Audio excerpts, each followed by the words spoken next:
class, which is an OEM chassis, must run stock suspension points. Reinforcing is allowed. 1,000cc maximum engine and a 33-inch maximum tire.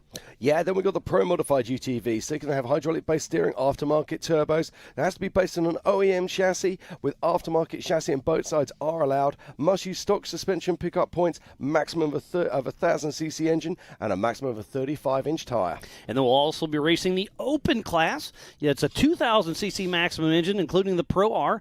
Dream it, build it, race it, come on down.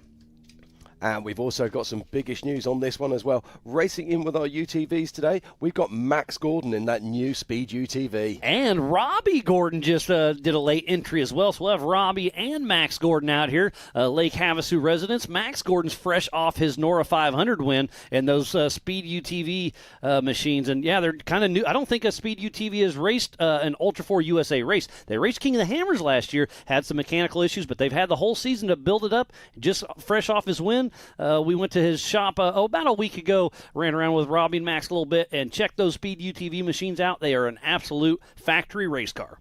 Indeed. Now it looks like I can see JT Taylor there. He's got his green flag. Are we going to be going live shortly?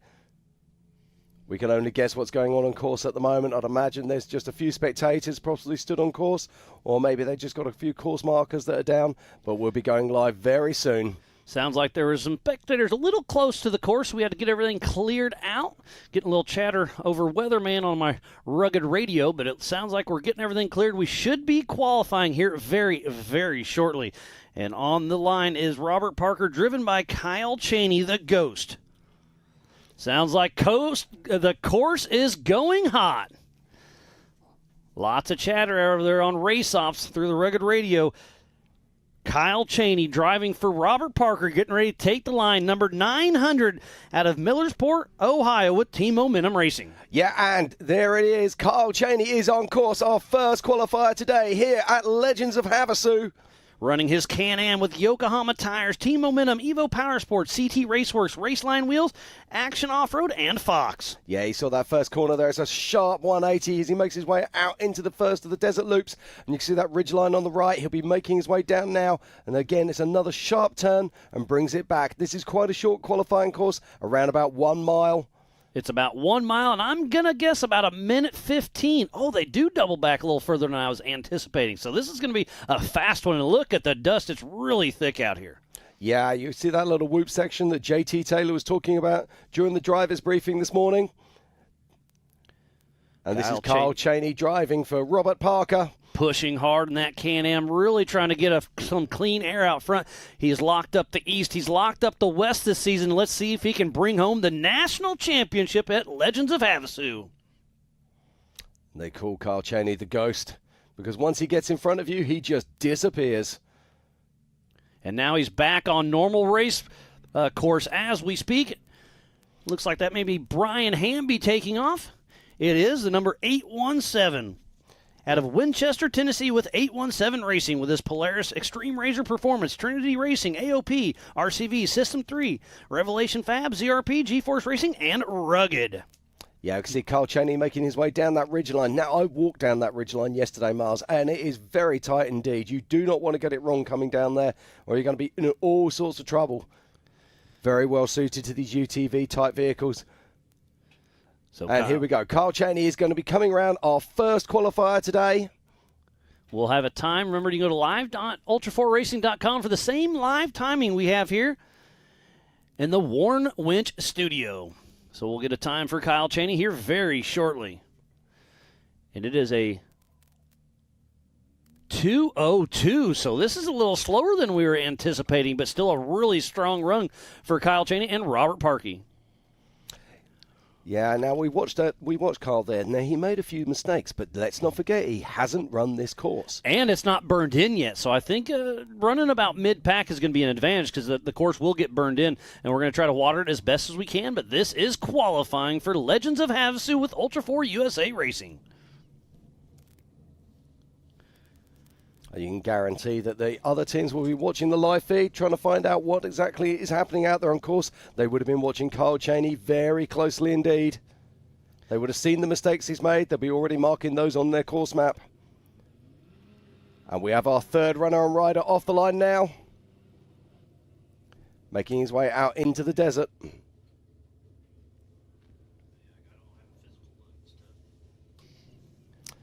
I believe that's Corey Willis, possibly. And Brian Hamby has just made his way back down through the ridgeline. I'll be making his way to the finish shortly. We'll be able to get a time for him. And it's Corey Willis, who we've just seen off the start line. Oh, look at this whoop section here, Miles. Corey Willis out of Lake Charleston, Louisiana with PPEI Racing in his Can-Am with JW Performance, HP Tuners, Jason Trailers, Sales, WE Racing, and Raceline Wheels. But yeah, Jim, talk about the dust. And ooh, look, he blows the corner on that first little section coming back. So Corey Willis, who is in the mix for the national points, he's physically sitting in that 4th position, but he does have a chance if he has a clean run later on today. It's going to be a battle to the finish. We are just 10 miles south of Lake Havasu City in the Standard Wash OHV area with 7,500 acres. On the normal day, this is open trail riding, but during this event, we do have it locked down. The BLM has been working close with us. We've got a great relationship, and this is an amazing, amazing facility out here. We have built our own little town. Yeah, Ultra4 always spreads its wings when it comes to these events, and this is no different. We're in Lake Havasu City. We're outside of Lake Havasu City doing our racing, and it is a full-on Ultra4 takeover as we watch Corey Willis now making his way down. This is the second to final turn before he makes his way back across the start-finish. It was interesting. We saw him blow that turn earlier out there on track, and did you see how loose it was and how hard he had to work to get back on course? So he would have lost a good 4 or 5 seconds there. Brian Hamby has already crossed the line and posted a 2:12. So our leading car right now is Robert Parker being driven by Kyle Cheney with a 2:02. And now it's A.J. Hoover with his sister Leah riding shotgun out of Lakeside, Oregon with Rubber Band Racing with his Kawasaki Prowtech, Committed Motorsports, Lockdown Performance, Rugged Radios, ITP, and Raceline Wheels. And Corey Willis crosses the line with a 2:14 and is sitting in 3rd position currently. So Robert Parker with that 2:02 is still the time to beat. But let's not forget, he blew a couple of corners. There is still time out there on this course. It's very possible that people will be going under that 2-minute barrier.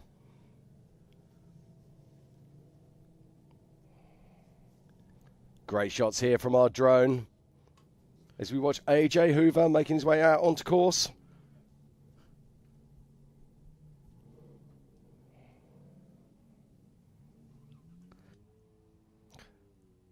This course is the brainchild, of course, of race director J.T. Taylor. Now, you've been out here with J.T. Taylor for nearly 2 weeks setting up this course. Over 2 weeks. Good grief. It's a beautiful place, though. I mean, Lake Havasu proper, you're on the lake. There's so many exciting things to do. And then you just come about 10 miles south of town on your way to Parker, and here's the Standard Wash OHV area. And we've been driving around this desert for a while, and it's a beautiful, beautiful race course. It has a little bit of everything to throw to you. We've got the really wide open desert section where you'll be doing over 100 miles an hour. Then we have some pretty good whooped out sections, lots of tight canyons where you have to put it in 4-wheel drive. We've dropped down a couple waterfalls. This is Ultra4 USA Racing at its finest as we're watching A.J. Hoover and his sister Leah heading towards the race line start-finish. Yeah, so we're dropping down this final hill. He'll have one more turn. We've got another car out on track right now. And that is the Tyler Rimmery, the MAO ambassador, with John Fitzgerald riding shotgun out of Bennington, Nebraska with TR Racing in the Pro Modified class. And his Can-Am, Maxxis Tires, TR Construction, Ultra4 USA, and Mackie Construction. His first Ultra4 USA race was a couple years ago in Crandon. Yeah, and A.J. Hoover crosses the line in 2:18, currently in 4th position and 2nd in class.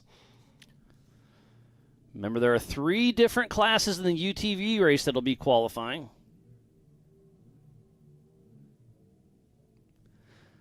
Great shot of Rem Reed pushing hard. He's recently switched over to Can-Am, and he's really liking this platform. He races the Mid-America Side-by-Side Championship Series as well back in Jay, Oklahoma, where Mid-America home base is. Yeah, you see him catching his own dust there. I've already noticed that J.T. Taylor is starting to hold back the traffic a bit, just giving them clear air, He wants everybody to have their fair shot at this qualifier, this 1 mile loop. And now he's back on proper race course when you finish the race later on this week. And look, this is a really skinny, really tall ridge, and it's whooped out. Yeah, no, but look at the pace here of Tyler Remerid. He's absolutely on a tear here. I think this is going to be a pole position looking run.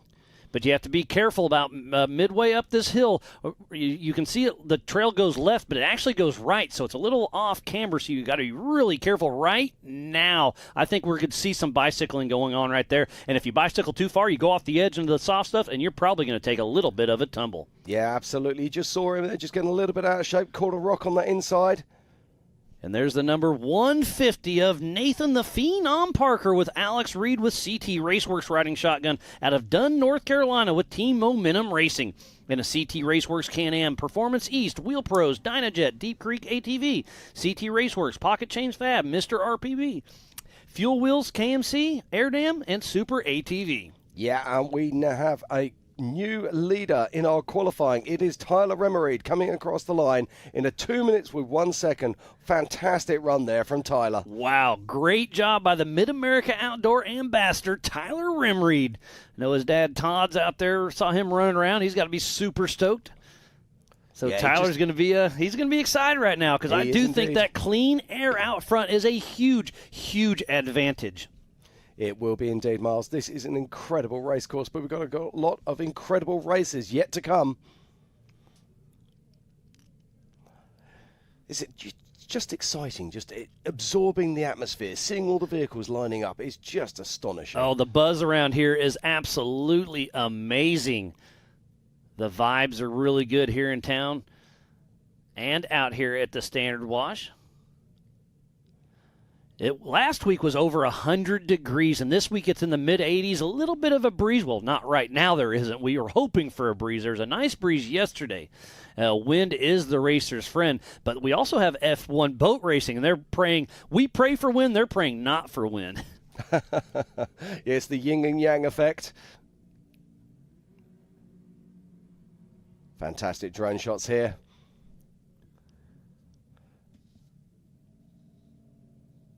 We're watching the 150 there of Nathan Parker.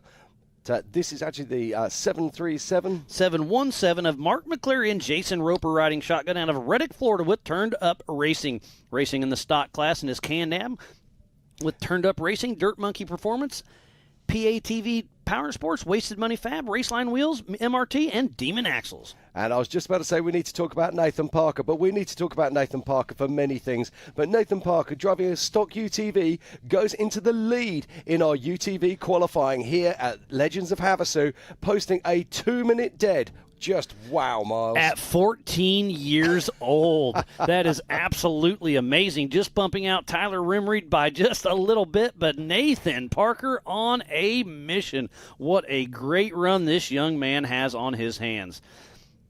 Let's not forget that this vehicle is also a stock UTV, so it's not carrying those same larger engines. It's not carrying the same larger size tires. Remarkable effort there from Nathan Parker. Yeah, racing in memory of his dad, Robert Parker. Great to see him out here still enjoying Ultra4 USA. And Mark McCleary getting a little squirrely. Like I'm telling you, it's a really narrow area up on this ridge, and it's really whooped out. And it's going to be interesting to see how this develops. I think this course is really going to fall apart the harder we run on it. But it's going to be interesting. And this same qualifying course right now, we are going to drag this tonight after all the racing is done for our youth tomorrow morning. And you saw how he shortcut that just a little bit. I think that is an excellent line. I think that's going to really get burned in. And Mark McCleary, I love that line he just took off. Yeah, absolutely. I was really impressed with that. Now, let's not forget, we're saying that we're not allowed to pre-run the course. There was actually nothing stopping these guys going out there, putting on Shank's pony and walking the course or even riding it on a bike, but they're not allowed to take their cars out there. And it looks like we were seeing exactly there where Mike McCleary, he goes into second position with a 2:01, just bouncing out Tyler Remerid and, of course, Carl Cheney. And off the line now, I believe that's the Speed UTV of Max Gordon, the number 777 out of Lake Havasu, Arizona, with Speed UTV in the Pro Modified class and his Bandit. Fresh off his win at the Nora 500. This young man, he's got a lot of tools in the toolbox, and he's going to put them to work. Yeah, no, it's so interesting to see this, and great to see Max Gordon doing the crossover, coming from desert racing into Ultra 4. So many people wanted to see this. Mad Max Gordon, as he's known, he's raced pretty much everything from stadium trucks to trophy trucks, but UTVs is where this young man shines. Let's see what he can do with this speed UTV. Oh, and he goes off misses course. the turn just a little bit. That'll cost him about a second or so, but Max Gordon still on the gas, and it is really impressive with those speed UTVs. That is almost off the showroom floor, race ready with a couple little added safety measures. Oh, he's losing the toolbox out the back, it looks like, but he's really pushing strong, trying to put a good run together. Yeah, it looks like he's leaving a few things on course there that they'll have to go and collect their junk a little bit later. But right now, it's all about qualifying. And he is really laying it down. Look at that. I'm telling you, this ridge is a lot skinnier in person than it looks like on camera. Camera never does it justice. Blew that corner just a little wide, but it looked good. Well, you said about bicycles, and that was a bicycle right there from Mad Max Gordon. And off the line next is Jason Susie with his son Ryder riding shotgun out of Tremonton, Idaho, with Zollinger Racing Products in his Can-Am with ZRP in the open class. Another big bicycle there from Max Gordon as he crosses the line. So where is Max? Did that course detour cost him? Yes, it did. Max Gordon is third in class in the Pro UTVs with a 2:05. So not the run that Max would have been looking for. But he's still got to be excited. I believe this is his first Ultra 4 USA race he's ever raced with us. He's raced King of the Hammers, but not an Ultra 4 USA regional or national. So he's in a good spot in that pro modified class. So still the action continues here in the 4900 class, but let's not forget we've got 3 subclasses inside of 4900. So we've got our pro modifieds, we've got our open class and our stock UTVs, and they all mix up together. And if you qualify ahead of a different class, you earned your place and you will race there. And right now that goes to Nathan Parker, who's racing in UTV stock and is currently our highest position qualifier with a 2-minute dead. Jason Susie out on course with his son riding shotgun with him, running a great little run. But right now, you just said Nathan Parker at 14 years old with that great run. We'll run through the top few. It's Nathan Parker out front, then Mark McCleary, Tyler Rimreed, Robert Parker driven by Kyle Cheney, then Max Gordon. Yeah, just behind him is Brian Hamby. Just behind him is Brian Hamby, and then, of course, Corey Willis and A.J. Hoover. And next off the line will be Cody Willenberg and Randy Dassenbrock out of Effingham, Illinois with CW Motorsports patiently awaiting. Lots of chatter over the rugged radios on Race Ops. You can tune into, if you're here local, you can turn into Weatherman and keep up with all the racing action there. And speaking of that, go to live.ultra4racing.com for the same live timing we have here in the Warren Studios. It's fantastic. It has so much interaction with the racing, to be able to see the live scoring, to be able to see the trackers, to be able to see the race course. And let's, while we're waiting for the action to continue, let's just talk about that race course, because we're actually going to be using virtual VCPs this time. Yeah, you can go to Racing Tracks. We have a link there you can check out. And, VCPs, there's, I think, 35 of them out there. And what is a VCP? It's a virtual checkpoint. It's not a physical. It's a computer. So you have a tracker on there. We have transponders and trackers for this race. And if you miss a VCP, it costs you 10 minutes. Absolutely. That keeps these guys honest. There are many places on this course where the course actually comes very close to a course going in the opposite direction. Just to keep everybody on course and make sure they're doing exactly what they're supposed to do, we have these VCPs. We also have some secret VCPs called negative VCPs. Now, if you trip one of these, that's going to mean that you're either shortcut, that you're short coursing, and we will catch you. So we're doing absolutely everything with our VCP checkers to make sure we keep this race as honest as possible. There's Leo Donald, 23, our USAC representative, talking to JT Taylor, making sure everything's running smooth and safe, because obviously safety is our number one concern.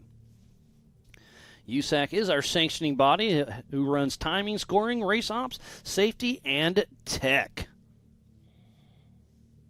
Now, we saw Jason Sushi out on course earlier. I believe he might have an issue, but I'm only guessing there as we haven't seen him come back round, and we can see our race director holding the next vehicle. It looks like sounds like he went off course. Not exactly sure what happened, But Jason Susi sounds like he'll be taking a rear start. This is qualifying for later on today. The UTVs kick off at high noon. Everything is standard Pacific time. And then tonight at between 4 and 7 is the EMC, the Everyman Challenge. We'll see them qualifying here shortly. And then tomorrow morning at 8 a.m. we'll kick off the youth. And then at 10 of the 4400 Unlimited, the main event of the weekend. Tomorrow morning, 10 a.m. standard Pacific time. Yeah, I can't wait for that one, Mars. We've got so many of the big hitters, so many of the King of the Hammers heroes. And here we go, another one about to go live now on our course.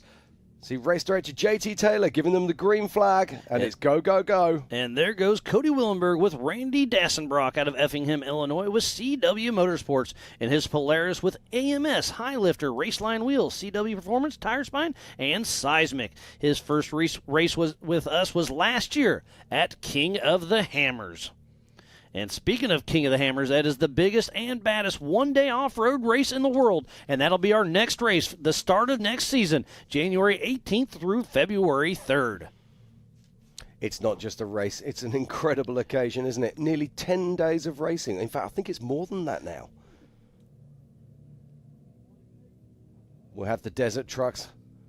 Getting a little chatter. Sounds like Sushi blew a tire off the bead, so that's a mechanical, so he will be taking a rear start. But remember, this is qualifying setup for the main race, but we do race each other. You race yourself. This race is on adjusted time. During the race, they'll take off one at a time every 30 seconds. So if you take a rear start, you could still win this race. Yeah, just watching this here, this is where we just saw Max Gordon go wrong, but no. Yep, he stays on the correct track. Stays on the course. So now he'll take a hard right and come across the Yukon Ridge.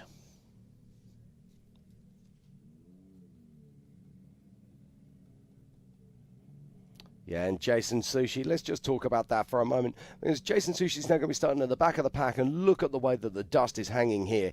And that's going to be our real issue. That's why qualifying on this course is so important.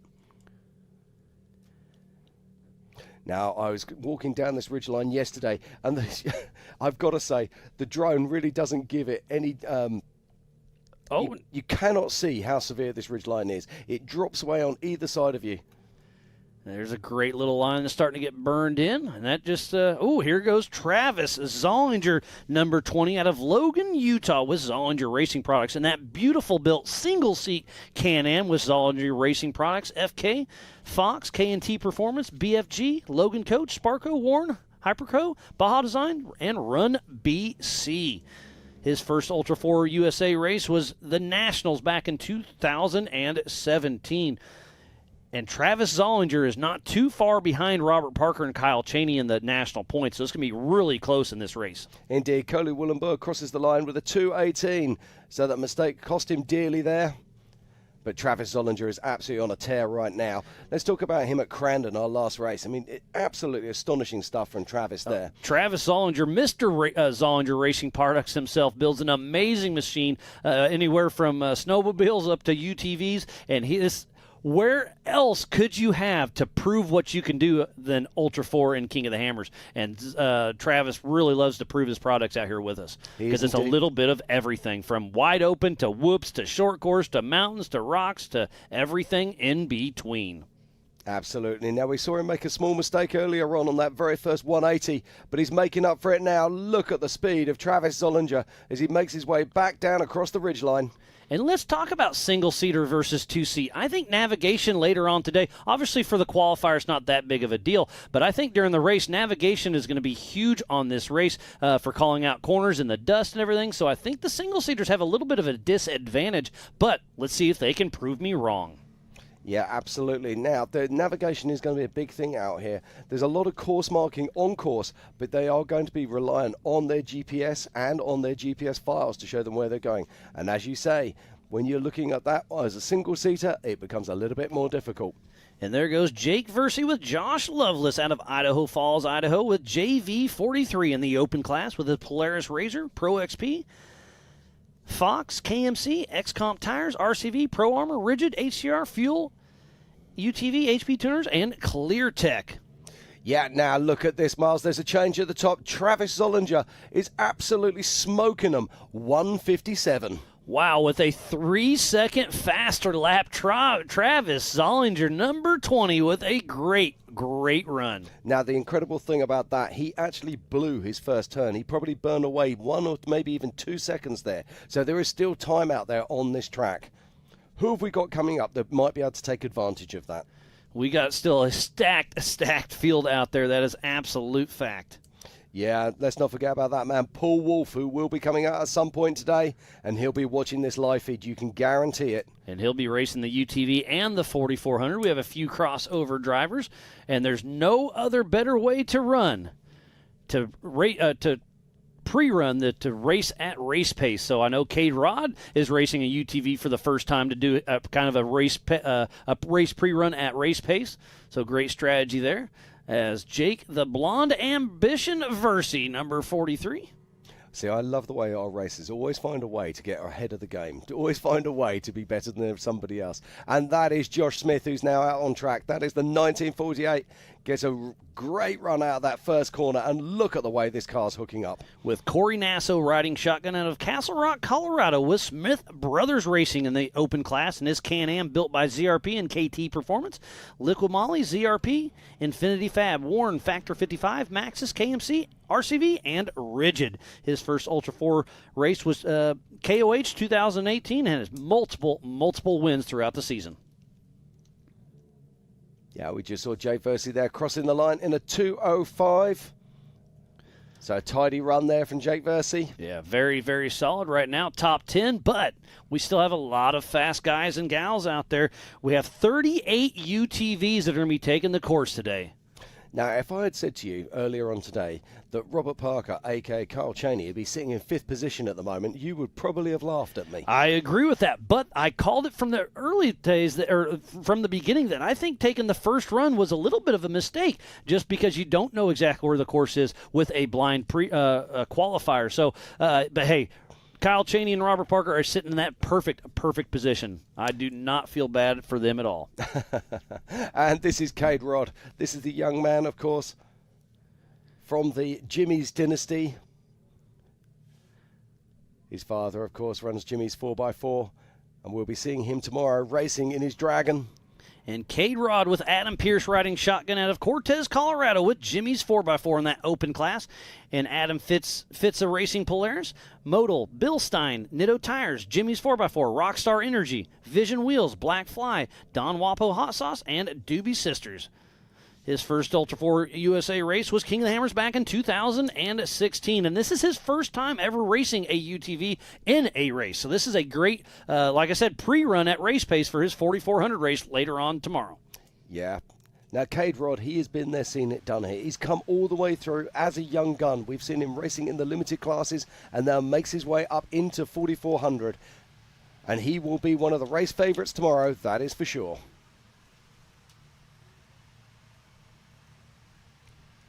But what I really enjoy about 4900, there was a time not that many years ago where the manufacturers would take a 4400 class driver, they'd pop them into a UTV and go say, hey, go and win. And then they'd break it usually, because UTVs have came a long way.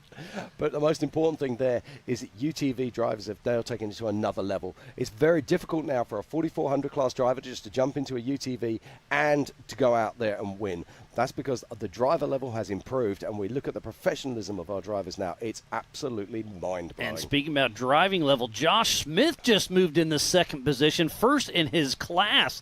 So first in Pro Mod is Zollinger, first in Open is Smith, and first in stock is Parker. So it's going to be a good showing for sure. And just look at that. Josh Smith is literally 0.04 of a second faster than Nathan Parker. How close is that? And the 3-2-1, now it's the 5-2-1 of Nathan Tater Seiler with Brent Moffitt riding shotgun out of Kyoto, Oklahoma, with Tater Sack racing in the stock class with his Can-Am, T&W truck and equipment, Raceline wheels, Rockin' S oil phone. Come get you some. Buchanan Tire Lube, Godfrey Fab, and 3-2-1 Motorsports. His first Ultra 4 USA race was this year in Rush, Kentucky. The man with all the facts and all the knowledge, Mr. Miles Hasselquist. I try my best. It's a lot of fun. These guys and gals put on a show, and I'm a huge fan of myself to see what they can do. It's so awesome, isn't it, to see these guys and girls out there, and so many of them we've known for so many years. And you can see the suspension get a little upset in these whoops. I really like this qualifier. It gives you a little showing of the rest of the weekend. It does, but it also shows you a little bit about everything that these cars can do. So we've got whoops, we've got jumps, we've got sharp turns, and we've got those fast sections as well. It's an awesome little course. And then later on during the race, we have a couple down waterfalls, a few off-camber canyons that you have to go through with four-wheel drive. It's going to be an interesting showing, but to go to qualifying, we wanted to give them a little bit of an easy. I'm not saying this is easy, but we aren't sending them out to the gnarly rock section because this car has to race here in about 3 hours. So we wanted to give them a qualifier where they can run, not tear the car up, get back, check the fluids, top off with fuel, hopefully not have to wrench on the car too much because they'll be racing that same exact car in about 3 hours. Look at this. This is a slightly different angle, and you start to see the topography now of this ridgeline. It really is right up there on the top, and it's absolutely terrifying when you come across there as a driver. There's a big leap there. You make your way in. It's completely blind as you come around the back of this turn. Now, it's interesting. You see that that inner corner is starting to open up, and a few of those guys are taking it. They're definitely cutting the line here now, and that really is already burnt in. So that's the number 725 of Chris May, driven by Aaron Lynch. Riding shotgun is JT Strickland. Number 725 out of Townsville, South Carolina, with May Motorsports in the stock class with his Can-Am, Brannick Motorsports, Barnes 4-wheel drive, King, Maxxis, residential septic and grading, full throttle battery. Chris May has been racing with us for a very, very long time, but he has his one fill-in driver of the year of Aaron Lynch. And Chris May is sitting in second in the stock national points, so he's hoping Aaron Lynch can pull it together for him and try to chase down Byron Sterrett. But don't forget, we have Cody Willenberg, Hamby, Barth, and Bursch all in the mix. I'm just looking at our top five right now, and in fifth position is Tyler Rimmereed. In fourth is Mike McCleary. In third is Nathan Parker. In second is Josh Smith. And in first, in the single-seater, is Travis Zollinger. So fantastic stuff there, but this is also more important to me. We've got the subclasses sitting in there, and this is incredible. So in third place, but in first in UTV stock, it's Nathan Parker. In second place, but first in UTV Open, it is Josh Smith. And in first place and first in UTV Pro is Travis Zollinger. So all three classes showing in the top three right now. Very impressive. We're watching Aaron Lynch on the Yukon Ridge as we speak. And don't forget, he's in the running for the Zandy Sportsman of the Year. We have Eric Miller, Chad Hunt in the mix as well. And he takes a pretty good line there. Yeah, it's interesting. He seemed to come to almost to a stop there, so I think he might have bled some time. Now, you mentioned Eric Miller. Eric Miller is actually out here this weekend. He's not racing, but he's actually out here supporting his great friend, Paul Wolfe. And out on course now is Mike Park with Jeremy Dickinson riding shotgun number 904 out of Callahan, Florida with Team 904 Racing, that pro modified class with the CA Technology, Can-Am, Evolution Power Sports, Double E Racing, G-Force, Demon Power Sports, CA Technology, Rugged Radios, ZRP, Raceline, and Cryo Heat. Yeah, and we just saw there Chris May crossing the line. And Chris May is in ninth position, third in class in UTV stock. Solid run there from Chris May with a 2:06.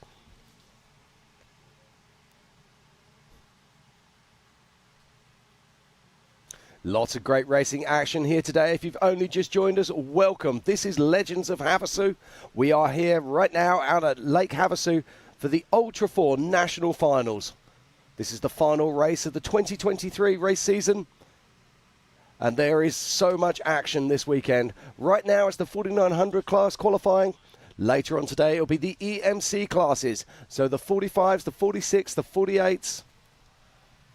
And then we've got race action this afternoon with the 4900s and, of course, the Everyman's Challenge classes. As Mike Park is running across the Yukon Ridge, him and Jeremy Dickinson running a pretty good pace right there. We'll see what we can throw down there. And there's the number 77 of Glenn Young out of Austin, Florida, with no co-driver, single seating with 77 Motorsports with his Can-Am. His first Ultra4 USA was this year at Visions. See how he can throw it together. He's got a great background in jet skis. He's been out here for about a month already with in Lake Havasu, running around in the boat scene, and then switching over to the UTVs. That is the 904, just making his way off course then. Mike Park and Jeremy Dixon as we're back on screen with Glenn Young. The black and blue Can-Am still pushing strong. And this is just a great showing of what's going to happen later on today. Look at the dust. This is one car at a time, not 30 plus. So I think the qualifying is very important to try to get out front, get that clean air.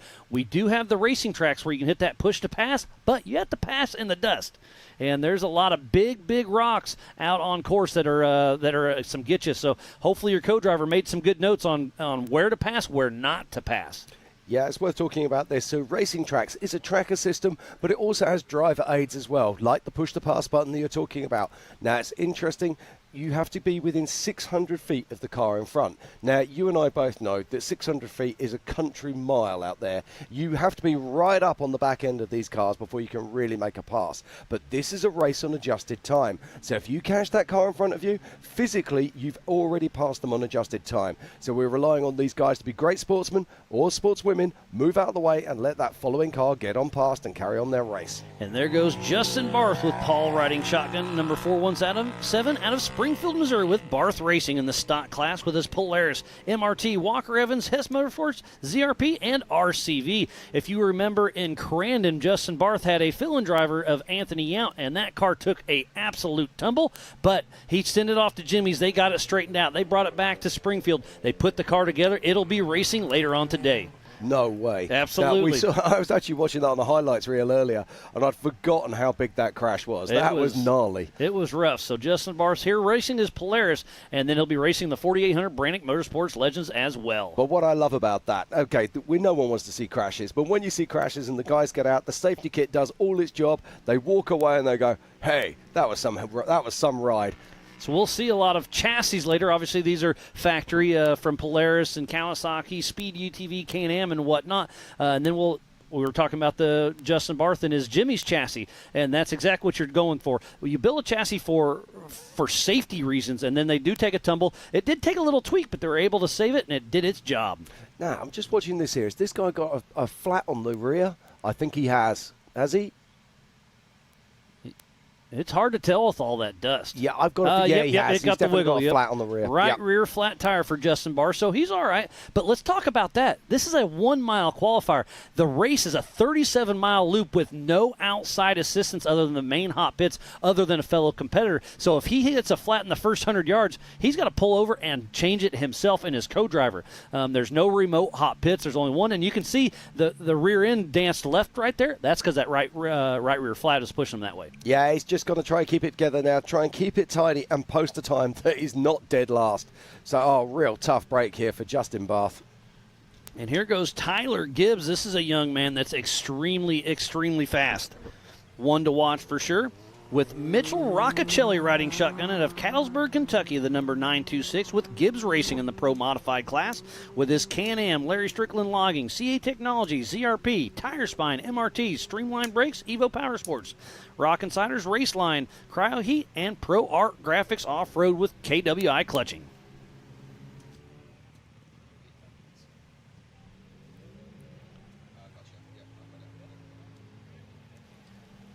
Okay, we're just finding out. This is what I love. We're just getting news coming through on our Rugged Race radios. Tyler Emmerid, we saw him out on track earlier today. He threw down a reasonable time, but he blew his front differential. So they're now in the pits. They've already found a new differential, and they're fitting that, getting it ready for the next race. And just think of that. He's got 3 hours for the green flag drop. So with his team, he'll be just fine. But that just goes to show you that you have to save the car. This is going to be a tough course. This is a 1 mile qualifier, and we already see a flat tire, a broken diff. Yeah, now there was now this race course, we've been out there yesterday having a look around. You were taking me out there, and what really shocked me was the amount of what I call mine rocks. These are little rocks on the side of the track. The size of a basketball plus. Exactly. You only have to be half a wheel track the wrong side of them, and boom, you've got a flat tyre. So this is what we were saying earlier, that you've got to be able to look after the car. Do you go full race pace? Do you back off a fraction and just save the vehicle? Or rely on that reliability game? Is so much of a, it's the yin and yangs of racing. Absolutely. As Tyler Gibbs and Mitchell Roccacelli heading towards the race line, start-finish. There's a great shot of part of our AMSOIL hot pits. And speaking about AMSOIL hot pits, we will have Pam Hall down there during the race, and she'll be giving us some very good info as we see Mr. Cole Clark out of Cortez, Colorado, with ZRP Army in his Pro Modified class with his RMS-built custom Polaris RS1 Turbo Razor with slightly heated podcast, ZRP, elevated smoke, KMC, rugged, and PRP. His first Ultra4 USA race was King of the Hammers 2018. He's won in Moab. He's won in Reno, a couple times in Oklahoma. The Stampede, we'll see if he can pull it together here at Legends of Havasu. Yeah, Cole Clark, he is fast as fast can be. You know he would have been sitting there watching on the live feed, learning this course. And right now he's chasing Travis Zollinger. He's sitting in first position with a 157, but we just seen Mike Park come in and cross the line with a 159 to take that second place. So we've got two pro mods now sitting in first and second. And if you're just tuning in, we thoroughly appreciate each and every one of you. This is the 2023 Ultra4 USA Legends of Havasu, and we are qualifying. And if you want to go to the MAO app, we have that on Google and Apple. Go to AOE.TV, Speedsport.tv. Go to the Ultra4 USA and MAO Facebook, our YouTube channels. Share it, start a watch party, hashtag it up. And Cole Clark has a great run going. Is he going to be able to dabble with his one of his buddies, Travis Zollinger, on time? I think if you cut that corner a little tighter, he blew it a little bit wide. Yep. Yeah, he drifts off course there. He's bleeding a couple of seconds there, that's for sure. But this is what we're talking about. No pre-running. You have to run the course as you see it. But right now it's about Cole Clark. He's making his way in. One last bend. Makes his way around towards the checkered flag. And he's crossing the race line, start-finish. And Cole Clark is now in pole position. Look at this, Miles. A 155. What an incredible run there from number 24, Cole Clark. Nearly 2 seconds faster. That's an absolute remarkable stuff. And let's not forget, he actually made a mistake out on course as well. Remarkable stuff. I do like this, the idea of they're not allowed to pre-run the course. It adds another element to it. As we watch 9004 of Byron Starrett. Getting ready to take off, but I think out on course right now is Eric Yates in that stock class. There's Shannon Campbell, three-time king, showing up.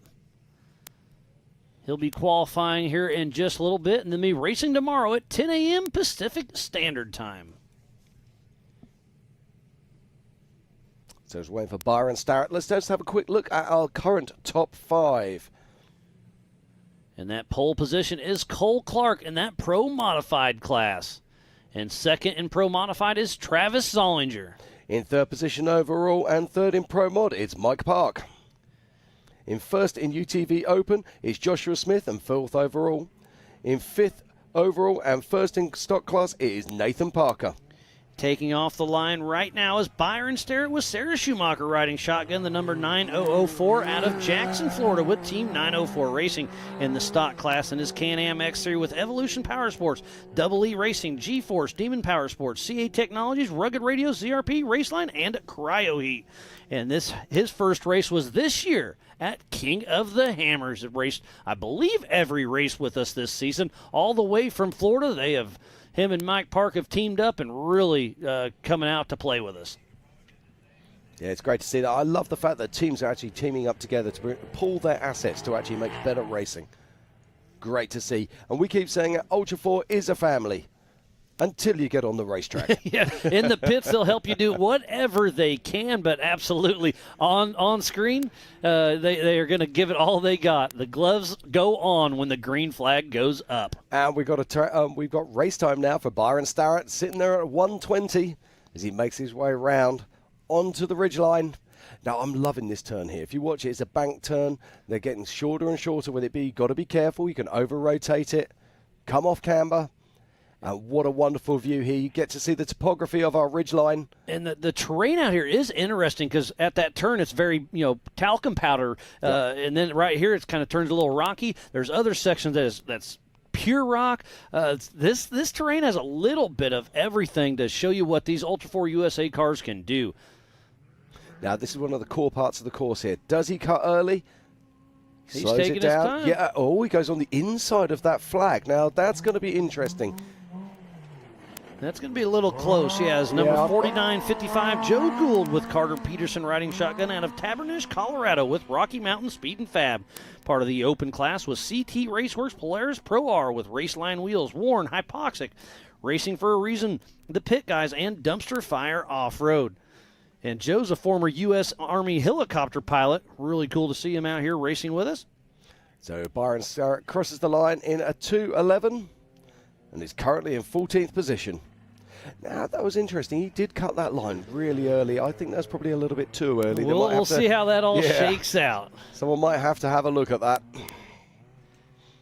Yeah, in some of the sections it's 25 feet in the tight sections, but in the wide open sections it's 50 feet. So it's going to be close. We'll see.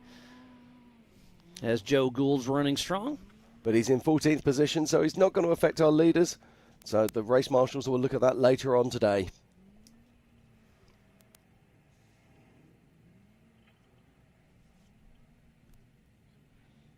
So we're just looking now, just wanting to see if we can find the race number for this vehicle. As the 4955 of Joe Gould and that Polaris Pro R pushing strong. See if he can get a good start. We do have 6 open cars racing, 18 pro modifieds, and 14 stock, so roughly 38. UTVs will be taking the line at high noon Pacific Standard Time. Oh, we've talked about tire attrition already, but tire attrition is going to be a massive thing on this course today. The tires are going to take a beating out here on course as an absolute fact. But tyre technology's been moving on. It looks like this one also has a right rear flat, maybe. This is the 435 of Brandon Kilgore out of Parker, Arizona, local boy with Kilgore Motorsports in his pro modified class with Can-Am Branson Resorts. His first Ultra4 USA was our last race, or our earlier race this season in Crandon. Yeah, so Joe Gould crossing the line there with a 220, and he had a right rear flat. And this is what we're talking about, the attrition of these tyres. But the tyre manufacturers have also stepped up their game. They're changing how they build these tyres. They're changing the technology in these tyres to keep up with the increased pace of these vehicles. And that's wonderful to see. I'm getting some updates. Sounds like Tom Biddle is unable to qualify, so he'll take a rear start, having a lot of mechanicals out there. I know Brent Moffitt had an issue, so people are already having issues just with it.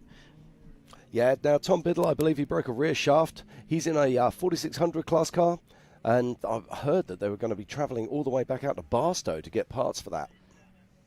Very impressive as Kilgore running the Yukon Ridge, and you can see using all of the suspension in this high-speed whoop section. Yeah, this is very, very high-paced, and it's a high adrenaline section as well. Keep talking about it, the topography of this ridgeline. And our drone really doesn't do it any justice. When you're on it, it really does feel like you're on a knife edge as you drive along there. Makes that turn back down inside of the course. Neatly done. Takes that fresh line there. I really like that line. Now here's a car that we know well. Here's the 1018 of Paul Wolf, another Mid-America Outdoor Ambassador out of Alton, Illinois, with Wolf Racing in the Pro Modified class.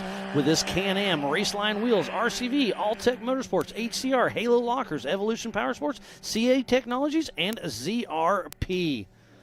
He's won a lot of races, swept the entire field last year for the East, West, and Nationals. But this year he's a little off pace on that, but he's still in the mix to shake it up a little bit. We'll also see him in the 4400 class later on today, but Paul Wolf always drives hard, as you can see him blowing through a couple of those berms and really pushing hard. Yeah, Brandon Kilgore came in 8th position and 5th in Pro Mod, so a great run there from Brandon. But right now it's all about this man. It's all about Paul Wolf, who's out there on course, the 10:18. What can he do? Can he beat that 1:55 of Cole Clark? He's going to have to push really hard, and pushing hard is what he is doing. Paul Wolf is absolutely one to watch. Oh, look at this. I love this view. Coming head on towards our drone right now. And look at them doing a little wheel stand right there, pushing to the absolute limits on the Yukon Ridge. And Paul Wolf is one of those few drivers who does cross over from UTV back to 4400 and then back to UTV again. In fact, there doesn't seem to be anything that this man can't drive fast. It's been a fun battle all season long watching him and Lauren Healey battle it out. They've got a kind of a friendly grudge match going out there on course during the 4400 class. But I think this is going to be a smoking time. This is definitely top 5 for sure. Yeah, absolutely. I'm looking at the clock in the top corner, and I'm not sure that that's actually correct here as we watch Paul Wolf making his way around. Crosses the line, and oh my word. Oh my word, he crosses the line in a 1:53, a full 2 seconds ahead of our now second place, Cole Clark. What a run there from Paul Wolf. What an incredible pace. But next off the line is David Payne, number 961 out of St. Louis, Missouri, with F&H Racing in the stock class with his Polaris and Payne Crest. F&H Racing. Ultra4, this is his Ultra4 debut with us. So David Payne, he is out there running his first time with Ultra4 USA. And that's great to see. So many new cars starting to come into the fold. We're starting to see new cars in all of the classes. We also need to say a big shout out to Speed Sport, our official broadcast partner. And don't forget, stay tuned for a 1-hour post-produced special that will be airing very soon. We've seen a few of them popping up, and they've been a lot of fun to watch. So go to AOE.TV, and you can check out the prime cuts from the rest of the Ultra4 USA season. But right now, it's all about the live action here at Legends of Havasu. We're in the desert just outside of Lake Havasu City, and we're here watching the 4900 class qualifying for the Ultra4 USA National Finals. And we've just seen Paul Wolf laying down an incredible time there, a 1:53. Absolutely astonishing stuff. We saw Cole Clark come out, lay down a 1:55. And let's give this some, some comparison. We saw a little bit earlier today, we saw Robert Parker being driven by Kyle Cheney, the Ghost himself, posting a 2:02. So almost 10 seconds faster of one of the fastest guys out there. Exactly. Very impressive. There's the 252 of Brent Lambeth with Devin Peak riding shotgun out of Mesa, Arizona with Cruise Armor Racing in the Pro Modified class with Can Cutler, Team Loco, SDHQ, Savage UTV, XTC, Ground Zero Plumbing and AC, and Amsoil. His first Ultra4 USA race is right here in Havasu. Yeah, we saw David Payne just crossing the line there, currently in 25th position, so a solid run there from David Payne. And the car we now have, of course, if you just look at this is one of the longer wheelbase UTVs. And that could play into his hands later on in this race because there is a lot of desert out there. There's a lot of whoop sections. They handle a little bit differently to those shorter wheelbase vehicles. Yeah, he did race King of the Hammers last year in the desert portion. So this is his first Ultra4 USA proper race. So great to see him out here playing. And speaking about wheelbase, I think this track here plays advantage to that. There's definitely some tight sections for sure, but there's more wide open than tight. So I do think that four-seater is going to look very nice out there on course. Yeah, absolutely. Playing to his strengths, and his strength is right here now at Lake Havasu. As we watch him making his way up onto the ridgeline, let's have a quick look at our top 10. In 10th position and 7th in class is Robert Parker being driven by Kyle Cheney. In 9th is Brandon Kilgore. In 8th is Tyler Remereed. In 7th is Mike McCleary. In 6th is Nathan Parker. In 5th is Josh Smith in the open. In 4th is Mike Park. 3rd, Travis Zollinger. 2nd, Cole Clark. And sitting in that pole position for 7 important points right now is Paul Wolf. Remember, there are 3 different classes. We have the stock, the pro mod, and the open.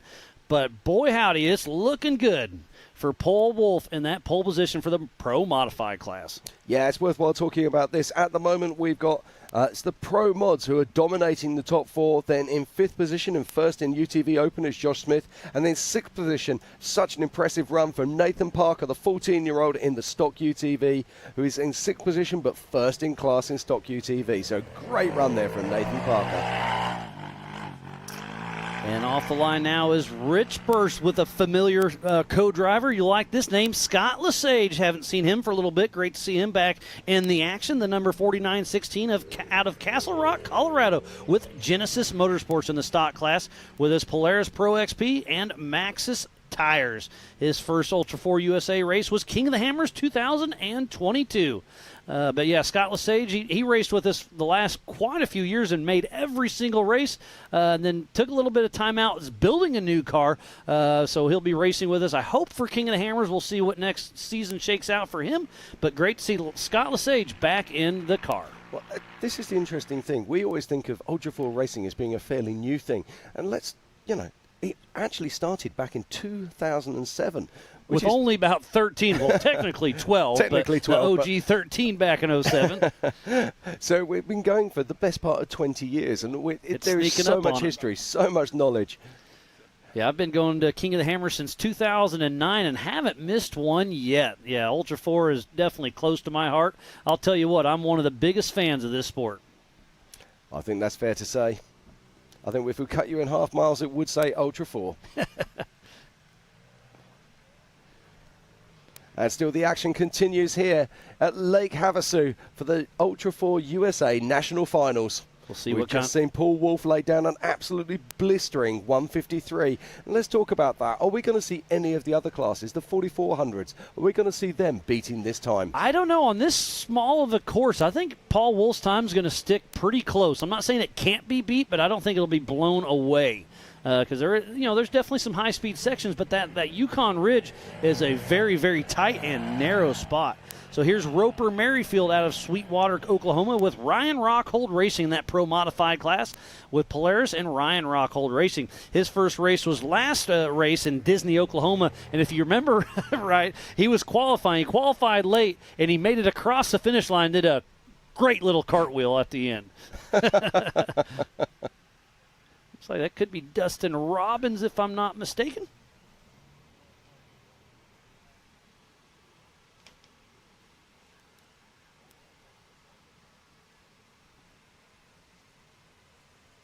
So we're just waiting now. Just look at that background as we're waiting for the start. The mountains in the background. I love this place so much. It's absolutely beautiful. And speaking about the background, there's Robbie Gordon, the one and only.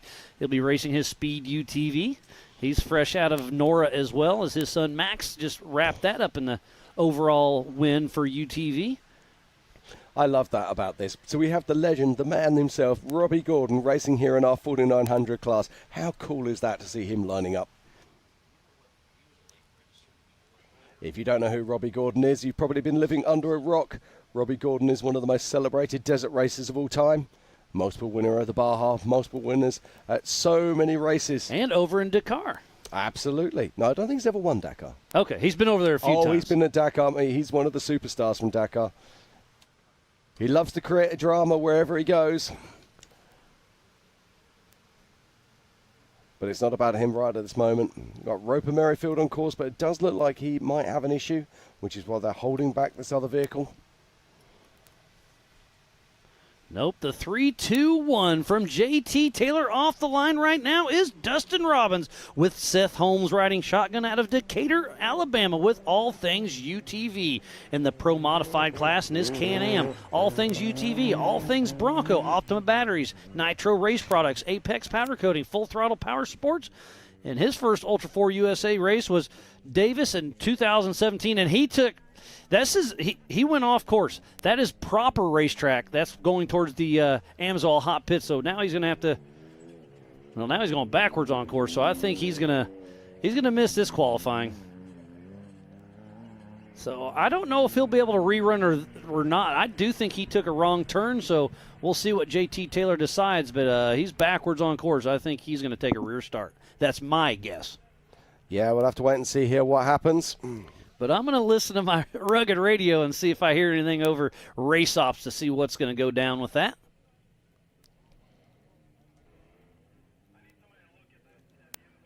Let's see which way he goes. Looks like he's getting a JT's going to re-rack. give him a run. Okay. It's a little, it was obviously. So obviously it was an honest mistake, and he is saying that the marker was knocked down. He didn't see it. So Dustin Robbins does get a rerun. So JT Taylor's on the Rugged Radio making sure everything's going safe and sound. There's the Speed 7.7 of Robbie Gordon. Yeah, I'm loving this. Look at this Speed UTV. And it sees so many different manufacturers of vehicles. We've got Polaris, we've got Can-Am, we've got Kawasaki, we've got Honda, and now, of course, Speed UTV are rocking up. And do you see that little wing on the back? That's a Starlink. Down in Nora, he runs his own little live show. I'm not sure if he'll be doing it here or not. I hope it does. But you might be able to go to some of his social feeds and watch some onboard with Robbie and Max Gordon as well. So off the line now is the number 77 of Robbie Gordon out of Lake Havasu, Arizona with Speed UTV. Yeah, and if you're not familiar with what a Starlink is, basically a satellite collecting dish. So basically, I'm getting this all wrong, Mars. No, it's internet, yeah. No, there's a bunch of satellites basically up. Here we go. Right, Robbie Gordon is live on track right now. The legend himself in his Speed UTV. The Bandit. You can buy this one. Obviously, he's producing them right now, so you can order one and see if you can get one here. They're a little off pace, but he is really pumping out some products. I was able to go check out his shop last week, and there was probably 20 or 30 there getting delivered as we speak. This is an amazing machine. I got to sit in, not that one, but one of them, and it's such a cool feeling. I really think the Speed UTV is going to give Polaris and Can-Am and Kawasaki a run for their money. Yeah, absolutely. And it's a privately funded project, which I love. And I love the passion that Robbie puts into it.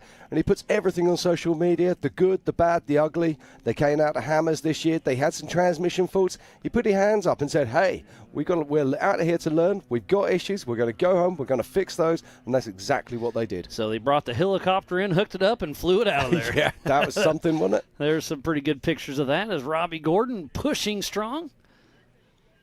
And if ever there was a man who knows about driving in dusty conditions, it is this man right now, Robbie Gordon. We'll see what kind of time he can put against Paul Wolf and Cole Clark, Travis Zollinger. And you see the way he cut that corner back there. That's perfect. What we're talking. Yeah, absolutely. We're just talking about that adverse camber effect there, and he got it absolutely perfect. That was textbook style for sure as he's hauling the mail across the Yukon Ridge. Such a controversial figure. Whoa. Look at that lead He there. is floating across this section. Does he blow it wide just a little bit, but stays in line? I think this is going to be a top 10 run. This is a fast run here. Great looking run. Oh, he clips that rock. And he sets her up for the turn. One more turn to go before he hits the race line, start finish. I'm very interested to see what kind of time Robbie Gordon puts up against our own Ultra4 US. Oh, a good little bicycle all the way to the end. It's a fantastic time in there from Robbie. We're just waiting for him to come up. Top 5. Look at that. Robbie Gordon moves into the top 5. Fantastic. And he's first in UTV Open. What an incredible run there from the hero that is Robbie Gordon. As you say, I do hope he has that Starlink hooked up. We were using Starlink in Portugal this year. Absolutely fantastic. It just enabled us to have internet in the worst conditions possible. Incredible to see.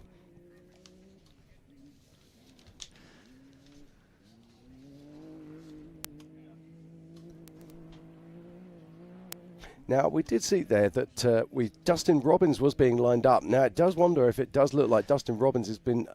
So remember, he turned around and tripped the deal. Absolutely. So he is out on course right now. So Dustin Robbins gotcha. is doing his rerun. This will be the last UTV, and then we'll kick off the 4600 Spider Track stock class. Well, this qualifying session has been absolutely fantastic. And talk about saving the best till last. But right now, it's all about Paul Wolf, who is our fastest qualifier with a 1:53. Absolute blistering stuff there from Paul Wolf.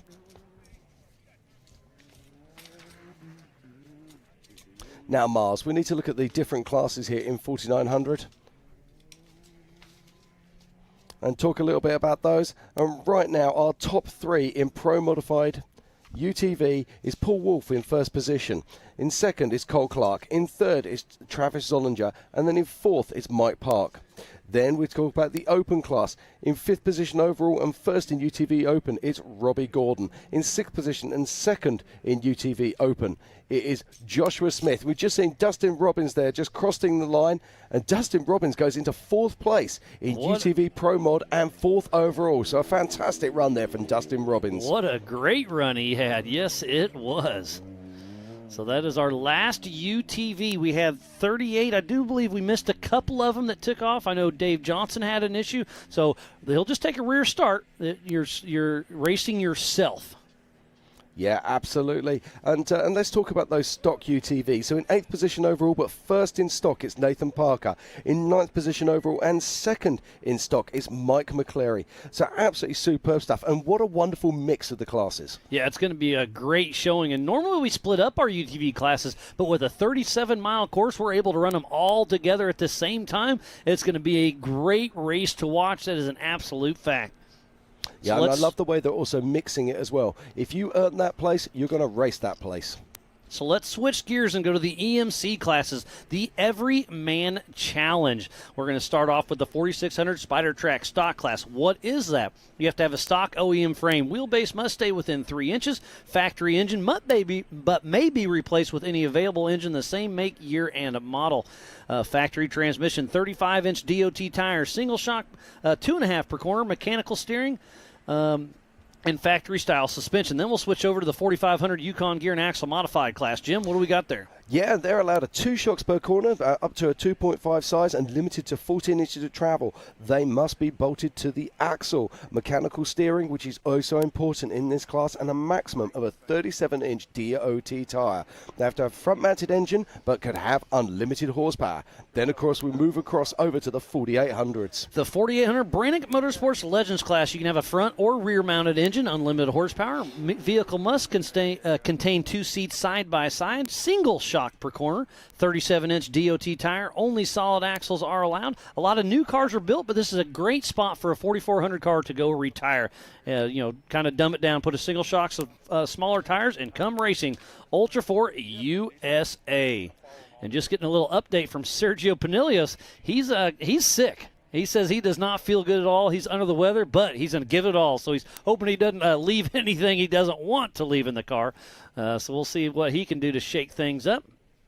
Yeah, and of course Sergio has been one of the very few to break the stranglehold that the Broncos have had on this 4600 class. And speaking about Broncos, here is John Rance, the number 431 out of Farmington, New Mexico, with Mud Nut Racing in that 2021 Ford Bronco with a 2.3 EcoBoost and a 7-speed manual transmission, running an Atlas, 74-volt portals, Milestar tires, Rough Stuff Specialties, Ballistic Fab, Raceline wheels, Brannick, Funhaver, and Ford Performance. They've been racing with us for a very long time.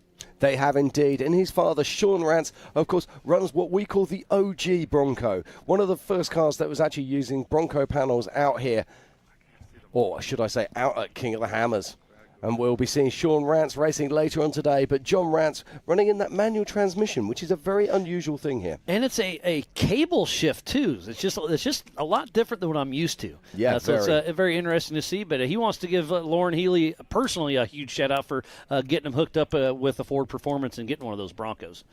They've been sharing knowledge and parts. I know we just saw John Rance in Disney blow up his engine about 100 yards from the finish line, but he was able to get a hold of somebody, got an engine, got it in there, and he's running. Fantastic. That's what we like to see. That is the spirit of Ultra4 right there. And it's another Bronco sitting on the start line now as John Rance makes his way around the course. So obviously these times will be a little bit off compared to the UTVs for sure. So I think the stock class will be, I'm going to say right around that 3-minute mark.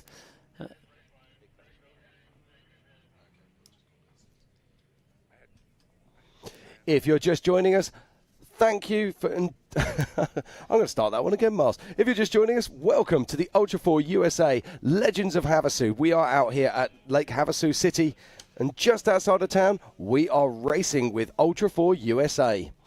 Out on course right now is John Rance with Andrew Anderson riding shotgun with Mud Nut Racing. One of our drones had to kind of fly down, get a little recharge. We'll have it back in action here very, very soon. Our production company has been doing an amazing job all week long, so huge shout out to them. One turn to go, and we'll be having him here in town. Yep, so it's Lauren Healey out on course now. With Eric Davis riding shotgun out of Farmington, New Mexico with Fun Haver Off-Road. In Bucky, his Ford Bronco with an Eco Boost. Atlas. IFS with 74 weld portals, RCV, Ford Performance, Optima batteries, RTR vehicles, Nitto, Project X, Monster, Pennzoil, Fox, MBRP, Gear Wrench, NGK, K&N, Molly, Recaro, VP Racing Fuels. So the two-time king himself is out on course. Yeah, John Rance just come in with a 2:37, so a great run there from John Rance. And he's going to be setting the pace.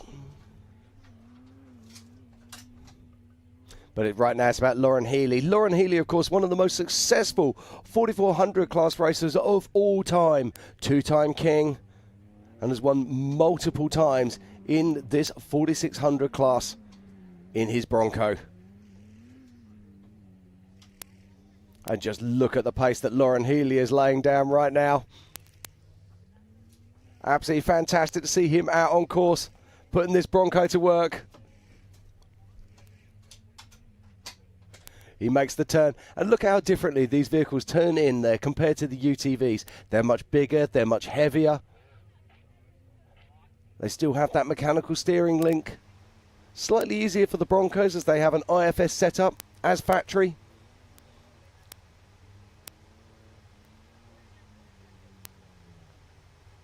And Lauren will have been sitting in the pits. He would have been working this out. Watching those UTVs, picking his course line now. Let's watch this. Does he cut early? No, he holds the line, breaks down through, then takes that secondary cut line. That's really burning in nicely now. Slight drift to the side. Goes very deep into that corner. Makes his way down in. It's a very tidy run here from Lauren. Looks like he's going to be considerably faster than John Rance. Makes his way around, heading towards the start-finish line. JT Taylor gives him the checkered flag, and Lauren Healey crosses the line in with a 2:18. That's pretty impressive. Off the line next was Alex Fleming and Will Oliver, number 4628 out of Denver, Colorado with Sherpa Motorsports.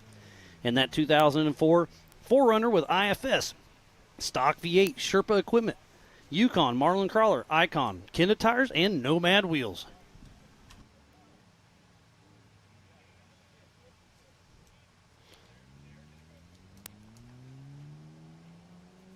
Sitting on the line next is Doug Langford, probably the biggest horsepower machine in the 4600 Spider Track stock class with that big Hemi in there. With rock crawler suspension, Rob Craven riding shotgun. Yeah, it's been very interesting for all of us to watch this. When the Broncos broke onto the scene a couple of years ago, they really raised the standards for 4600 class racing. But the other cars, they've just been getting better and better and better. And we're watching cars like Doug Langford's here. They're really closing the gap on those Broncos now. And right behind him, it looks like John Williams. We've got Sergio Pinillas. I saw Brexton Glines in line. This is a great shot of the race line start-finish. And Sergio, I'm gutted to hear that he's feeling a little bit under the weather today, because Sergio really was one of those cars that could give it to the Broncos. Speaking about Broncos, I was talking to Lauren Healey, I guess it's 3 weeks ago when I was still back at home. I was asking him some questions about his car and sponsors and whatnot. And I was like, so what's your strategy? He's like, I don't know. It depends on if Sergio shows up. If Sergio shows up, I'm going to have to push hard for the national championship. But I heard Sergio wasn't going to make it. So I text Sergio. He's like, he's making it. I was like, hey, Lauren, you're racing. Sergio's coming, so great to see that going down. Okay, and off the line now is Doug Langford. And Rob Craven riding shotgun, number 4699 out of Greensboro, North Carolina with Outlaw Off-Road. In his 2021 LJ with a 392 Hemi. Outlaw Off-Road, rock crawler suspension, Next Venture Motorsports, Nitto tire, Raceline wheels, Baja Designs, Fox, Warren, Factor 55, and Miller Motorsports. His first race was this year in Rush, Kentucky. And Alex Fleming has crossed the line in the 46.28 with a 2:23. So a solid run there. 5 seconds behind our current 4600 leader, Lauren Healey. So it'll be a great run. They will be taking off later on today, one at a time, every 30 seconds. And Doug Langford gets a little bit of loose in that little whooped out section.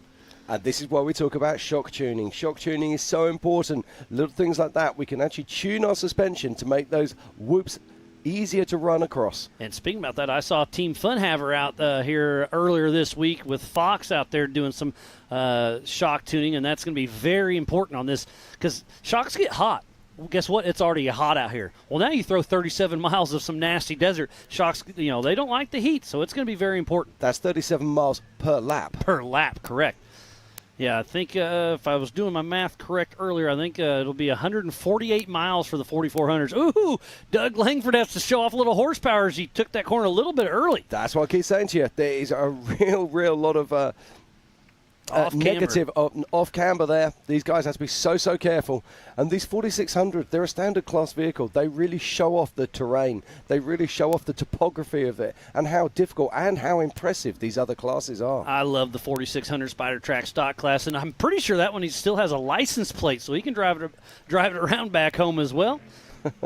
Take it down the mall, pick up some shopping. The good old mall crawler. Now, this is interesting. There is that line there, cuts down across, and very few people are taking that. I like that line. I really do. Yeah, I'm surprised at how few people are taking it. And the trouble is it's going to become more and more difficult to take it because what's going to happen is that people are coming by and they're going to be digging in.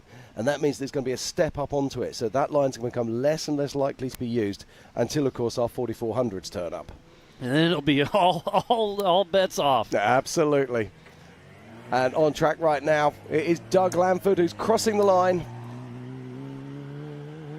Doug Langford goes into third position in the Spider Tracks 4600 with a 2:31.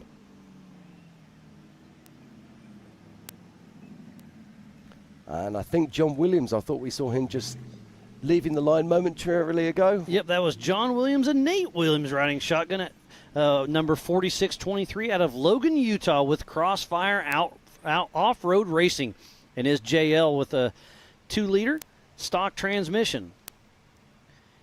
Dynatrack 60s, ARB, Active Air Technology, BFG, Warren, Factor 55, Rock Crawler, Rock Jock 4x4, and Summit Machine. His first Ultra4 race was King of the Hammers back in the EMC the first year back in 2012. I love the technology that goes into these 4600s. You have to work really hard to get these cars to perform. As a stock platform, they're heavy. They take a lot of work to get them to move properly. But it's a great looking Bronco here of the Atterburys. Yeah, Josh Atterbury getting ready to take off, chasing down John Williams here very shortly.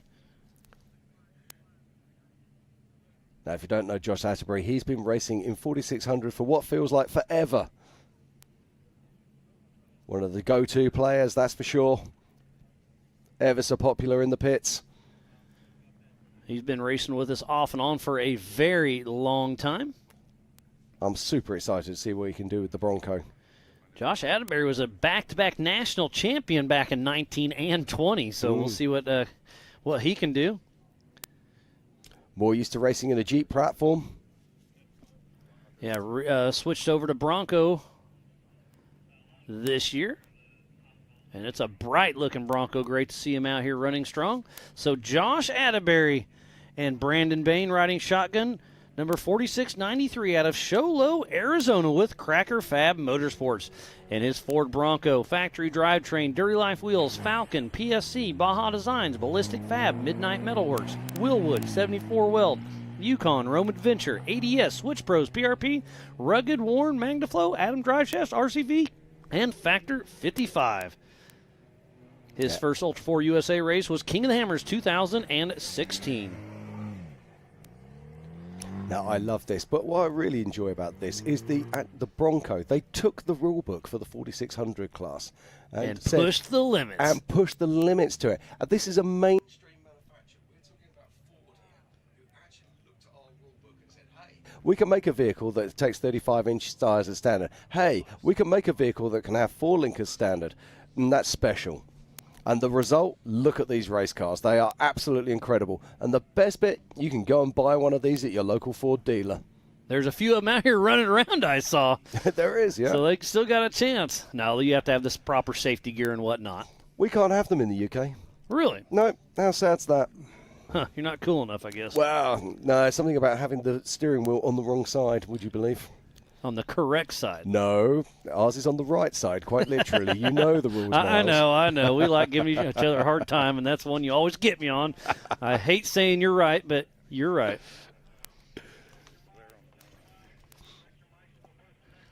Yeah, it's probably just too big. It won't fit on your roads over there. That's okay. Similar size to a Land Rover. So Josh Atterbury across the Yukon Ridge. Pushing strong.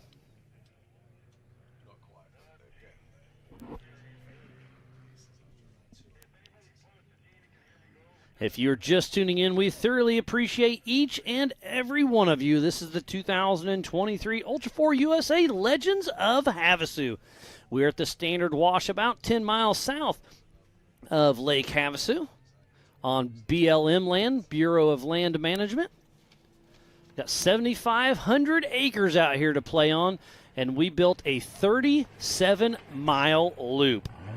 And that is the 4605 of Albert Contreras. Another Mid-America Outdoor ambassador with his son Tristan Contreras riding shotgun out of Compton, California with Jeep Thrills Off-Road. He's been racing this Jeep LJ for a very long time. He's got King, Torco, Mickey Thompson, Raceline Wheels, Coyote Beadlocks, Race Choice, Yukon, PCI, Artec, Genrite, Elderbrock, AFE, PRP, and Warn Factor 55. And Josh Atterbury just crossed the line there in a 2:28, so a solid run there from Josh Atterbury.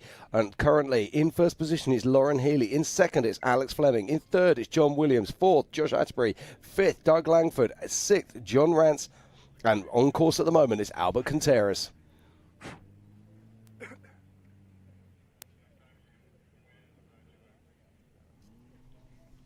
Up next, the 4695 of Jesse Bennett. Yeah, very familiar silhouette there of the Jeep. We'll be seeing what he can do in course very shortly. And behind him, we can see him lining up there is Brexton Glines. We'll see what kind of time Albert Contreras can run down. He's been racing with us for a very long time. Always great to see the Contreras family. He brings the full family most of the time and drives all over the United States come racing Ultra4 USA, all the way from Compton, California. And he took a pretty good tumble in that Jeep of his. I think it was in Ridgecrest probably about 5 years ago. But, hey, that's what he does. He works on Jeeps. So he got it back in action and got it rolling. Yeah, that's a remarkable thing about these vehicles. They are so incredibly tough, but also the crews are incredibly durable. They do not want to stop. They'll take these cars back. They'll strip them down. I'm doing it myself right now. In fact, I believe my son is washing my vehicle while I'm sitting here. Well, that's a win-win. Yeah, I was going to say. Thank you, Sam.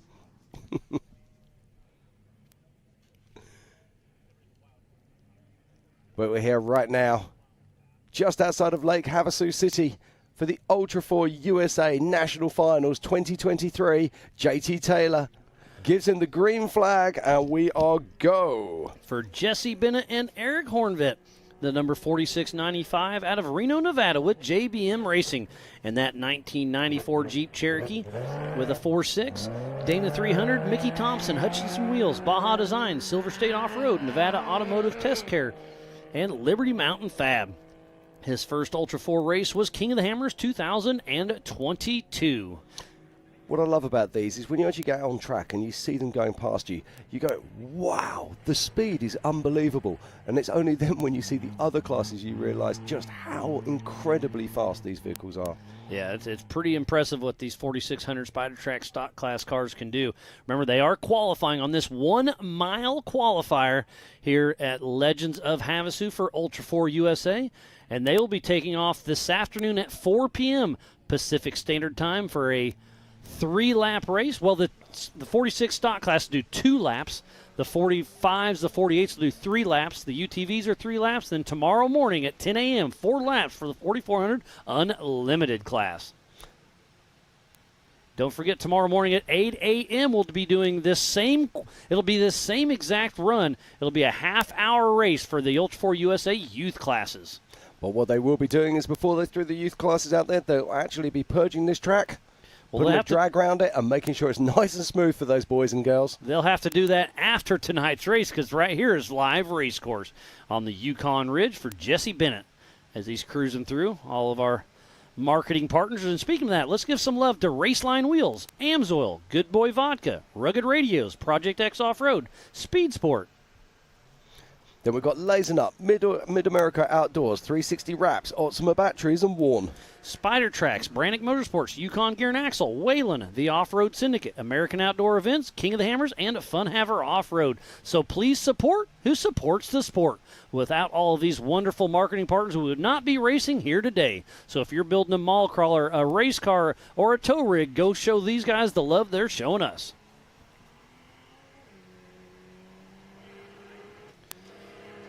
And you see standing right next to JT Taylor, our race director, is Bob Bauer, the Off-Road Motorsports Hall of Famer himself, our Grand Marshal.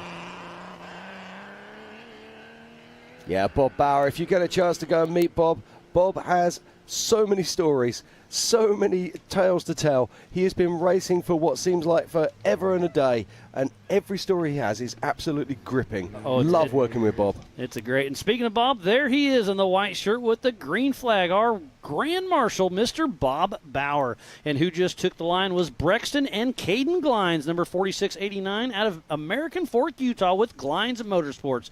And their Jeep with Mickey Thompson tires, Terraflex, Yukon, Nacho Lights, Lone Peaks Collision, Coyote Enterprises, Bomber Eyewear, Chad's Fab, Factor 55, R1, Crossfire, Fab Rats, Adams Drive Shafts, Speed Sport, Grizzly Habits, Randy's Worldwide. Their first Ultra4 USA race was King of the Hammers 2022. So we'll kind of see what kind of time we can throw down there as Bob Bauer has that flag in his hand, watching JT Taylor, our Ultra4 USA race director.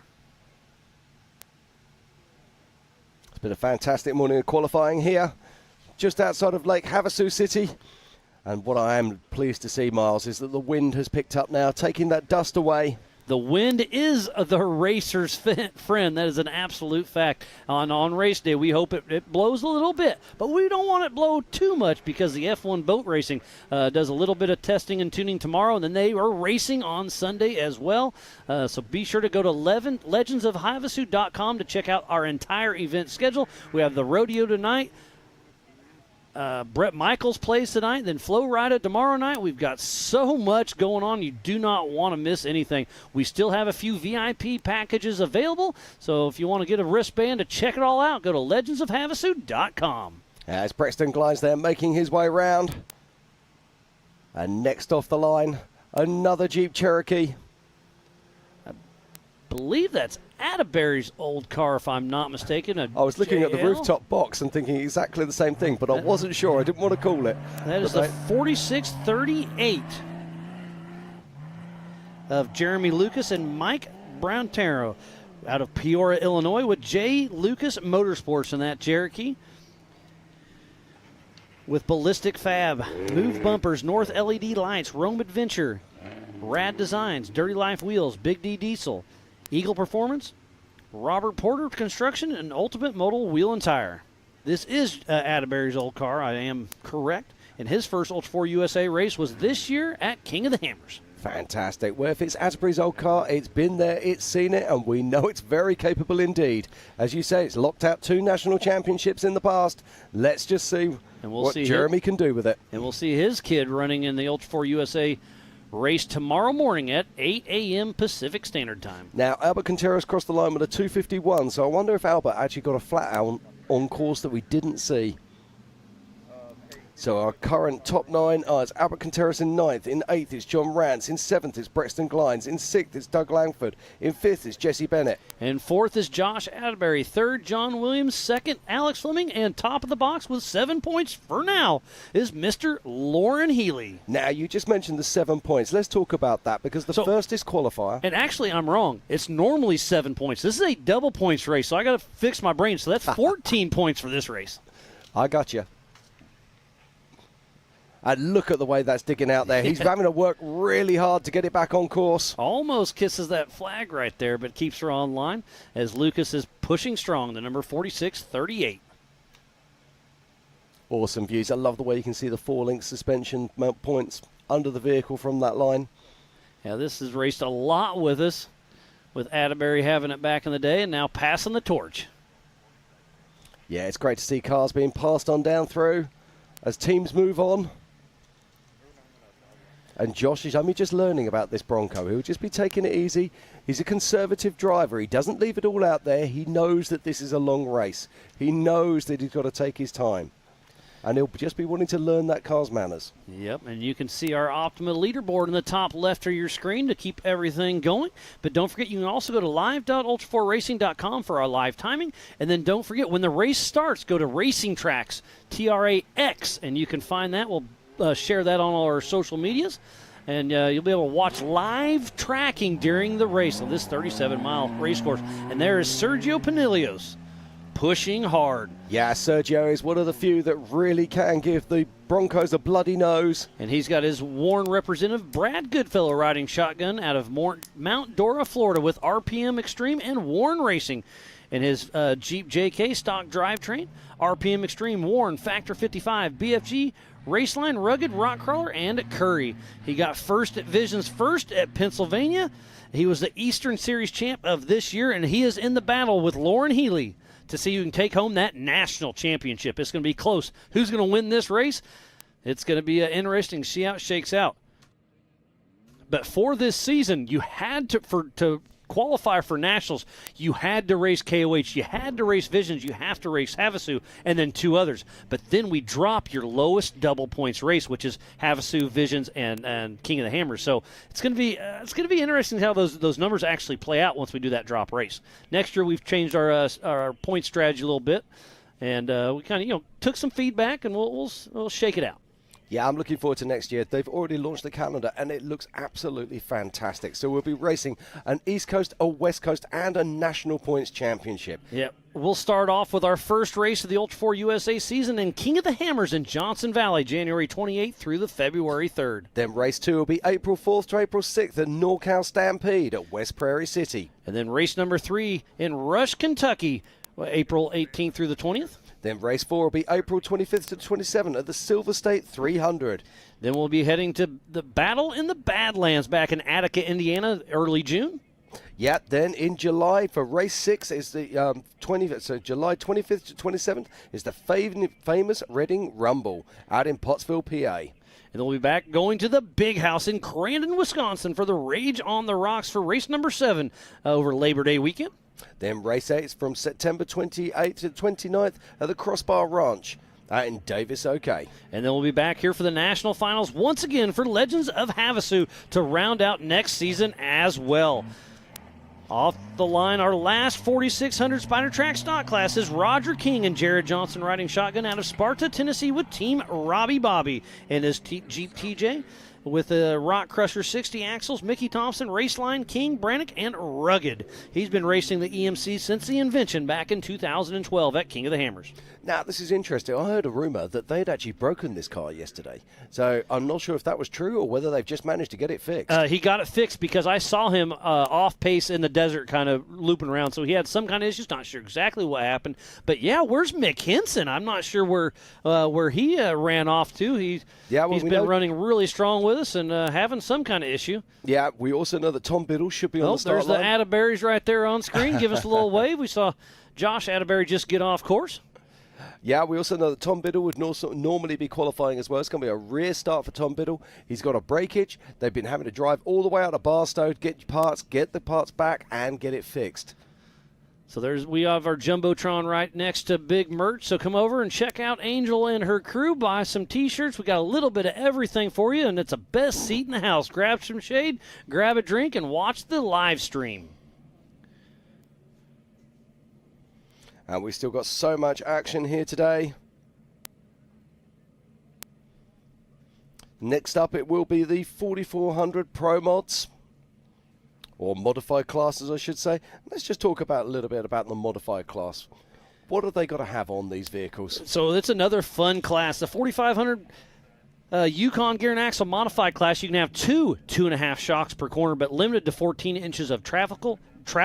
Mechanical steering is the big thing. Just go back to the shocks also, because the other thing with these shocks is they have to be axle mounted. They can't be mounted on the radius arms like they can on the 4800s, and that makes a big difference to the amount of suspension travel they can get. But they get the benefit of that double shock system, especially in these big whoops out here in the desert. But let's talk about steering a little bit, Jim. Yeah, now steering's interesting because they have to have a mechanical link on the steering. So in theory, they need to be running a steering box, and then they're allowed to have a hydraulic assist. But there are other ways of doing it. And we've seen some fantastic systems over the years. We've seen Jesse Haynes come up with this incredible cantilever system. Oh, that was a work of art for sure. Absolutely. Then, of course, most recently, the Get Bent Fab vehicles like Jimmy Jacks and Rick Levezzo, using a cable system on a full hydraulic to give them that mechanical link. So there's lots of different things that these 4500 class cars can do. But there was a vote on that. There are no orbital valves allowed for the 2024 season in the 4500 class. There's a few cars that are going to have to change their strategy, either move up to 4400 or to 4800, or figure out their steering to bring it back to the mechanical proper. Yeah, it's a very interesting class indeed. And it's a class that was born out of the need for a modified class all the way back in 2007. Looks like our first 4500 Yukon gear and axle modified class cars heading up.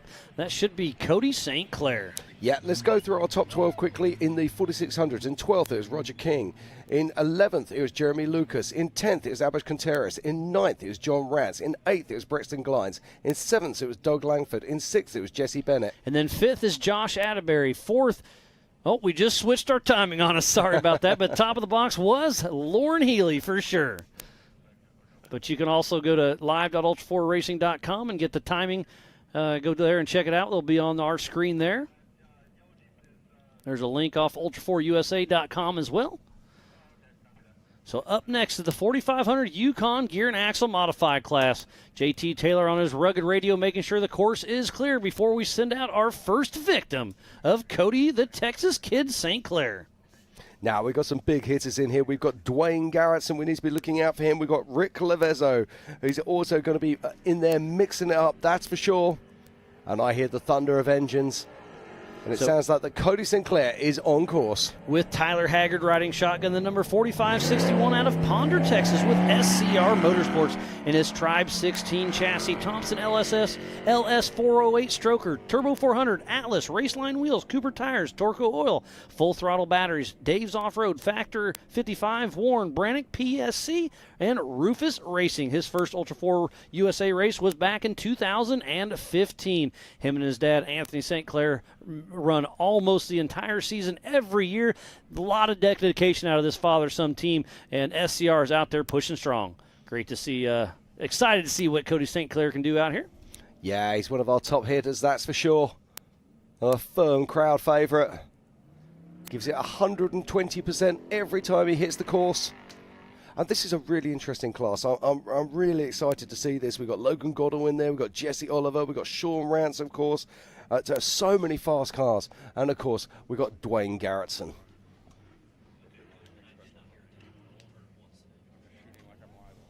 And if we look at the form book, this is Dwayne Garrettson's race to lose right now. But there are a lot of guys out there who are going to be arguing with me who want to take away that.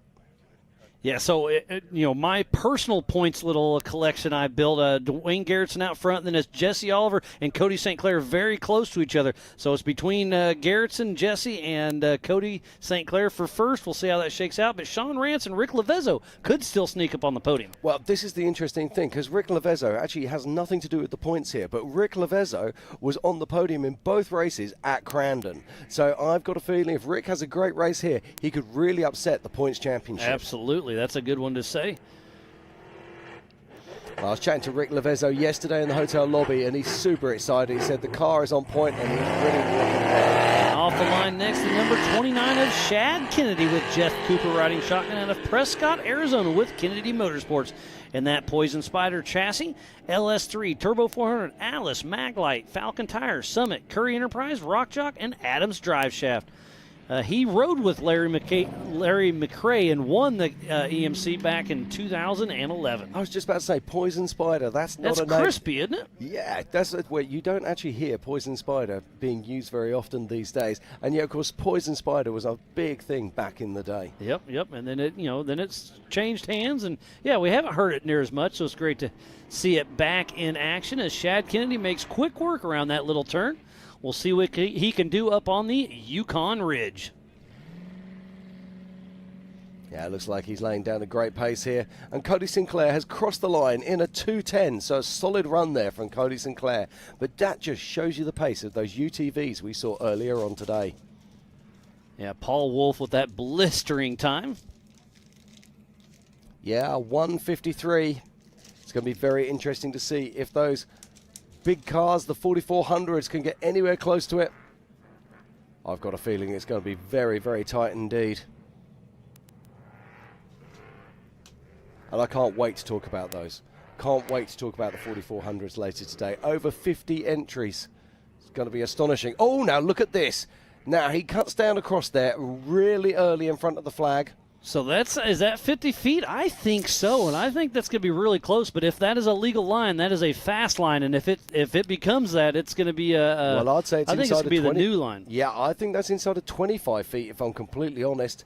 As 45.78 now makes his way out onto track. That's Les Figaro, Fig Speed himself, out of Henderson, Nevada, the number 4578. With his Jeep JK, Fig Speed Shop, and RSP Plumbing.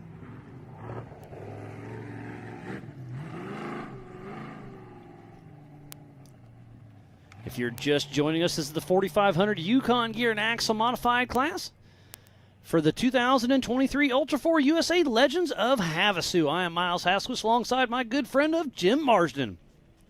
Pam Hall will be in the Amsoil Hot Pits later on today and tomorrow, feeding us some information. We'll do some hits with her, and she'll be having some fun out there.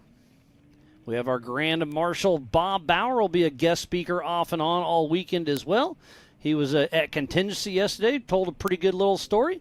I was able to take him out on course a few days ago, and we ran about the first 9 miles of this course, and he loved every second of it. We were on our way back, and he's like, "Can we just do a couple more miles?" This guy loves the dust, and he's seen more dust than probably anybody here on the premises. Bob Bauer's an absolute legend, and in the Off-Road Motorsports Hall of Fame. Look at that corner. It's really, really starting to fade away. It is indeed. Really off camber now, and they're going to have to work hard to come on there. They're going to have to use horsepower. I was just going to say horsepower, but the more horsepower you use to get up there, the worse that corner is going to get. So if I was qualifying, I'd try to get in line early for the next classes. That's Miles' top tip for the day there. But no, that's a genuine thing. And this is actually, we were talking about it earlier. Now, where's he going to go? So he goes round the long way there. You can start to see there is cutting in across. Now, is that actually any quicker where you've got to come down and then up that ridge? So I don't know if, apples to oranges. We'll see how it shakes out. As Les Figaro, Fig Speed, pushing strong in that 4500 Yukon Gear and Axle Modified class. Now, am I right in thinking that Les used to race with us and then took a bit of time out and has come back to it? You are correct. Yeah, it's a name I hadn't seen for a while, and I saw him popping up. It was great to see him. Looks like that was Peter Doolan, if I'm not mistaken, taking the line. Yeah, and the Gen Right machine, 353. With Jeff Perkins riding shotgun out of Dublin, Ireland, with Hybrid Racing in that Gen Right TL. LS3, Turbo 400, Atlas, Mickey Thompson, Raceline Wheels, Bill Stein Shocks, Gen Right, Jimmy's 4x4, Curry Axle, Factor 55, Warren Vision, and Vision X Likes. And he is racing for cystic fibrosis. And his first Ultra4 USA was this year at King of the Hammers. So great to see him doing a little charity work for cystic fibrosis as well. He's out here racing Legends of Havasu with Ultra4 USA. Yeah, getting out of shape there as he came across the whoops. I did wonder if he might have a flat tyre, the way the car bounced then. Hard to see. Yeah, I'm just looking at that left rear. Just wonder if there might be something, but I might be making that up. But Let's just cut back to the, you say about the Mickey Thompson tyres. We've got lots of different tyre manufacturers being used out here. We've got Falcon, we've got Mickey Thompson, we've got Maxxis, we've got Nitto, we've got BFG. It's going to be really interesting to see how these tyres hold up on the track. I think Pam's going to be awful busy chasing them down in the Amsoil hot pits as Peter Doolan makes quick work around that last little turn as he's up on the Yukon Ridge. And that was a great shot. How skinny this ridge is. And where is that? I'm going to say race mile 7 or so. There's a similar ridge, but it's even skinnier out there on course. So some of these bigger cars, we were in a UTV in our Can-Am Defender building course the last couple weeks, and it, no problem. But I'm going to say about 4 spots on course that these bigger cars, the wider cars, they have to really slow down and pay attention out there. Go from 100 miles an hour slowing down to a straight crawl. Then you have to throw in the element of dust. When you're up on those ridges, oh man, it feels really, really difficult indeed. And then you brought it up earlier, all those nuisance rocks. I mean, there's some in course for sure, but there's a lot of places that you cannot step out of course or your day is going to be over. Absolutely. I believe that's Logan Goodall taking off. Yeah, very distinctive shape there of Logan Goodall. I believe his father Kenneth is having a new car built by Shannon Campbell at the moment. So Logan Goodall and Todd Miller, the number 1950 out of Phoenix, Arizona, with Goodall Racing. And that Stearns chassis with a Ford Bronco up front. Klein LS7 zero gravity 4L80E stock transmission or stock transfer case, Dirty Life wheels, and worn. He's just making his way around to the rhythm section now. Cuts across to the far side. Nice, neat and tidy. Good run here from Logan. This is a beautiful 4500 car. It's an absolute work of art, and Logan is putting it down, see if he can bring it together. We'll see his dad racing with us later on today. Goodall Racing having a great showing here at Legends of Havasu. See if they can bring it all together. Can Goodall be having the same Todd Miller co-driver as his son Logan? So Todd will really know this course well, and I think co-driving is going to really be a big deal as well, because I think they're going to have to get out of the car and change some tires and just memorize the course. Yeah, absolutely. Currently, our 4,500 class leader is Shad Kennedy. In second is Cody Sinclair. In third is Peter Doolan. In fourth is Les Figueroa. Now, I've got a feeling that Logan Goodall could go first here. This looks very tidy indeed. And the fastest time of the day thus far is Mr. Paul Wolf with that minute 53. I was guessing a minute and a half or so on this course, but I didn't know they were doing that turn back, so we did add a little bit of real estate last second, and it's proving to be a fun course. Yeah, Sean Rance we just saw there on course, and Logan Goodall making his way towards the finish. So the 45-31 of Sean Rand Sr. and Chuck Richardson out of Aztec, New Mexico, with Mud Nut Racing in that 1976 Ford Bronco Jesse Hames chassis. Richard Performance 455 small block ATI Turbo 400 Hero T-Case rough stuff. Milestar, Raceline, RPM, RCV, and Super Winch. And there's a change at the top. Logan Goodall is currently in first position in the 4,500 with a 2:05. What a fantastic time there from Logan Goodall. Now, Sean Rance is out on track. We just saw his Bronco making his way past a moment ago. The old school Bronco, the OG Bronco of Ultra4 USA. He's been running it and being proud of his Ford ever since the beginning. And they race all season long. The complete family. Oh, there's Mick Henson back there. So he may have had a mechanical. As long as he communicated with JT Taylor, he will be able to qualify later on today. Sounds like there's 4 cars left in the 4,500 class, and then we will sneak in Mick Henson, getting a little tidbits through my rugged radio. So sounds like Mick Henson did have a mechanical, communicated with race ops, and they're going to let him qualify after the 4,500s. That's fantastic. Great to see that. That old Toyota in the background has raced a lot of races. And speaking about the background, there is Dwayne Garrettson, our national leader in national points right now. It's second in line, right behind the 45-32 of Steve O. Crawford.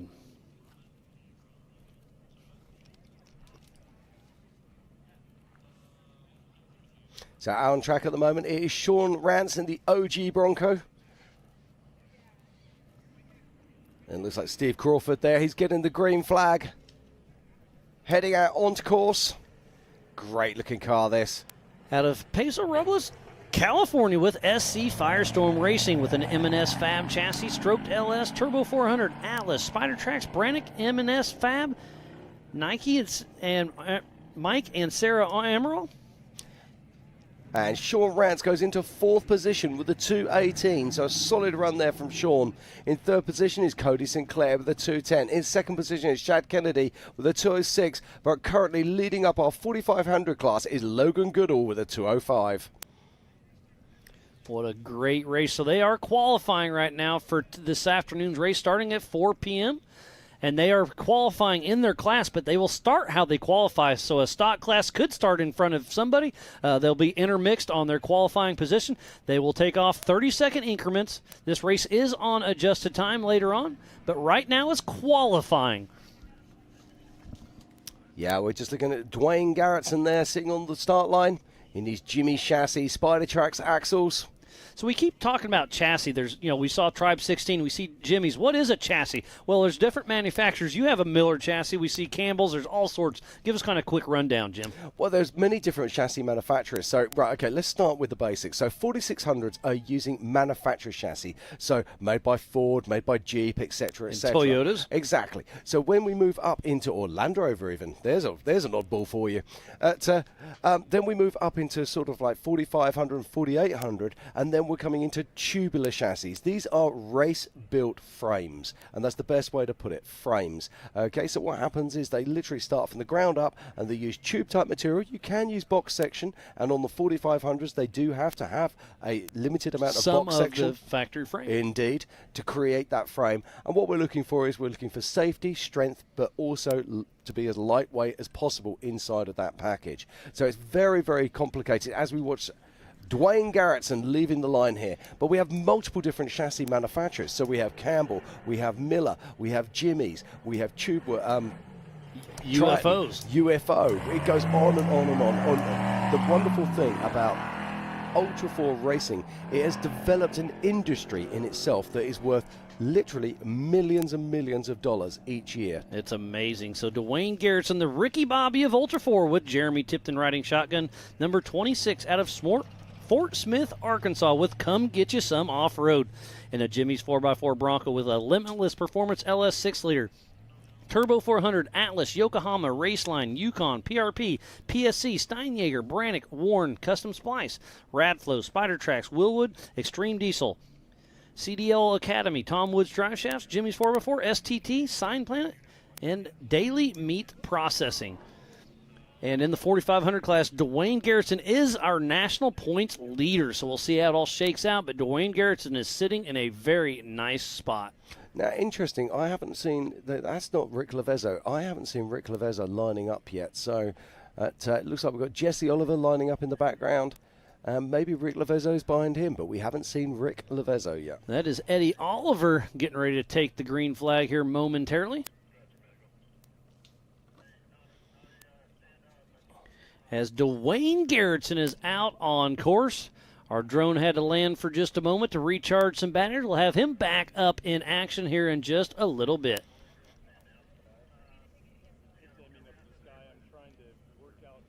There's a rare beast in the desert. Range Rover Sport SVR. Don't see too many of them out here racing with us. No, you don't. Don't see too many running. And I say that as an enthusiast. So if you're just joining us, welcome. This is Ultra4 USA. We are here for Legends of Havasu, just outside of Havasu City. And what a fantastic day we are having so far.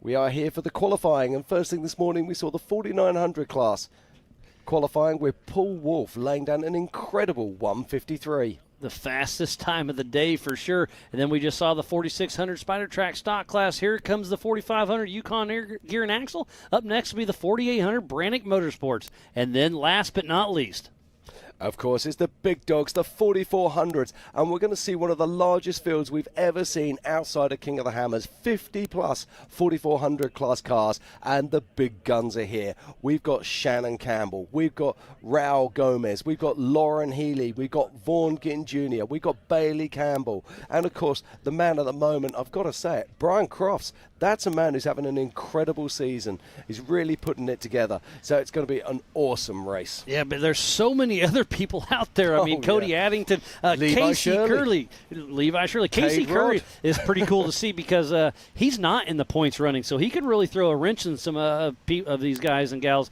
game plans. But yeah, the Campbells are here in full force. The Gomez brothers are here in full force, except for Marcos. He had to, somebody's got to be responsible and stay home and work. But Raul, JP, and Darren out here, they're going to be playing.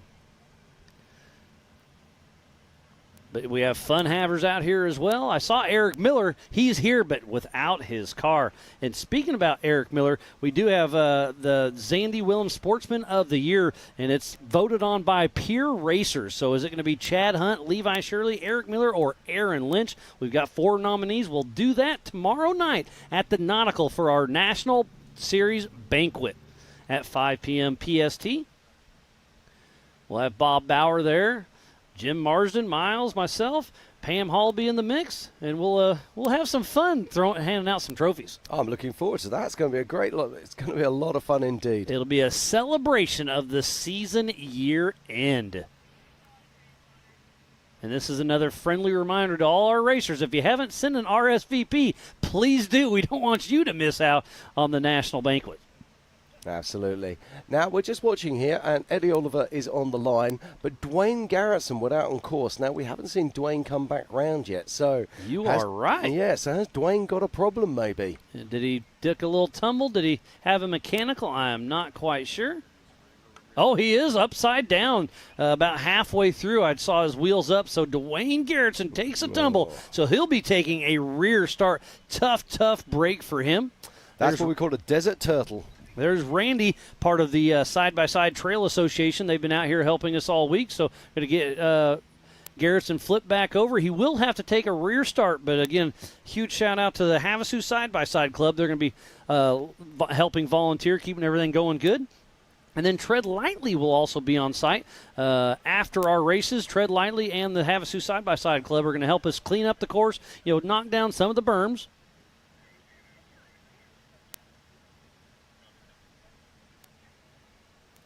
So we're now going to have to call this Dwayne's Corner. Dwayne's Corner, yep. Tough break.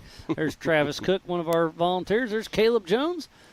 And Dwayne Garrettson and Jeremy Tipton are patiently awaiting. Or sure, you call him Jeremy Tipover. But nobody likes to see this, joking aside. But the safety equipment did its job. These guys and girls will be absolutely safe as possible. And the safety crew is just working very quickly now. And they'll just get this winch back onto its wheels, and we'll get this qualifying session back underway. So tough break for Dwayne Garrettson. He will have to take a rear start, but remember, this race is on adjusted time, so you can still win this thing coming from the back. And if there's a certain bottleneck wherever it's at, it can either help or hurt you. Obviously, you want that clean air, but hey, it's still anybody's game on this 37-mile course later on today. Yeah, and sometimes starting from the back. I mean, how many wonderful stories have we seen where races have started from the back? Tom Ways, Marcus Gomez, so many of those things. And speaking about Dwayne Garrettson, our one and only Pam Hall was able to catch up with him and talk about qualifying. This isn't how he wanted to go, but let's see how he wanted it to go. I am here with Dwayne Garrettson. Dwayne, you are leading our class in the 4500 Yukon Gear and Axle Modified, and you've been out on the race course pre-running today. Give us a little rundown of what's going on out there. Man, the course is going to be fast. It's kind of long, compared to what we're used to, but I think it's going to be really fun. It's going to be really fast. There's a few good fast sections. There's a lot of technical stuff. There's a lot of, little gotcha moments out there. So I think it's going to be a lot of fun. Well, you guys are back here in your pit working on your race truck. What's going on there? We had a serpentine belt walking a little bit, so we just want to try to get it lined up, make sure that we don't have any issues on actual race day. Well, you have, I believe it's a 55-point lead right now in that #1 spot, so you definitely don't want to make sure you lose any belts or anything. Come out here, finish strong. Oh, yeah, if we lose, we want it to be on us. We don't want it to be on the car. So, yeah, we're trying to do everything we can to get a top-notch rig, and then it'll just be up to us. Well, you've had an amazing year. Of course, it's showing right here being #1 in the national points, so good luck out there this weekend. Okay, thank you very much. Well, thanks, Pam. And that was a great chat we just had with Dwayne Garrettson as he was upside down. Now he's on all fours. He'll fire it up, probably have a little bit of puff of smoke. He'll get it back. He does race today at 4 p.m., so he's got 6 hours to get the car looked over. I don't think anything happened to it. This wasn't quite a high-speed corner, but hey, anything can happen. Yeah, tough break there for Dwayne. Nobody likes to see that. We want desert turtles to stay out in the desert. We don't want to create our own desert turtles, that's for sure. Yep, there's Clyde that helps run all of our cameras. He runs SRRS on his off time, which he doesn't have much off time. And then he's been chasing the entire series with us, helping put the production together. So Clyde Bynum out there running around. Yeah, I was chatting to him earlier today. He's super excited to be out here. It's great to see him with us. And this is Eddie Oliver. Just about to take the green flag. JT Taylor fires the green flag, and off the line we go once again. So JR Eddie Oliver with Justin Lyons riding shotgun, the number 4583 out of Federal Way, Washington, with Fueled Racing in his 1998 Jeep TJ with an LS1 Turbo 400 Atlas, Brink Fab 9s, Milestar, Rough Stuff, and Yukon. His first Ultra4 USA race was King of the Hammers earlier this year. See what kind of time he can throw down, but Logan Goodall still in that top position with those 14 points sitting in that pole. Time to beat is a 2:05 in the 4500 Yukon gear and axle modified class. Yeah, that was an astonishing time laid down by Logan Goodall. And you saw him, he did not put a wheel wrong as he made his way around this awesome qualifying course out here at Havasu City. And is 1 second, less than 1 second splitting Goodall and Shad Kennedy. Now, is this the corner where Dwayne went over? Yeah, this I is think tip, it is. tip over. So here we go, Eddie Oliver corner. going around Dwayne's corner. But he makes it smooth. He probably was watching and saw Garrettson tipped over. So Eddie Oliver takes her a little bit easy and makes his way around this fun little qualifying run. Yeah, this, of course, is the jump that we saw Max Gordon taking earlier on. He went to the left instead of to the right. Added a few seconds to his lap. But Eddie Oliver makes no such mistakes. We'll see Heads on up towards the Yukon ridgeline. See if he jumps on the high side, and he does a pretty good run there. That corner's definitely starting to fall apart. It's going to be interesting to see what happens when the 4400 and the 4800 cars with unlimited horsepower here in just a little bit. It's going to be, that corner's going to fall apart, I have a feeling. Yeah, it's going to be very interesting to watch that. But we've got some great talent out there, but it's those kind of corners that really can make the big differences. You come in there, just get it slightly light, get it slightly wrong, that back end comes around on you and you just bleed away half a second. Oh, look at that, Eddie Oliver just drops a wheel off the edge. And that's what we were saying, this ridgeline is so narrow, it's hard to see it when you're looking at it from the drone, but when you're actually sitting on it yourself, it feels so small. And right where he just went through, Paul Wolf was pre-running yesterday in his big car and took a little tumble, so anything can bite you at any time. Off the line now is the number 4517 of Jesse Oliver with Randy Cole riding shotgun out of White Lake, Michigan with Oliver Racing. And Jesse, of course, he is racing for the points championship here. But there are so many variables in this championship. They've just got to get it out there. They've got to do the best result they possibly can and pray that the others have a bad race. We'll see if he can put his Ironman off-road, Mickey Thompson tires, Raceline wheels, Brandick Motorsports, and Magnitude suspension.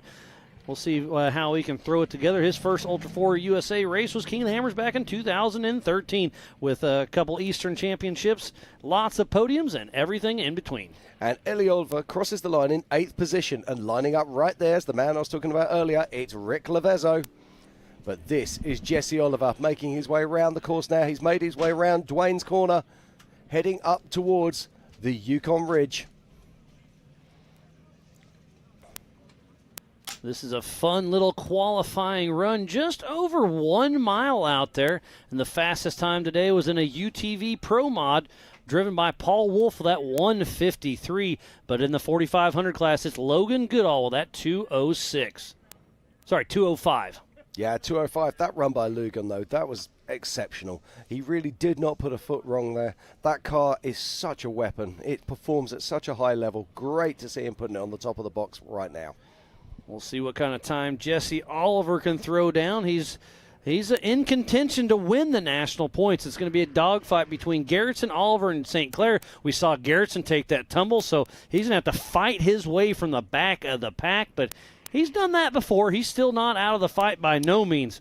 We're talking about that earlier. We've seen so many amazing stories as we watch Rick Lavezzo bursting away from the line now in the Get Bent Fab machine. With James Mahoney riding shotgun out of Fort Worth, Texas with R-Squared Racing and Obstacle. And that Get Bent Fab Ford Bronco with an LS7. Gearworks Turbo 400, Hero T-Case, Yokohama, King Shocks, Raceline, Amsoil, Obstacle, and Willwood. His first Ultra4 USA race was King of the Hammers 2017. And Jesse Oliver crosses the line in fourth position with a solid 2:14. So a really nice run there from Jesse Oliver. Just behind Cody Sinclair, Shad Kennedy, and of course our current leader, Logan Goodall. But there's a man on course right now who would love that first place, and that is Rick Lavezzo, making his way down towards Dwayne's corner. So easy to come around this corner, just get it high-sided and flip it on his side. But he gets round safely, makes his way up and round, heading towards the Yukon Ridgeline. Now, do you know anything about the motor in this car? Because I keep being told it's got some comedy-size engine in it, but I don't know anything other than that. It's an LS7, and it sounds good, I'll tell you that. And he showed it out in Crandon when he won that race earlier this season. Rick Lavezzo's been running with us. He's also got a pinhole Horschel-built machine that they're still working the bugs out. He's raced it at least once, but was unable to get it out here. But he'll be racing that at King of the Hammers, I believe. Yeah, I was chatting to him about that the other day. He said, look, he said, Paul's doing a lot of stuff at the moment. He said, I'm not in a rush to race that car. We want to get it out for testing before Hammers, but that is where I'm going to be racing it next. That is my Hammers car. But he'll still keep this car, I assume, and maybe pull a little double duty. Well, this it's is a pretty cool car. because we were talking about this. This car is going to be illegal next year because of the fact it has an orbital valve fitted to it. So he's going to have to make either changes and change the shock package and put it into 4800, or he's going to have to change the steering to remain in 4500. We'll see how that all plays out as he's making his way. Lavezzo and James Mahoney. James Mahoney's going to be racing later on today, too, so he's getting an early shot of the qualifier. James Mahoney recently bought Farafani Sr.'s old car, so that'll be back in action. It'll be fun to see that car racing once again with James Mahoney at the pilot seat. Yeah, and Rick Lavezzo comes in fifth position. With the 2:16, so a solid run there from Rick Lavezzo. But let's just have a quick run through of our current top 10 in 4500 modified. In 10th is Eddie Oliver. In 9th is Les Figueroa. In 8th is Peter Dolan. In 7th is Steve Crawford. In 6th is Sean Rance. In 5th is Rick Lavezzo. In 4th is Jesse Oliver. In 3rd is Cody St. Clair. 2nd, Shad Kennedy. And in that pole position, getting 14 points, is Logan Goodall. So that is the 4500 Yukon Gear and Axle Modified class. Looks like Mick Henson did make it late to qualifying. And looks like that could be... yeah, it looks like we've got a UTV there that's turned up late as well. Raven, I believe. Yeah, that could well be. And is that another 4500 I see That's there? a 4800. That's that Brian is a Moore. 48. Yeah, that's Brian Moore, yep. So we have a 46 car and a UTV that'll qualify before the 4800s kick off. And again, you qualify in your class unless you have a mechanical and communicate with our race director, JT Taylor. Get on your rugged radio, tell him, hey, I'm in the pits, I'm working on it, I'll be there, I'll be late, and he will fit you in where you can as long as you communicate. If you don't tell him, just show up, you're taking a rear start. But if you communicate, he'll get you in as he can. Now, I'm looking at this Toyota, and the tailgate on that Toyota was flying loose at Crandon. How it survived, I have no idea. It's battered, it's bent, but it's back on that car and ready for another race. They say you just can't kill Toyotas, and this is absolute evidence of it. They're trying, that's for sure.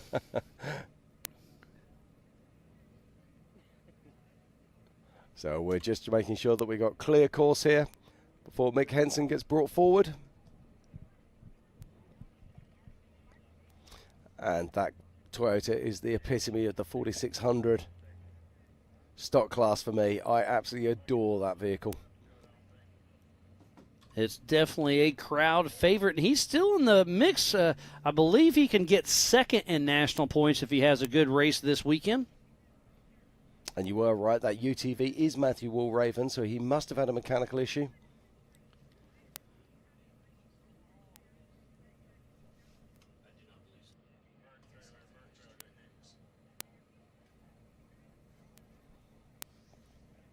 So we're waiting here just for some more action. If you're just joining us, welcome. This is the 2023 Legends of Havasu. We are out here for the final round of the 2023 Ultra4 National Finals. An incredible year of racing, and this event locks it out and will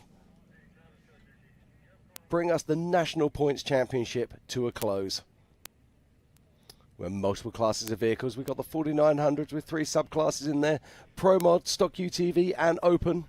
Then we move over to the 4500 class we've just seen qualifying, the 4600 Spider Track stock class, and of course the 4800 Legends class that we're going to see qualifying very soon.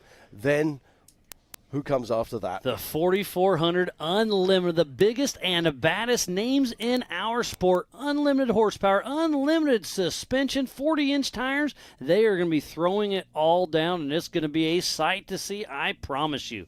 And if you are just tuning in, this is the 2023 Legends of Havasu here in the Standard Wash. Yeah, it looks like Mick Henson is about to get the green flag. JT Taylor's just talking on his rugged radios to all his course marshals, making sure the course is clear and ready to race.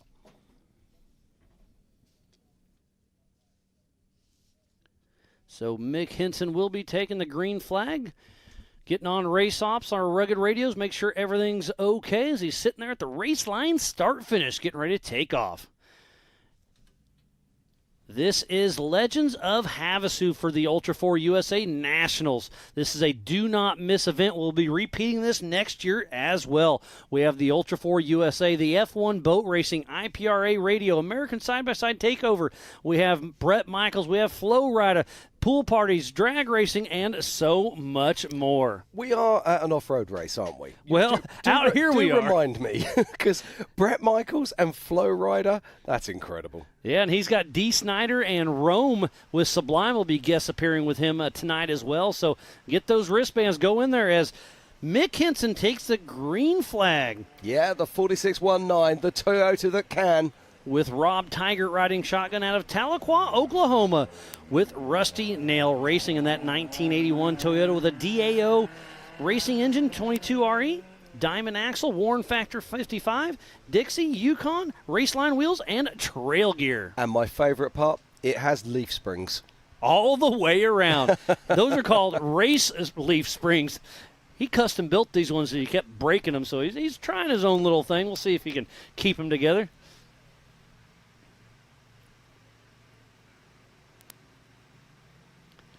Yeah, we just left Disney, Oklahoma just a little bit ago and set the fastest lap of the day for the 4600 class in a Lee Springs Toyota against none other than Lauren Healey. I mean, that's incredible. It's impressive. We'll see how this old Toyota floats through the desert. Yep, makes his way around to Dwayne's corner. Dwayne's going to love me for that one, isn't he? He's going to love to hate you, or hate to love you, however you put that. But Mick Henson still running strong. The little Toyota that could. Yeah, Mick just putting her to work here. And you can see the pace difference, having just watched the 4500 modified class, and then we step back to, I say step back, we go into a 4600 class car, and the pace difference is quite remarkable. But this is a stock class vehicle. This is literally an old Toyota. I took a lap around the Disney race course after race. You know, we had a little bit of fun, and it was a lot of fun because this thing's got a dual transfer case as well. So there's so many different gears you can pick out of this thing, and it was just really fun to see the course after race. The race really beats up these courses out here, and it was fun riding the old Toyota. Yeah, did you see the way he's trying to make his way onto the ridgeline there? We keep talking about that. It corners really is getting carving looser up. and looser. It is indeed. I can tell you this ridgeline will feel very tight indeed for this little Toyota.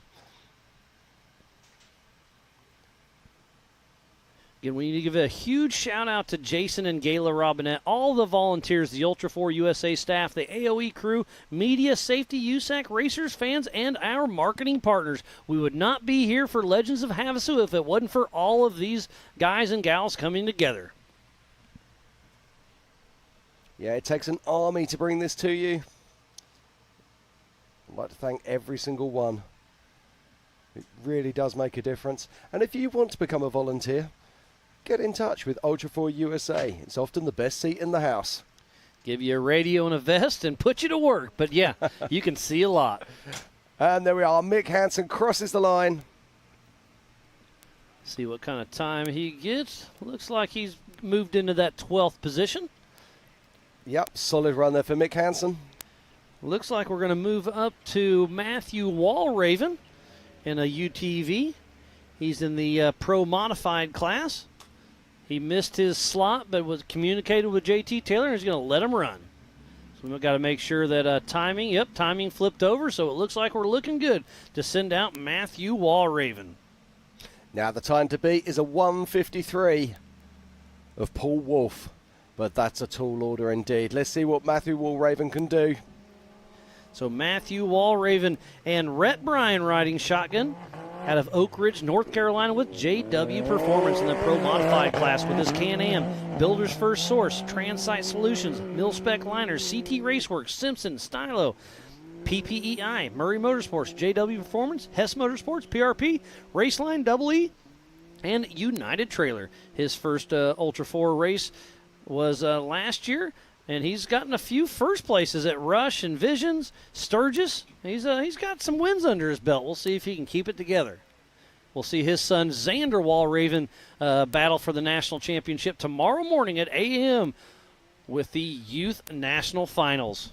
Yeah, Matthew's got some form. USA. Matthew's got some form as he makes his way around Dwayne's corner. Now, he can drive. So let's see what he can do here. Can he go sub 2 minutes? It'll be close. We'll see if he can throw it together. He brought one of those new Can-Ams with the funny front arms, the Maverick, and he was running around and he was overly impressed. He can't wait to build that thing for KOH next season. He says that machine's stock is faster than his race car is right here. So he thinks the new Can-Am is an absolute game changer. Yeah, it's great to see that all these manufacturers bringing new weaponry to the table, should we say. So, I mean, we've got Speed UTV, we've got Can-Am, we've got the Polaris Pro R out there. All of these manufacturers are really raising their games. Yeah, we usually have a few Yamahas out here racing as well. So, yeah, they're going to have to step it up. Let's not forget the Honda Talons. Yep. There's a little bit of everything. Great to see all the manufacturers out here representing. Yeah, I think he's a little bit off the that 2 minute pace. I think he's going to be something around about the 2:03.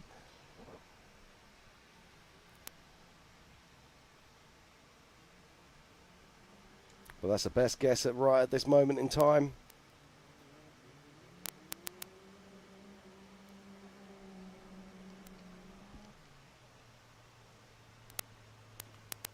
So Matthew Walraven crosses the line.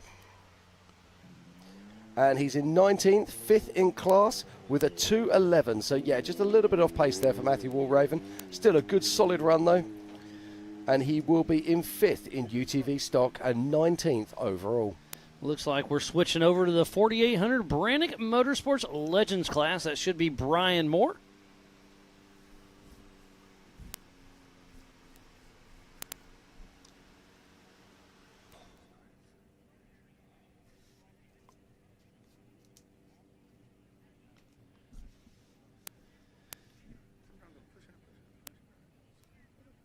This should be the 918 of Brian Crash Moore out of Tulsa, Oklahoma with Moore Racing. Well, you can't say Brian Crash Moore without explaining yourself. That's the nickname he gave me. So maybe Moore Crashes or Crashes More, I don't know. I was so hoping you had a story for me then.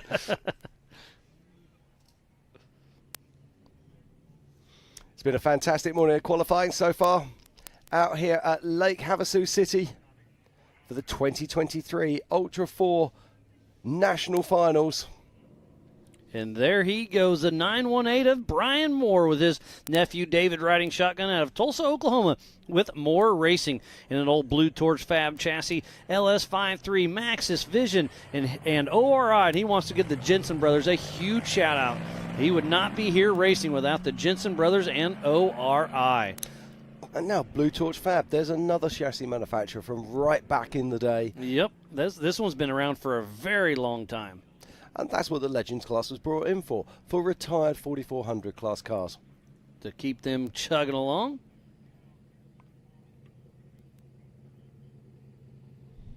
I feel the... So Brian Moore out on course now. And here's another familiar name. Craig Allen will be taking the green flag here shortly. With Alan Lorton riding shotgun. As we're following Brian Moore. See if he can make it around this corner without doing a little buzz bicycle. Safely round Dwayne's corner. Slows her down. Yeah, this is a steady run by Brian here.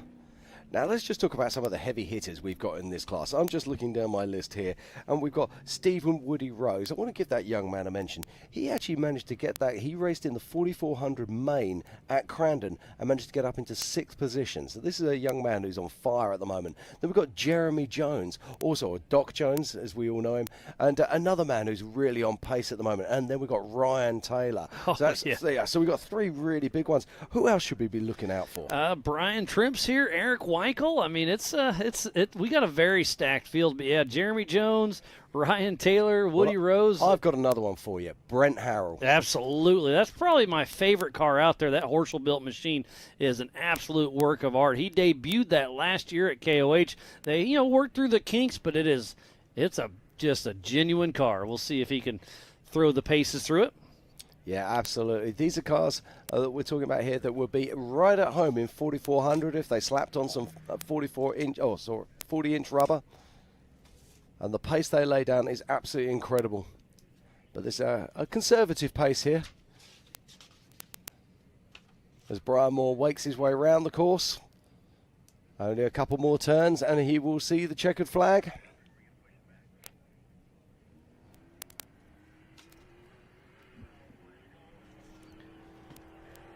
And taking off the line as we speak is Craig Allen and Alan Lorton.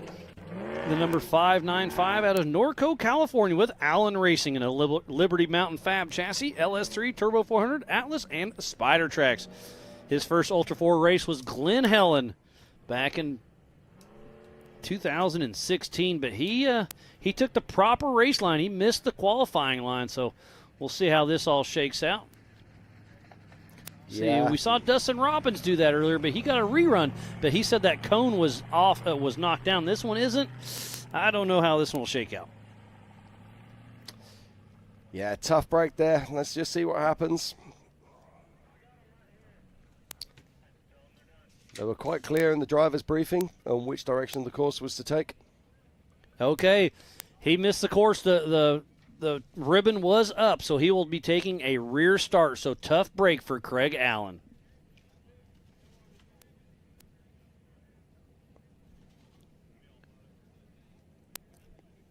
Up next should be the 45-49 of, well, that's Rick Lavezzo. He's already ran. Yeah, I don't think that's correct. That's all right. We'll find out in a moment. But, tough break there for Craig Allen. He will not be happy. We'll have to take a minute, just take a breather.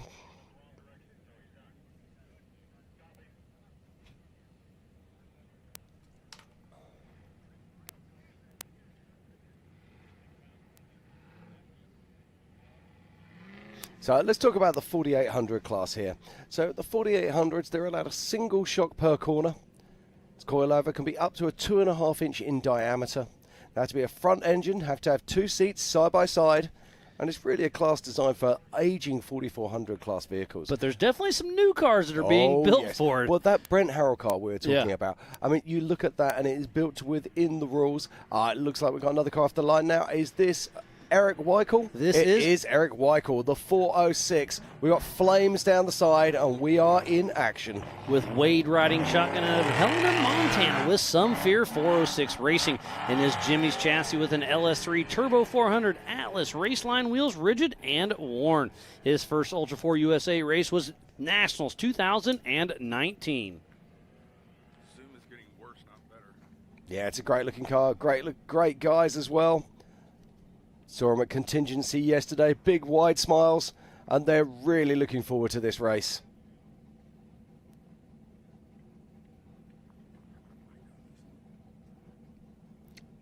And you can tell that things are turning up the heat a little bit. You can feel the engines as they come alongside our commentary I can booth. feel it, I can hear it, and I can smell it. These cars are rocking and rolling as we're here in the Warren booth. You can hear them just right next to it, and this thing is rattling. It's great. I love it. Love the horsepower out here. Speaking about horsepower, Paul Horse will be coming out later on today with sniffing 1,200 horsepower and that IFS IRS four-wheel steer machine. Yeah, I've been hearing rumors that this is a test run for the King of the Hammers. Absolutely, and this we're only a few hours away from that area, so this desert and the canyons are very similar. Obviously, we don't have the hammer trails like they do at King of the Hammers, but it's got everything else that we can think of: the tight sections, the wide open, the whoops. It's going to be awesome as Eric Weichel and Wade making their way around. Yeah, I think this is probably going to be something around about sort of that 210, 214, something around that kind of mark. But you said we've got so many big hitters in this 4800 class. Believe that is Greg Neff taking off. I think you're right. And Eric Risco riding shotgun number 73 out of Broomfield, Colorado with Neff Motorsports. And a Neff chassis LS3 525 horsepower, 6L90E transmission.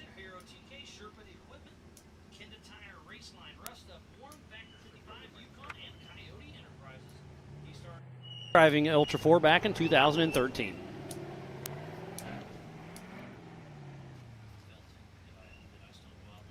No, you're good.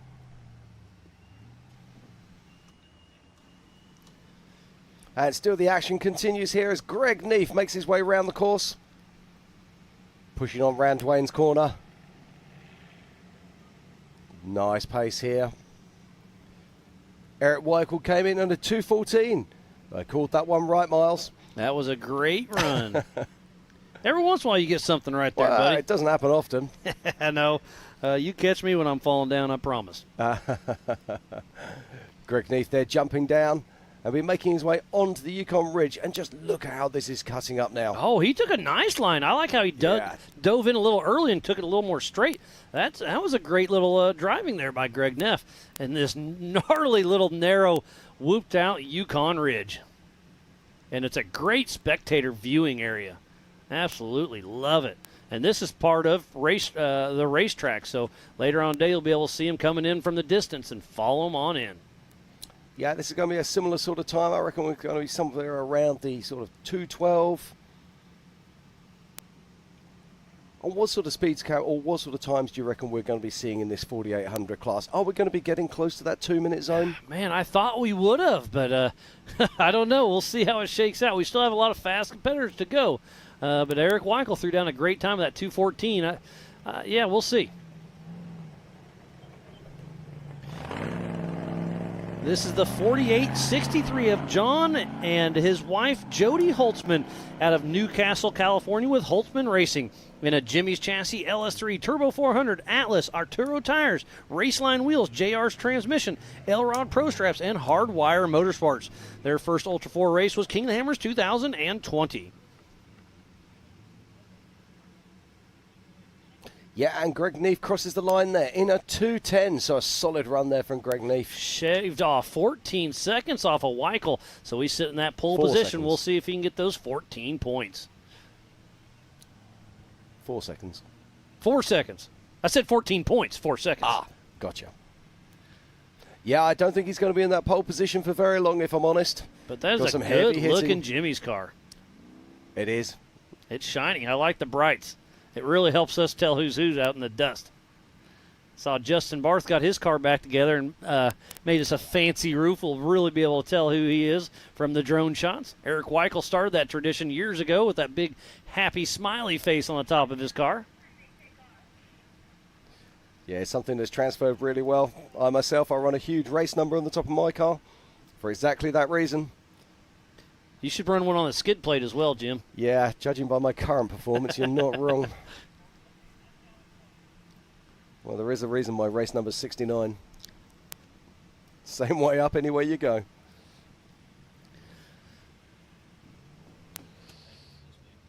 Okay, so John Holzman making his way down the Yukon Ridgeline here. And again, this is looking like a good solid run. Going to be somewhere between that sort of 2:10 and 2:15, I'm guessing. Looks like Barbara Rainey's tuned in. Thanks for checking us out. Yeah, saw Barbara down in contingency yesterday, looking well. Always great to see her out here from the Off-Road Hall of Fame, of course. She'll be making her way out to Vegas very soon as the 8:29 leaves the line now. Of Paul Kroger and Christy Kroger out of Tucson, Arizona with Kroger Racing. They built their own chassis with a Junkyard LQ9, Turbo 400, Hero TKs, and Simmons 4x4. Their debut was King of the Hammers this year.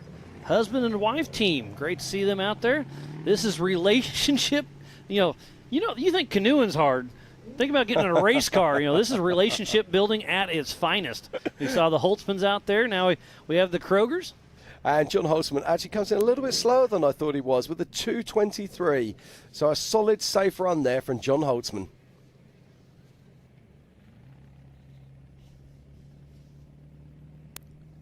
And on course right now, making their way round Dwayne's corner. And you can see the different styles of cars as they've aged. That looks like an old-style Jimmy's car to me. Yeah, he said it's a custom chassis. It's a custom chassis. Looks like it's based on an old-style Jimmy's car then. But they sit much taller than many of the cars that we see these days racing in 4400. Times change, as does fashion. And that 8:29 there, making his way down the Yukon Ridgeline.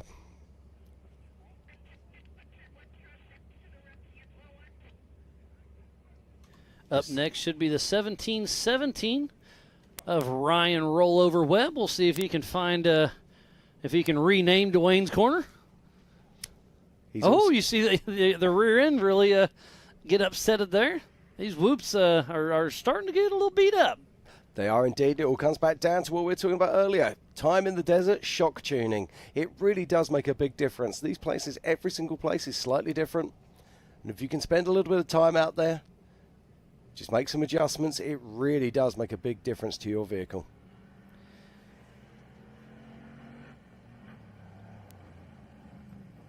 That is 1770. Sorry, that is Johnny Valadez. I miscalled that one. 717 is Ryan Webb. I just dropped a number.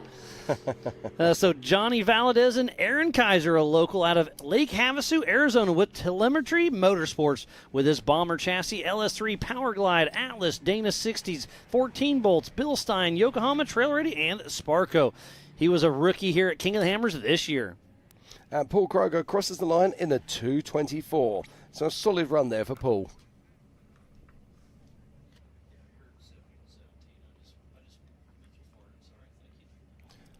So this is the first of the Bomber chassis that we've seen out there. Of course, designed by three-time king Randy Slauson. Very popular frame at King of the Hammers. Looks like he's laying down a good pace here. Yeah, he's been out here testing and tuning. Obviously, he's, lives here part-time in Lake Havasu, so great to see Johnny Valadez bringing a race to his hometown.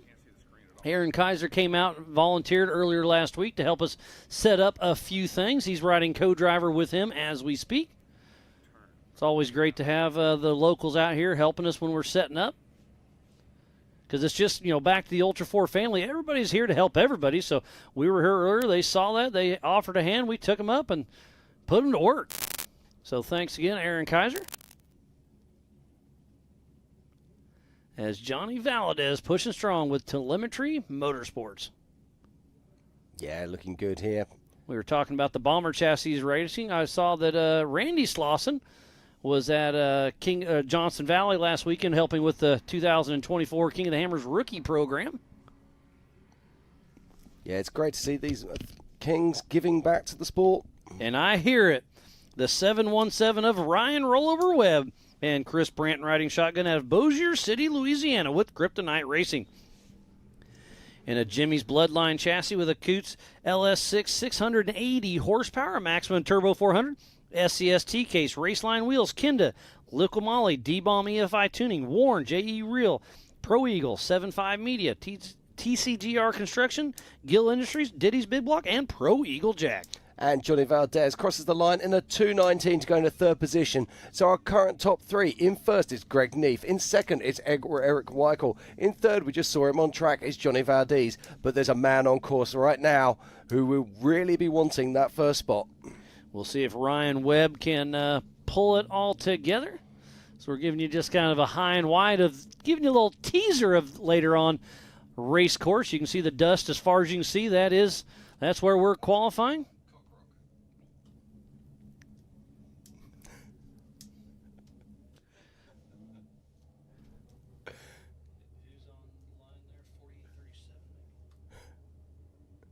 And we're looking now back on our start line as Ryan Webb is out on course at the moment. And we'll be keeping an eye on his time, that is for sure.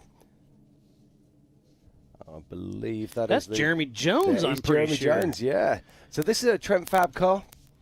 Now Jeremy Jones is in the contention for the National Points Championship. He is leading the championship right now. And I'm right in thinking he's already locked out the...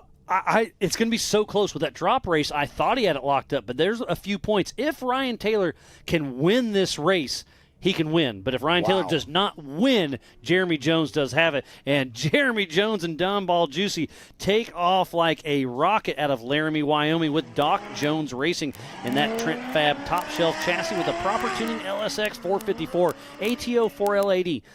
Atlas, Raceline Wheels, Mickey Thompson Tires, Wyotech, Warren, Yukon, Nepco, Old Trail Fabrication, Amsoil, Corkle Oil, Johnny Customs Motorsports, Warrior Built, Alltech, Fox, Vital Motions, U.S. Automotive and Machine, and Brannick Motorsports. And Ryan Webb crosses the line in a 2:17. So Greg Neef is still our current race leader in 4,800. But he moves into that third spot.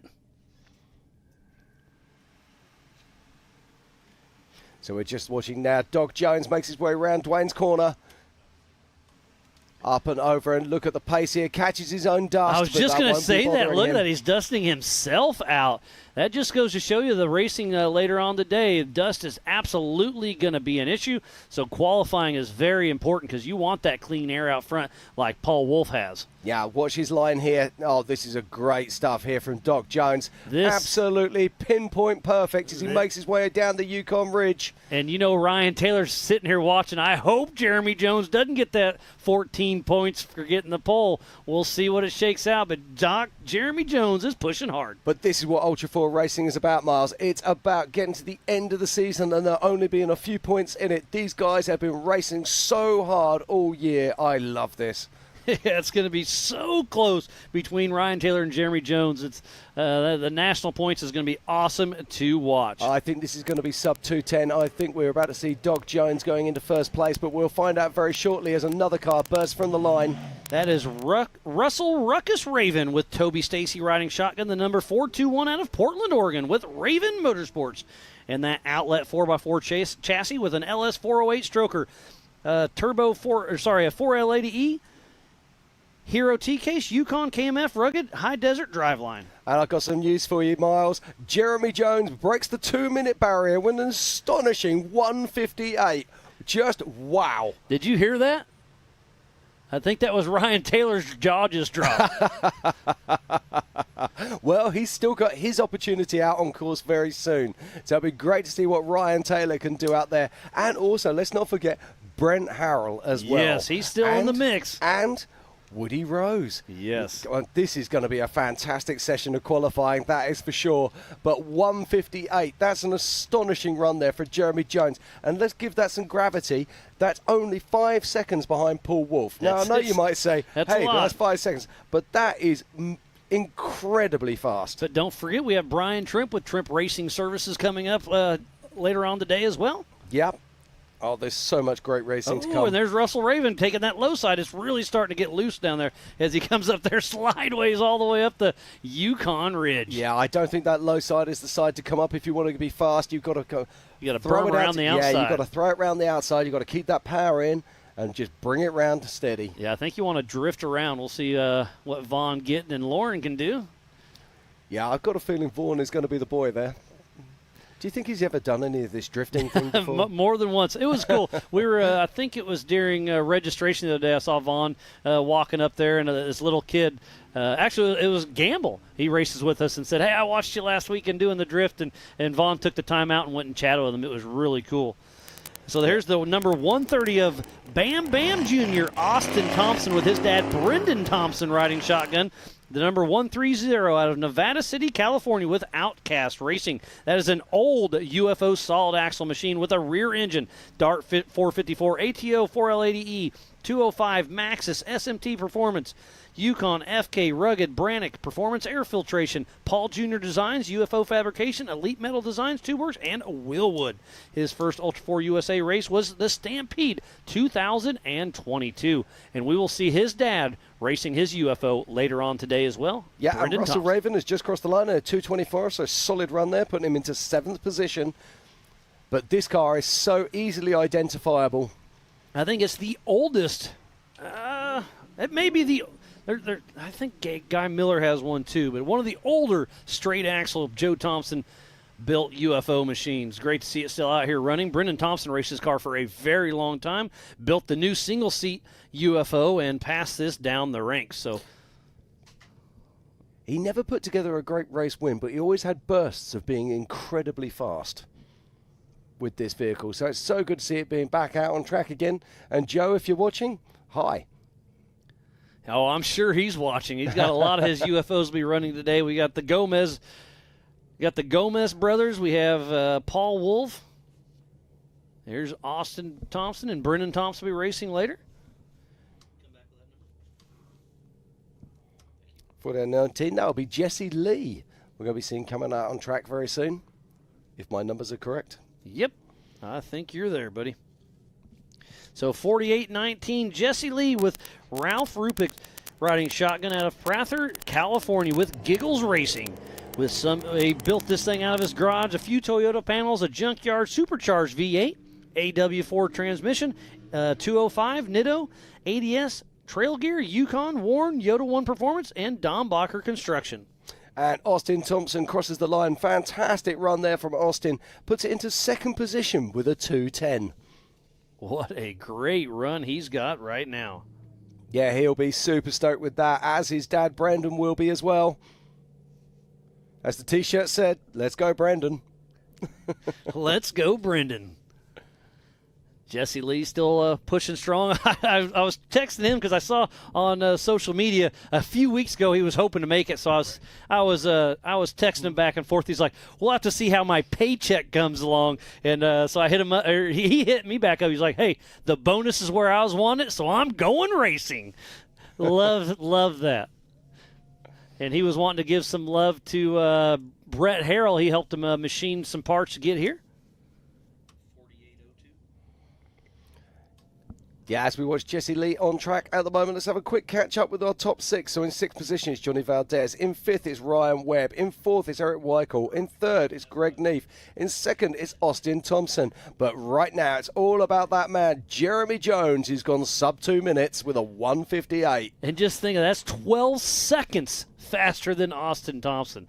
Yeah, that is Jeremy Jones took off like a rocket and never looked back. He's got to be extremely happy with that. But I've been talking to Jones a little bit this week. He's burnt 2 plug wires out here on course, so he was a little worried about what was going on there. So last night he left contingency a little early, went back to work on the car, and obviously they got it figured out.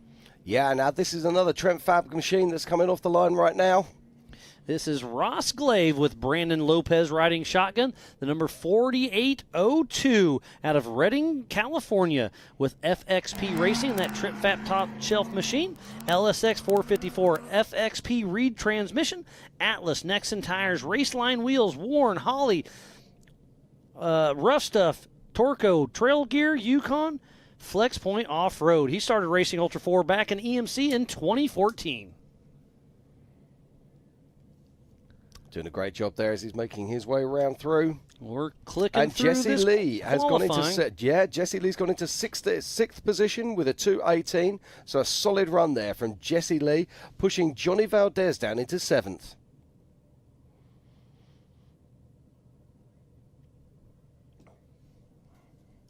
So lots of still great qualifying here to come. And let's not forget, after the 4800s, we go to the big dogs, the 4400s. Over 50 of the biggest and baddest Ultra4 race machines on the planet will be here to qualify for tomorrow's race. I think we have about 10 more cars to go for the 4800 Brannick Motorsports Legends class before we kick off the... Thank you, sir. We have about 10 more cars to go in the 4800 Brannick Motorsports Legends class before we kick off the 4400 Unlimited cars. And look, he almost kisses that flag. That corner is getting blown out. And don't forget, we're going to go racing here in about an hour, so we got to roll through these cars. We have indeed. It always takes a little bit longer than we expect.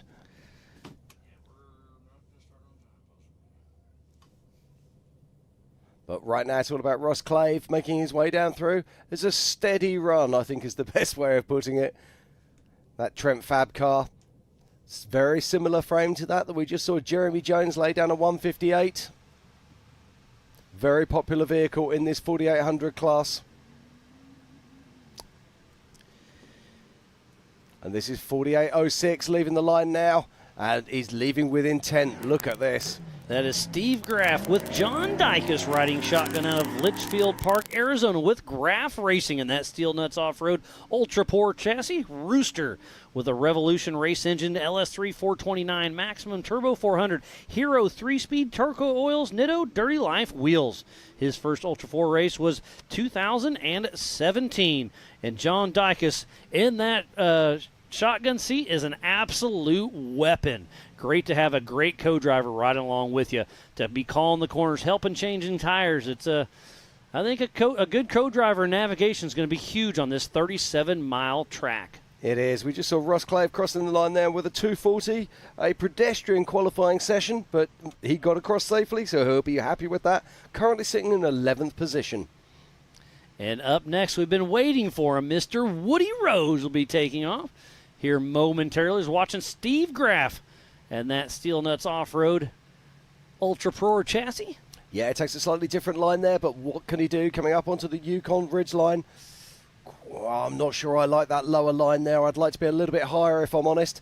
But he gets round there very nicely, makes his way down the course. Putting a little dust on all of our wind blades. You can see the wind starting to pick up a little bit. The wind is the racer's friend today, especially on this high-speed desert sections. But you can see how quick it's blowing off. But this is on top of a ridge. Sometimes you get in those valleys, it could still hang. Yeah, absolutely. But Steve Graff doing a solid job here. Now, we were talking about that cut line on the corner he's just on down to the right, but they're berming that up now. It's going to be interesting to see if the 4400s can find a line, but I'm not convinced that going before the flag is a fast line. After the flag, yes, but check this out. This is car 22. This is Stephen Woody Rose on course right now. He's got his buddy Elvis riding shotgun out of Sparks, Nevada with Trent Fabrication Racing and a Trent Fab top shelf chassis with an LSX 454, an ATO Turbo 400, Atlas Nexen Tires, Raceline wheels, Brannick, FK, Mika Malters, and Warren. And Steve Graff crosses the line and moves into 4th position. So fantastic run there for Steve Graff and pushes Eric Weichel down into 5th. So as Woody Rose is actually on course right now, let's just have a quick rundown of our top 5. In 5th is Eric Weichel. In 4th is Steve Graff. In 3rd is Greg Neef. In 2nd is Austin Thompson. In that pole position, Mr. Jeremy Jones, the Doc himself. We'll see if Woody Rose or Justin Barth has anything to give him. Yeah, I'm sure Woody Rose is going to be right up there. There's quite a gap there between Austin Thompson and Jeremy Jones, and it's going to be interesting to see where Woody can put his time. Woody, of course, driving another Trent Fab machine. And on screen is Justin Barth, who'll be taking off shortly. This is the car that took the tumble when Anthony Yount was driving for him in Crandon just a little while ago. Yeah, Great to see this car back in action. Yeah, it's the Potawatomi Turn 1, and it was quite incredible. And if it was figure skating, I think he probably would have scored a 9.5. It took a tumble for sure. So I'm Woody still amazed Rose, that they've actually got it back together. Now, this is Lot of work. interesting. Where is Woody Rose? Because I would have been expecting to see him coming across the line anytime soon. I would have assumed they sent Justin Barth. So Woody Rose, not exactly sure. Yeah, something going on here, that's for sure. Yeah, because they're sending traffic across the way. There goes Ross Glaves. So what happened to Woody Rose? Sounds like Woody Rose needs some recovery. Getting a little chatter from my rugged radio. So Woody Rose having some issues, but they are sending off Justin Barth, the number 417, with Paul riding shotgun out of Springfield, Missouri, with Barth Racing in that Jimmy's 4x4 48P chassis, LS3 427, Turbo 400, Atlas, King IBPs, Walker Evans, Radial Dynamics, and PCI. His first Ultra 4 race was King of the Hammers back in 2014. 2014, he's been racing with us for nearly 10 years. That's crazy, isn't it? And races both classes a lot with the UTV and the 4800. So what happened to Woody Rose? We'll have to get some updates through the rugged radios. Well, that's big news. That's big news for the championship. That's big news for this race. But remember, it is on adjusted time, so even though you're taking a rear start, your race isn't over, but you have a disadvantage between the dust and all the lap traffic. Absolutely. But also, let's not forget, he can drop a race as well.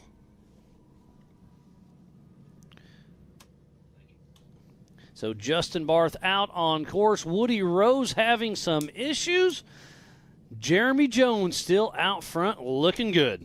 Yeah, you can imagine that Jeremy Jones is breathing a little bit easier knowing that Woody's had some problems, that's for sure. But we all want to go racing, so let's hope that whatever problems Woody's had, he can get it fixed, get back, and ready for racing. We haven't seen this rig racing with us for quite some time. This is the OG Let's Roll chassis. Really? Antonio's racing. Yeah, great to see that. Part of Andrew McLaughlin's crowd.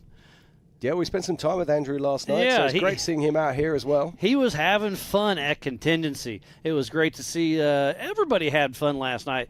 It was cool to put it all together. I know, logistics was a little tough, so thanks to all of the Ultra4 USA racers that were able to make it, and the spectators really had a great time. How far back is Justin Barth now? Oh, here he goes. Okay.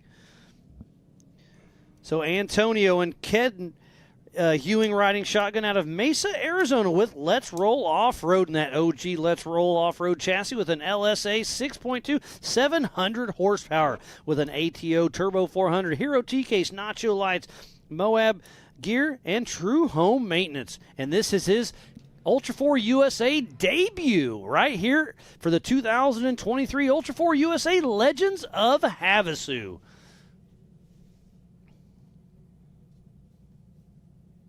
Now, I just saw Justin Barth coming through. I'm just looking for a time for him, and I've got it there. Here we are. Justin Barth is in 9th position with a 2:21, so taking it easy. Now, let's not forget that car is freshly rebuilt. It probably hasn't got any track time on it, so it's possible he just wants to have a nice, steady run out there.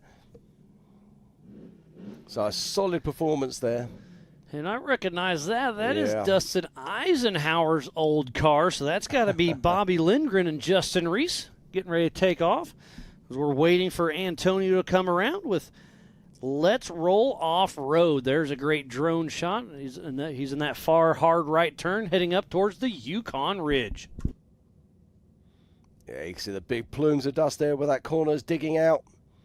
Oh, I love this view. You really get an idea. And you can see the car getting a little unsettled there. Oh, he about clips a flag right there. Antonio putting those 700 horsepower to work on the Yukon Ridge in that whoop section. It's a lot skinnier than it looks, I'll promise you that. Well, oh, look at that big jump there. And let's not forget, most of these vehicles, almost all of these vehicles have hydraulic steering, so there's no mechanical link to the wheels. So the wheel is constantly drifting through your hands as you're steering. And here goes the 819. That is Bobby Lindgren and Justin Reese out of Salina, Colorado with Rusty Nail Racing in a Jimmy's 4x4 chassis, Texas Speed LSX 427 with 730 horsepower. It's got a Reed Turbo 400, Atlas, Odyssey battery, ADS, rigid lights, PRP, rugged, worn, Factor 55, B&I Properties, Dirty Life Race Wheels, Yoda Mafia, RC 4-wheel drive, Yukon, Coyote Enterprise, Skies Off-Road, Pop Howards, Amsoil, and Willwood. Well, check this out. This is awesome. Antonio goes into 4th position, and you're not going to believe this, Miles. We've actually got 3 cars, Austin Thompson, Greg Neef, and Antonio, separated by a half a second. Than half a second. How wow, crazy wow, is that? wow. What a great race. Well, what a great qualifying we have to set up for the race. A lot of fun. Is Bobby Lindgren making his way around? Yeah, picks his way around Dwayne's corner. And on he goes again. Now, I've been looking. Is that Woody Rose on the side there? I think that was Woody Rose. We just saw him going past. So he's pulled to the side of the track.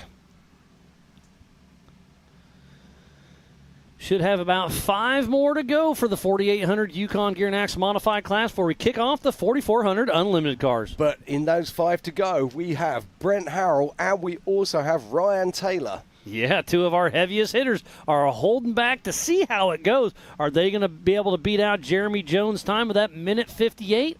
Only time will tell. I have to say that minute 58, that is an astonishing time. It really is. As we're watching Bobby Lindgren right now making his way through.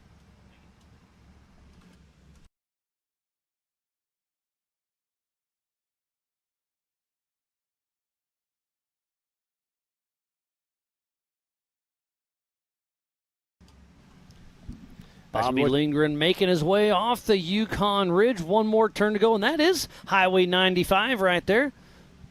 There's the 4853 of Andrew Gorman and Sean Smith riding shotgun out of Bell Canyon, California with Gorman Motorsports in his Jimmy's chassis with a 435 LS7, Magnum Turbo 400, Atlas, Nitto Tires, Raceline, King, Lithographics, and Rock Solid Rig.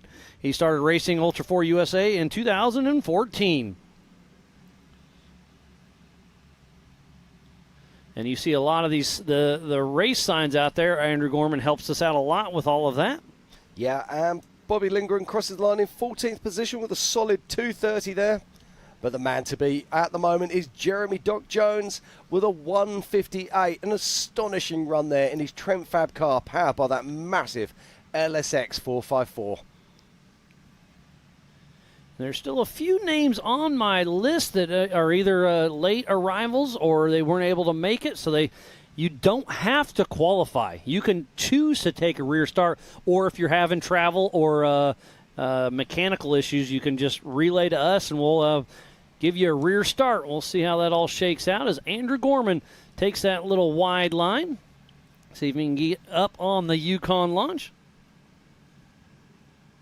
Yeah, you're right. We haven't seen Brian Tremp, have we? Yeah, Brian Tremp, Matt Weiss. We hope to see Ryan Taylor and Brent Harrell. Oh, well, I've seen Brent Harrell lining up already. He's, I think, at 2 cars back. So Matt Dog Murphy was supposed to be here. John Matthews was supposed to be here, and I haven't seen him yet. Not sure if he's going to make it or not. He said he was going to try. Okay, so Andrew Gorman now making his way. Only a few small turns to make. So they should be shipping out Matt and Greg Torney here any minute. And there they go out of Elizabeth, Colorado with Torney Race Concepts and that Tribe 16 chassis with an LS3 416 with 700 horsepower. A Hughes Turbo 400, a Phenom T-Case, Warren, PRP, rugged radios, Optima, and Baja Designs.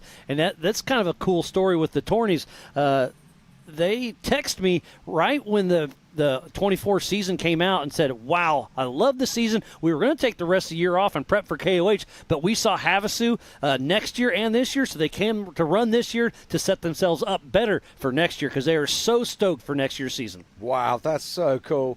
Andrew Gorman crosses the line in 13th position, so great run there from Andrew Gorman with a solid 224.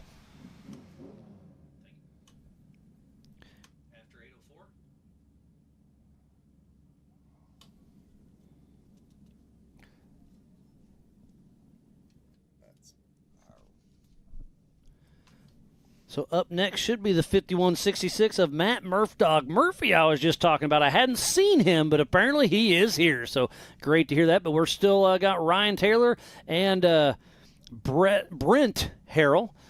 We got Brent Harrell, the son, and Brett Harrell, the dad, be racing 4,400 later. Yeah, let's not forget, Brett's coming off a really good race back in at Crandon this year. And, of course, Brent also did superbly well. Great, both fierce competitors, and it's so good to see them out here. And, yeah, we have a stacked field. I'm trying to think of who's not here. Jason Shear is not here. Eric Miller's physically here but not racing. Randy Slauson. Randy Slauson. So there's only the Blylers. Casey Gilbert's in the mix. So there's only less than 10 of the who's that are not here. There's the 5166 of Matt Murphy out of West Jordan, Utah with crawler corns. And that Jimmy's Trail chassis, Ricky Bobby with an LS7 Turbo 400 Atlas Salt Lake Vapes.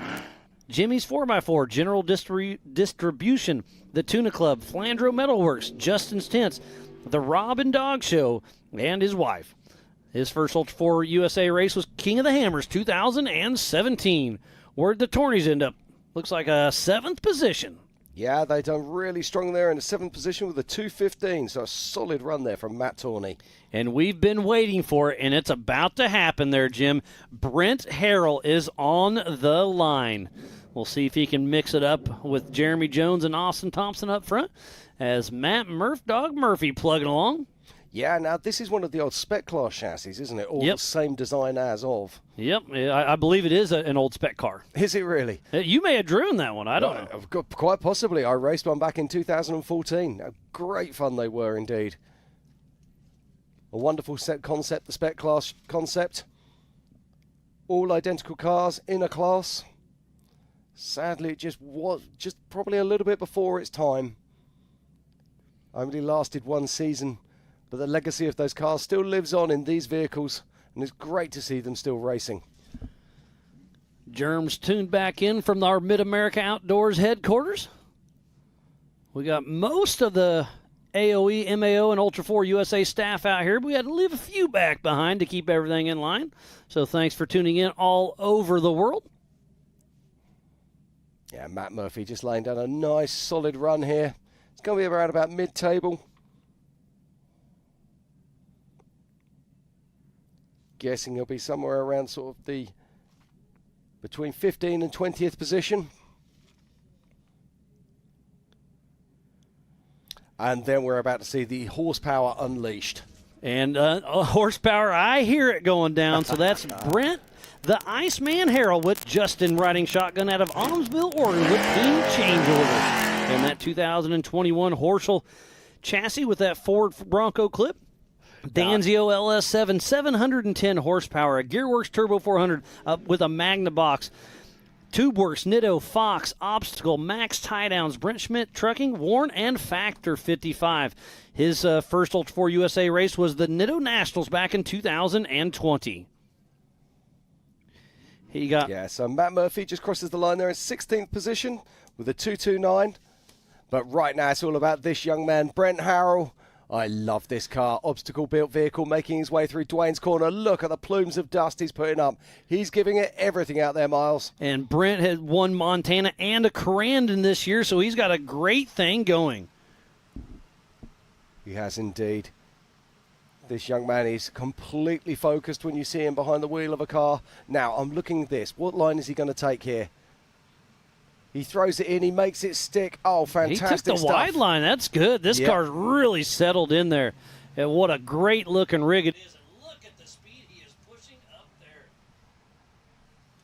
Yeah, he's doing a great job there, Miles. He's pushing across that Yukon Ridge. Looks absolutely fantastic. Only a few corners to go.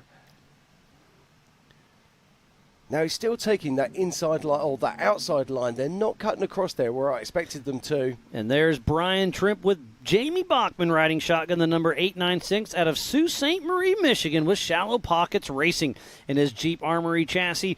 GBM LS408, Tranny Tom Turbo 400, Atlas, 14 bolts front and rear, Mickey Thompson, Yukon, Ironman, Off-Road Anonymous, Dynamic Motorsports, Edmund Speed and Shop, Warren Tire Lights, Adams Drive Shaft, and Trimp Racing Services. Right, I got some news at the top. In third position, we have Austin Thompson. In second position, Jeremy Jones. That means that Brent Harrell is our current pole sitter in the 4800 class. What a time, a 1:56, a full 2 seconds ahead of that incredible time set by Jeremy Jones. Wow, so Brent Harrell just threw down a heater. And we were just talking about the national points. He's not quite in the mix right now, but he's going to mix it up, that's for sure. Well, that's what we're talking about here. Those dark horses coming in, throwing it all in, and playing havoc with those national points. Oh, I love this so much. So I'm sure Ryan Taylor's happy right now that Brent Harrell just stole those 14 points away from Jeremy Jones. But we still got Ryan Taylor to come on course yet. He is up next. Absolutely fantastic. And then we'll be kicking off the 4,400 Unlimited cars. Oh, look at that, Brian Temps. He steps it out. And this is what I was saying earlier. You really can't see on this drone how narrow this ridge is. Great stuff here from our 4,800 Legends class. Supported by Brannock Motorsports. Got to say a big shout out to Stan and the gang. Stan the Man Haynes.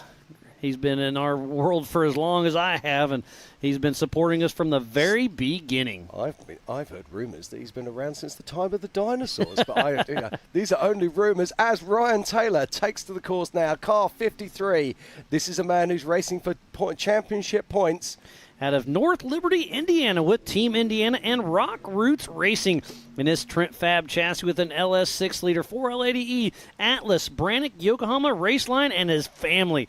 His first Ultra4 USA race was Moab back in 2021. And Brian Temps crosses the line and takes third position. So Brian Temps in third, Jeremy Jones in second, and Brent Harrell in first place. Really mix it up with the 4,800 Brannock Motorsports Legends class. Oh, wow. Talk about save the best till last. Incredible stuff here. Well, it's going to be exciting to see where Ryan Taylor can end up. Can he beat Brent Harrell's time of that minute 56? He's going to have to push hard. Trying to throw a little bit more water towards the race line start-finish. Yeah, Ryan Taylor, I'm expecting to see him coming back round towards the race line start-finish at any moment now.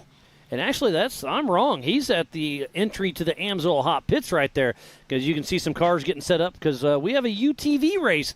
It's going to be starting here in just a little bit. But don't go anywhere. We still have the 4,400 Unlimited class for our qualifier. So Ryan Taylor's out there on course at the moment. It does look like our drone is down, but bear with us. We will bring you the action as it ever comes.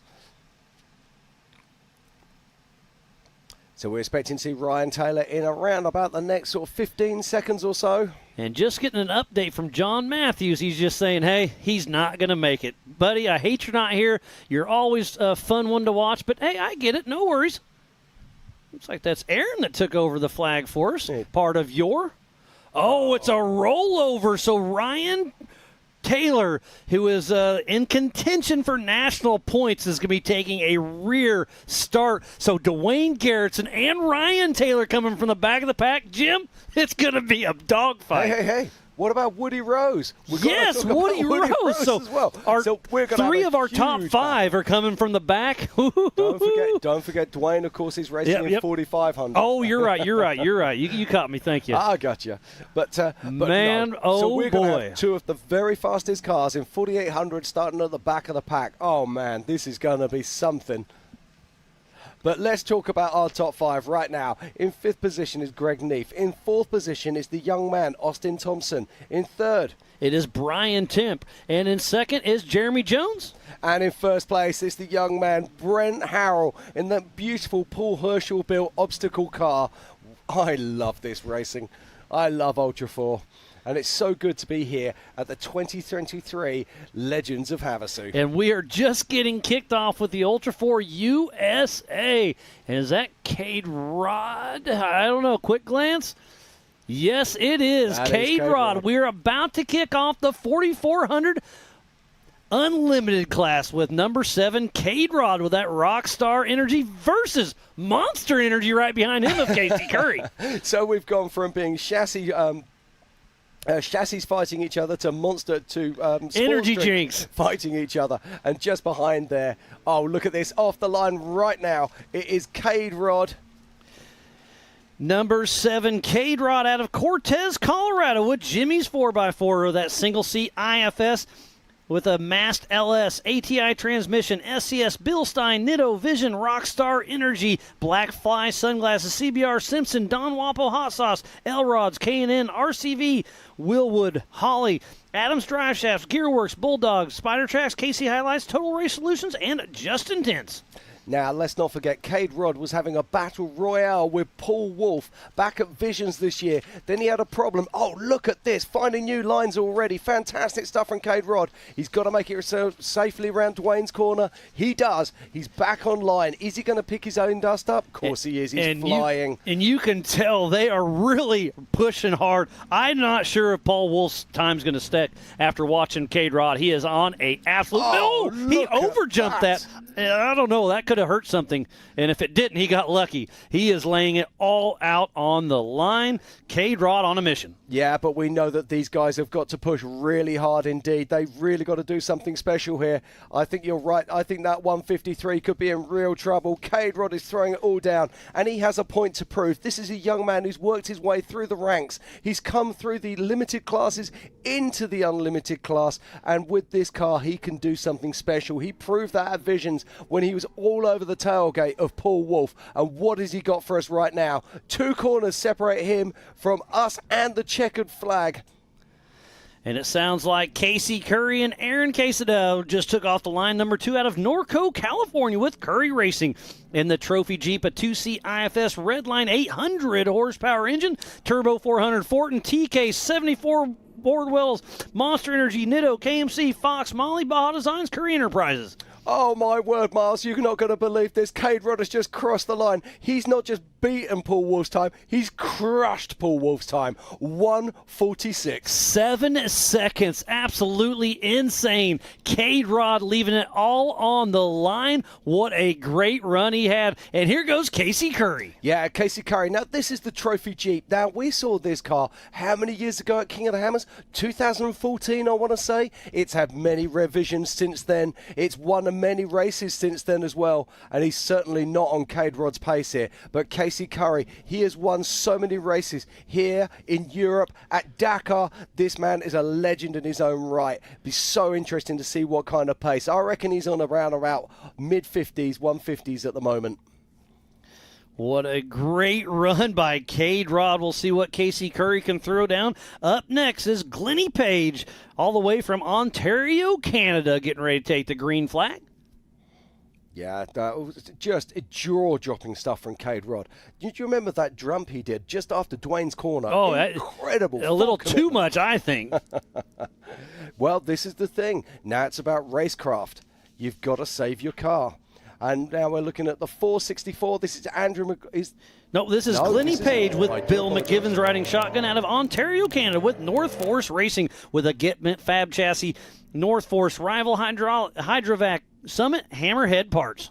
We nailed it again. 1:53 for Casey Curry. So great pace there from Casey, but still a full 7 seconds behind Cade Rod.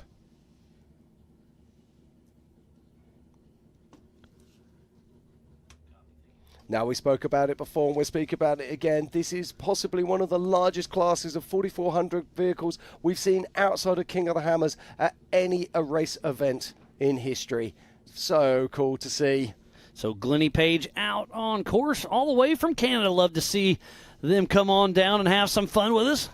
Some great laughs. They've been a lot of fun to bringing them into Ultra4 USA. They just stopped by for the 2024 King of the Hammers rookie program last weekend and then came on down here for the 2023 Ultra4 USA Legends of Havasu.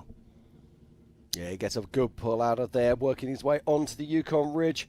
Oh, I love the graphics on the side of this vehicle as well. They look absolutely fantastic.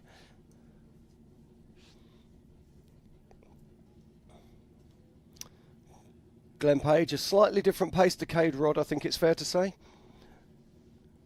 But he's still laying down a good time here.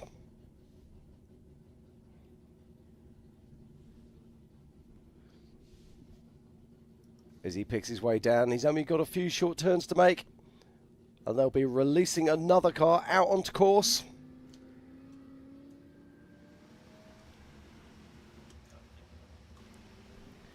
So number 4, Chip McLaughlin with Brad Christian riding shotgun out of Corinth, Texas, with Rufus Racing in his Tribe 16 2C IFS machine. Irene with a Grom LS7 800 horsepower Turbo 400 Atlas Maxxis Vision EcoStaff Nightsticks Baja Design and Johnny's Customs. And speaking about Rufus Racing, Angie, Mama Ange is in the house, and it's her birthday. So a huge happy birthday to Angie. And Glenn Page crosses the line with a 2:06, so a solid run there from Glenn Page. Now, Chip McLaughlin, or Mr. Resort Cool, as we should now start to call him, he's making his way around the course. He's dodged a couple trees so far. We'll see if he can keep that up. Hopefully he can keep out of the cacti out there in the open desert. Love Chip McLaughlin. Always he's the class clown of Ultra4. Always having fun. Always a smile on his face. A huge part of the Ultra4 USA family. Yeah, it's great to see him out here racing with the whole Rufus Racing team. Yeah, Pip Justin came over once again to race with us as well. All the way from Australia. Over in your neck of the woods, right? Yeah, only a few miles out. So caught up with the Rufus Racing team the other day. It was so good to see Ange, so good to see the whole lot of them. They're in great spirits. And Chip bringing it home.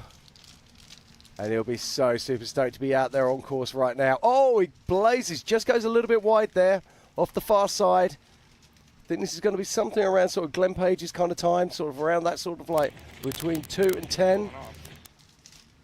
Now, so that's the 3006 pulling off and out of the way. Must be having some issues. Hopefully Chip has enough room to come through hot. He checks a little bit. So in this instance, JT is going to ask Chip, hey, did you feel like that cost you any time? You can have a rerun or keep your time. So not exactly sure what happened to Aaron Robinson. Tough break for him. Yeah, so that's the 3006. Of Aaron Robinson. Aaron Robinson, yeah. So having some issues in his Trent Fab machine. Not exactly sure what's going on. We'll get it squared away, but hearing some chatter on the rugged radios. And in the background there we can see, it looks like Pip Justice. So let's give a huge shout out to Raceline Wheels, Amsoil, Good Boy Vodka, Rugged Radios, Project X Off-Road, Speed Sport. Lazen Up, Mid-America Outdoors, 360 Wraps, Optima Batteries, Warn, Spider Tracks, Brannick Motorsports, Yukon Gear and Axle, and Wheeling. Fun Haver Off-Road, King of the Hammers, American Outdoor Events, and the Off-Road Syndicate. So please support who supports the sport. Yeah, look at this and lovely drone footage, and look at all these incredible 4400 class cars lining up. There's Andrew McLaughlin there. Just going through all of these. Kevin Stearns, Raul Gomez, two-time king, and our current king, of course. Matthew McCowan. Look at it. This row of cars just goes on and on. There's Chad Hunt there. Dalton Hamilton, Tad Dowker. Yeah. Guy Miller's car, Travis Grande driving. There's Greg Adler. Greg Adler, yeah. We got some heavy hitters yet to go. Very, very interesting in all of that lot. I have yet to see Lauren Healey, Vaughn Gittin Jr. The Campbells, any of them, and including Brian Crofts. Or Campbell. Are we doing the Campbell Crofts thing? that's your call. And then, of course, we want to talk about Levi Shirley. Now, Levi, he's got that massive comedy-size LT5 supercharged engine, and we saw him on social media getting some tuning done of the dyno. So, be interesting to see what Lyndon can do out here. Yeah, I think this might be a course that will really suit that car. Absolutely, yeah. That's a desert car for sure. There's the two-time and current king. Yep, Raul Gomez. Oh, there's a Kevin Stearns. Oh, no, it's AJ Watkey. Yes. He's now he's a newcomer to this. He's been racing off-road for a while, but it's his first race with Ultra4 USA. And you can see right there, they're tripping the transponder, making sure everything's going smooth. Yeah. There's Andrew McLaughlin. Andrew McLaughlin, who we saw last night at Contingency. Big smile on his face as always. And there's Weston Jones. Was that Paul Wolf there going through? There's Bailey Campbell. Wow, what a stacked field we have. So we're going to be pushing the time. We'll probably be a little bit off time to start the 4900 race, but stick with us. Hey, we're still watching great racing. Hey, I'm here for it, And buddy. you know the best thing? It just means that we'll race longer. And Although worst case, we don't get a lunch break. I'm okay with that. Yeah, I I'm can here to live with race. that. I could do with losing a couple of pounds. Yeah, no doubt. Oh, look at that. The 3006, that Trent Fab car just being towed off. That is so terrible to see. But if you're going to break your car, break it before qualifying. You've got time to fix it before the race. But still heartbreak, and you never know. They might be able to fix it and still get back out there for qualifying. As Miles said earlier, if you can communicate your issue to race director JT Taylor, he will be sure to get you back online if he has a space for you. But right now, let's just talk about Cade Rod with a 146. Just astonishing stuff. Oh, the pace of Cade was quite remarkable. Then in second place is Casey Curry with a 153. And Chip McLaughlin goes in with a 159, sub 2 minutes. So a great time there from Chip McLaughlin. And then Glenn Page rounding out the man from Canada with a 206. And there's Brian Crofts. Now, Brian Crofts made the change to a smaller motor for this season and has been doing him good so far. Multiple podium positions in the 2023 season. Just looking at the back of his car there, you see the fire extinguishers, the AGM jack, those wonderful exhausts. They sort of loop the way around on the top of the motor, then out the backside.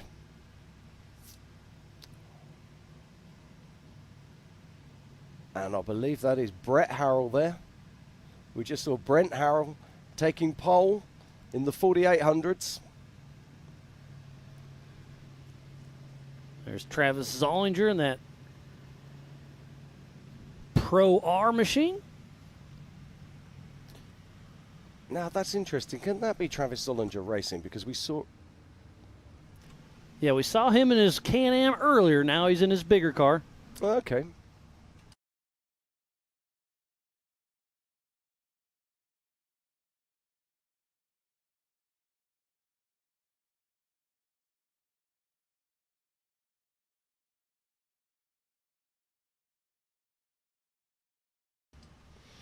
So we can see our race director, JT Taylor, talking on his rugged race radio. I think things are about to go live again. And here comes Pip Justice. Here he comes from the Australian bush with Rufus Racing.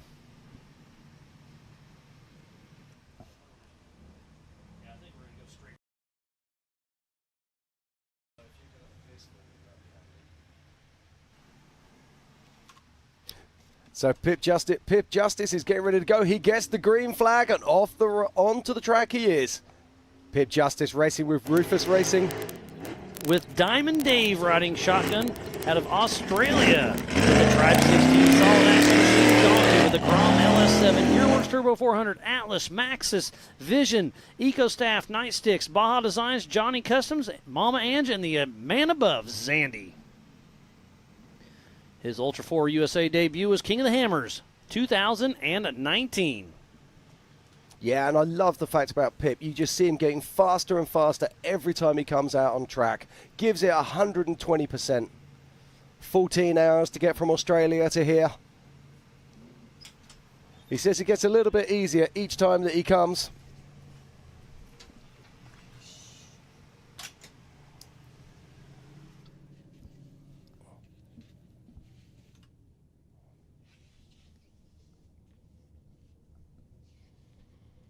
And he's out on track right now, and he's doing a great old job. We've got our drones down just for maintenance at this moment, and we will get it back in the sky just as soon as we can.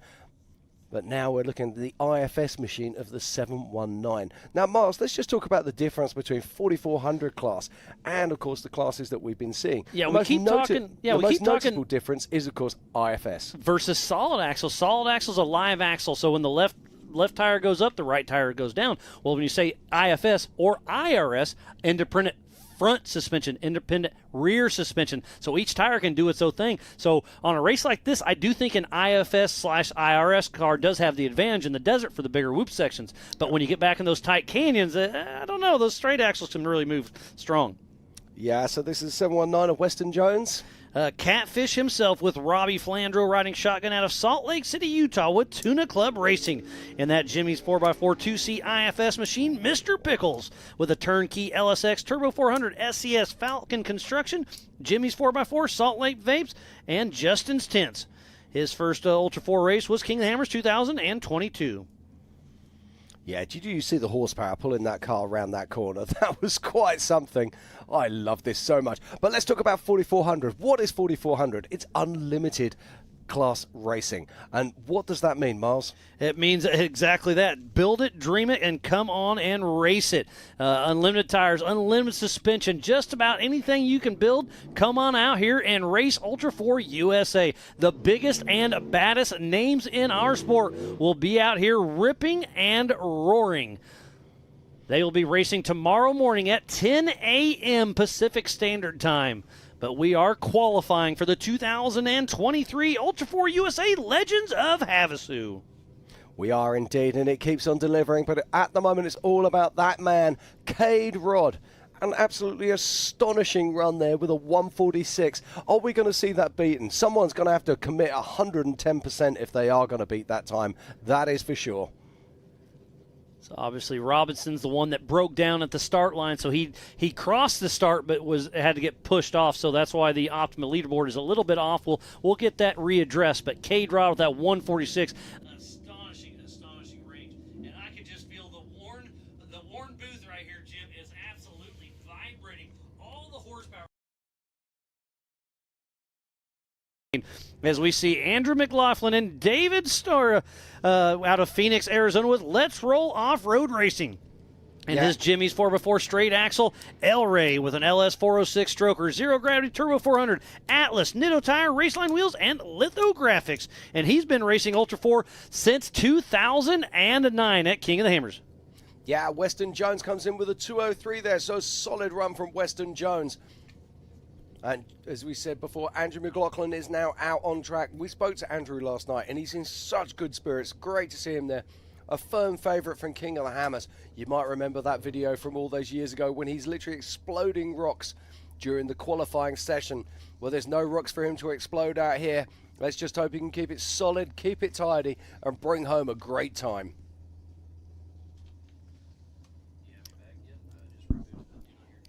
And on track, we've got the 4497 lining up right now. And the 4497. That is Mike Spindler out of Wellsville, Utah with Spindler Racing. As we're waiting on Andrew McLaughlin with Let's Roll Off-Road Racing. He's been around our sport since the very beginning. Great to see out Andrew. He's taking a little bit of time off, but we were talking about contingency last night, and he was all smiles about, he just was having a great time last night, loving the contingency there downtown at Lake Havasu, listened to some music.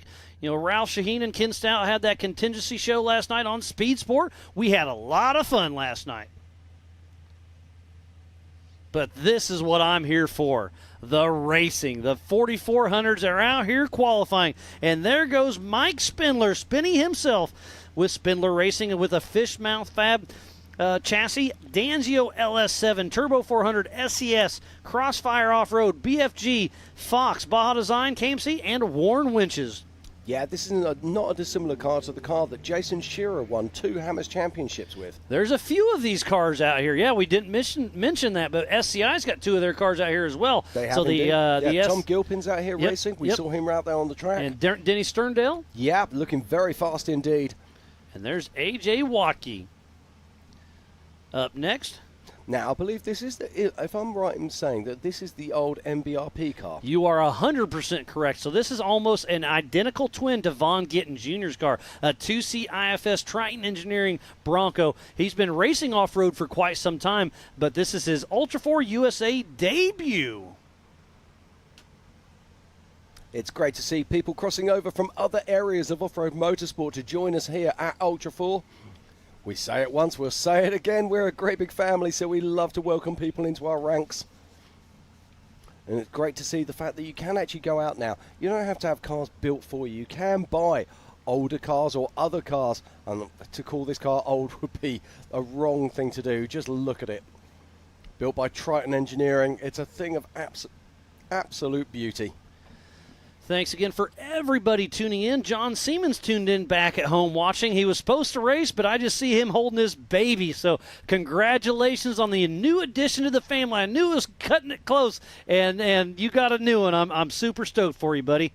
Mike McClure's tuned in. Bailey's tuned in. Tim Hooper, Barbara Rainey. So thanks, everybody, for checking out the 2023 Ultra4 USA Legends of Havasu. And where is Mike Spindler? I assumed I'd see him come through, so maybe he's having some issues. Nope, there he goes. 3, 2, 1. A.J. Watley and Brad Goodfellow making their Ultra4 USA debut out of Winchester, Virginia, with Chaos Motorsports and Warren Racing and that Triton Engineering 2C IFS Bronco with Ford Performance 460 D3 Jeff Ginter Racing engine with 800 horsepower, Gearworks Turbo 400, Atlas RCV with 74 wheel portals, Spider Tracks, Fox, Advanced Auto Parts, TechNet Professionals, Warren Factor 55, RCV, Funhaver, RTR, Chaos Off-Road Park. Yes, Andrew McLaughlin crossed the line without us noticing with a 2:08, so I wonder if he had a problem out there on course. Seems a little bit off pace for Andrew. And that looks like, is that Kevin Stearns? That is Kevin Stearns. It is indeed. Great to see him back out here racing with us. Yeah, now that's a two-seat UFO, if I'm not mistaken. That's a Triton Engineering machine. Oh, no, machine. it's the Triton machine. That's it, you're right. Yeah, very interesting car, this one.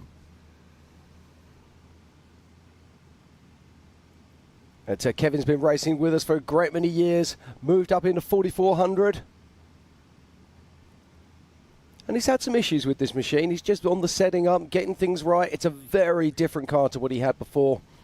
I mean, it really is about as close to a spaceship as you can get. An absolute work of art as A.J. Watley is out there making his Ultra4 USA debut. We'll see what he can do with that Triton machine. And I've just noticed also, going into fourth place is Pip Justice, ahead of his great friend Chip McLaughlin with a 1:57. So an astonishing run there from Pip Justice. What an awesome time indeed. So let's have a quick rundown of our top 5. At the moment, in Chip McLaughlin in 5th. In 4th is Pip Justice. In 3rd, it's Casey Curry. In 1st, sorry, this is actually incorrect. I'll do that again. In 5th is Weston Jones. In 4th is Chip McLaughlin. In 3rd is Pip Justice. In 2nd is Casey Curry. In 1st, it's Cade Rod. If you're looking at live scoring at home, you can see William Robinson there in 1st. Please ignore it. That was a false start, and he will be re-racked from the back. And again, thank you to everybody who is tuning in to the 2023 Ultra4 USA Legends of Havasu. And just tuning in is the Live from Desk presented by Toyota right there in the heart of Vendor Village. So thank you to everybody there in town for coming checking us out. I know Ken Stout, Ralph Shaheen, and Erica Allreed will be joining you off and on all weekend. So we appreciate you tuning in there in the middle of Havasu while we're out here breathing the dust.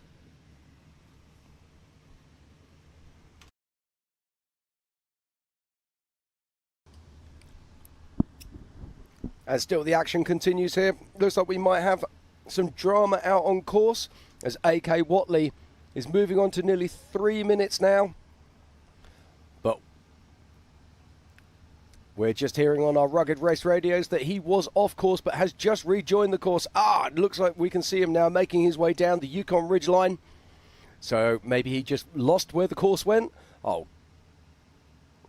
Or had a problem. We'll never know at this stage. But he's got a few more turns to go, and he will be crossing the line. Not the qualifying time that he would have wanted, that's for sure. So A.K. Watley makes his way down into the finish zone as Kevin Stearns powers off the line in this incredible Triton machine. So Kevin Stearns and Stephen Watson riding shotgun out of Hurricane, Arizona with Tilden Racing. And that Triton Engineering 2C IFS machine, Gina with a Mast Motorsports 800 horsepower LS with a maximum 4L80E, SCS TK, Sturdy Life Wheels, Nitto, Fuel Lab, Off-Road Design, and South Bay Drivelines. His first KOH was 2010. He's been in our sport for a very, very long time.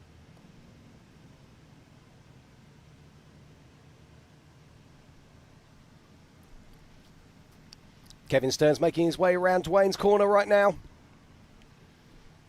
Looking good, looking tidy. I don't think he's going to be challenging Cade Rod, but he'll just be wanting a nice, sensible pace. Be wanting to stick it in the top 10 if he can. This is good stuff here from Kevin. Powering round onto the Yukon ridgeline. Oh, look how dusty and broken up that's getting now. And you can see how these IFS cars work on this top ridgeline.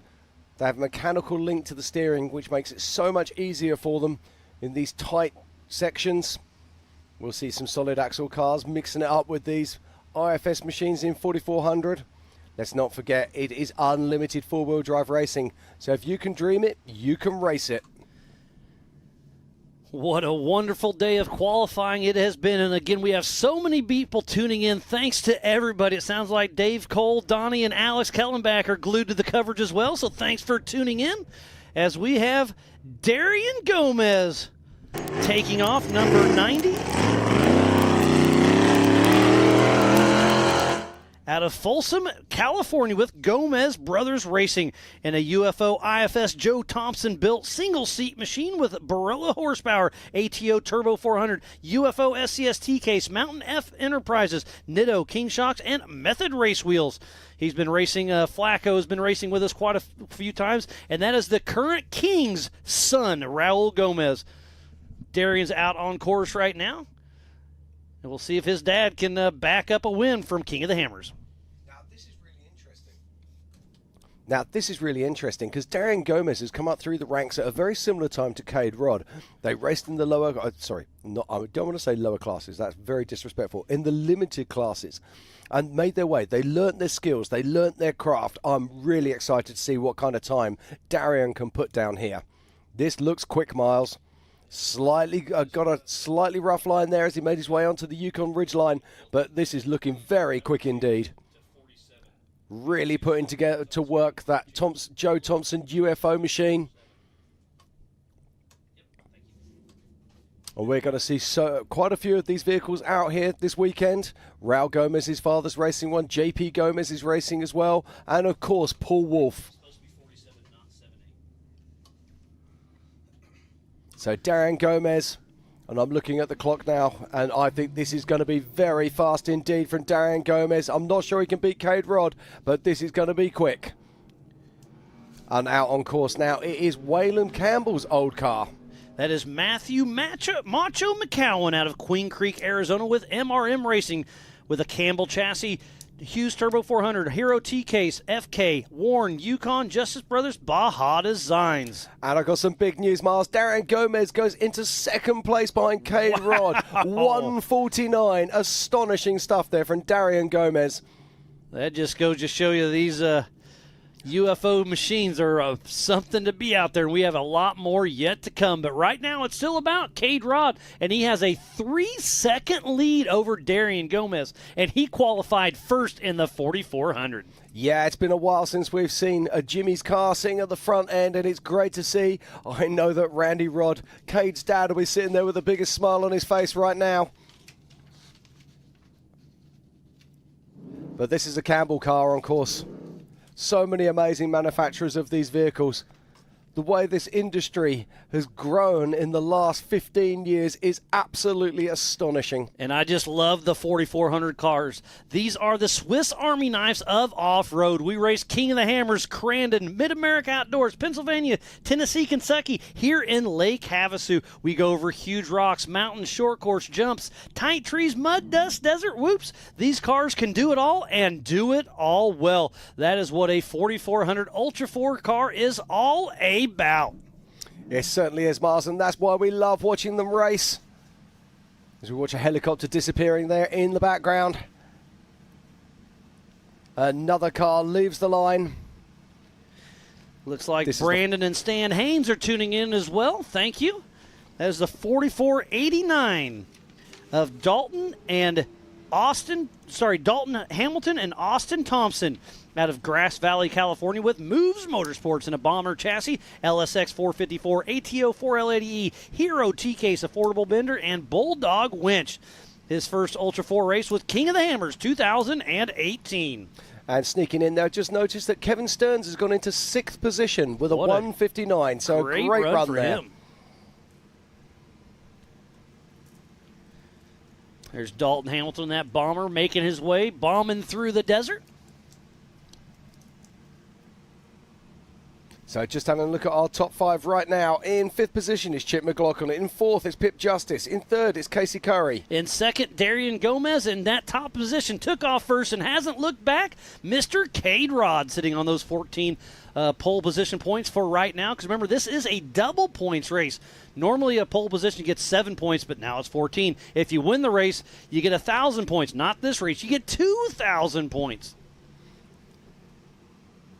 But right now it's all about Dalton Hamilton, who's on course. Bomber frame being put to work as he makes his way across this ridgeline. Now this is a solid axle car, so it will have a full hydraulic link to the steering. Makes it a little bit different. Feels a little bit strange when you're coming across there. Can feel a little bit disconnected. They don't have that problem with the IFS cars. With the IFS cars, they have that mechanical link. Feels completely different. Much better suited to a ridgeline drive like that. But Dalton Hamilton's not letting that dull him as he makes his way around. And here it is. It's another UFO machine. And this is Brendan Thompson. Bam Bam himself out of Grass Valley, California with Outcast Racing in his 2022 Joe Thompson UFO single seat machine with an LS 490 tall deck, ATO 4L80E, SES, Maxxis, SMT performance wheels, UFO, Warren, Rugged, Brannick, FK, Motive Gear, Willwood, Walker, Performance, Air Filtration, King, Baja Designs, Toonworks, RCV, Switch Pros, and Paul Jr. Designs. You have seen him on Discovery building American choppers, but he's out here racing with Ultra4, and that is Joe Thompson's brother, Brendan Thompson. That is a talented, talented family. It is indeed. And let's not forget, Brendan Thompson also threw down one of the fastest times in qualifying at King of the Hammers this year. That just came up just about a week ago. I rewatched it. We were showing on one of our group messengers that we have some fun with. And they were showing that on there, and it just shows you how hard you have to push these cars to get in that pole position. You saw Cade Rod blow that jump. It couldn't have felt good, but he was throwing it all the line to get out there and get out front fast.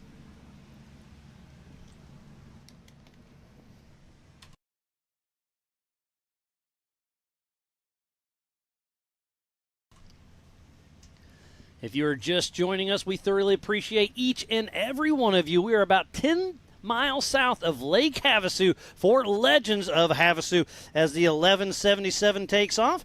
That is Mark Nicholson with his son Landon riding shotgun out of Grass Valley, California with Moves Motorsports in an off-road edition chassis. LSX 454 Turbo 400 Atlas and Sierra Nevada GSI. Their first Ultra4 race was King of the Hammers back in 2018. Great to see so many names that are coming back to race with us. You know, because obviously King of the Hammers is a bucket list race. But Ultra4, I mean, it's just so fun to get them out here racing with us. And this is a great pre-sight of what you'll see at King of the Hammers. Absolutely, and I've got some news. Brendan Thompson goes into 4th position with a 154. That's astonishing stuff there from Brendan Thompson. Our top 5 are really putting it in. So Cade Rod in that Jimmy's car, Gomez in a UFO, Curry in his car, and then another UFO, then a Tribe 16 car. So the top 5 is pretty stacked. It's going to be exciting. And Pip Justice in a solid axle machine playing with all these big dogs, kind of taking over, beating Chip McLaughlin, just like Zandy used to do in qualifying, kind of taking that over from him.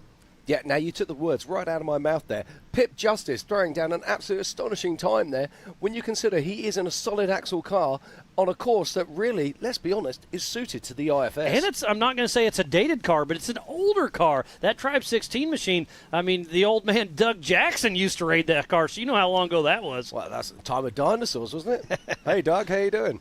And no, but you're right. This is an older frame. And see Pip out there. He's so at home in that vehicle these days. He really, really does enjoy driving it, and he really puts it through its paces. Awesome stuff. But there's a lot of talent yet to come. So Mark Nicholson out there with his son making memories, having some fun with Moves Motorsports. And up next is a brand new driver to our sport, a brand new car in our sport. That is the number 777 of Harold Fidgeman with Mike Miller riding shotgun out of San Ramon, California with Aaron's Body Shop Racing. He's in a brand new Jimmy's two-seat Dragon, IFS LS3 Turbo 400, Atlas, and all he's got to thank is his wife and kids to make his dream come true, to make his Ultra4 USA debut.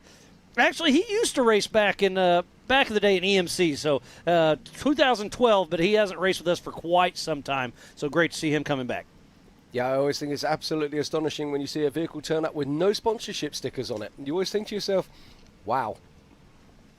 But it's pretty impressive, the dedication. Indeed it is. But this car is the sister car to Cade Rod's car. Cade Rod is a single-seater. There's some slight different variations, different motors, different transmissions and things, but a very similar frame to Cade Rod's car, and it's Cade Rod who currently has pole position. Yeah, Harold was one of the first ones that showed up contingency yesterday, and I was standing, we were, doing our hits and whatnot, and we were close to that car, and so many people commented like, this car's never even seen the dirt. And I was like, no, I saw it in the dirt, but it looks brand new. So a little bit later I asked him, how did you clean? He's like, Havasu's the best city in the world. I came up here, they had VP race fuel at the pump and a car wash next door. 2 birds, 1 stone, got her gassed up, got her cleaned up, and he was in contingency. And he was all smiles last night. Yeah, he was loving that, wasn't he? I've got to say, there's not many fuel stations in the world where you can buy 110-octane fuel and clean your car at the same time. All in one whack.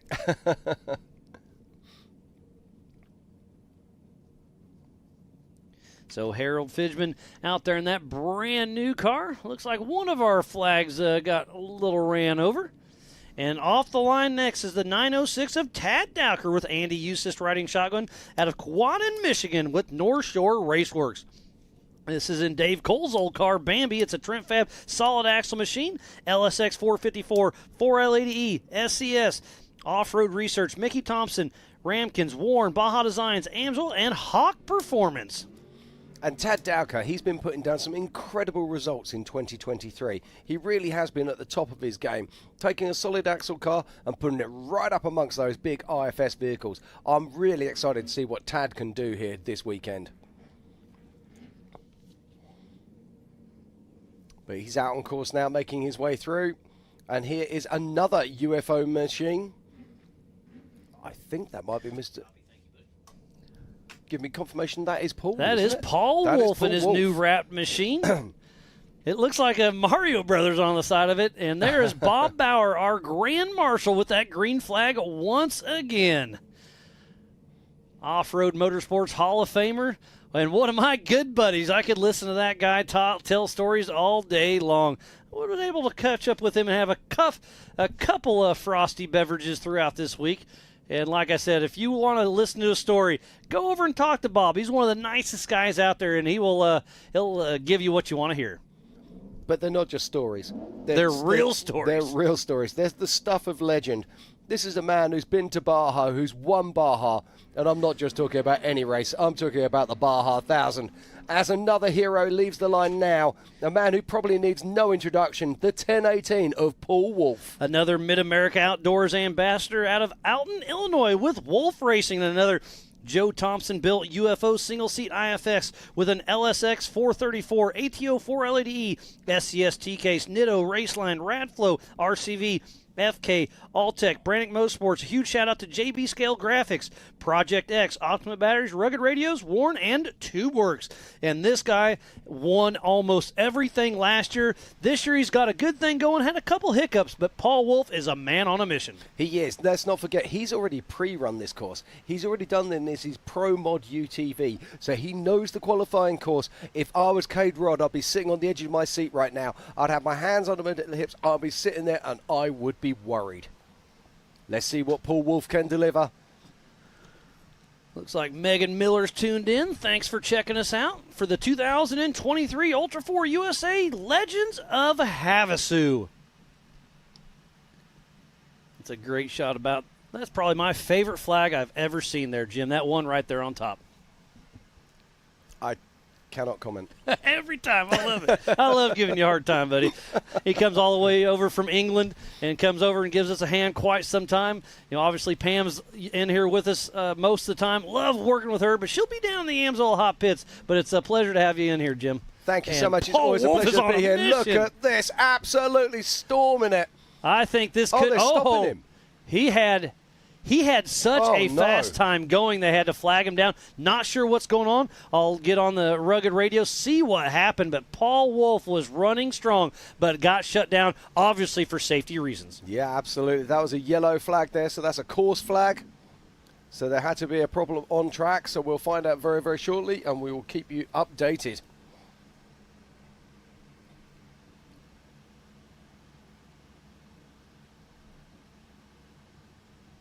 So there's Paul Wolf, the 10:18.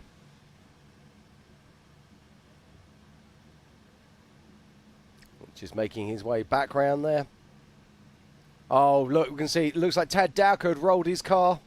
Yep, so again, safety reasons. So Tad Dowker, one turn left to go, terrible break. So that was the best thing that could have happened because behind those bushes, Paul Wolf would not have been able to see him. So I'm sure he was frustrated in the heat of the moment, but it was the right call by JT Taylor, our race director, to make him stop. Tad Dowker is up and over. Tough break for Paul, but he will absolutely get a rerun. And, hey, I'm not going to say that's a bad thing because he just ran this thing now twice. He gets a third run at it because he was UTV first. Yeah, but there's a few things going on here, okay, because Paul would have been driving incredibly hard there. So where's his transmission temperatures at? Now, some of these guys are ultra serious as well from the point of view that they will be thinking about fuel. So some of these guys will be running reduced fuel in their fuel cells so they can keep the weight down in these vehicles. So it'll be interesting to see if he goes directly for a lineup. Now, you may think that's a bit unusual that they might be getting overheating temperatures when they're actually only covering a mile. But when they're pushing as hard as they can, they're pushing beyond race pace for qualifying. But it does look like he's going straight back onto the start line. Now, he's just cutting out the main lap there. You'll see he'll be looking for clean, fresh dirt so he can put those Nitto tyres to work. Bob Bauer standing there. Our Grand Marshal for 2023 here at the Legends of Havasu.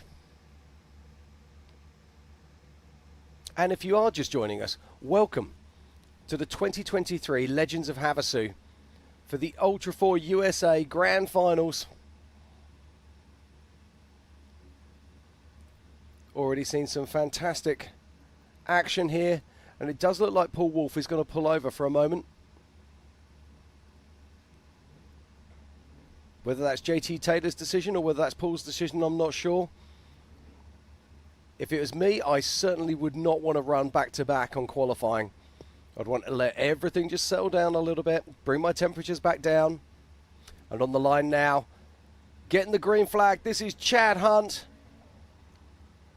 Miller chassis, Spider Tracks axles, lots of Brannick parts on this car.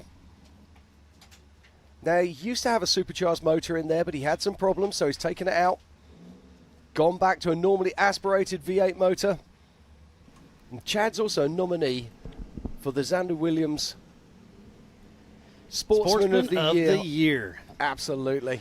Out of Plymouth, Indiana, with Hunt's Motorsports and his Miller Pro chassis with a Mass Motorsports LS 427 with a 4L80E transmission, SCST case, Brannick Nitto Method, Fox Radial Dynamics, and Indiana Muscle Cars.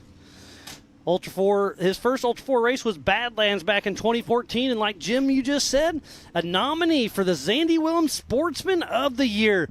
One of the biggest smiles in our sport. Know his wife Nikki is here on site, rooting him along with, I'm sure, the entire Team Indiana. That there are only a couple of them made it this trip. Team Indiana is one of the best teams in our sport. Hate y'all aren't here, but I know you're tuned in, so I'm going to give you all back home a huge shout out. Thanks for everything you do for Ultra4 USA. And Chad Hunt is in the mix for national points. If he wins this race, he does have a chance to be our national champion as well as the Sportsman of the Year. If he could take both of those home, wow, that would be a feat to be had. And the Xandy Williams Sportsman of the Year is voted and nominated by their peer racers. So it's not me, it's not you, the fans back home. It's fellow racers that were able to vote on this. And they got them in there. We'll see how it all shakes out. It's between Eric Miller, Aaron Lynch, Levi Shirley, and Chad Hunt. There's the 4464. That is Travis Grande driving Guy Miller's car with Mitch Nunez riding shotgun out of Rio Grande, California with Chasing Time. And that straight axle Joe Thompson UFO LS7 Turbo 400 Atlas Chasing Time Performance horses. Great to see Travis Grande and Guy Miller giving him the ride. Travis Grande and Guy Miller have been bus buddies for a long time. And letting him come out here and have a little fun. Oh, does a little buzz bicycle there, but keeps her under control.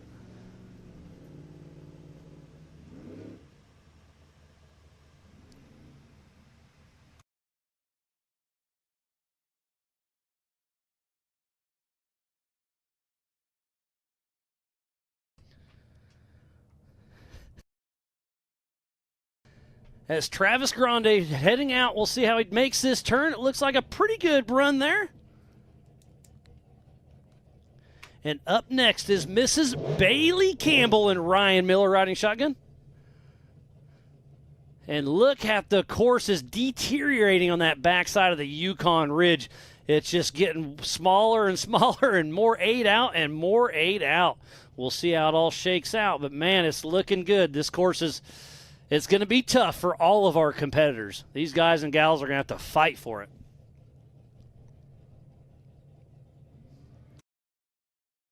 And there she goes, the number 35 of Bailey Campbell with Ryan Miller riding shotgun, another Mid-America Outdoor Ambassador out of Gilbert, Arizona with Campbell Racing.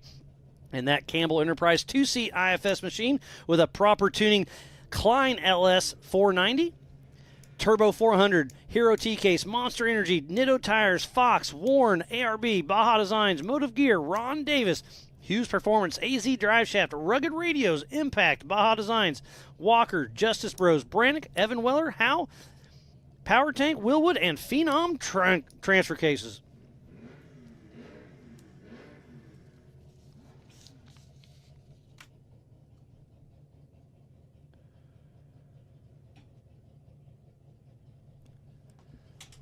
And up next is 3-time King of the Hammers winner, Off-Road Motorsports Hall of Famer, Bailey Campbell's dad, Shannon Campbell, unleashing the beast.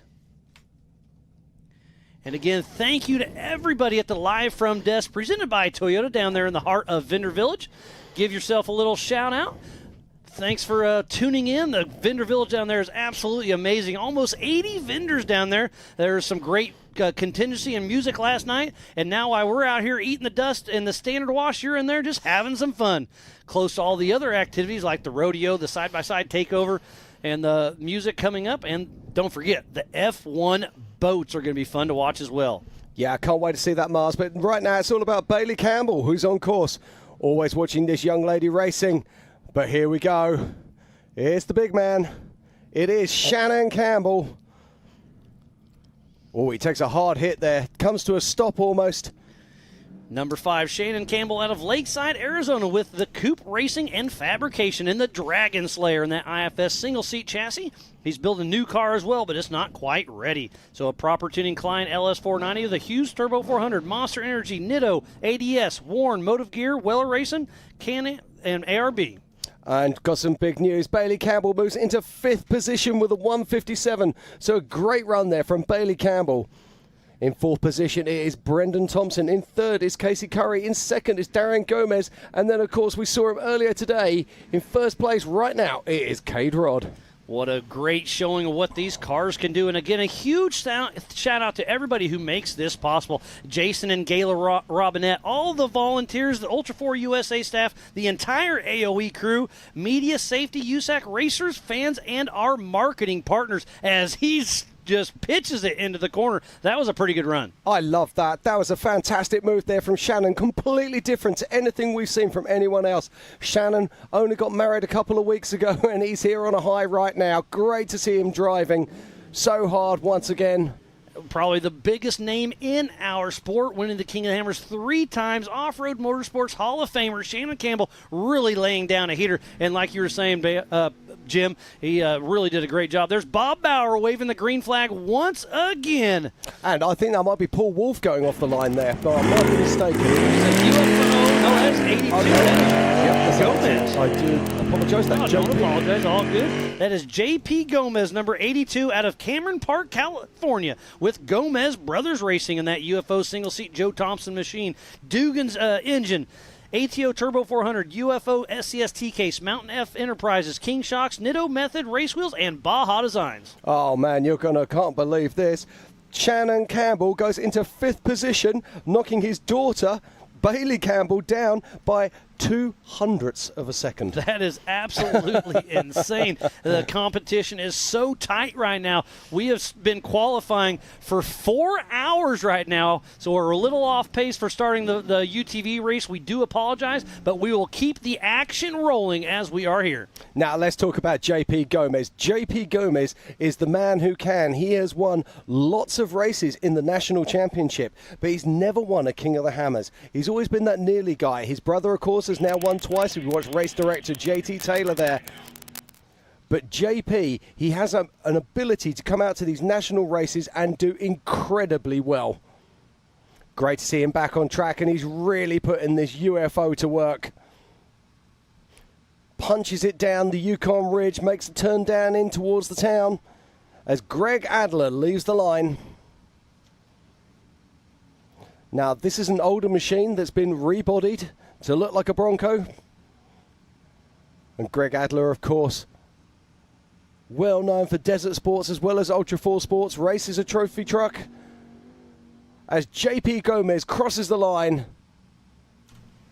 And JP Gomez goes into 3rd position with a 151, just behind his nephew, Darian Gomez. As Greg Adler, boss man himself, with Brian Kirby riding shotgun out of Manhattan Beach, California, with Off-Road Warehouse Motorsports. In that Kirby-designed 2-seat IFS machine with 74 world portals, turnkey LSX, RDE, Turbo 400, Atlas, ORW, BFG, Raceline, Odyssey, Rigid, and Liquid Moly.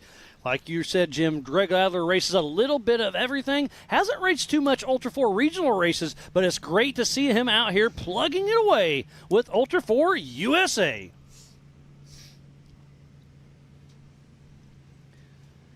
So again, thank you to each and every one of you for tuning in to the 2023 Ultra4 USA Legends of Havasu. This is Ultra4 USA at its finest. But don't forget, we have F1 boat racing, the IPRA Rodeo, the American Side-by-Side Takeover. We have Flow Rider, Brett Michaels, the Sand Outlaw Drags. We had to move them, but they are still racing down in Yuma. And we have pool parties, jet ski tricks, and so much more. We do indeed, but I love the fact that we've got Greg Adler out here racing. Normally we usually only see him at King of the Hammers, and I love the fact that this Havasu race is exciting people. We've got the Gomez brothers here, we've got Greg Adler here, we've got lots of guys that are normally just Hammers players. Robbie Gordon, Max Gordon, Casey Curry. Gordon? I mean, it's an amazing lineup we have with us. It's so great to see. So we'll kind of see what kind of time Greg Adler can get. Yeah, Greg looks a little bit off pace there. We'll just come up with that. Yeah, Greg Adler in 14th position with a 2:03. I say he's off pace. He's 4 seconds outside of being inside the top 5. So taking off right now is the 135 Ian Continus with Taze Flores riding shotgun out of Franktown, Colorado, with Carbon Motorsports, and that Jimmy's 2-seat IFS machine with a Jeff Ginter Racing Big Block Chevrolet with a Maximum Turbo 400, Hero TK, Spider Tracks, Gearworks, RCV, Vision, BFG, AccuTune, Fox, PRP, Rugged, FDM Karting, KC Lights, and Warn. We'll see what kind of time Ian can throw down. Yeah, Ian's been racing with us for a little while now.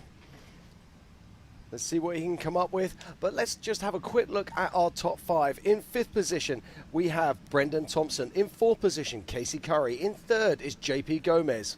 In 2nd is Darian Gomez, and still sitting in that pole position is Mr. Cade Rod with a smoking fast time. He went out there, qualified first, and laid it all on the line. Bob Bauer waving the green flag. Here we go. Here comes Robbie Bobby, Roger King, and Justin Cowart riding shotgun out of Sparta, Tennessee, with Team Robbie Bobby with a Colville solid axle chassis, LS3 Magnum Turbo 400, 205 T-Case, Griffin, Brannick, Raceline wheels, Mickey Thompson tires, and Willwood. They've been racing the EMC since 2012. They are qualified in their Jeep earlier, but now they're in their Colville 4400 car. again playing double duty. So we should have a time for Ian. Yeah, looks. I'm sitting there seeing that Ian Contagious has come in a sixth position. A great run for him. Yeah, so he's ahead of Shannon and Bailey Campbell there. What a fantastic run for Ian with a 1:55. Now, this is a very interesting looking vehicle in the full Rock Jock livery. So this is a fun one. This is Lauren Healey's 2C IFS IRS machine. I was talking to Lauren. I hit him up. I said, hey, are you racing your single-seat car or your two-seater? And he's just, all of a sudden, my phone starts ringing. He's like, this is a story for you. He's like, so I'm racing my single-seater because Jeff Wagner, the old rock crawler himself, came into the shop and said, I got to have it. He said, it's not for sale. He said, anything's for sale. So Jeff Wagner is in here racing with us. Great to see that name back in our sport. I remember seeing him in Davis, Oklahoma a couple years ago racing with us. So run that by me again. Who's driving this car? Jeff Wagner. This is really? Yep. He just bought it from Lauren Healey just within the last month. That's incredible. So great. Like, again, I love seeing all the names coming back racing with us. I literally just had to pop out for a moment. I ran past this car. I sort of gave a wave because I thought it was someone I knew, and they didn't wave back, so that'll explain it. Well, or they just didn't like you. Possibly both. Probably a little bit of both. No, I'm just all in good fun, buddy. As Roger King is still out on course. But this is one of those Triton Engineer machines. So number 53, Jeff Wagner out of Kearney, Nebraska, with Wagner Racing in a Triton Engineering 2C IFS IRS Bronco with that Ford Performance D3 Jeff Ginter Racing engine, almost 800 horsepower, Gearworks Turbo 400, and an Atlas. The old school rock crawler is back. Great to see him racing with us. You know, he did a lot of cone dodging in his days, raced Ultra4 a couple times, but man, that Triton Engineering IFS IRS machine, absolute spaceship. Yeah, absolutely.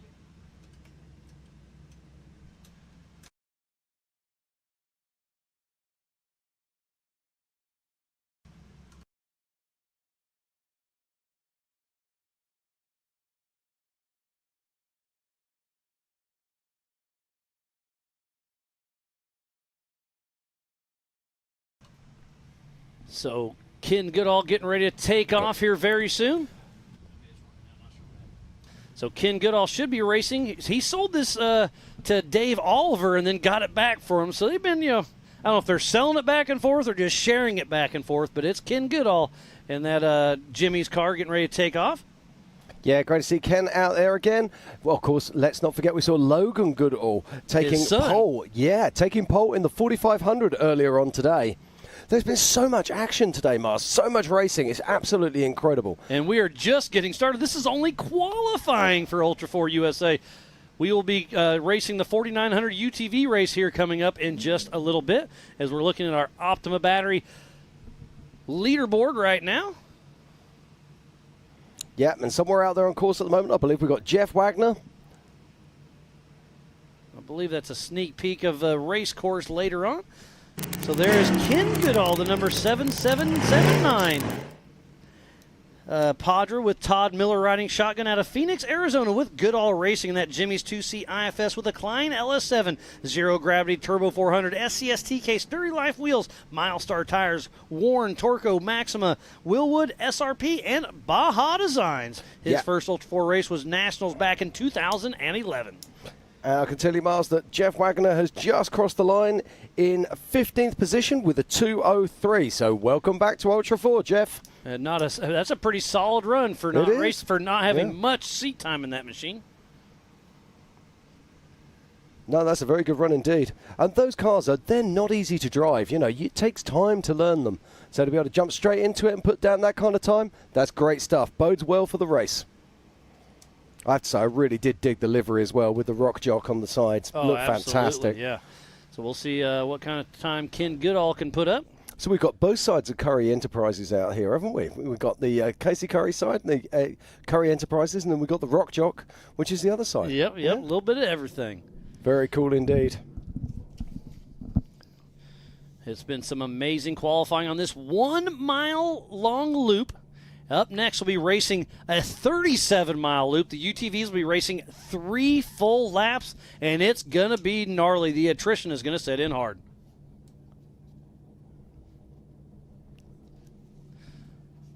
So Bob Bauer waiting for the 3, 2, 1. Green flag is going. Come on, Bob. So Joe Gatlin, Papa Joe with Jesse Clark riding shotgun out of Chino Valley, Arizona with Fire River Racing. This is Jimmy's 2-seat solid axle machine with an LS3 Turbo 400 Atlas, the Happy Medium Approach, ECU Masters, American Force Inductions, DeVolz Motorsports, HD Sign Company, Dirty Life Wheels, Adams Drive Shaft. Lots of action out on course. Oh, we just saw there Kenneth Goodall crossing the line. I'm just waiting to get a time for you on Kenneth. Kenneth Goodall crossed the line in 21st position with a 2:11.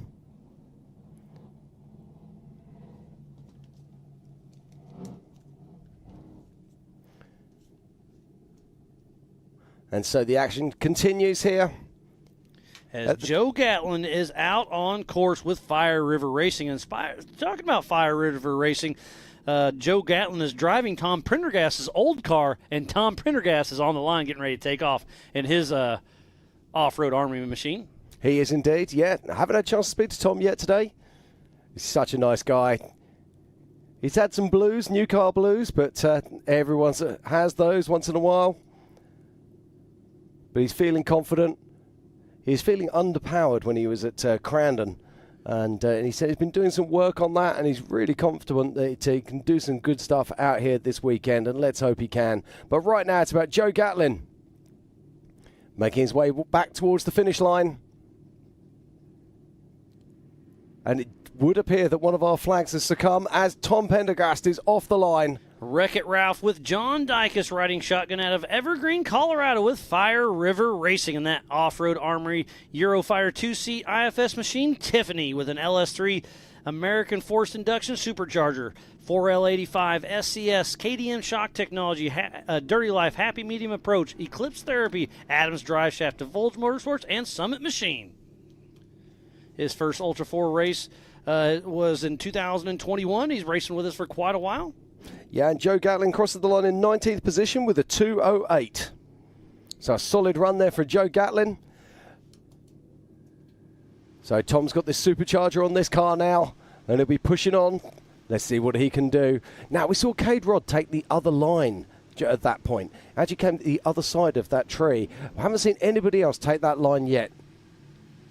Oh, he blows that one a little blows wide, the corner blowing out. through the dust. Oh, takes a big hard hit. So he, when in doubt, throttle out. He just stayed on her. But these cars, that just shows you how tough they really are. Well, let's not forget, Tom had that big, went up on his nose and then over onto his side when he was at King of the Hammers qualifying this year as well. And this off-road Armory, it's a big car. But he'll be pushing it down the track now. So Tom Prendergast and John Dykus pushing strong with that off-road Armory machine.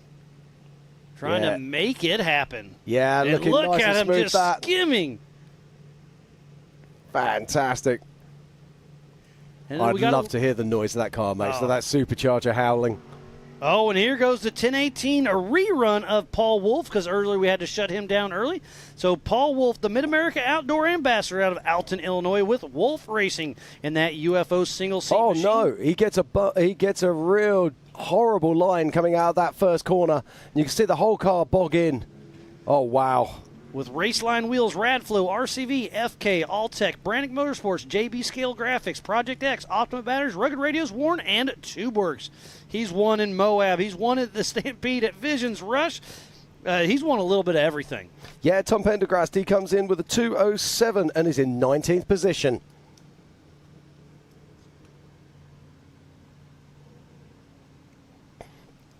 So Paul Wolf makes it around Dwayne's corner. Now he needs to find some speed here. Oh, that gets it up on a little bicycle. He's got to put that moment out of his head. He's got to forget about that first turn. He's pushing hard now. Comes into the turn. Can he make this stick? Yes, look at that. Perfect from Paul Wolf. Wheels off the ground everywhere as he pushes this UFO to its absolute limits. So we'll see what happens for Paul Wolf. He is pushing absolutely everything because he knew he had that little small mistake. So he's going to be giving all he's got all the way to the finish line. We'll see what kind of time Paul Wolf can throw down. Yeah, he actually takes the inner line there. Superbly done. Now, we saw him come round here. This is where he got stopped last time. Oh, yes. Fantastic stuff here from Paul. Now, has he got the pace for it? I think he's a little bit off, but we'll see. Oh, big bicycle huge stand. Buzz bicycle. Comes through hard all the way to the finish. We'll see what kind of time. Look at that. And into second place goes Mr. Paul Wolf with a 1:47. Cade Rod is still our pole sitter. So looks like we'll give a little rugged replay. We'll see what happens here. Getting a little hang time up on there. Look at that. Just giving all he's got on the Yukon Ridge. Thanks again to Rugged for that replay. And we just missed Waylon Campbell taking off number 3 out of Gilbert, Arizona with Campbell Racing in his Campbell Enterprise single-seat chassis with a proper tuning Klein LS 490, Hughes Turbo 400, Trailworthy Hero T-Case, Monster Energy, Nitto, Fox, Warren, ARB, Motive Gear, Ron Davis, Hughes Performance, Howe, Klein, Evan Weller Racing, Rugged, Arizona Drive Shaft, Impact, Justin Bros, IBAC, Factor 55, Power Tank, Baja Designs, Axel, and Willwood. Oh, he gets off course there, but Waylon Campbell is the nearly man. He's nearly won this. He's nearly won that. He's nearly won hammers and nearly won everything else. Can he put it together here? He is so incredibly fast. Oh, and look at that. He is all over this thing. This is a fast time if he can keep it together. He is like out of control fast right here, but that's when you're real fast, is you're on that ragged edge. Yeah, he takes that very, very on the inside line there, and this is Phil McGilton, I believe. Yep, with Dr. Amanda Ross riding shotgun out of Tuscaloosa, Alabama with 47 Motorsports and that Jimmy's 48-piece solid axle machine with a Showfield Performance LSX 434 with a Maximum Turbo 400 Hero TK Southern Tire Mart with Pilot and Flying J, BFG, Vivid Lumens, and Radflow. Okay, Waylon Campbell crosses the line, and he pushes Casey Curry down into 6th position. Waylon Campbell is in 5th place with a 1:52. That's remarkable stuff. This qualifying is turning out to be super exciting as we see Philip McGilton out there running strong with Amanda Ross riding shotgun. Yeah, round Dwayne's corner, nice and safe, picks his way through the desert. Now, Phil has been getting better and better through the 2023 season. We've seen him put together some incredible results. We've seen him have some near misses as well. He won this year in Pennsylvania. He nearly was winning in Visions until he had a mechanical right towards the end. That happens for a lot of people. Oh, it does indeed. I was winning until. I hear that every day. Hey, don't go there. There's a sore subject right now. For you or for them? For me. Real sore. But, yeah, so Phil, he's laying down a real fast time now. Look at this. Now, let's not forget, he's in a solid axle car. And if he can squeeze this into the top 10, he will be absolutely over the moon. He cuts to the side as we watch Levi Shirley, the man from Kansas. From Dodge City, Kansas, with Corey Nasso riding shotgun with Lucky Dog Racing and Levi Shirley racing that Off-Road Armory Eurofighter 2C IFS Layla with a proper tuned supercharged GM LT5 Zero Gravity 4L80E SCST case, Yokohama, King, Brannick, Spider Tracks, Baja Design, KDM Shock Technology, Giggle Wind Pinch, Maxima Oils, Impact, ARB, Rugged, PRP, JE Reel, Dynamic Motorsports, Switch Pros, RCV, and Nemesis Industries. He's been racing Ultra4 for a very, very long time. He has indeed. And Phil McGilton crosses the line with a 1:56, putting him into 9th position. So a fantastic run there from Phil. So top 10, what a great run for him. That really is. Now, Levi Shirley, he's been working on this car for the best part of the year, trying to get the maximum he can out of it. He was at the dyno before he arrived here this weekend, and he's working very hard. Look at that massive leap there. This is a heavy car. Pushes the scales at nearly 3 ton. Pulled that right front tire up just a little bit, giving it all he's got. We'll see how this Yukon Ridge treats him. But look at this, though. This is fast. This is very quick indeed. Great time going. Come on, Levi, you can do this. And look at the huge whoops there, unsettling the car, push him a little bit everywhere. But we'll see if he can hold it together. Yeah, Levi's not been racing as much this year as he would do normally. So it's great to see him here out on track now. And there's a great car to see right there. That is James Mahoney out of Colfax, California with Mahoney Racing in that old school Faravani single seat IFS chassis, LS7 800 horsepower, Turbo 400 Atlas, Roseville painting, and Get Bent Fab. Okay, Levi Shirley, he crosses the line. Huge bicycle as he came around the last corner, but Levi Shirley moves into 4th position with a 151.2. Absolutely astonishing stuff. Only literally a 1/10 of a second ahead of JP Gomez. What an amazing run. Look at our top 10, Jim. Philip McGilton, Ian Cottonez, Brendan Thompson, Casey Curry, Waylon Campbell. In JP Gomez, Levi Shirley, Darian Gomez, Paul Wolf, and the man who was first off the line this morning, Cade Rodd, with an astonishing 146. Incredible stuff here in Lake Havasu. And James Mahoney on screen as we talk. I can mentally remember when this car got debuted multiple years ago, and when it rolled out of the trailer, it was an absolute monster. I know Darian Gomez had it for a little bit, and now Mahoney has it. It's great to see this car back in action because it's still a contender for sure. And like I said, it was ahead of its time when it came out. It was absolutely legit. I remember everybody looking at it and they were just like, wow, where do we go from here? And it's one of the cars that has led us to the cars that we have today. The technology we saw in this, the way that Gary actually looked at every single component and then took it to the next level, it was quite remarkable at the time. And right now, it is Brian Crofts off the line. This is arguably the man of the season. Oh, no. Oh, no. He has to take a backup. Oh, that's bad news there for Brian. Costly mistake for him. He's our national points leader out of Novata, California, with CB Motorsports and that 4th-gen Campbell chassis, single-seat IFS with a proper tuning, Klein LS490, Hughes Turbo 400, Hero T-Case, Dixon Flannel, Nitto, FK, and Warn. Yeah, and James Mahoney, we've just seen him cross the line with a 158, so a solid time there, putting him in 14th position. And next on the line is Mr. Paul Herschel. I think that was Paul Herschel I saw. Brett Harrell, I think. Is it actually similar. Brett Harrell? Yep. Okay. That's my guess. Yep, that's Brett Harrell. Oh, yes, Brett. Yeah, you're right. That's Paul's old car. Yes. But right, it's all about Brian Crofts right now. Now, we saw him have that mistake, and he'll be kicking himself.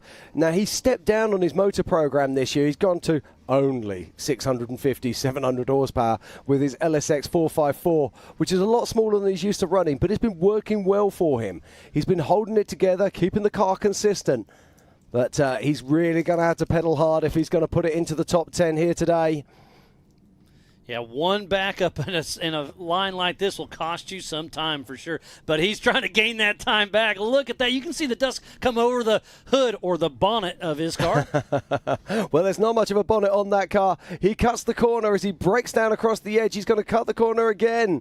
All perfectly legal, not a problem there. He's given it everything. That's what you call straightening the curves. Absolutely. As Brett Harrell and Justin riding shotgun out of Almsville, Oregon with team change order. And that Paul Herschel built two-seat IFS machine with a Danzio LS7 750 horsepower. Gearworks Turbo 400, Wiseman T-Case, Nitto, Trail Ready, TubeWorks, Fox, Max Tie-Downs, Obstacle Warn, and Brett Schmidt Trucking. Yeah, so we've just seen there Brian Crofts crossing the line. He made a mistake again on the final corner. Huge bicycle off to the side, but crosses the line in a 157, which unbelievably puts him just ahead of his father-in-law, Shannon Campbell, and his other half, Bailey Campbell. Incredible stuff from Brian Crofts. Just imagine if he'd been good on all of those corners. That time would have been incredible. And lining up now, we see Christopher Branton with those huge USD sticky tyres. But on course right now, it is Brett Harrell. We saw his son qualifying in first position in the Brannick 4800 Legends class earlier today. You talk about a stacked field and action-packed. What a wonderful day of qualifying it has been thus far. And we still have 2 races yet to go, Jim. We do. I just, it's astonishing stuff. I really can't get my head around it at all. Now, let's talk about Christopher Branson. Christopher Branson threw in a huge surprise last year as we just watched Shannon Campbell's car on the trailer there. That's interesting. Well, but remember, he's not staying on site. He's staying in town. He's got a VRBO, okay. So he's probably, qualifying's done. He's going to go hang out the rest of the evening. Fair play.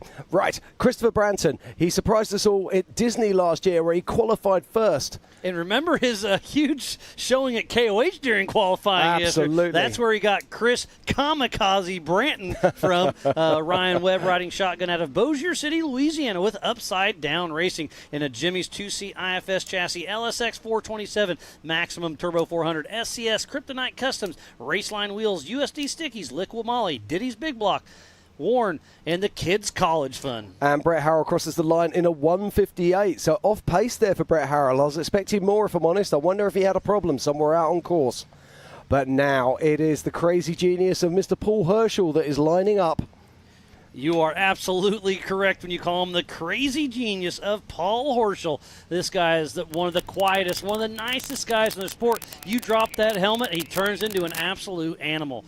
We'll see what he can do against this stacked field. There's Bob Bauer, our Grand Marshal, once again, patiently awaiting to wave that green flag. Yeah, he's seen some dust over the years, that's for sure. And we're just waiting now. It looks like they're getting ready to do the start, which means Christopher Branson is on a charge.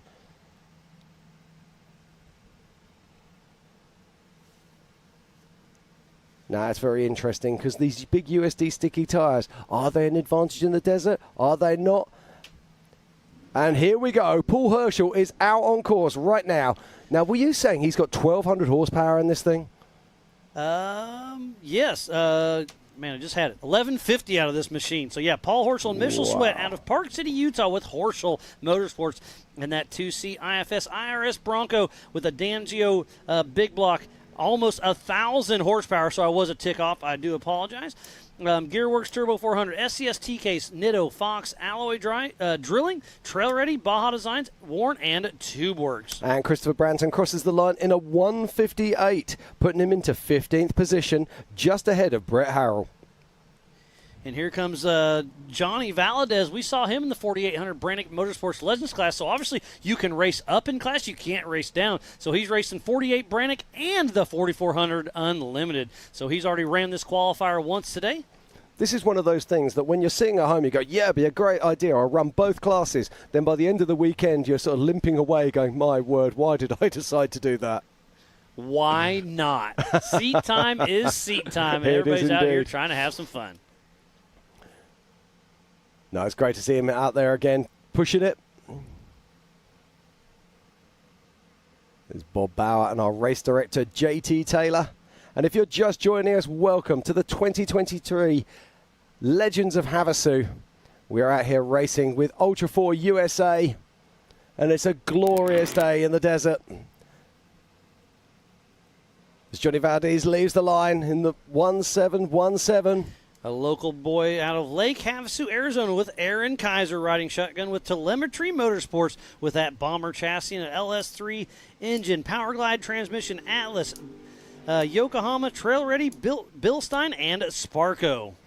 And I got some news. Paul Herschel moves into 4th position, pushing down Levi Shirley, puts in an astonishing 1 minute 50. Incredible stuff there from Paul Herschel. Then just ahead of him, we have Darian Gomez. In 2nd place, Paul Wolf. As still, our pole sitter is Cade Rod. The first one to qualify, and nobody has been able to beat him. Absolutely impressive. Well, here is something. This is the OG Dragon, and it's being driven by one of the OG guys in many ways, Cody Addington. He wasn't there at the first Hammers, but when I say he's OG, he started his career right back in 2013 when I did at Hammers.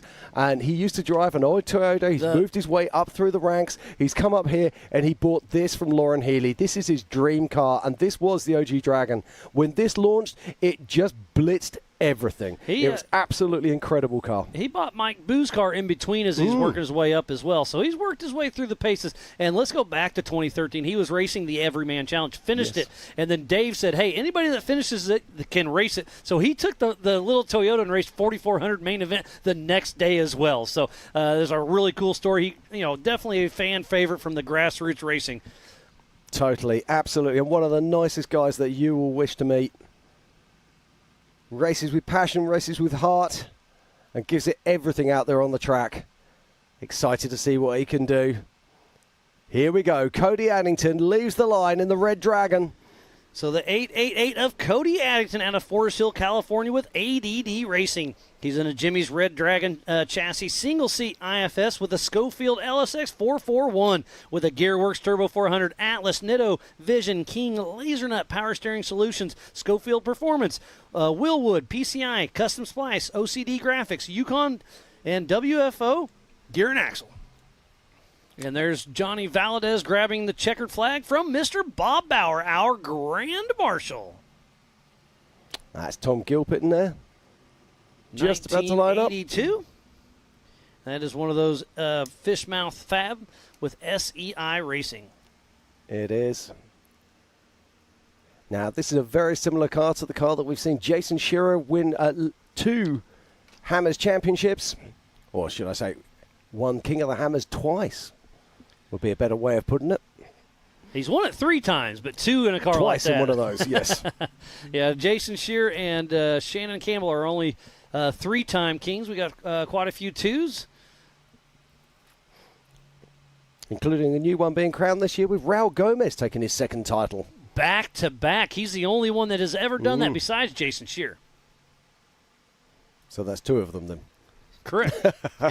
1, 2, skip a few. So Cody Addington on course now in the OG Red Dragon. Oh, he must be moving because they're flying. getting ready to send Gilpin. Here goes Tom Gilpin now. I was chatting to Tom yesterday. He is super excited. He feels really confident. Now, watch this first turn here. I reckon this first turn is really cutting up. We're seeing a few cars doing handstands here. Oh, yeah, it is. He gets he gets a great run around that. So Tommy Gilpin with little Scotty Gearhart riding shotgun out of Saugus, California with SEI Racing in that Fishmouth Fab 2C IFS machine with RHS 8 horsepower, Turbo 400, Atlas, Sterndale Enterprises, and a Vision X.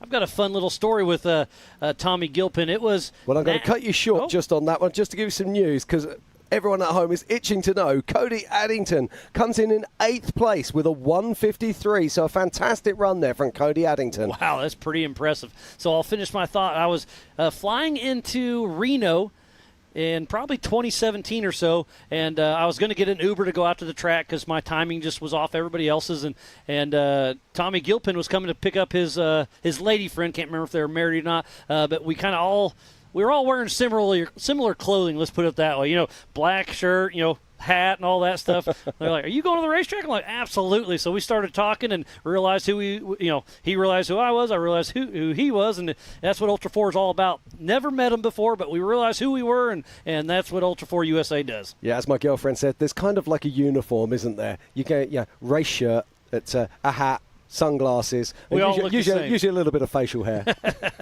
absolutely. And that's just the ladies. No, I'm joking. Okie dokie, this is Dennis Sterndale, teammate of Tom Gilpin here. With Scott Gearhart riding shotgun out of Santa Barbara, California with SEI Racing.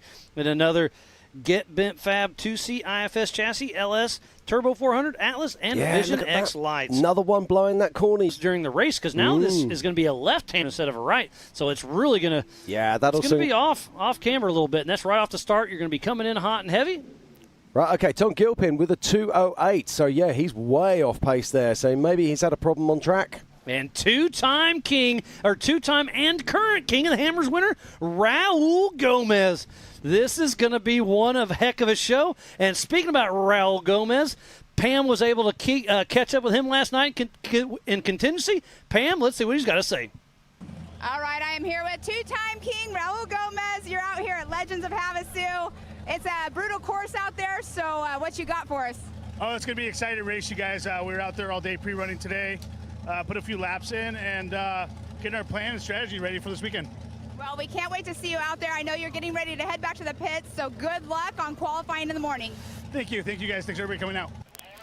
Thank you very much, Pam. It's always good to hear from Raul. He always has a smile. He's always happy to be here, and he's always happy to be racing.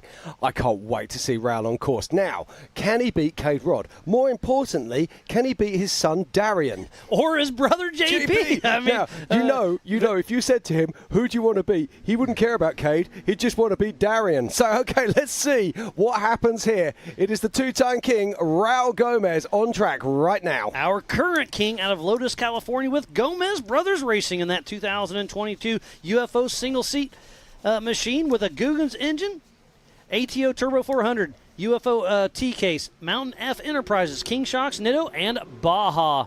So our current King of the Hammers winner is out on course for his first race back with Ultra4. Yeah, absolutely. So good to see him here in a regional race. This National is a finals. race. Yeah, well, you know what I'm saying. Absolutely. But, yeah, it's so good to see him out here. What has he got for us? Can he lay something down? Can he do something special? Can he remove Cade Rod from the first place and pole position?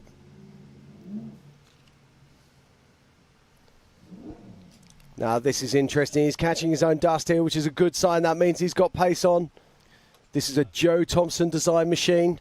Joe Thompson works so closely with the Gomez brothers. And they spend a lot of time working on those tiny little details that make the difference.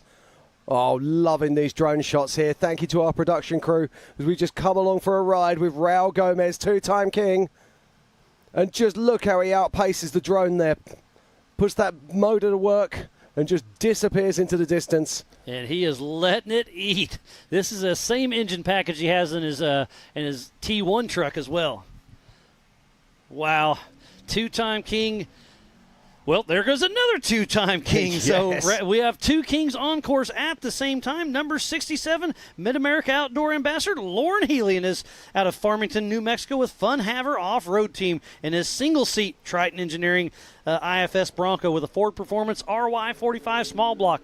550 wheel horsepower, Fortin 5-speed sequential transmission, Ford Performance Optima, RTR vehicles, Nitto, Project X, Monster, Pennzoil, Fox, MBRP, Gear Wrench, NGK, K&N, Molly, Recaro, and VP Racing Fuels. Well, Raul Gomez, he crosses the line in 11th position with a 155. That just goes to show you how incredibly competitive this field is today.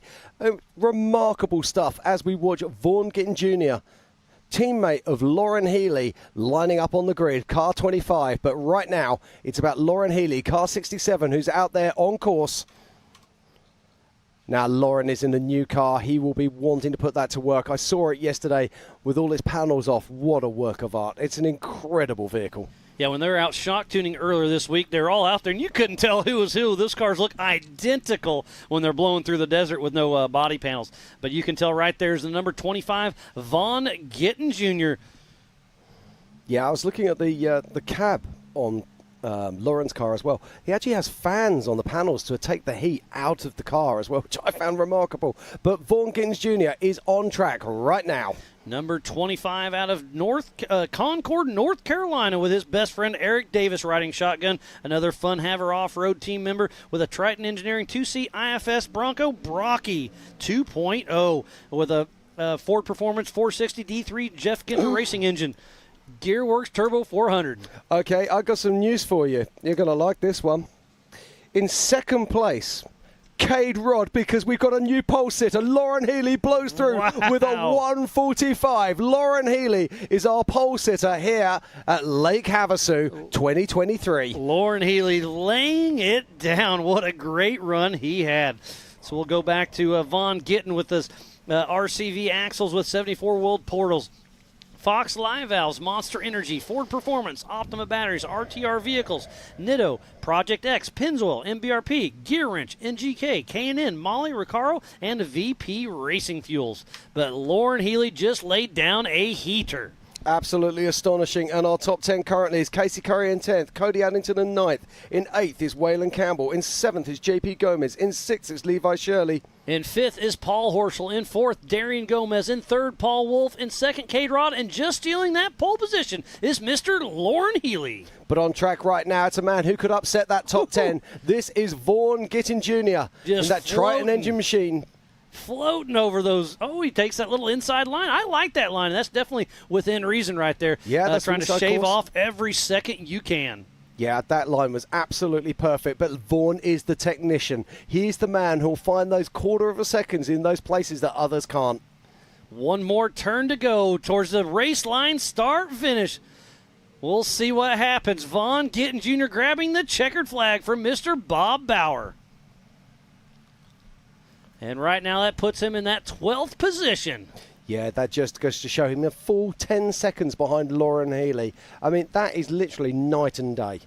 Incredible stuff there. So now we start this, the timer. We have 5 minutes, and if nobody shows up to qualify, nope, those are the UTVs ready to race. So in 5 minutes, if nobody shows up to qualify, here's one more. After the last qualifier, there's a 5-minute count. And then we will start this UTV race. Yeah, just looking at that, looks like it might be a 4,500. No, that's got to be a 4,800. 48. His window nets are down. I do notice that. Interesting. JT Taylor, our Ultra4 USA race director on that rugged radios, trying to see exactly what is going on. Just if you're here local, you can go to Weatherman and check out our race ops. Yeah, just looking down there, there's Justin Miramand, by the looks of it. And also Bob Bauer there, just taking some fan photos. Well, what an afternoon of qualifying this has been, Miles. It's been absolutely incredible. We started with the UTVs. We saw that astonishing time from Paul Wolf of 1:53. Then we rocked it into the 4600s. We saw some incredible qualifying there. It was absolutely incredible. Then we went over to the 48s, which was just remarkable stuff. We saw Doc Jones laying down an incredible time. Then step up the 4400s.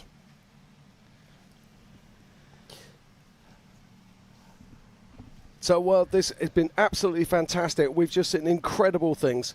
So, in 10th position, we've got Casey Curry. In 9th is Cody Addington. In 8th is Waylon Campbell. It's JP Gomez in 7th. In 6th is Levi Shirley. 5th is Paul Horschel. Then Darian Gomez, Paul Wolf, Cade Rod, and laying down a heater is Lauren Healey. So we're going to take a quick break, restart, and we'll be right back with more racing action right after this. AMSOIL runs on freedom and has since 1972. We punish our products firsthand in our world-class laboratories and beyond, because some things can't be learned from a test tube. Run with us.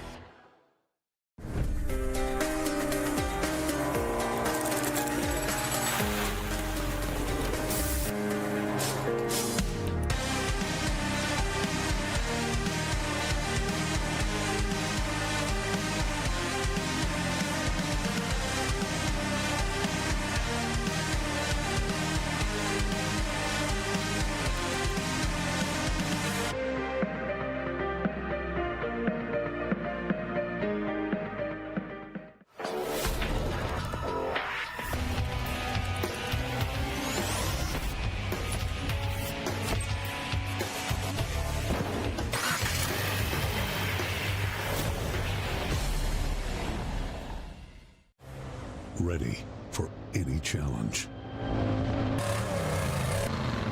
Maxxis tires can handle even the most punishing off-road conditions.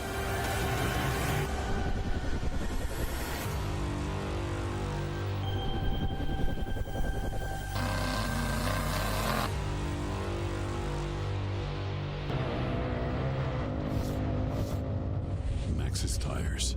Tread victoriously. Speed Sport has been America's motorsports authority since 1934. Get news, results, and commentary from the most connected experts in the business, covering all forms of motorsports from flat track to NASCAR and everything in between. Bookmark speedsport.com on your mobile device now, or follow Speed Sport on social, and be sure to subscribe to the Speed Sport Daily. Speed Sport is your one-stop shop for all things racing on 2 wheels and 4.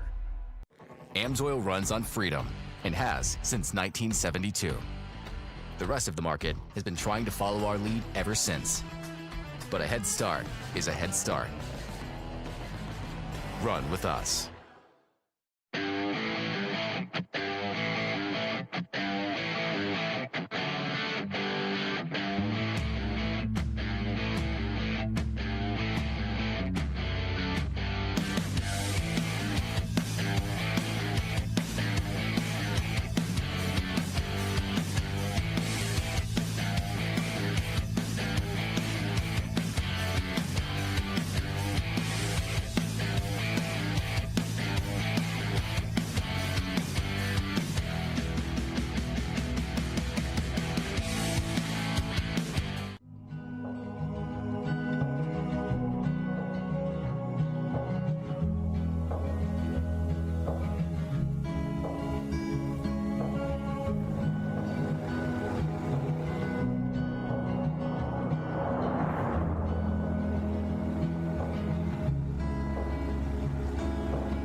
Always my love.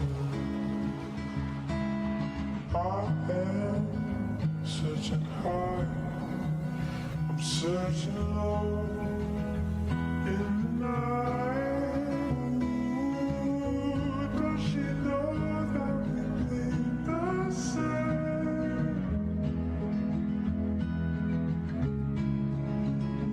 Ooh, don't cry. Get it, boys.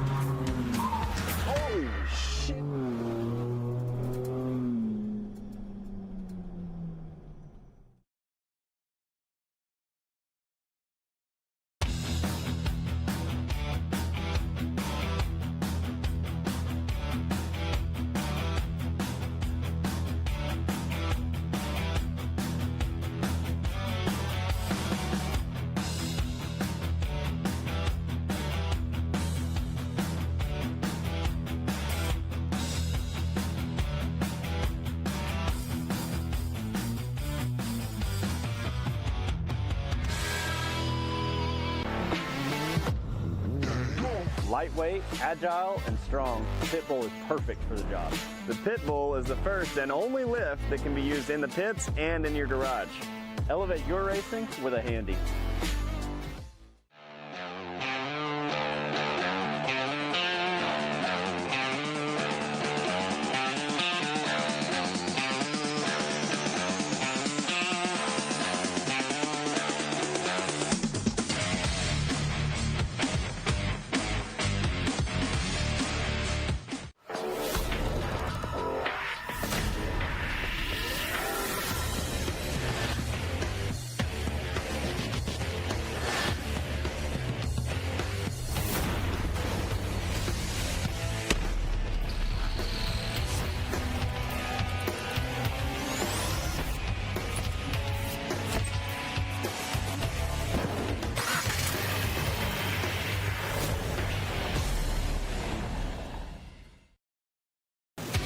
Watching Speed Sport 1, your home for great off-road racing from America and around the globe.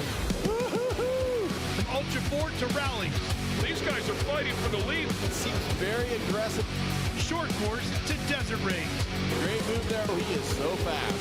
Whether on 2 wheels or 4, Speed Sport 1 has the off-road action you crave. Look at that move. It jumps to the inside. Speed Sport 1, the Motorsports Network.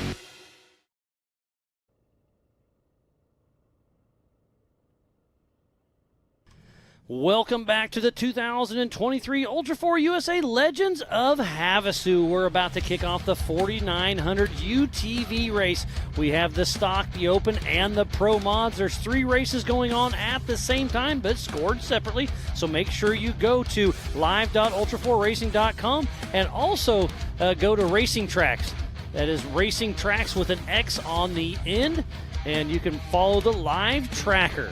They will take off one at a time every 30 seconds. This race is on adjusted time.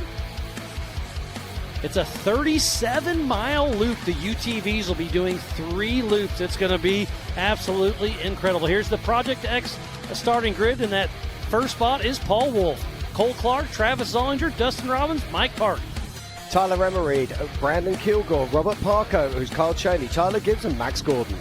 And that 11th spot is Glenn Young, then Brent Lambeth, Corey Willis, Roper Merrifield, and Joe Gould. That is the 4900 Pro Modified class. Up next is the 4900 Open class. Robbie Gordon, Josh Smith, Jake Percy, Cade Rod, and Jason Sushi. And this is the Project X starting grid. Up next will be the stock class. And that first spot is Nathan Parker, Mark McCleary, Rich Burst, Chris May, Matthew Walraven, Byron Starrett, Brian Hamby, Eric Yates, Nathan Saylor, and AJ Hoover. And that 11th spot, Cody Willenberg, David Payne, Justin Barth, Alexander Walraven, and David Johnson. Oh, it sounds like we are about to kick off the race. And starting up front, whoa, it's supposed to be Paul Wolf, but where is Paul Wolf? Wow, Paul Wolf has not shown up, so it is Cade Rod. We are live racing on this 37-mile course. So Cole Clark off the line. Out of Cortez, Colorado, is ZRP Army in the Pro Modified class. What has happened to Paul Wolf? This is something we need to keep an eye on. Yeah, it is indeed. He obviously hasn't turned up for his start time. He's missed his start time, and that means good night, Vienna. You are going to be towards the back of the pack. Because I believe his time started when he was out the front, so Paul Wolf's time has already started. Up next is Travis Zollinger, number 20, out of Logan, Utah, with Zollinger Racing Products in another pro-modified car in that single-seat Can-Am. And look at him, he bailed off that. I don't know if he was meant to do that or not, but he hit that side pretty hard. So that's two single-seat cars on the front two going out into the desert. Next up, it will be Dustin Robbins from All Things UTV. Oh, no. Who's that? That's Paul Wolf. There's Paul Wolf. So he was late to the game. But, again, I think his time has already started, so he's already a minute and a half back. So the 10:18 of Paul Wolf is out there, the Mid-America ambassador out of Alton, Illinois, with Wolf Racing in the pro-modified class, running his single-seater. So technically, Zollinger and Clark have already passed Paul Wolf, so that's a tough break. Not sure what's going on, but hey, this is racing as he bypasses the Amsoil hot pits. Yeah, we're going to have to get confirmation of that, Miles, as whether he's going to be penalised for that or not. So let's hold fire on that before we make any big calls. But you are right. In theory, his clock should have started before Cole Clark's. So there goes the 311 of Dustin Robbins with Seth Holmes riding shotgun out of Decatur, Alabama with All Things UTV, another pro-modified car. They're taking off one at a time every 30 seconds. This race is on adjusted time, and they are wide open heading out for this 37-mile loop of some of the gnarliest terrain we could find here for the 2023 Ultra4 USA Legends of Havasu. Yeah, heading out now, I think that is Mike Park. With Jeremy Dixon riding shotgun out of Callahan, Florida, with Team 904 Racing in the pro-modified class. Yeah, great to see him there. And next up, it is a legend who really doesn't need any introduction, but we're going to give him one anyway. The number 77 of Robbie Gordon out of Lake Havasu, Arizona, with Speed UTV and his brand new Bandit Speed UTV machine. Now, is this a factory machine? This is very close to factory, yes. It is incredible. He does have a co-driver. I'm not sure who that is, but it's going to be cool to see Robbie Gordon out racing with Ultra4 USA. Yeah, this is absolutely awesome. Now we can see the Starlink on the back there. And he's off pace right there. Yeah, it doesn't look good, does it? Unusual. Maybe he's just getting his bearings. There he goes. You can see him throwing a little roost right there. Yeah, no, he's back on it. No, it looks quick now. You see a Speed UTV truck, chase truck in the background. And next off the line, that looked like it should be Joshua Smith. Yeah, with that is Corey Josh Smith. Nasso riding shotgun out of Castle Rock, Colorado, with Smith Brothers Racing. He is in first place in the open class as of now. We'll see if he can keep that ZRP and KT performance machine in tune. Yeah, Josh Smith has been working with Levi Shirley for the last few races. Great to see them combining the talents. And sharing co-drivers. Next off the line, it will be Nathan Parker. Nathan the Phenom Parker with Alex Reed with CT Raceworks riding shotgun out of Dunn, North Carolina with Team Momentum Racing. And he is in first in the stock class. And there's our overall leader right now, Mr. Cole Clark.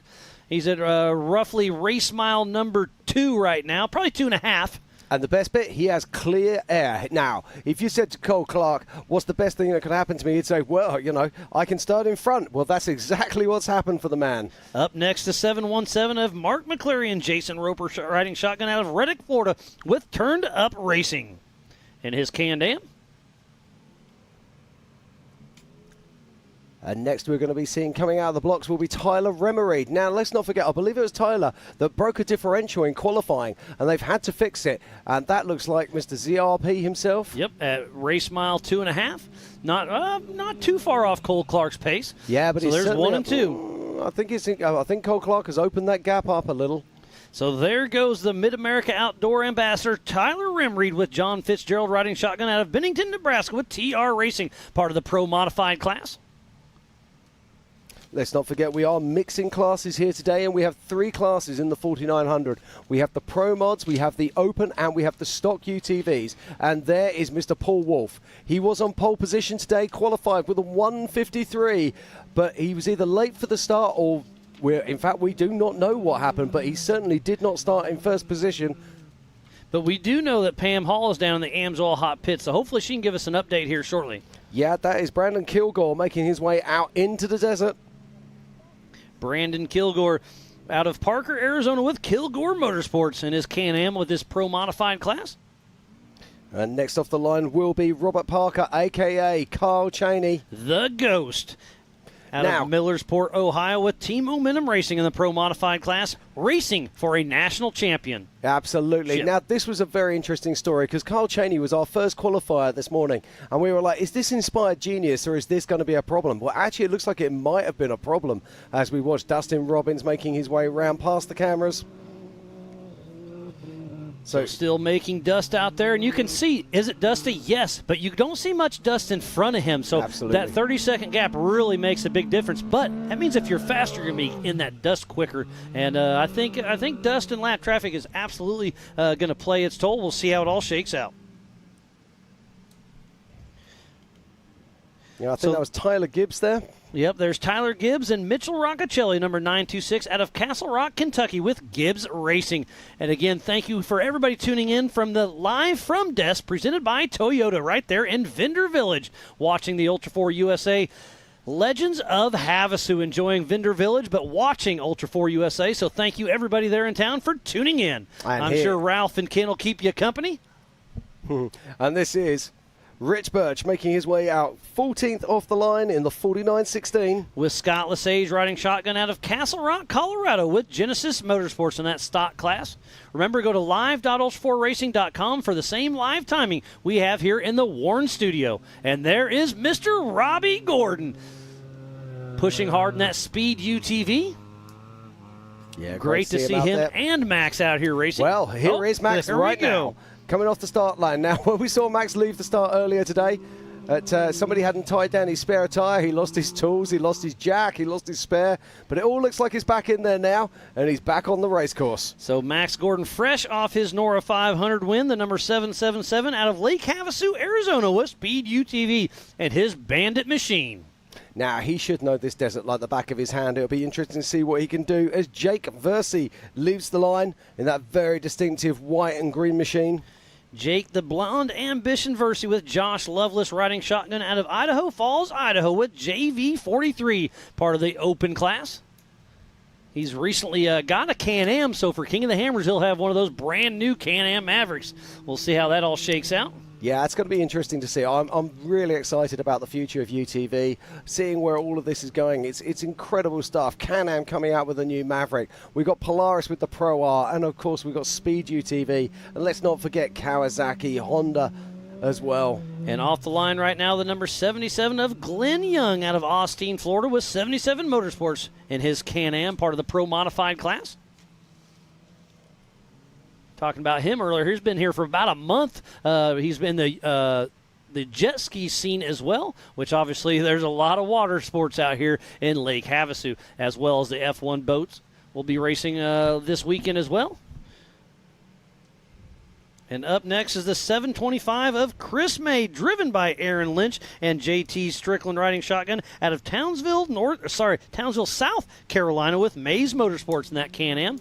You can have one substitute driver per season, and Chris May is using it right now as we see Tyler Rimreed, the MAO ambassador, cruise through race mile number 3.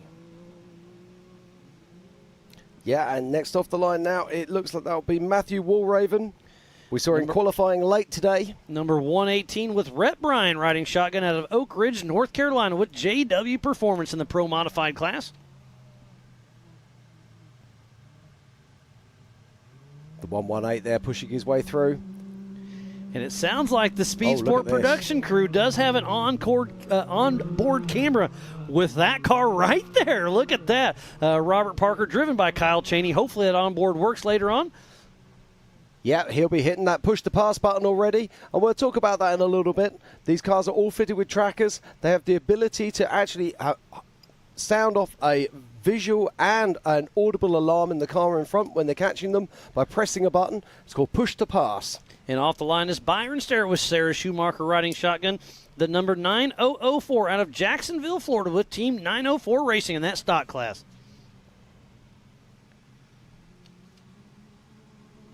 And there goes the number 817 of Brian Hamby out of Winchester, Tennessee with 817 Racing, part of the stock class. Remember, we do have 3 races all at the same time, racing intermixed but scored separately.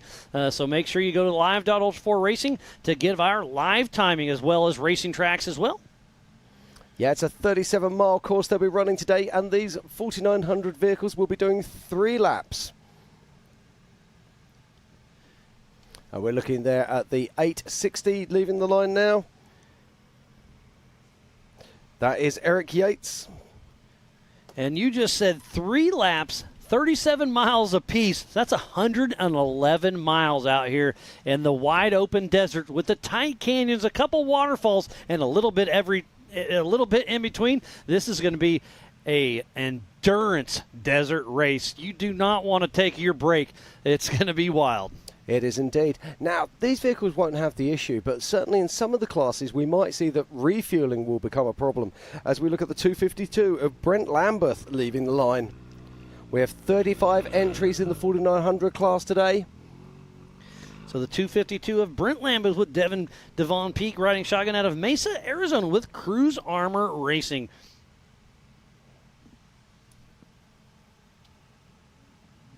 Wonderful shots here from our drone. As the next car breaks off the line, this should be the 4578 of Corey Willis.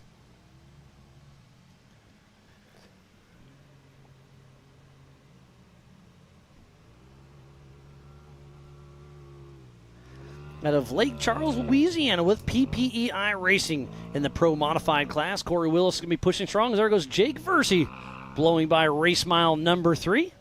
I believe our next camera will be at the down waterfall at race mile number 9. And there's the 521 of Nathan Tater Seiler with Brent Moffitt riding shotgun out of Kyoto, Oklahoma with Tater Sack Racing in the stock class. I am liking the numbers on that car. Nice and easy to read. Absolutely. It makes our job a lot easier. Exactly. Thank you, Nathan. That's You'll be getting a drink from us. Not only don't we love it, so does production. So take note, everybody. Absolutely. If you want to be on TV, big numbers.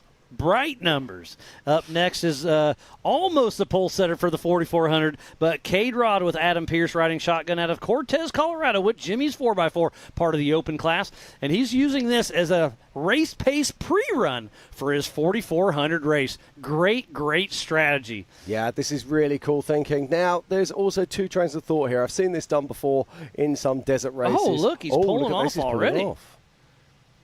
Interesting. We'll see how that shakes out. Looks like that's Chris May, driven by Aaron Lynch, race mile number 3. And interesting about Aaron Lynch driving for Chris May. This is his first time ever out here in the desert, so he's going to be pushing strong. And that is A.J. Hoover. With his sister Leah Hoover riding shotgun out of Lakeside, Oregon with Rubber Band Racing. And that Kawasaki. Ooh, and look, we got some dust. That's Matthew Walraven. Yeah, he's right up right on Aaron car. Lynch. So Walraven on adjusted time is around Lynch. Yeah, now this is where you've got to hope that push to pass, and we'll come back to that later once we get these cars on track. There goes Cody Willenberg, the number 529, with Randy Dassenbrock riding shotgun out of Effingham, Illinois, with CW Motorsports, part of the stock class.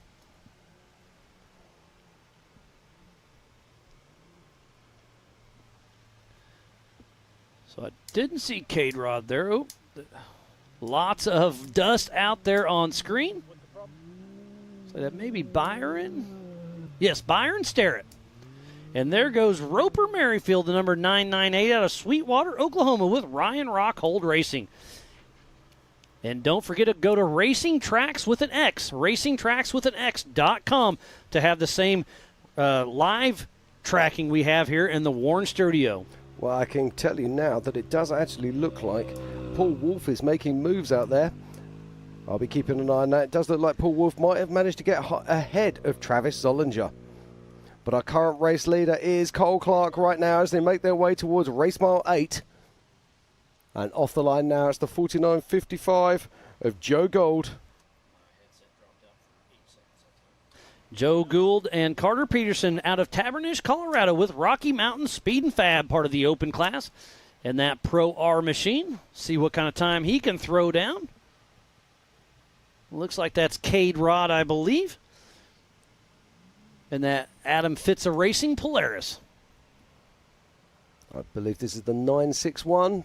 Just waiting to get confirmation. That Yes, is- that is the 961 there of David Payne. Out of St. Louis, Missouri with F&H Racing, part of the stock class in his Polaris. And we're down into the last 4 vehicles leaving the line next. Should be Justin Barth. 35 UTVs out on this 37-mile course. Wow, what a show this is going to be, Jim. Yeah, very interesting to watch the dust out here, Miles. It's not behaving as I was expecting to. I was expecting great big billowing clouds, but we're not quite seeing that. And here is the 417 of Justin Barth.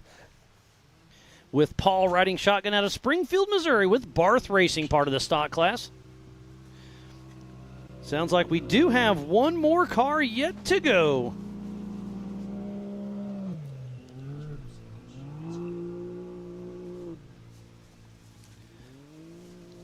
And that, that's one of our course marshals. That's Travis Cook. I was like, we're getting a pass on the infield. So it's up next is Jason Sushi, the number 212, with his son Ryder riding shotgun out of Tremonton, Idaho, with Zollinger Racing Products, part of the open class.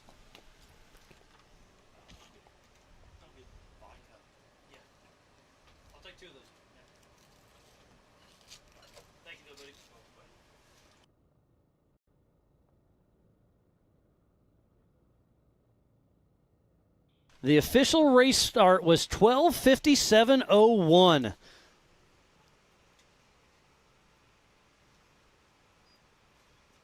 So anybody that's keeping tabs back at home, this is a 3-lap race. It's not quite as important as it was during the regular season because it was an hour and a half or whatever plus lap. This is just a straight 3-lap race, and we were guessing the fast guys and gals to be right around that hour mark. That was my guess and JT's. But then we were talking, here is race mile number 9. This is the hard water fall obstacle. Here is the Brannock Falls, and we're going to see what kind of work our physical race leader, Cole Clark, can do. That's a huge rock on his driver's front tire. He bypasses just absolutely perfect. So Abe Gonzalez down there ready to recover. So Cole Clark out front with the clean air, and did you see how easy he made that work? They were really, really worried about that during pre-running, and Cole Clark just walked the dog.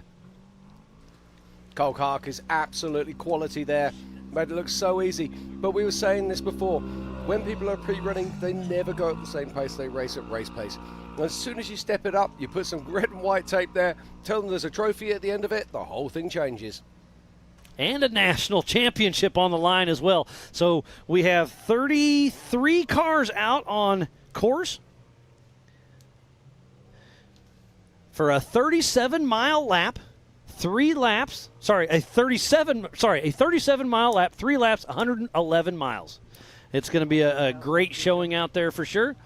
Thanks again for everybody tuning in to the 2023 Ultra4 USA Legends of Havasu as number 20, Travis Zollinger, makes quick work through. Did he have a right rear tire? I don't know. It could have had a tire issue. Not sure. Is a complete guess. There's Nathan Seiler. Somebody else chasing some dust. Oh, that's Cade Rod right behind Seiler, so he's probably using that push to pass. Oh, there is Paul Wolf, physical third, and I'm still waiting for confirmation from Race Ops whether his time started before Cade or not. I assume that's what it is, but again, that's just my best guess. Yeah, if you're watching at home, you can go to racingtracks.com. You can find the map there. You can see all of the trackers coming up and see the positions of all your favorite stars racing here right now.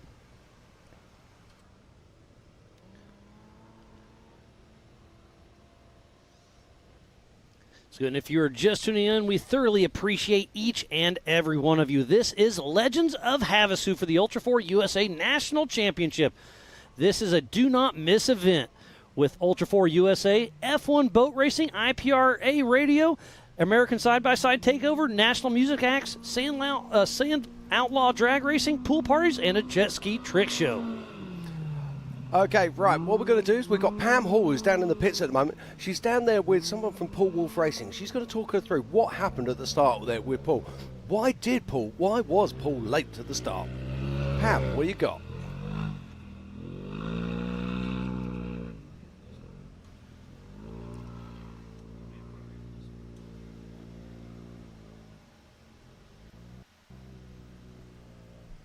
Okay, while we're waiting for Pam there, well, let's not forget we are in the middle of a desert.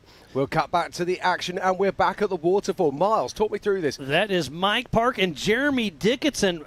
There was a lot of people really worried about that waterfall, and there was a couple big rocks at the bottom that got blown out of there. So I'm feeling pretty good that it's not going to be the bottleneck everybody was worried about, but it still could be. The race is early, but Mike Park has gotten around Dustin Robbins.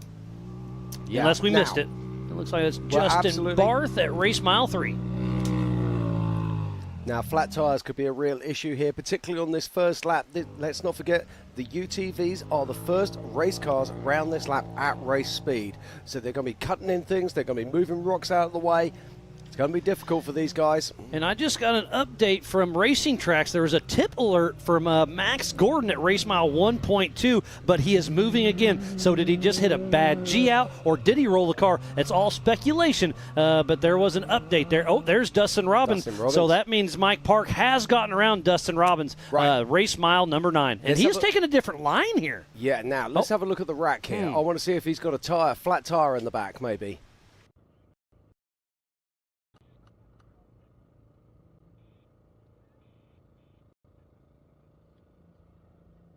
A driver's briefing this morning. There's a few worried people.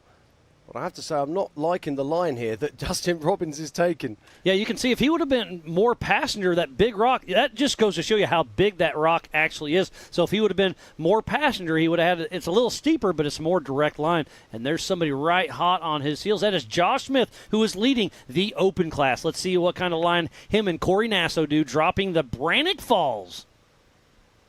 Looks like he's going to take the same line as Cole Clark there, cutting across. And that's the line to take right there. And remember, this is a UTV, so they're a lot narrower than the EMC and the 4400. So it's going to be interesting to see how it shakes out on the different cars. That right front tire looked a little soft, Jim. Yeah, but don't forget these cars are a lot shorter as well. So what they make up for with their, or what they lose for their width, they also gain by being, or should I say, the other classes gain from length. So I think you're going to find the 4400s are going to be coming down there a hell of a whack. Oh, they'll walk it there for sure. Yeah. Well, as long as they hit their line just right. That big rock, if it gets in your way, it's pretty gnarly. Well, it's going to be interesting. If we get cars coming up there side by side with each other, what's going to happen? Are they going to follow line of drift, or are they going to try and work for a pass? But right now, I'm looking at my tracker, and I can see that it is car 24, Cole Clark. So I'm getting a little update right now from my Rugged Race Radio that Paul Wolf switched cars and had to switch columns, so that's why he was late. So that was a little tidbit from the Rugged Radio. And thank you, Pam Hall. And that looks like that's Robbie Gordon there coming down the rocks at car 77 it is. Yeah, so tough break for Paul Wolf. Ooh, there's Kyle Chaney driving for Robert Parker, and that's that wrong line. He took it too much driver, and that puts a lot of tension on that left front ball joint. But this is interesting because Kyle Chaney is one of the best rock drivers in the world, period. And he saw that line as being the line to take. I find that very interesting indeed. I do question, has Kyle actually done any pre-running? Because it's not like him to make mistakes. We see him at Hammers laying down a pace. There's equal, if not even faster than 4400 class cars in his UTV. So very interesting indeed. We saw Robbie Gordon dropping just a moment ago as well. Yeah, so we've got 3 cars there, nose to tail. But it does look like Kyle Chaney is absolutely on a charge there. He started in 12th position. It looks like he's already made his way up past 3 cars. Remember, they took off one at a time in 30-second increments. There's a great shot of our race line wheels start-finish line. That is race mile number 0 and number 37. And if you're looking on the trackers at home and you're looking for Kyle Chaney, you will actually find Robert Parker, as he is racing in memory of Robert Parker. And speaking about Robert Parker and Kyle Chaney, Pam Hall was able to catch up with Kyle Chaney earlier in the week. Let's see what he had to say. Pam? I am here with Kyle Cheney. He is currently the points leader out here. You are running for the name of Robert Parker for this season. You haven't been out on race course yet, but have you been talking to other drivers and getting some information from them about what this course is like? No, I really haven't talked to anybody. My flight was delayed out of Dallas last night for like 12 hours. And I didn't even get in until like 4 a.m. this morning into Palm Springs, and couldn't get a hotel till like 6 a.m. I couldn't get an Uber to take me anywhere. It was just a nightmare last night, so I didn't get no sleep. Finally just got here, and we've got a lot of work to do to the car to finally get on the track to go pre-run. Hopefully we can get a lap in of pre-running, but no, I haven't had time to talk to anybody. Well, it's the waterfall that everybody's been talking about out there, so you'll get out there and see it here in a little bit. But what is your strategy going into this weekend to keep that points lead and to win this national championship? Yeah, I mean, we do have a good lead. Robert, with Robert racing KOH and having a good finish, and me kind of staying solid all year. We got the points lead, and hopefully after tomorrow we'll win a national championship. But it's going to be tough. A lot of fast guys here, and we're just going to go out there. And I went into the West Coast Championship just kind of wanting to finish, and I feel like it bit me. That's not, I feel like, how racing should be going. So I'm going out here to win. Thank you very much, Pam. Always good to hear from Kyle Cheney. I mean, how's that for prep? He's had no sleep. I mean, yeah, that's hard on your body as well. Yeah. I mean, he's a super fit guy. He's a professional athlete, but even for anyone, it can be tough. But while we were with Pam, we had we'll bring you a rugged replay of a different line coming down the Brannock Falls. So that's Tyler Rimreed. So he's going to go far driver's side and kind of ride the wall a little bit. Another Mid-America Outdoor Ambassador in his Can-Am. And taking a different line. I like that line. It's a little tippy, but he's making his way. Looks like Gibbs may be doing the same as well. Yeah, it's interesting to see how people see lines differently. Nope, Gibbs is behind him, sorry. That's Brandon That's Kilgore. And yeah. you see how he had to use the momentum? He got a little nervous. So thank you, Rugged, for the replay. And back to Jake, the Blonde Ambition Versi. Dropped it quick. I believe that's Glenn Young right behind him. Yeah, it does look like it. He's got that Smurf blue and that black. is Glenn Young. Definitely. Now he's coming back down. He's straightened a bit. It's so easy to say when you're sat here, isn't it? Well, it looks like he's straightened too early. He's going to get hooked up on that big rock. You've got to be so careful not to break a CV joint here. You can see that massive angle there, but huge load on those CV joints. So what we've got here is a fantastic race. This is the 4900 UTV race here at the Legends of Havasu 2023. If you're just joining us, this is Ultra4 racing at its best. It's been an awesome day of qualifying so far. And right now it's all about the 4900s. And inside 4900 we have three classes. We have the stock class, we have the pro mods, and we have the open class. Let's talk about that stock class. So it has to have an OEME chassis. Must use stock suspension points, reinforcing allowed, maximum of 1000cc engine and only 33-inch tyres. Then in those pro mods, we're looking at hydraulic steering, aftermarket turbos. You are allowed to reinforce the frame, but you have to use standard suspension pickup points, maximum of 1000 cc's and a maximum of a 35-inch tire. And then the open UTV class, maximum of a 2000 cc engine, but you can dream it, you can build it, you can race it. As we're watching Matthew Walraven coming down the Brannock Falls, and he's in that he took that left line, I'll just call it a middle line, because now there's a new left line, and that just puts so much stress on that front end. We'll see if Walraven can get through there before we send recovery in there. Because now it's not a bottleneck yet, because he's still moving. But now we got to keep a close eye whether we do a little hook and book. Exactly. Now, if you arrive in here and you're in high box and you finally find yourself sat in your nose, life gets difficult. So it's very difficult to then change from high box into low box. And there's different styles of vehicles here. You saw that was a Can-Ab. This is more of a Polaris style. That's Rick Birch with Scott Lesage riding shotgun. And yes, you are right, that is a Polaris. And man, look at all the weight on that left front. That's hard on axles. It's hard on ball joints. Yep. So we'll and see. don't You got to forget, save the car. This is only one lap of 3, and it's going to get more and more worn. Each of these cars are going to be a bit more battered each time they come around here. There's Aaron Lynch driving for Chris May. Evaluating the situation. Oh, and he backs up into, looks like that may be Byron Starrett, and then Brian Hamby. So remember, there's a couple different lines. If you shoot that left line, I think it's smoother, but it's risk versus reward. It looks like it's very tippy. Yeah, they're kind of cutting across there.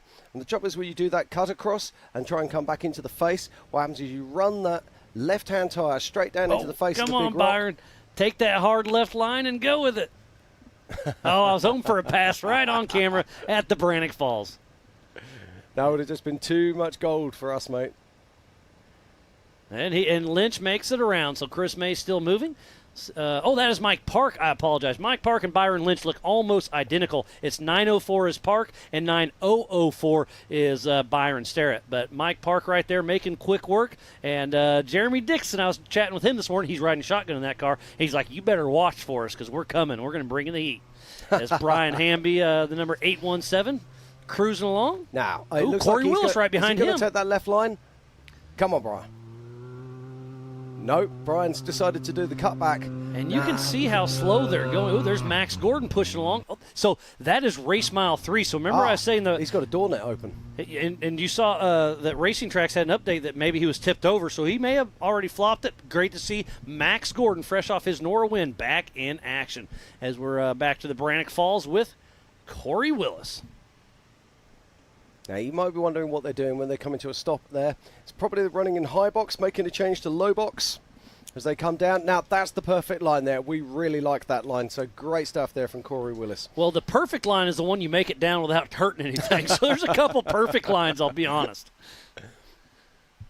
But, yeah, some great stuff out there going on. This is the 2023 Ultra4 USA Legends of Havasu, and we are hot and heavy right in the middle of the 4900 UTV race. There is 3 classes all racing at the same time. And let's run over national points and pro modified. Sitting in that first spot right now is Robert Parker, driven by Kyle Cheney. And then it's really close between Travis Zollinger and Corey Willis. And then for second, it's Walraven, McCoy, who didn't make it, so he's going to drop out. So Jake Versey and Tyler Rimreed. So those 5 or 6 are going to be on the box tomorrow night at the banquet. Oh, there is a left ball joint on that car. And that was that. I missed it. Sorry. Yeah. And then in the stock class, looks like it's between Byron Starrett, Chris May, Cody Willenberg, and Brian Hamby. Those are those 4. And then in the open class, as long as Josh Smith can run a strong race, he's got this locked down. So this is Eric Yates making his way down the waterfall. Oh, big nose stand there. It is actually sitting up in the air. That is awesome. So now what do you do? I think you have, if you back up, you're trying to go even more over backwards. Yeah, there it went. Yep, he hit the. So now we got a clog in there. But look at that. Abe Gonzalez is here and he's ready. He's like, bring it down here. Let's flip him over. Yeah, you see he's got a soft shackle in his hand there, ready to go around the cage. So we're going to try to and make the waterfall work. claims his first victim. The Brannock Falls is already showing its deal. And like I said, if he would have hit the forward gas, he had a better chance. So hit the back and had some issues. Yeah, but that comes from an experience, and you have to experience that for yourself to be able to understand it. And we got a Jeep down low, a buggy down up top. So we'll see what kind of work we can make happen. So I believe that's one of the guys, just trying to work out who the recovery guy is there. Got to say a massive thank you to our volunteer marshals who come out here to help support the racing.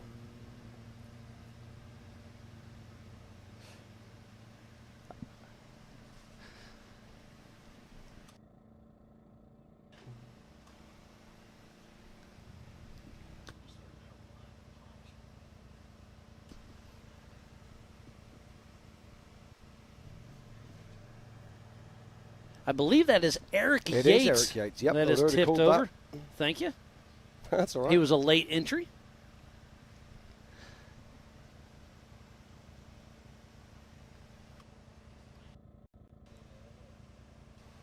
So Abe Gonzalez there. Now Abe is one of the volunteers. He works at King of the Hammers, works also with Ultra4 USA. He's got the skills, and he'll be getting Eric back on his wheels very soon.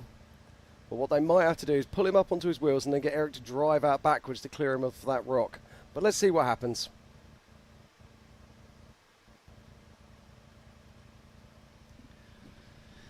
You can't park there. Interesting. We can't see what's at the top. Is there a queue of cars there? And yeah, it's getting a little tough. We'll see, but that left-hand line is still open, and it's kind of dragging him around. That's kind of my thought. So now we'll get 2 winches on him, try to get him over. But now it's kind of getting closer to that rock wall, so we'll see what happens there. And if that camera could pan up, I'd really be curious if it's starting to be a bottleneck yet or not. Yeah, that's what I was getting at. Here we go. As if by magic. Okay, no. Oh, there it comes. Here we go. Now. And that is Cade Rod. So what are we going to do here? Now, Cade Rod is a very experienced rock driver. So if this was me, I would ask Recovery to get out of the way and let him shoot that left line. Absolutely. But we'll see. So Cade Rod is patiently awaiting right now. So while we watch this recovery, let's give a huge shout-out to Raceline Wheels, Amsoil, Good Boy Max Vodka. Gordon. Is that? No, it's not. Sorry, I mistaken. Speed Sport, Project X, Rugged Radios.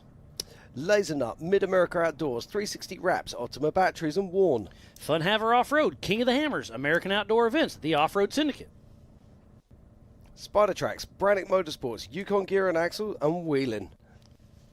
So please support who supports the sport. Without all those amazing marketing partners, we would not be racing today for the 2023 Ultra4 USA Legends of Havasu. This is Ultra4 Racing. The UTV class is going. We have 3 races going on at the same time. Oh, there's our second car that's going to be waiting in line. Third. Yep, Fourth. 3. Yep, 4. Oh, and that is Gordon. It looks like it does look like Max Gordon in the background there now. So it does look like Max Gordon probably did have a role. No, that is not him. That is not. Nathan Seiler, maybe? So Recovery's working hard. Like a speed UTV as it came around the corner, but see in the front there, it doesn't look like one, does it? I can't tell. Little grainy. Got to say a massive thank you to our production crew. Let's not forget we are in the middle of a desert. Yeah, and that is literally at race mile number 9, and it's a hard way to get there. So we're beaming stuff all over this standard wash area. It's a 7,500 acres out here of OHV land, the Bureau of Land Management. We've been working close with them. I've got a great relationship, and everything is running smooth. We also need to give a huge shout out to the Havasu Side-by-Side Trail Association. They've got a lot of their volunteers out here. They're going to help us clean up the course as well as tread lightly after the races.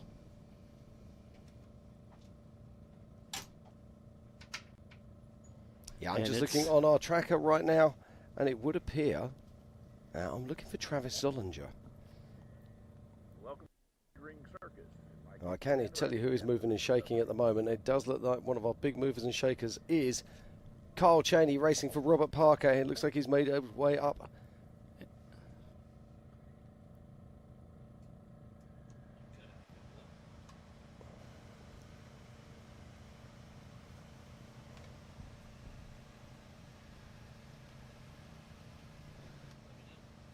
And it sounds like Bob Bauer, our Grand Marshal, was able to catch up with Robbie Gordon just before the race. So let's see what these 2 special guests have to say. Here we are, Legends of Havasu. Robbie Gordon's with us right now. Robbie, you showed up. We showed up. It's been a long week. We've been working on getting customer cars out. We had last week in the Nora 500, which all cars finished. Max ended up winning Pro Turbo, so that was cool. And we're back here. This is the same car that I raced at the Nora 500 and finished second with, and then Max is racing the car that Al Macbeth raced last weekend at Nora. So both these cars has 540 miles on it straight off the showroom floor, and we're heading to the racetrack again. What's going to happen on the race? Who's in the right seat? Who's in the left seat? Max has his own car, so he's already gone once, so he's going to go ahead and ride with me. Welcome. Glad to have you with us. Good seeing you, Bob. Thank you very much. Great to see Bob Bauer there. Now, did you know this? That Bob Bauer actually won the Baja 1000 with Robbie Gordon back in 1991. Isn't that awesome? Yeah, that's cool. I love the story that Bob was saying the other day. He's like, you're talking to somebody who has lost the Baja 1000 however many times, but he's won it a few times as well. Yeah, so, he has. I think he's won it 3 times and something, but lost it 26 or something like that. Yeah, that's a lot of time. So okay, right, we can see Eric Yates is back on his wheels again now, but we can also see there is a small traffic jam. So this is where qualifying was very important, because now the lead cars are just getting more and more of a lead, but it looks like we're cleared enough. We'll see if we can send down the first one, and that is Cade Rod right there, who is patiently waiting. But what's that? Probably 5+ minutes. Yeah, exactly. But this is really interesting. Cade Rod is a very experienced rock driver. He's been out of hammers 1,000 times. He really knows his trade. But he's not a UTV driver. This is his first UTV race, correct. So he's probably looking at that left line and going, hey, man, no, I can't drive that. Or I could in my big car. Yeah, exactly. And this is the difference. This is what we're talking about here. And it's the difference between guys who are in 4400 jumping in a UTV and the professional UTV drivers. And here is a rugged replay on what exactly happened. So Eric Yates is making his way down the waterfall. He's taking that slightly harder right-hand line. He sticks it up on his nose. Now lands he sits on the there. bumper. So now, if he would have hit the forward gear, I think he would have pulled out of it. But he puts her in reverse and flops her on over. So tough break for Eric Yates. But we're trying to get him out of the way. Yeah, as you popped out, it's so easy to say when you're sitting in here, oh, yeah, you should have just hit the throttle, but he should have just hit the throttle. Now, see what I mean? Cade Rod's committing to that line, and we know the other line's possible. Up and over? Yeah, he's got this. All nice right, driving so Cade from Rod Cade. out. And now think of this. Cade Rod did lose 5 minutes. Nothing around that. But that means he's got 5 minutes of clean air, so he can really push hard right now. Yep. Whereas that looks like Willenberg, is it? Yeah, that's Cody Willenberg. Yep. With C&W Motorsports.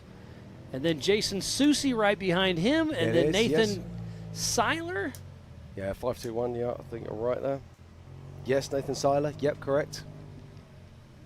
I guess I wasn't asking you, I was telling you, buddy. Not for the first time. Is that Joe Gould maybe behind him? Yeah, it is indeed. Then Justin Barth. Oh, here's another one snuck through. So we definitely had a little parking lot. Again, probably 5-ish minutes or so. So that definitely feels like an hour when you're sitting in a race car. It does. We've been racing for 42 minutes right now. Oh, wow. Look at this. It really is a traffic jam. And I've got a mechanical alert for Dustin Robbins at race mile 10. I hate to hear that. Thanks, Dave Clay with Racing Tracks. There's Rocky Mountain Speed and Fab with Joe Gould and Carter Peterson. Yeah, and it's even more disappointing when you're that guy, Eric Yates, you're sitting at the bottom there and you watch car after car. Just drive it as easy as easy. But he still has a chance. He can still get in there. I think the attrition is going to be very, very high in this race. So if he can get the car going and go down. Oh, look at that left front, man. It's really under a lot of stress when it's full tilt into that big rock. But Justin Barth makes it happen. He's got to race this race and then hop out of this car and hop into his Jimmy's 4800 Brannick Motorsports Legends class car as well. So Justin Barth and Paul, his co-driver, got a long day and a night ahead of him. So at what point do you get to in the UTV race where you say, hey, do you know what? I've done enough. Well, I'm going to just... is he racing for championship points here? Or is it a case of he's going to say, well, you know what? I'm just going to pull out early and try and save myself for the big car. He's in top 5 for national championships, so it's going to be tough. I don't know. But, yeah, you're taking a gamble if you go out for that last lap. What happens if you break on your last lap? You're not going to make it back for the start of your next race. So, you're right. How do you make that call? I don't know. See, I did wonder with Cade Rod whether Cade Rod would actually call this race short. Whether he would just do 1 lap, maybe even 2 laps, and just say, hey, I've done enough, park it, and save himself for the big race. No, he's got all night to recoup. He's not racing until tomorrow at 10 a.m. So if I was Cade Rod, I would make absolutely every lap you can just to see the course, see how the lines are coming together, see how the course is deteriorating. If I was Cade Rod, I'd be running every second I can out there. So Eric Yates is out of the deal. And looks, there's a speed car, so that must be Max Gordon. Yeah, door net open, look. So he must have took a tumble and something's... Now, is he single seating? So we'll see what this speed car can do.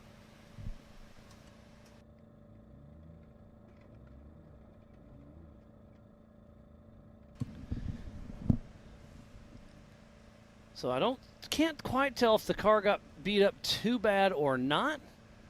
If he did take a tumble, but yeah, that he drops down, makes pretty quick work.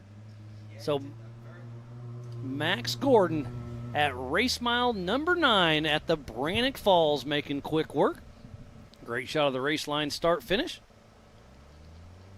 And something else that's really cool this year that the Robinettes did was every registered racer received an Air Evac Life Team free of charge. So if you have an issue, you are covered for your helicopter ride. And that is compliments of Robinettes and AOE. I mean, because every time you get in a race car, you're it's dangerous. Racing's dangerous, but also, guess what? Racing is fun.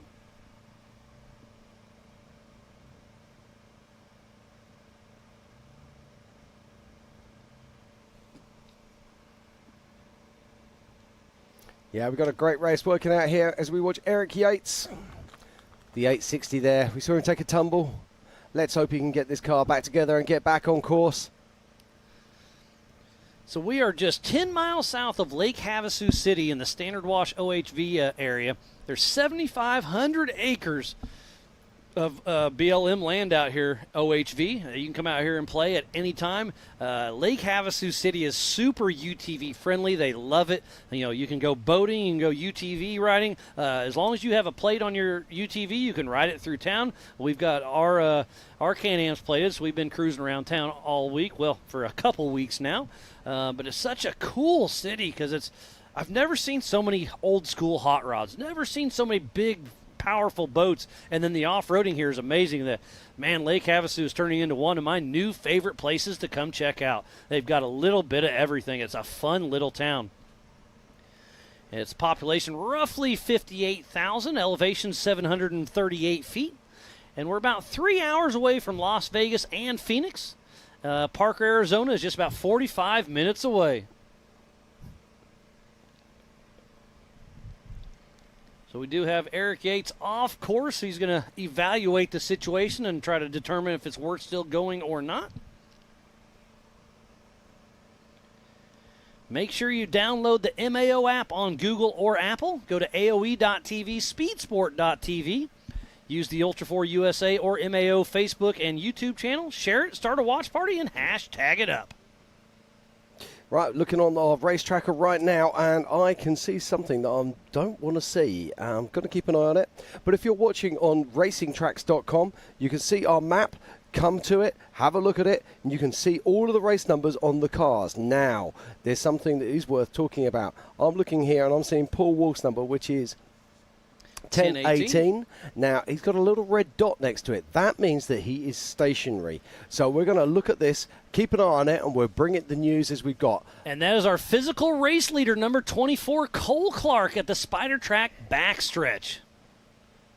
Now, Miles, you helped set this course out. Talk to me a little bit about this area of the course. Yeah, so it's pretty, obviously it winds and dines a little bit, but it's a pretty fast section. And I guess I was a little before where I thought our camera was because it widens up even more. But there's a great little shot straightening up the curves. Cole Clark was running a strong pace, and you can see the dust is forming, but the wind's blowing just enough that, man, this is turning out to be a perfect race day. Ah, absolutely. Listening to the drivers yesterday, there was a lot of concern about the dust. Looking at this here, that's pretty much perfect race conditions, particularly for a desert course. Great to see as we cut back to the race line. Now, going back to the racing track. So if you go to Racing Tracks, Tracks is spelled TRAX.com. You can go there, you can pick up the map, and you can have a look. Now, I'm looking. These trackers ping around about every 30 seconds, somewhere around there. And I'm just watching, and it does look like Paul Wolf is now stationary. So we'll bring you more news on that as we have it. But at the moment, he's showing 0 mile an hour. That's a tough break out there.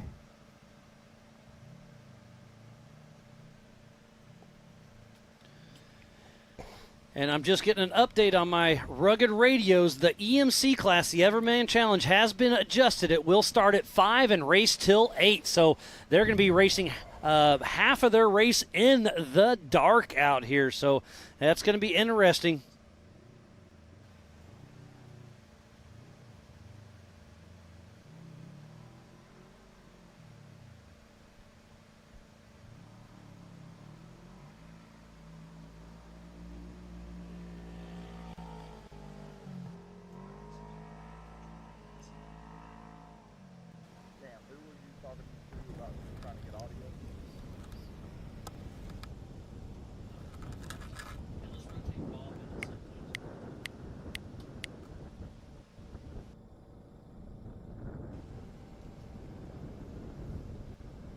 Yeah, guys, it's on the left side.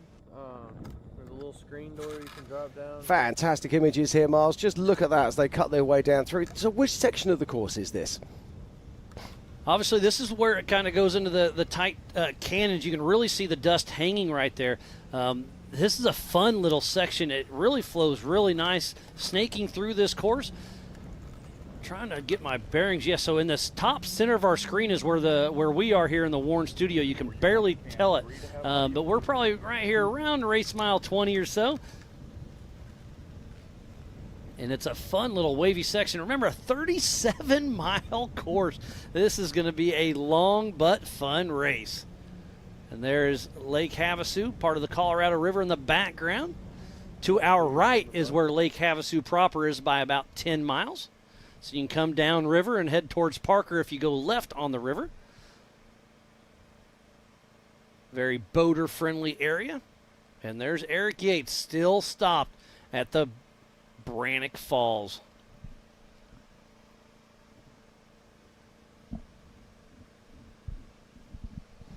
Yeah, that was a tough luck there for Eric Yates. And we always say the same, don't we? The camera never shows you the severity of the terrain. Now, this waterfall, I didn't get out a chance to see that. We were hoping to get out there yesterday, but it just didn't work out for us.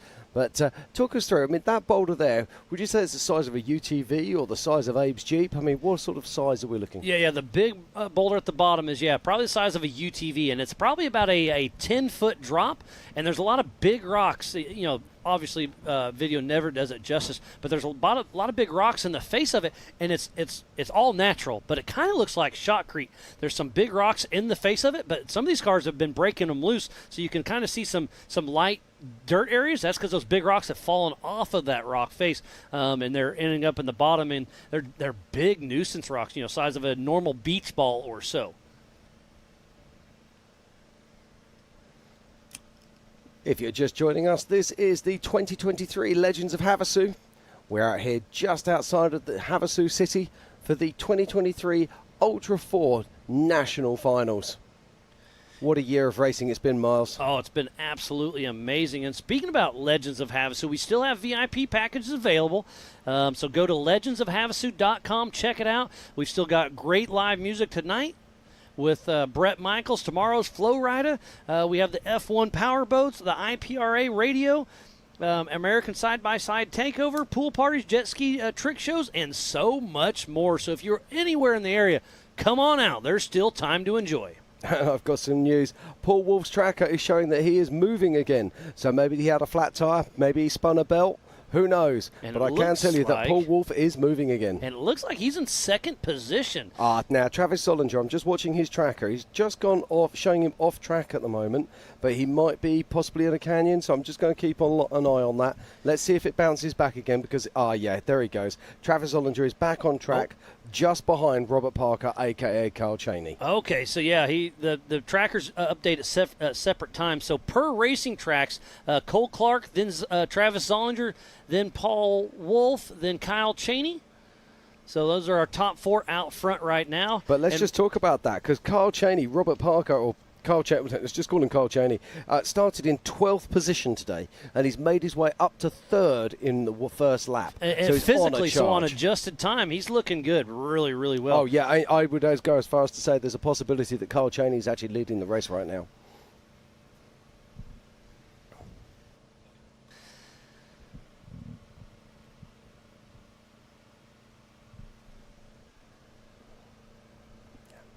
Okay, we're going to be coming out to a short commercial break here, and we're going to be coming back with live action very soon, and Pam Paul is going to be joining us in the booth. So be sure to stay with us, and we look forward to seeing you very soon for more action here at Legends of Havasu.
Okay, and welcome back to Legends of Havasu. We are here just outside of Havasu City Lake.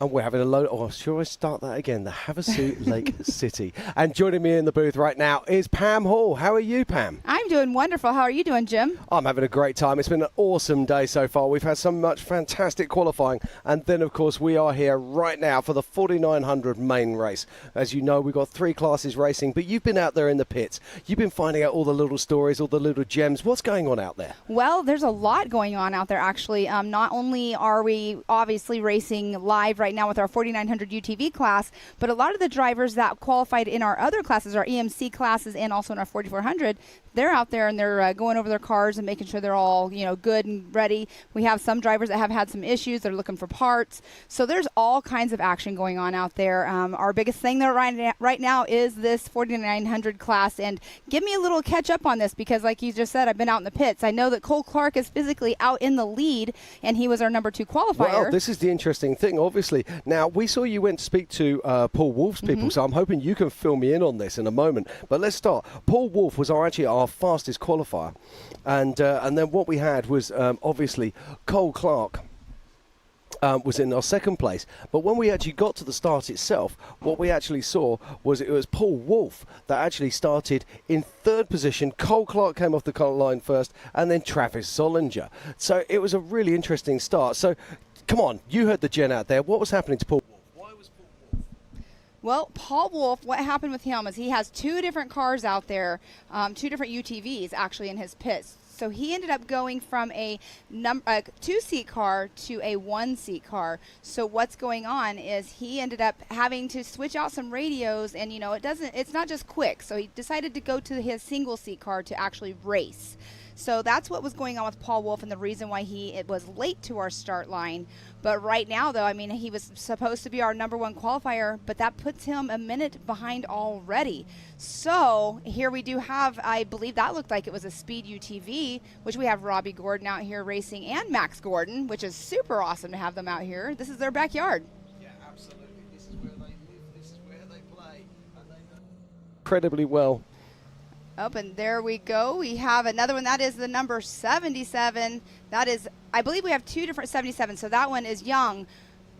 Yeah, that is Glenn Young that's out there right now. But you were just saying about Robbie Gordon being out here. This is literally his backyard. This is where they come to play. This is where they come to test. So to see Robbie out here and Max out here as well, it's absolutely fantastic, particularly with Max coming off of that big win at the Nora 500. Exactly. I know we did actually catch up with him a little earlier on when they were getting ready to go out for qualifying. He actually was in the passenger seat, in the co-driver's seat, when Robbie went out to qualify this morning. I'm not sure if you guys were aware of that or not. But Max Gordon, a young gentleman of the age of 15 years old. I believe he's almost 16. Very, very soon he should be 16. But he has been driving for a very long time, since he was a tiny, tiny tot, as I call them. But it's awesome to see him out here racing again. Like you said, it is their backyard. Speed UTV is right down the road, so they have been out here testing them as well. And he grew up here. So yeah. How awesome. It's absolutely fantastic to see, and I love the fact that they're here racing with Ultra4. That's really special. But right, let's have a quick catch up with our race leaders. We go back to the waterfall now, and it's good to see Eric Yates is no longer sat there, which means that Eric Yates is back on track. So that's absolutely fantastic. But our current race leader is Cole Clark, and we're going to be seeing him and coming back into town very, very soon. Just behind him is Travis Solinger. But this is the big news at the moment. Robert Parker, a.k.a. Carl Cheney, looks like has made his way back up into 3rd position, which will be absolutely astonishing if that's the case. Then just behind him, it looks like we have Paul Wolf, but we'll get confirmation of that as they come round to complete their first lap. But that looks like that's Jake Versey coming on round right now. Yes, it is. That is Jake Versey, as Miles calls him, the blonde ambition.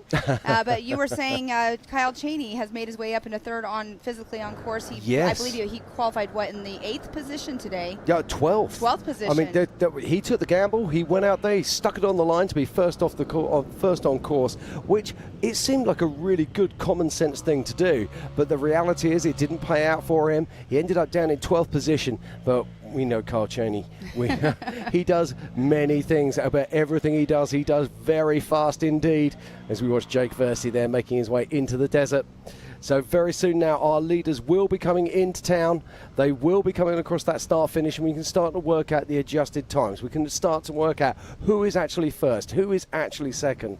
But my guess right now is it's going to probably be Carl Cheney, probably just up behind Cole Clark. The other one that's worth a look at as well is Mike Park. Mike Park is on a charge as well.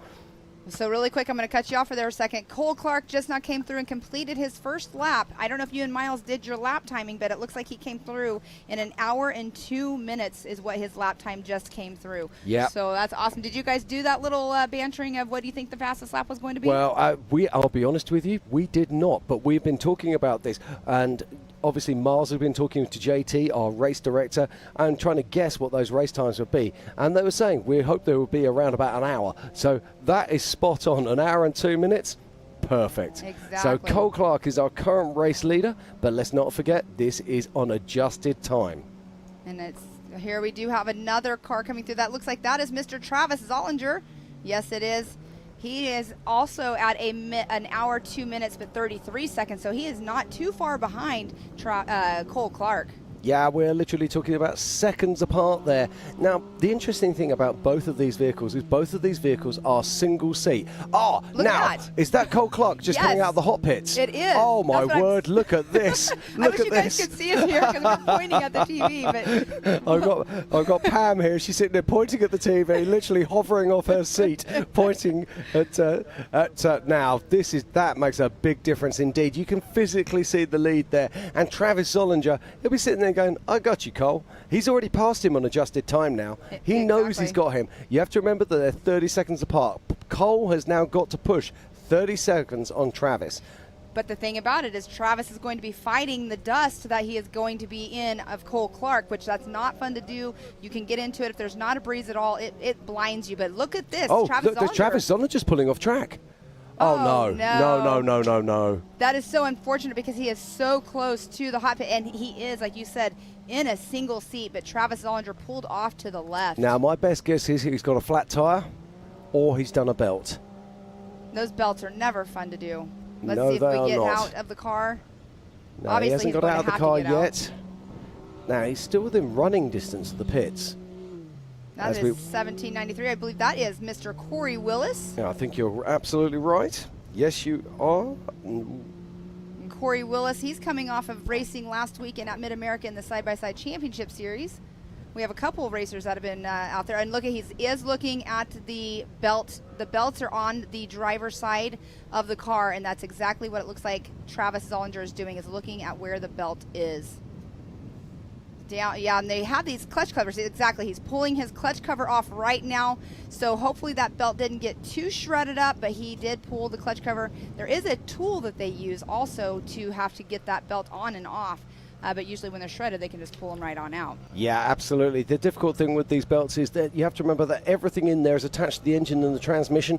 It's super hot in there. It is not easy to do it when you're in your workshop at home, and then when you're trying to do it on the race course, it all becomes that little bit more difficult. And this is the yin to the yang of racing a single-seater. You haven't got your buddy there to help you out. Exactly. And so many of the cars that are running two-seat vehicles, they'll practice this. Their co-driver will be an ace at changing the belts. He'll be an ace at changing those tyres. When you're a single-seat driver, you have to do all of that yourself. Exactly. Which makes the whole thing so much more difficult. Cole Clark won't be believing his luck today.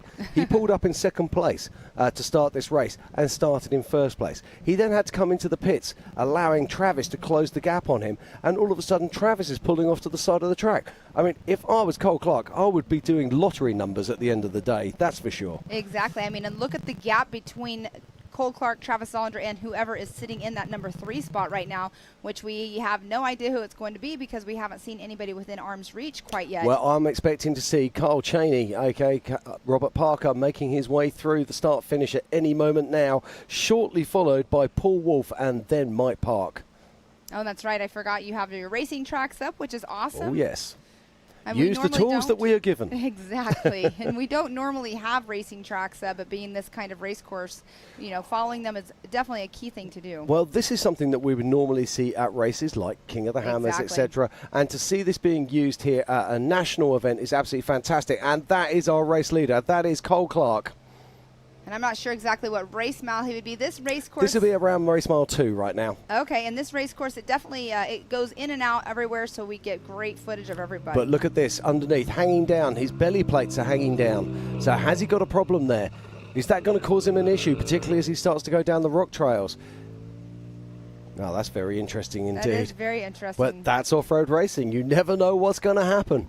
Well, and what that belly plate is, usually it's that really thick plastic stuff that you put underneath the car to help with, you know, from damaging your transmission, damaging the underneath of your car. But his looked like it was folded down in front, so maybe there was a rock inside of one of the ruts he was in, and it could just peel it right back. It doesn't normally peel that Yeah, easy. it doesn't usually do that. I did wonder if it had undone from the back and was folding down and using the weight to hold it down. But you're right, it did look like it was the front that had actually folded in. Right now, I can see dust. So does that mean we've just had a car come through? Oh, what we got here? There's two There's UTVs somebody in the there. hot pits. So we have 2 different hot pits as well. I'm not sure if you've already explained it. But Here right we go. there, This looks like Paul Wolfe. Is this Paul Wolfe? it's yellow. It's yellow. That's a good starting It point. could be Paul Wolfe or Kyle Cheney. Very, But very that true looks indeed. Like that is, I believe that is Kyle Cheney. Well, no, here, yes, that does say CT Oh, look at this. Raceworks Another on car the coming top. out of the hot pits. And that coming out of the hot pits, I believe, is Joshua Smith in the number for 1948. But that can't is be. Paul Wolfe, or not Paul Wolfe, that is Robert Parker, a.k.a. Kyle Cheney. Yeah, absolutely. It's Kyle Cheney going through, but that can't be Josh Smith. No. No, that's not That Josh is Smith. Mike Park. That's Mike Park. So there we go. Right. It does look like right now we're just waiting to see this. confirmation. So Mike Park's crossing the line with a 106. In third position is Kyle Cheney. Looks like he is 5 minutes down on Travis Zollinger, but Cole Clark right now is our current race leader with a 102.20. You know what's going to be interesting? Because of the footage we're seeing right now, we're going to see if Travis Zollinger is still pulled off to the side. So it'd be awesome to stick with yes, this and see very if he's still good pulled point. off. Very good point indeed. And this is a 90 left right there. It looks like it's a smooth left, but it definitely is not. I don't think there's anything smooth really out here on this race course. I don't know if you got to actually take a lap around. I didn't. I'd be very surprised if Travis Zollinger is back on track. It would be right in this section is where he was. Yeah, should be just here on the left. Maybe Unless he's already fit. No, there he is. I can see him. He's just off center of screen right now. Yes, he is. So he is still out there. Well, it doesn't look like he is still out of the car. Maybe he's buckling back up. Yeah, but the interesting one here is the fact that Kyle Cheney is now up physically into second place, and he's got clear air to chase. Yes, and Cole there Clark. Paul Wolf was just now in screen. Yeah, now Paul Wolf's had a problem on track as well. So he's either had a flat tyre or he's lost a belt. So is he going to come into the hot pit? Is he going to come in and take on board either a spare tyre or a spare belt, or is he going to blow through? It'll be very interesting to see for sure. He was stopped for, it would be around about 3 to 4 minutes. So it's just on time to either do a tyre or just on time to do a belt. It could have been either. Well, and Paul Wolf is running in that number 5 spot. Yeah. Okay, so there we go. We've got Paul Wolf. We just saw coming around the start there.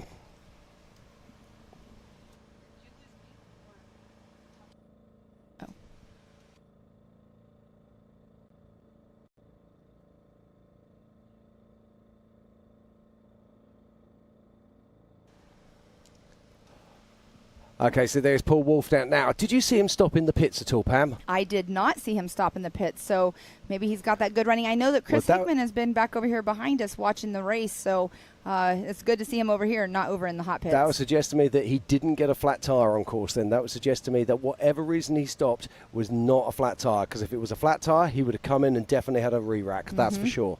Exactly. Now, some of these cars that you'll see out there, you'll see they've actually got like tape wrapped around their tyres. This is a visual marker for their teams, so they can see if the tape's gone off the tyre, they know that these guys are going to need a tyre when they're coming into pits. And you might think, well, why didn't they just radio that through? Why didn't they just tell their pit? Well, sometimes the radios fail and you need a visual check. And they'll have spotters out on course as well, plus they'll be watching the live feed, trying to get as much gen as they can, so when their man or their girl is coming around past the pits, they can make informed decisions quickly. Exactly, and I'm trying to make out who it is that's running behind Paul Wolf right now.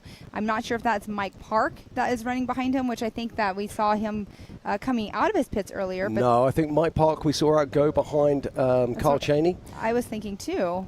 Yeah, so if that was the case, then I will have a look. We might have missed a car going through, but I actually didn't see Travis Zollinger still setting off to the side there either, so maybe he got back going as well. No, I'm still trying it was showing Dustin Travis Zollinger. Robbins, possibly? Yeah, Dustin Robbins is actually showing in the pits right now. So he's stopped in hot pits. I'm not used to having this up whenever we're racing. But I can tell you now that Cole Clark is our current race leader, and he is pulling a long lead on the rest of the field. And there we do have the young Nathan Parker. And you know what? Nathan Parker does not have a co-driver with him. No, that's 900. That's Kyle Cheney. Oh, Kyle Cheney. I don't know where I was thinking. That's 900. right. That's right. I got you. 150 is Nathan Parker. Yes, that is correct. And Nathan Parker, he's 14 years old and he's doing great things out here. I mean, let's not forget, he was the highest qualifying stock UTV today. Absolutely remarkable. Yes, it is. And there is Mike Park. It is the 904. And Mike Park out there running strong. Right, well, I'm going to step out for a few short minutes. Miles is going to join you back in the booth. Yes. And I will see you all very soon. It was awesome.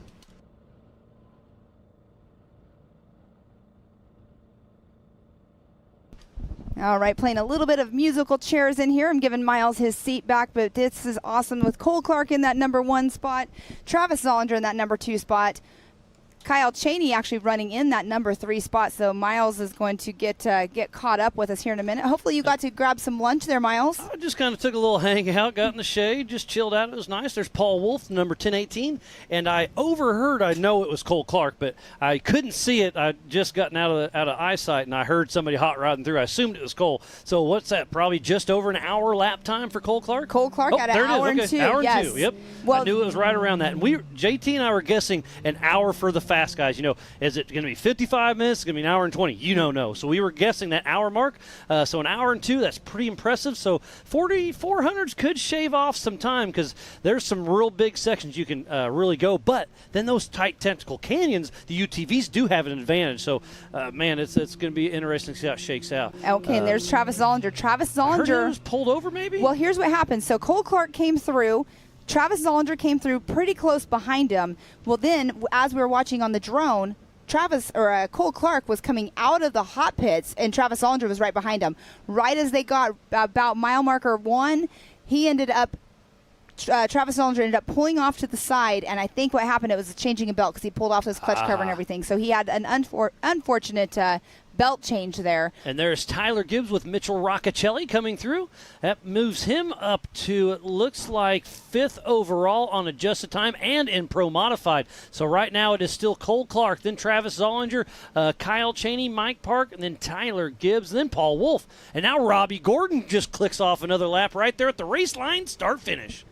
Yes, and Robbie Gordon running in that number 8 spot, but right now he's actually in number 1 overall for the UTV Open class. So he's running first in class. Wow. But 8th overall, so good job. But we have lots of action going on right here. And then Glenn Young just moves into the 5th spot overall in pro modified class. We're still waiting for our first stock class. Is that going to be Nathan Parker? We'll find out here very soon. But Robbie Gordon, first in class, 9th overall. This guy can drive anything with wheels on it. Obviously, there's a lot of lovers and a lot of haters for old Robbie Gordon, but I'm a fanboy for sure. He's done a lot for our sport, and it's really cool to see him out here racing with Ultra4 USA. It, just brings the notoriety up. Just speaking of Bob Bauer being our Grand Marshal, Right. I think that is so cool. They, JT Taylor offered it to him, and Bob was excited to come. And we're going to bring him in the Warren booth here probably the next half hour or so. We're going to bring Bob through and have a chat with him and give you some of his stories. And there is Robbie Gordon in the Amsoil hot pits right now.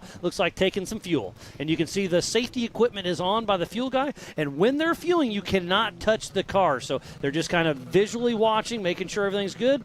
But, man, they got their whole team out there checking her out. So I was curious about that, man. Just one lap. So he's going to have to stop every lap for fuel possibly? I mean, they are a 37-mile loop, correct? Yep. So with that being said, a lot of these cars have bigger fuel cells.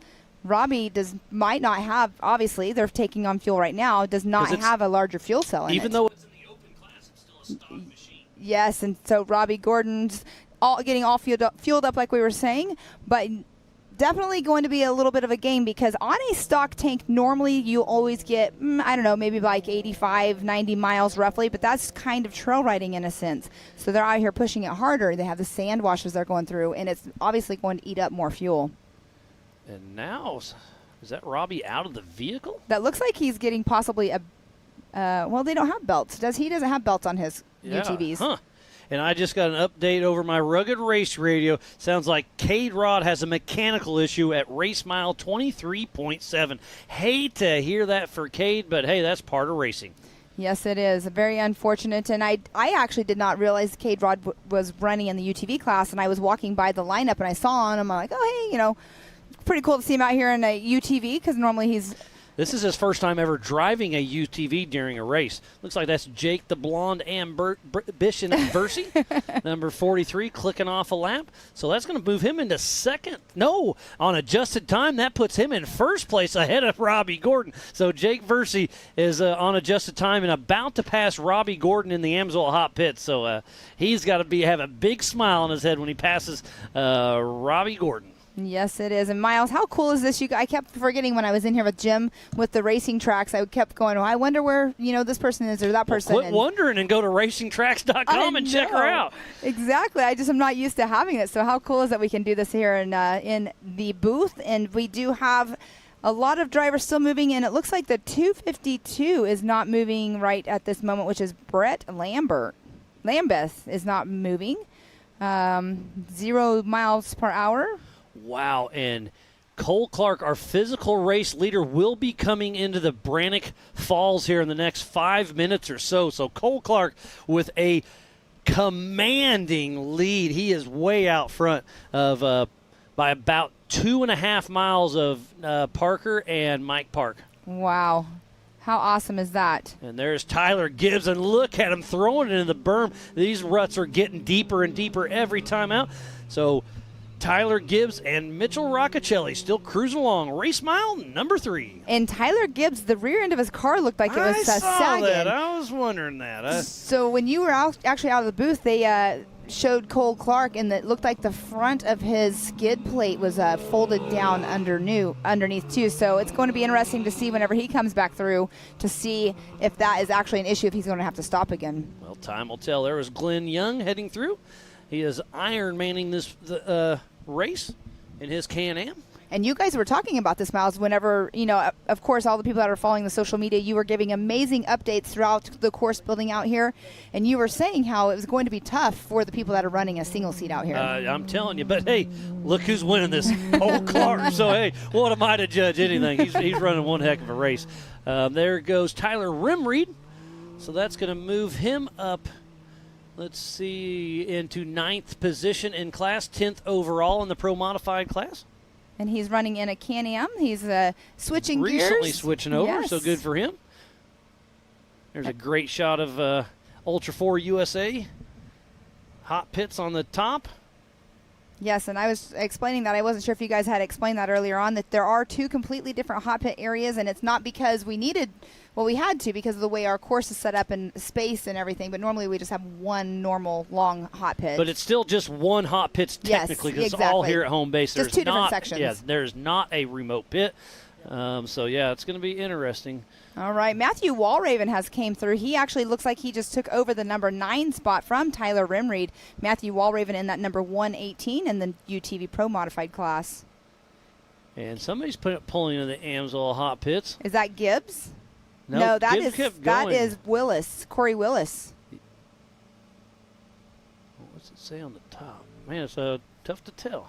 But yeah, it does look No, like that is not Corey Willis. That's the 435, if I'm not mistaken. So that is Calgary? No, Brandon Kilgore. Kilgore. Oh, okay. there he is. Okay, let's he was look there at the bottom. in 3 minutes. So Cole Clark, number 24, our physical race leader, and he took a perfect line last time.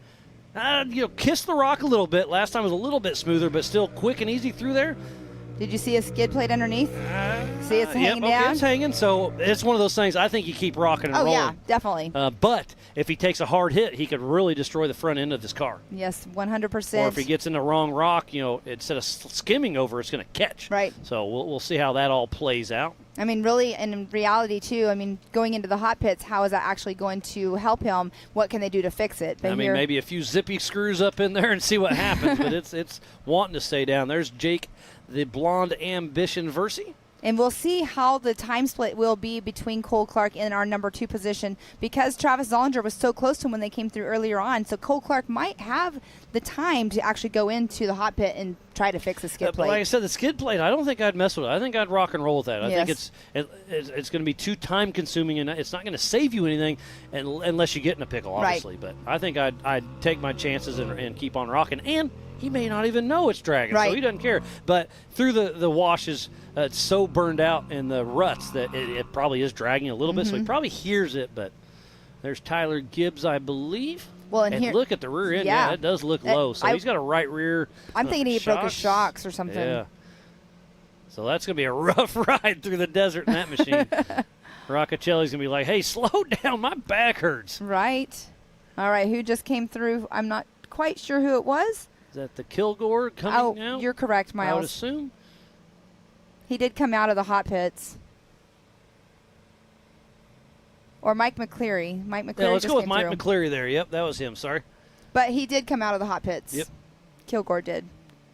And we see up on the Yukon Ridge right now coming at us another car. And that could be Park or Starrett, it looked like. There's same exact cars. So this is race mile number 3. So this is Brandon Kilgore, maybe? These cars are kind of hard to tell apart.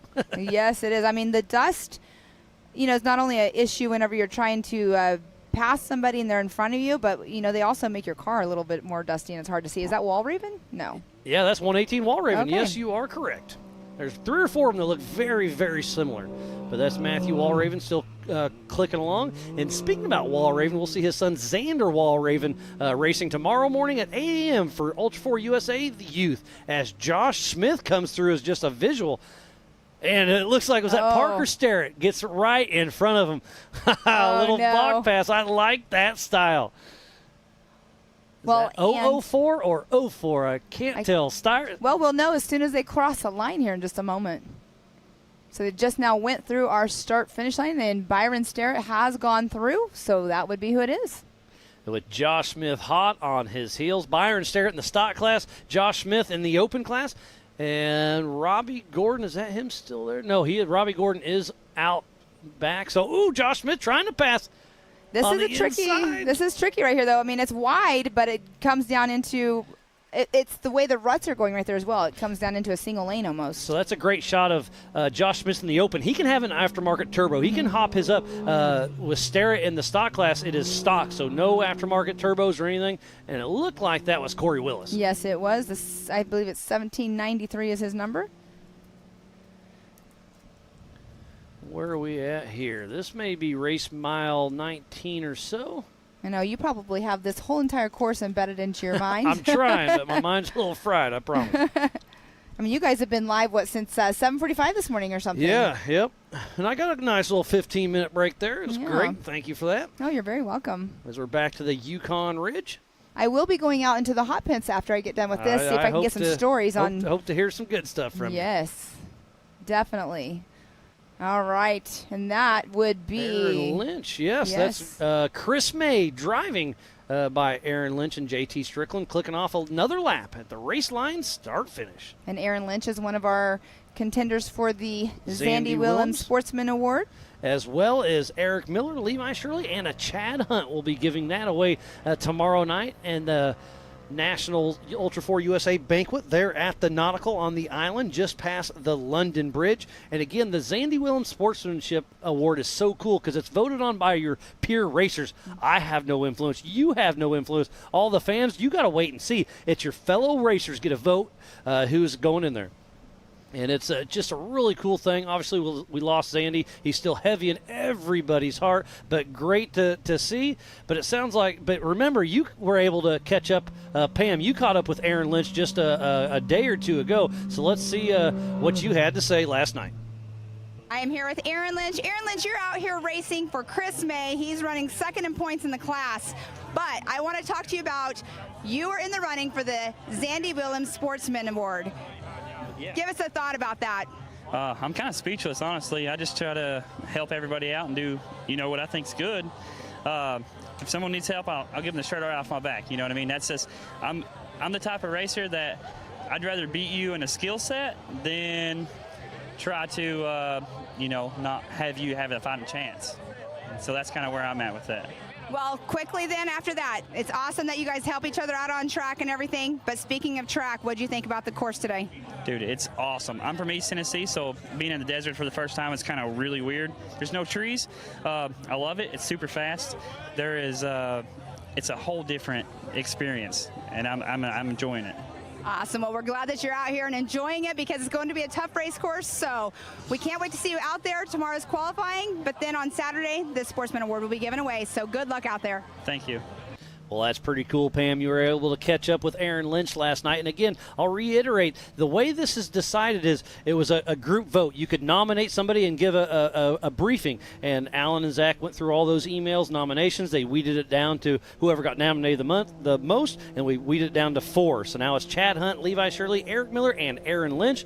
And then there was another vote that went down. It's already done. I still don't know who won, but we will reveal that tomorrow. I don't know if Alan knows or not, if he's keeping secrets, but I want it to stay that because I want it to be a surprise for everybody. And it's going to be something special to give away the Zandy Willems Sportsmanship of the Year tomorrow night. Yes, and speaking with Angie did bring his helmet with us they're not giving away Zandy's helmet, but they are bringing it here with us, and it'll be with all of us at the awards tomorrow night. And it's going to be an emotional night for everybody. I mean, Rufus Racing and all of us will be there, and it's really cool to see the nominees of it. I mean, I caught up with Eric Miller as well, Aaron Lynch, as we just saw, and then also Chad Hunt. I haven't got to catch up with Levi about it to get his thoughts, but it's really, really cool that we are doing this for our second year in a row. But here we do have, let's talk about the top 5. We have Cole Clark in that number 1 spot. Travis Zollinger still in that number 2 spot. Kyle Cheney running for Robert Parker in that 3 spot. Mike Park 4th. And Glenn Young in that 5th position. Yeah, it's been a great showing of what these UTVs can do. Remember, there's 3 races going on all at the same time. We have the stock, the open, and the modified. And then tonight at 5 p.m., we're going to kick off the Everyman Challenge. There'll be 3 races going on then. Remember, they're racing at the same time but scored separately. They're taking off one at a time every 30 seconds. So at the end of the game, you're going to have to really do your math to see what's going on. As Travis Zollinger coming down the Brannock Falls as we speak, switching from low to high right there. You saw him back up, so let the transmission release its bind a little bit, puts her in high and takes off. I can't wait to see who's actually got past him, though, because he, like I said, he was in 2nd position, very close behind Cole Clark, but he had to change that belt off race course by race mile number 1. So I know Kyle Cheney got by him, Mike Park got by him, but I'm not sure exactly who all. I guess we could look on Racing Tracks. I was trying to look at that. It's over on your side. Oh, goodness. Yeah, it's pretty fun to see how it's all shaking out.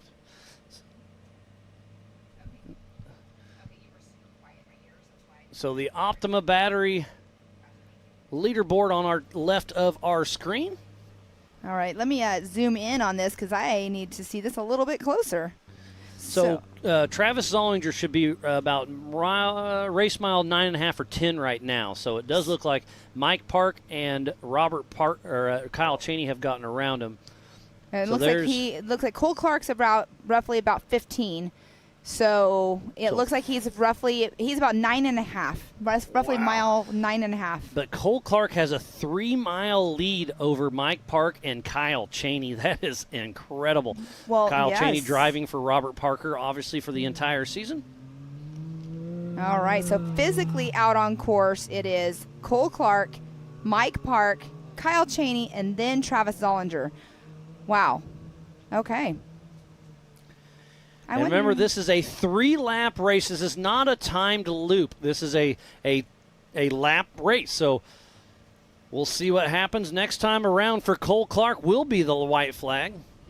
And, Miles, I would like to point this out. Dustin Robbins is down here with the little red arrow. So if you guys are watching Racing Tracks, if their bubble with their number in it has like a red mark at the bottom of it, that usually means that they're either out of the race or they're stopped for quite a while. So Dustin Robbins is down here and on the Racing Tracks. That's where his pit is. So I might have to go over there and get some information and find out what happened with Dustin Robbins. Oh, yeah. I'm going to kick you out of here in just a little bit. I want you to get in the Amsoil Hot Pits and get us some information. Yes. I've been out in there all day long talking to drivers and everything. It's actually a lot of fun. I know you do it at King of the Hammers. Oh, I love it at Hammers. Absolutely. So another little thing. Look right here. Another red bubble or a yellow bubble with a red underneath it is Paul Wolf's name. And he's off course a little bit. So did he pull off with a mechanical issue? Needs to change a tire, or what is going on? But I don't know. Tough break for Paul Wolf. Definitely, because Cole Clark gets about where he's at. So hopefully Paul Wolf gets going again if he is not moving. But right now he is at 0 miles per hour at race mile 14. And speaking about Paul Wolf, Pam, I am going to kick you out of here, and I want to send you down to the Amsoil Hot Pits and go see if you can find Chris Hickman and find out what's going on. So, Pam, always a pleasure to have you in here. Thanks for coming. Thanks, Miles. All right, well, while we have a quick break in the action, we're going to step away for just a moment. We'll be right back after this.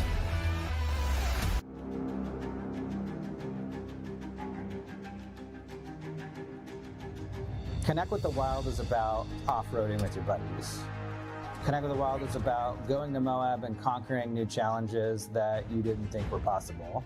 Ultimately, Connect with the Wild is about enjoying the outdoors in your vehicle as best you can. We're treating it like we know it's something special that everyone will remember.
watching Speed Sport 1, your home for great American grassroots racing. It's time to rumble! Whether you're into sprint cars or stock cars, at the line! Modifieds or midgets, down to the low side, retake the lead! Dirt late models or demolition derby. Oh! Speed Sport 1 has the grassroots action you love. Are you kidding me? Speed Sport 1, the Motorsports Network. Welcome back to the 2023 Ultra4 USA Legends of Havasu. And while we're out, I got a couple updates. Jared gave me the update that Paul Wolf just broke a steering rack, so he is out of the race. And then Casey Shear said that Cole Payne was saying that the skid plate was folding back on Cole Clark. That is a rubber mud flap, basically. So that is A-OK. So thanks for the updates, guys. Always much appreciated. And joining me in the Warren booth is none other than Bob Bauer. How's it going, buddy? It's going so good I can't stand it. It stays there. Okay. I've been outside all day long. And here's what the best part of the whole deal is. I am covered in dust. That makes me a happy man no matter what we're seeing. And we're seeing some great racing. I flagged off a lot of guys for qualifying today. Wasn't that cool? I loved so when JT brought the idea up, he called me. He's like, hey, so we were at the Off-Road Motorsports Hall of Fame. You were emceeing it. Yeah. And afterwards, you guys were chatting. And he's like, what would you think about being a Grand Marshal? And JT's story is me. He's like, I would love that. But I want to do more than just being the old guy waving a flag. And here you are doing a little bit of everything. That's the truth.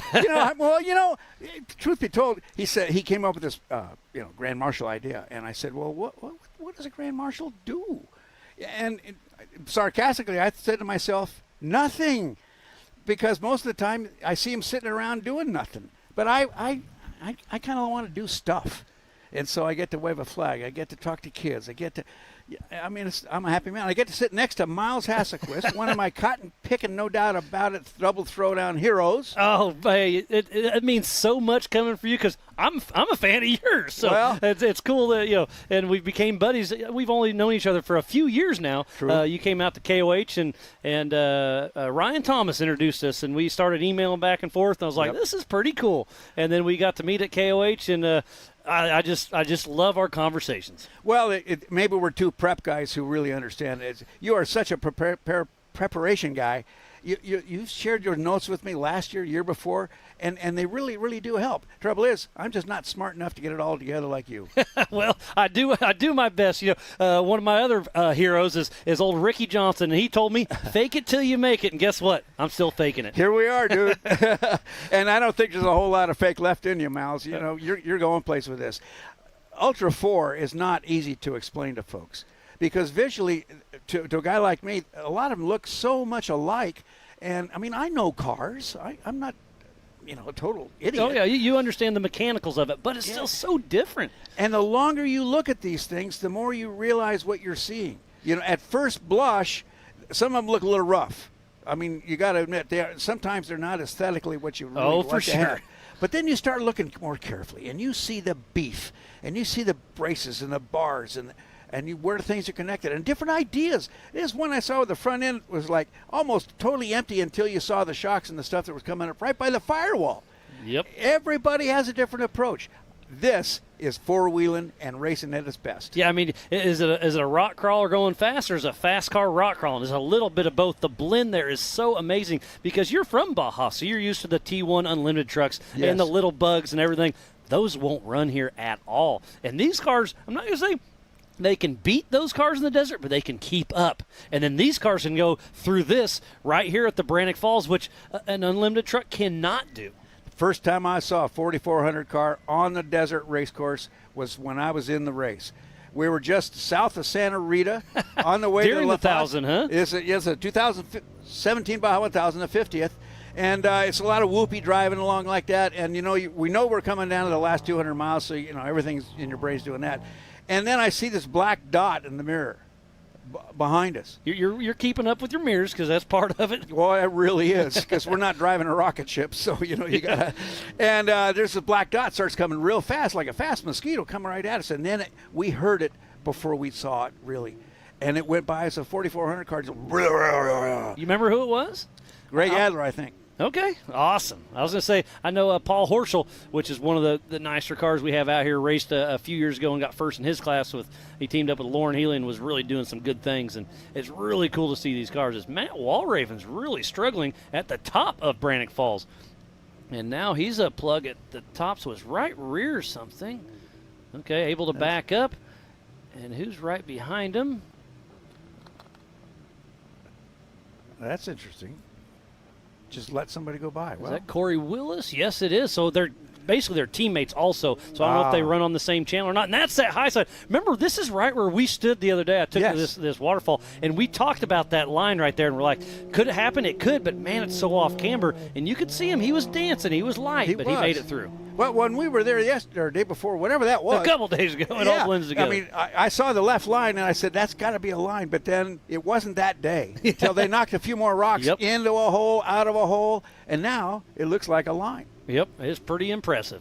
So Walraven got whatever figured out, not sure, or if he's still struggling a little bit with some mechanicals, but he's dropped the Brannock Falls, but now he's stuck in that spot. And look at the sheer tension that's on that front suspension of those UTVs, because that's the most fragile part of the UTV is that front spot. I just can't imagine the forces coming in on that metal. I mean, that metal wants to rip. Oh, yeah. The ball joints want to rip apart. So Walraven does make it through, so he's still clicking along, but his teammate Corey Willis with PPEI makes a round.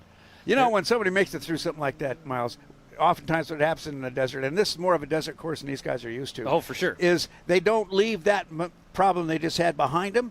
They take off, and the next 100 yards, they're still thinking about the last 100, exactly. And that's when they whap you know. And, yeah, right out of the Bronco Folds right there, you better put her in high side because it really smokes through there. It opens up and really clicks along. So exactly what you're saying. Your mind has to slow down for the rocks, but then you have to remember to speed your mind up and look forward.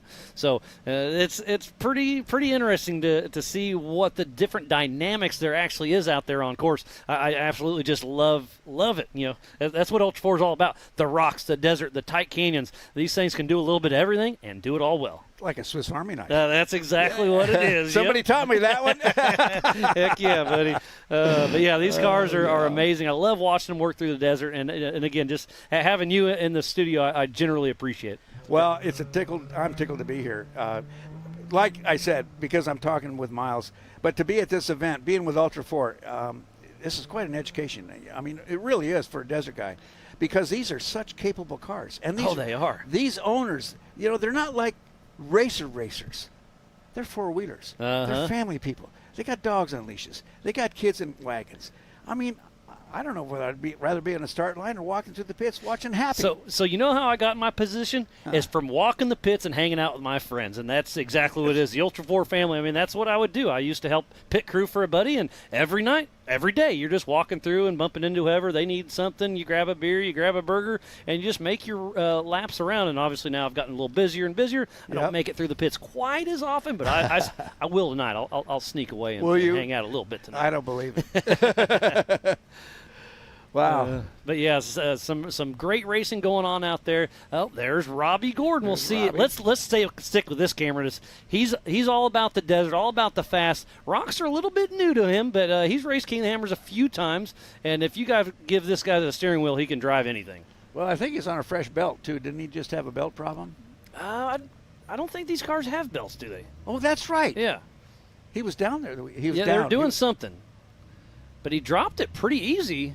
And now what's going on? He's trying to back up? Is he bellied out? Momentum, Robbie. Yeah, Momentum. He's bellied out a little bit, so there he goes. He makes it through. Okay. So Robbie makes it. Right behind him. Man, it just dropped on me. You know what occurs to me, Miles, is that this camera, as good as it is, doesn't show how actually steep that is. Oh, yep. You know, it's like... It's a 10-foot wall, and you and I hiked it, and it's I mean, you're on all fours. Yeah, exactly right. It took all my feet and my paws and everything to get up. So we go from Robbie Gordon to Max Gordon in the Amsoil Hot Pits. It looks like they're going to do a little fuel strategy.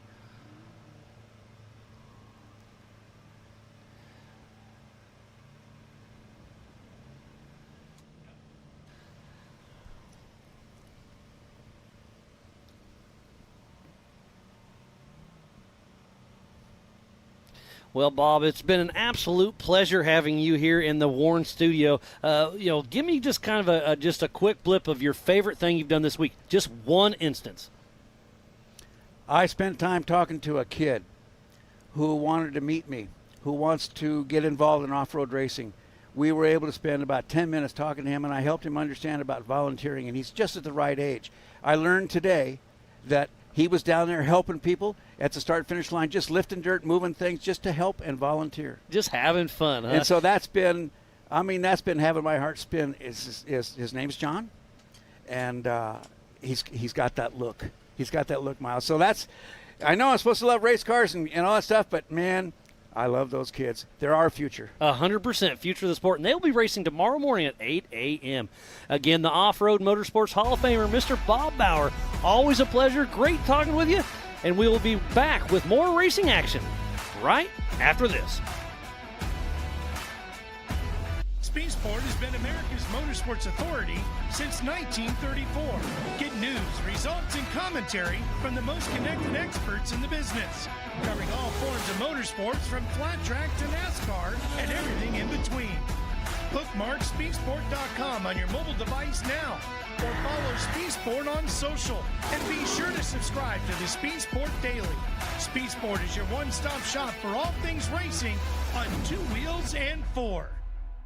AMSOIL runs on freedom and has since 1972.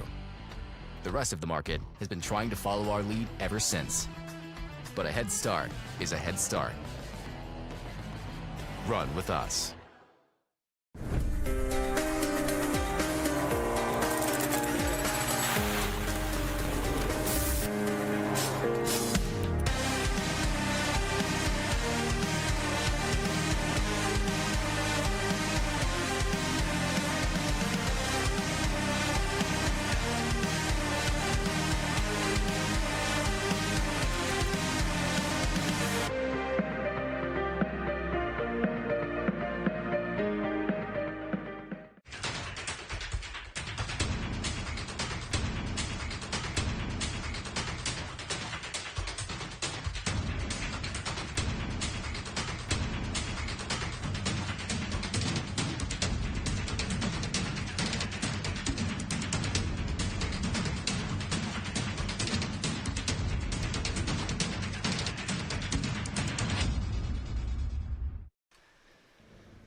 Welcome back to the 2023 Ultra4 USA Legends of Havasu. I am Miles Hasquis, and joining me once again in the Warren Studios, Mr. Jim Marsden. Hey Miles, how we doing? What a fantastic day to go racing. What a fantastic place to go racing. Now, I had to step out for a few short minutes, but tell me, what's been happening? Well, I was talking with Bob, so I don't have a clue what was going on. No, I'm joking. It's been some great racing. We saw Robbie Gordon drop the waterfall, saw Max Gordon in the AMSOIL hot pits. We saw Wall Raven struggle a little bit. Corey Willis gets around him, so there's been some stuff going on. Paul Wolf broke a steering rack, so he is out of the race. That's probably the biggest news. And if I don't know if you heard Pam and I talking that we thought a skid plate was folding back on Cole Clark's car. That's not a skid plate. That is a mud flap, so that's supposed to be doing that. Casey Shearer gave me that update. So we were thinking maybe he was going to have an issue. Nope, that's part of the deal.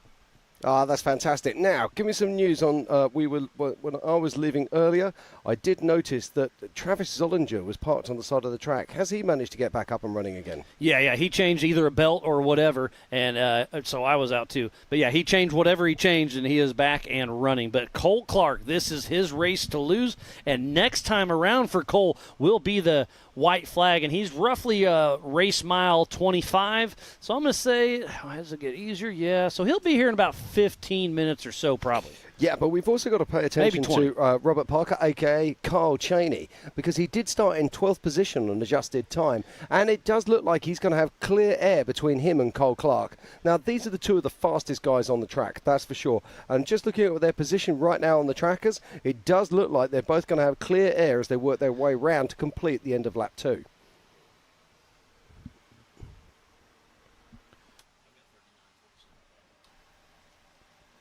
So let's talk about the national championship. Robert Parker, driven by Kyle Chaney, is in second position. Cole Clark is doing well. He's not in the points hunt, so he's going to upset a little bit. But it looks like Robert Parker, driven by Kyle Chaney, is going to win the East, the West, and the Nationals if it stood as it is now. But we still have 40-plus miles of racing. I was going to say, they're only around about halfway through this race so far.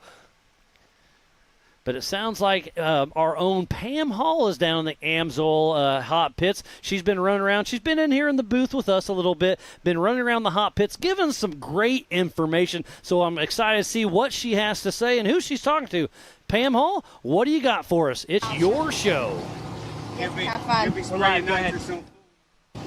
I am here with Nathan Parker. Nathan Parker, it's so unfortunate to see you over here in the pits. You've had an amazing season this year. You've had 2 wins. You're 14 years old, as I keep iterating. But Nathan, give us a little bit of a rundown of why you're over here in your pits and not on the race course. We had a great qualifying. Day's been going good. Cars running good. We started good, had a great pace going. Me and co-driver we just had system going. Everything was going good. And then we got to about race mile marker 7, I think, and then shock broke and cars started folding up. So we pulled off and then just found our way back and limped the car back.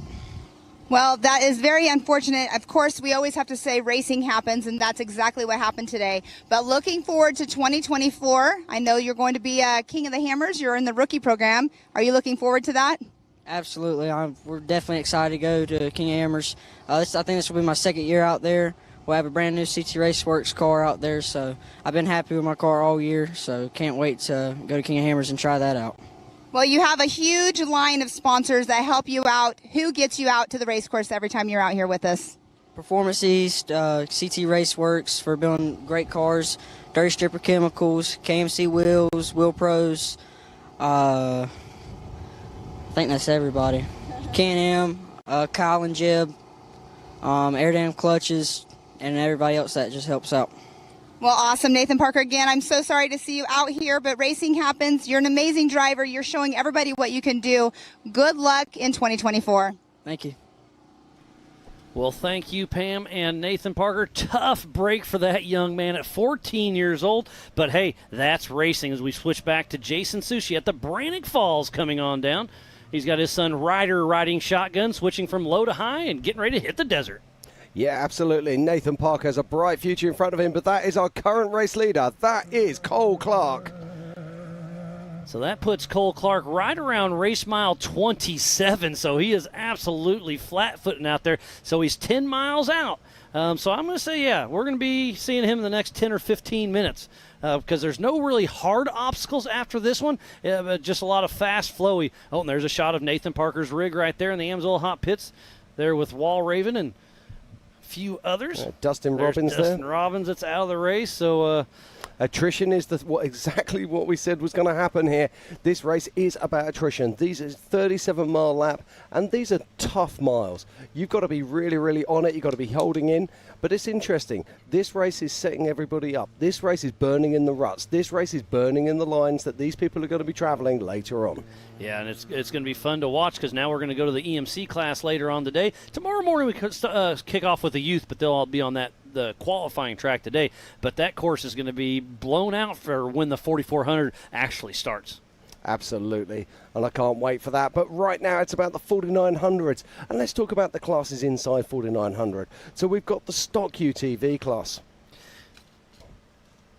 And it's got an OEM chassis. You must use stock suspension pickup points. Reinforcing is allowed. You must run front body and side plastic. The rear bed can be trimmed to fit a spare tire, 1,000cc maximum engine, and 33-inch tires.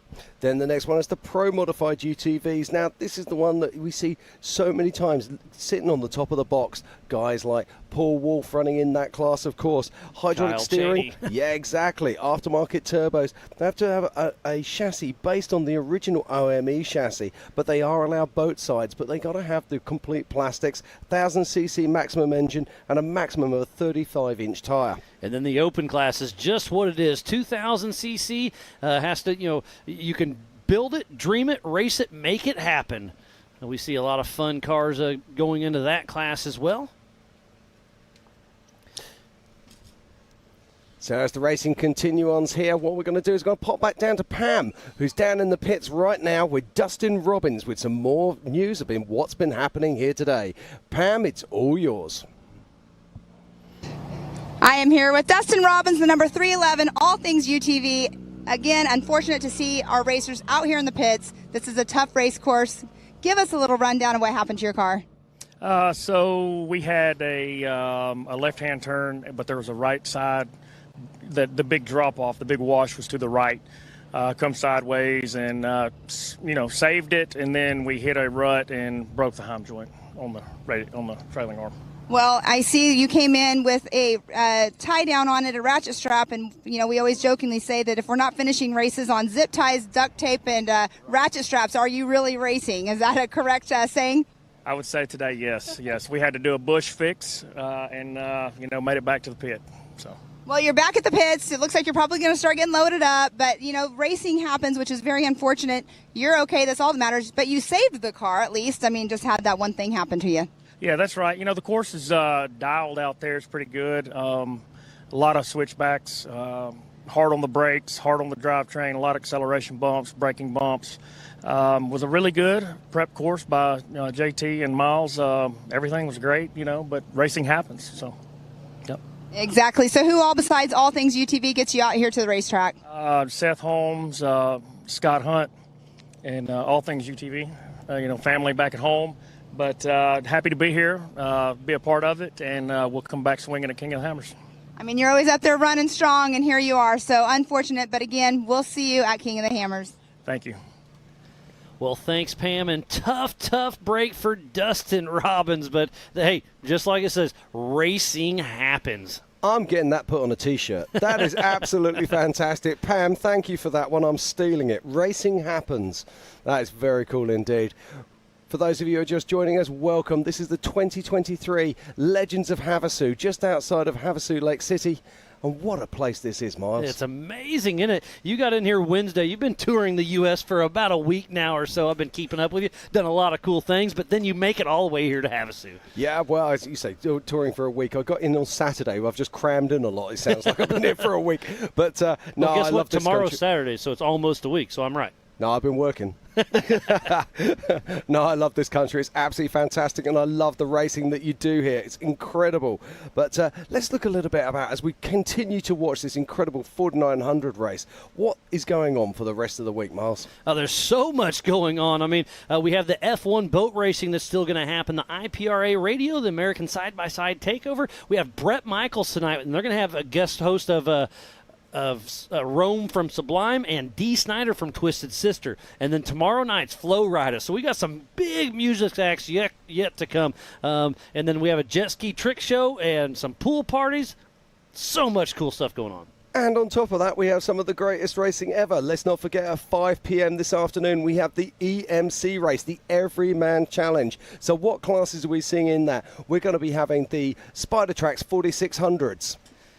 The 4500 Yukon Gear and Axle Modified class. And, of course, we're then going to be seeing the 4800 Brannick Motorsports Legends 4800 Legends class, which will be absolutely fantastic. And then Kevin Bailey is just tuning in, giving me some split times. Looks like Cole Clark's 2 minutes and 30 seconds ahead of Parker, and then it's 2:35 ahead of Mike Park, 2:36 ahead of Zollinger. So thanks for all of that great updates, Kevin Bailey. As we continue to watch the action here, some fantastic stuff coming through from our live images. Just trying to see who that is, but our current race leader right now is Cole Clark in that single seat machine.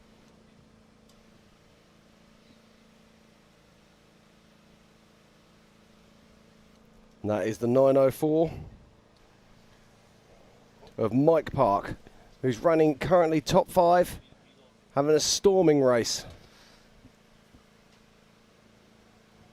And we shouldn't be far off seeing our current race leader, who is Cole Clark, making his way back in to start his third lap very soon. So Mike Park and Jeremy Dickinson still making some dust out here in the desert. And yeah, that's right around that race mile 27 or so.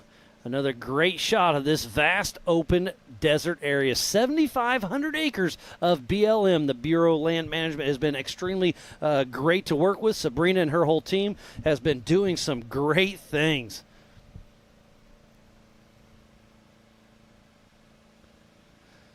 And there's so much track out here, 37 miles of course, and there's a lot of course markers. We got some wrong ways, some dangers, some arrows. So Pam Hall was checking out the course earlier. Pam, what do you got for us? All right, guys, we're going to do a little bit of track talk for you at home that don't know what our racers are looking for out on race course. Behind me, we do have an orange arrow, and this is what we're going to talk about right now. It is facing to my right, but what it is doing is that means there is a 90-degree turn coming up. Sometimes out on the course, it'll just be at like a 45-degree angle, meaning it's just a little bit smaller of a turn. And then also, if you see 3 arrows and then 2 arrows and then 1 arrow, that means that is a high-speed section, and you need to make sure that you are definitely checking up. Another important sign out on race course that the racers have to make sure that they are paying attention to is this one right here. It is red. It has a big W on it. It is the wrong way. You do not want to go that direction because we do have VCPs out here. If you go the wrong direction, you're off race course. So this one is one of the crucial ones out here as well that the drivers have to look for. All right, here is one more sign that the drivers want to make sure they're looking out for. It is the danger sign. It's the skull and crossbones with a down arrow. This right here, this will hurt your car. This will hurt you. They have to make sure they're checking up because if not, it can end their race.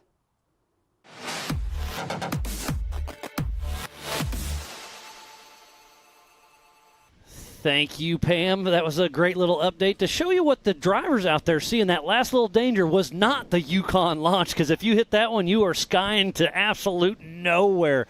And another special guest I have joining me in the warm studio, Mr. Levi Shirley. How's it going, buddy? Good, Miles. How are you, sir? Oh, I'm doing great. We go way back. We go back before I even knew what King of the Hammers was, back in XRRA days. Our first race, we had some issues. I was racing with Paul Beatty, and we blew some fuses, had an electrical issue. Couldn't figure it out. You gave us a tackle box full of fuses. First time I ever met you. What's that? I mean, that's 15 years ago or so.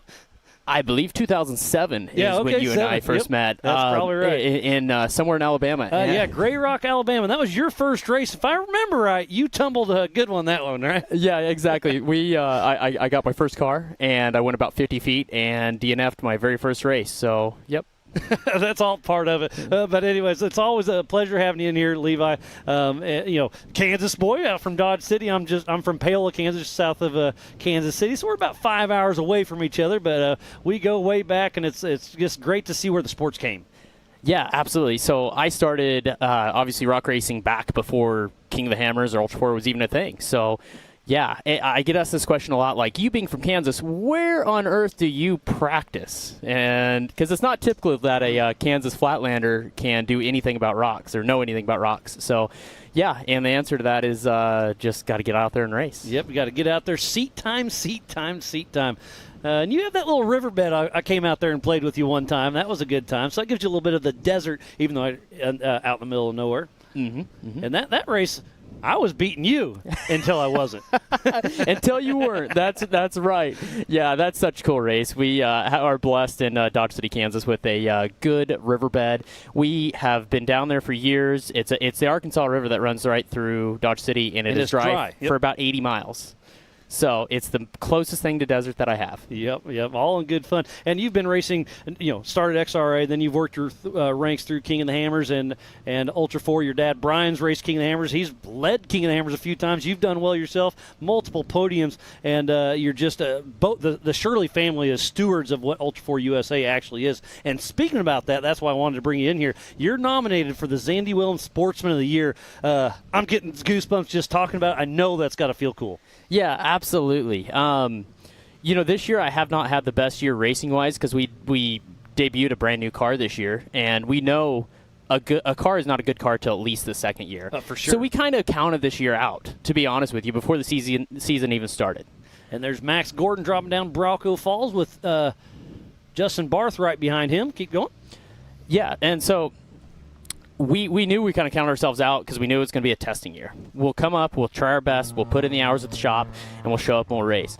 And so with that being said, I have got my absolute butt kicked. So to be able to be out there and to be, still running and then nominated for this award means the absolute world to me. More than I can possibly explain. Again, you talked about goosebumps.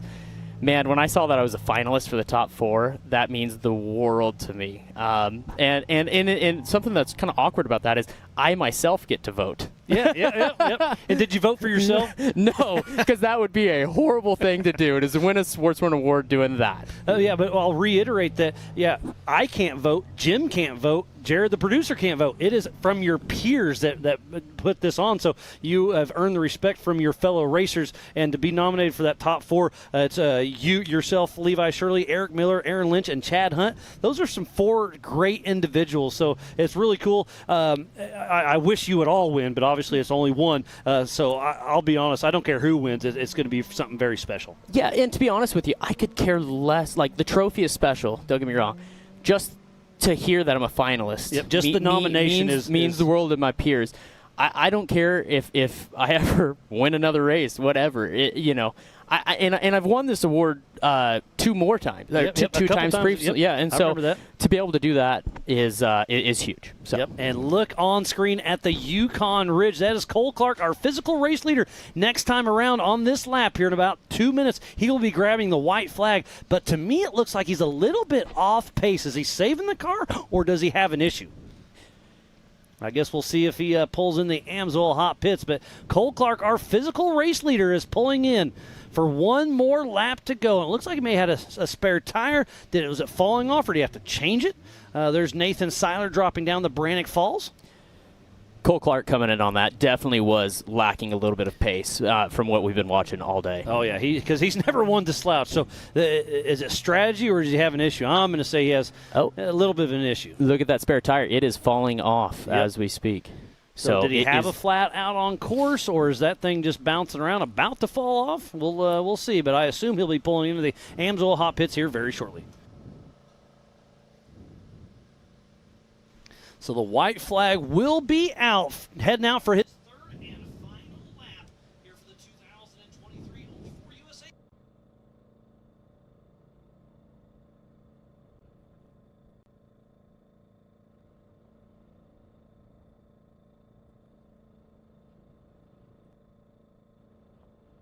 So the white flag is out. One more 37-mile lap for Cole Clark. Let's see if he dives into the Amsoil hot pits. We can pit on either side right through here.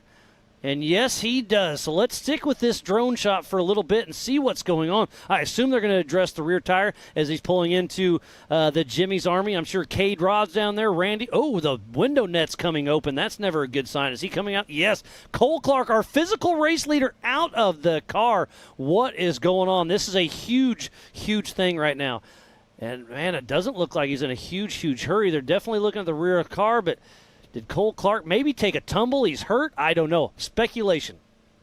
But the helmet's coming off. This does not look good for Cole Clark. This is an absolute heartbreaker. Levi, you've been here doing well, and then what are you feeling right now? Yeah, I mean, we've all been here leading races and ended up having to climb out of the car. It is literally the worst feeling in the world. At this point, you're exhausted mentally, you're exhausted physically. Cole is not one to slouch. He is and has been pushing it. Oh, you can just tell his body language. He is absolutely devastated. Does it look like the rear end broke off the car? It did. Look, yep. There's about a foot gap right where the spare tire is. So the rear of the car has physically broke. So did he go for a pretty good tumble and land? I don't know, but the rear end of his car is broken off. Missing a jack. Oh, man, what a tough break. And this goes back to safety reasons that, a car is always good for, well, hopefully good for at least one good wreck. But, oh, what a heartbreaker for Cade Rod. I'm sure Pam, there she is. I see her. She's there in the Amsoil hot pit. So we'll hopefully get an update with him. Let him, kind of catch his breath and get his cool back to him. But, oh, what a tough break for Cole Clark.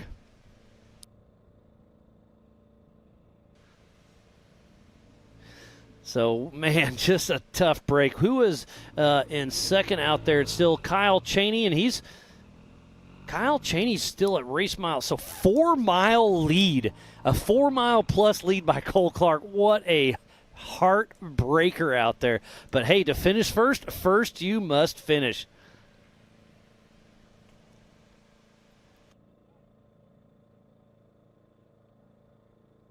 Well, it's always a pleasure, Levi. Always fun having you in here. Always good to see you. It's been great. Good luck. You're racing the 4400 event tomorrow, kicking off at 10 a.m. PST. Give me just a 30-second blip on tomorrow's race. Yeah, so tomorrow's race is going to be 4 37-mile laps. It is going to be absolutely brutal. There is absolutely no break. You do not get to slouch in the car for a split second. There are big rocks that are just looking to tear the car off at, the front tires off at any moment. And so it is going to be a race of attrition tomorrow. And so I sure hope that I can get the car across the finish line. Yeah, I mean, that's the name of the game. Is I think the attrition is going to be very, very high. So best of luck tomorrow, Levi. I hope you have a great effort. You got your co-driver Corey in there, and we'll see how it shakes out. And then hopefully, I'm excited to see you tomorrow night at the Make one as well. Absolutely, guys. Thank you for having me in here. All right, Levi, always a pleasure. We're going to kick you out of here and throw it down to Pam Hall in the Amsoil hot pits. Cole Clark, unfortunately, in the hot pits, and you are not going to be going back out. Cole Clark, give us a little bit of rundown because you are our race leader. You're still our race leader right now, but here you are in the hot pits. Yeah, it's a heartbreaker. The car decided to break in half. I couldn't drive it till the wheels fall off, so the back end decided to pack itself up. So, I mean, at one point you had a 3-mile plus lead. You obviously, again, still have the lead right now, but here we are ending the season this way. It's not how you want to do it. I can see it, the look on your face and everything, but you up until now. yeah, it's been all right. It's just been more stuff like this, like popped a motor several times in the lead this year, and then like something like this just really sucks, but it is what it is. So let's move on to this 2024 season. What is your plans? Cut out for me, so I guess I'll tear the car down and get ready for KOH at this point. But yeah, I'm just happy to be out of the car now. So. Well, Cole Clark, so sorry to see you out here because you were having an amazing race going out here. What did you think about the race course? It was awesome. I was having so much fun. I was laughing, I had clean. I did not think this was going to happen to me. I had a really good car coming in here, and I mean, how do you prep for that? No. I do everything I can. I work as hard as I can. Spend so much time away from my family so I can come do this, and for this to happen is very disappointing. Well, we'll let you get back to your pits. So we were rolling up to say hi to see what was going on, and here you are. So I'm so sorry about that. Again, all of us are, but we'll see you in the 2024 year. Yeah, we'll see you later. Thank you. Back to you guys. Well, thank you, Pam, and tough break for Cole Clark, but look at this. Our new physical race leader, Kyle Cheney, driving for Robert Parker, is in here, and they're checking out the front end, looking like they're doing a little fuel and go, and now we are going to have a new race leader heading out for his third and a final lap. Kyle Cheney driving for Robert Parker.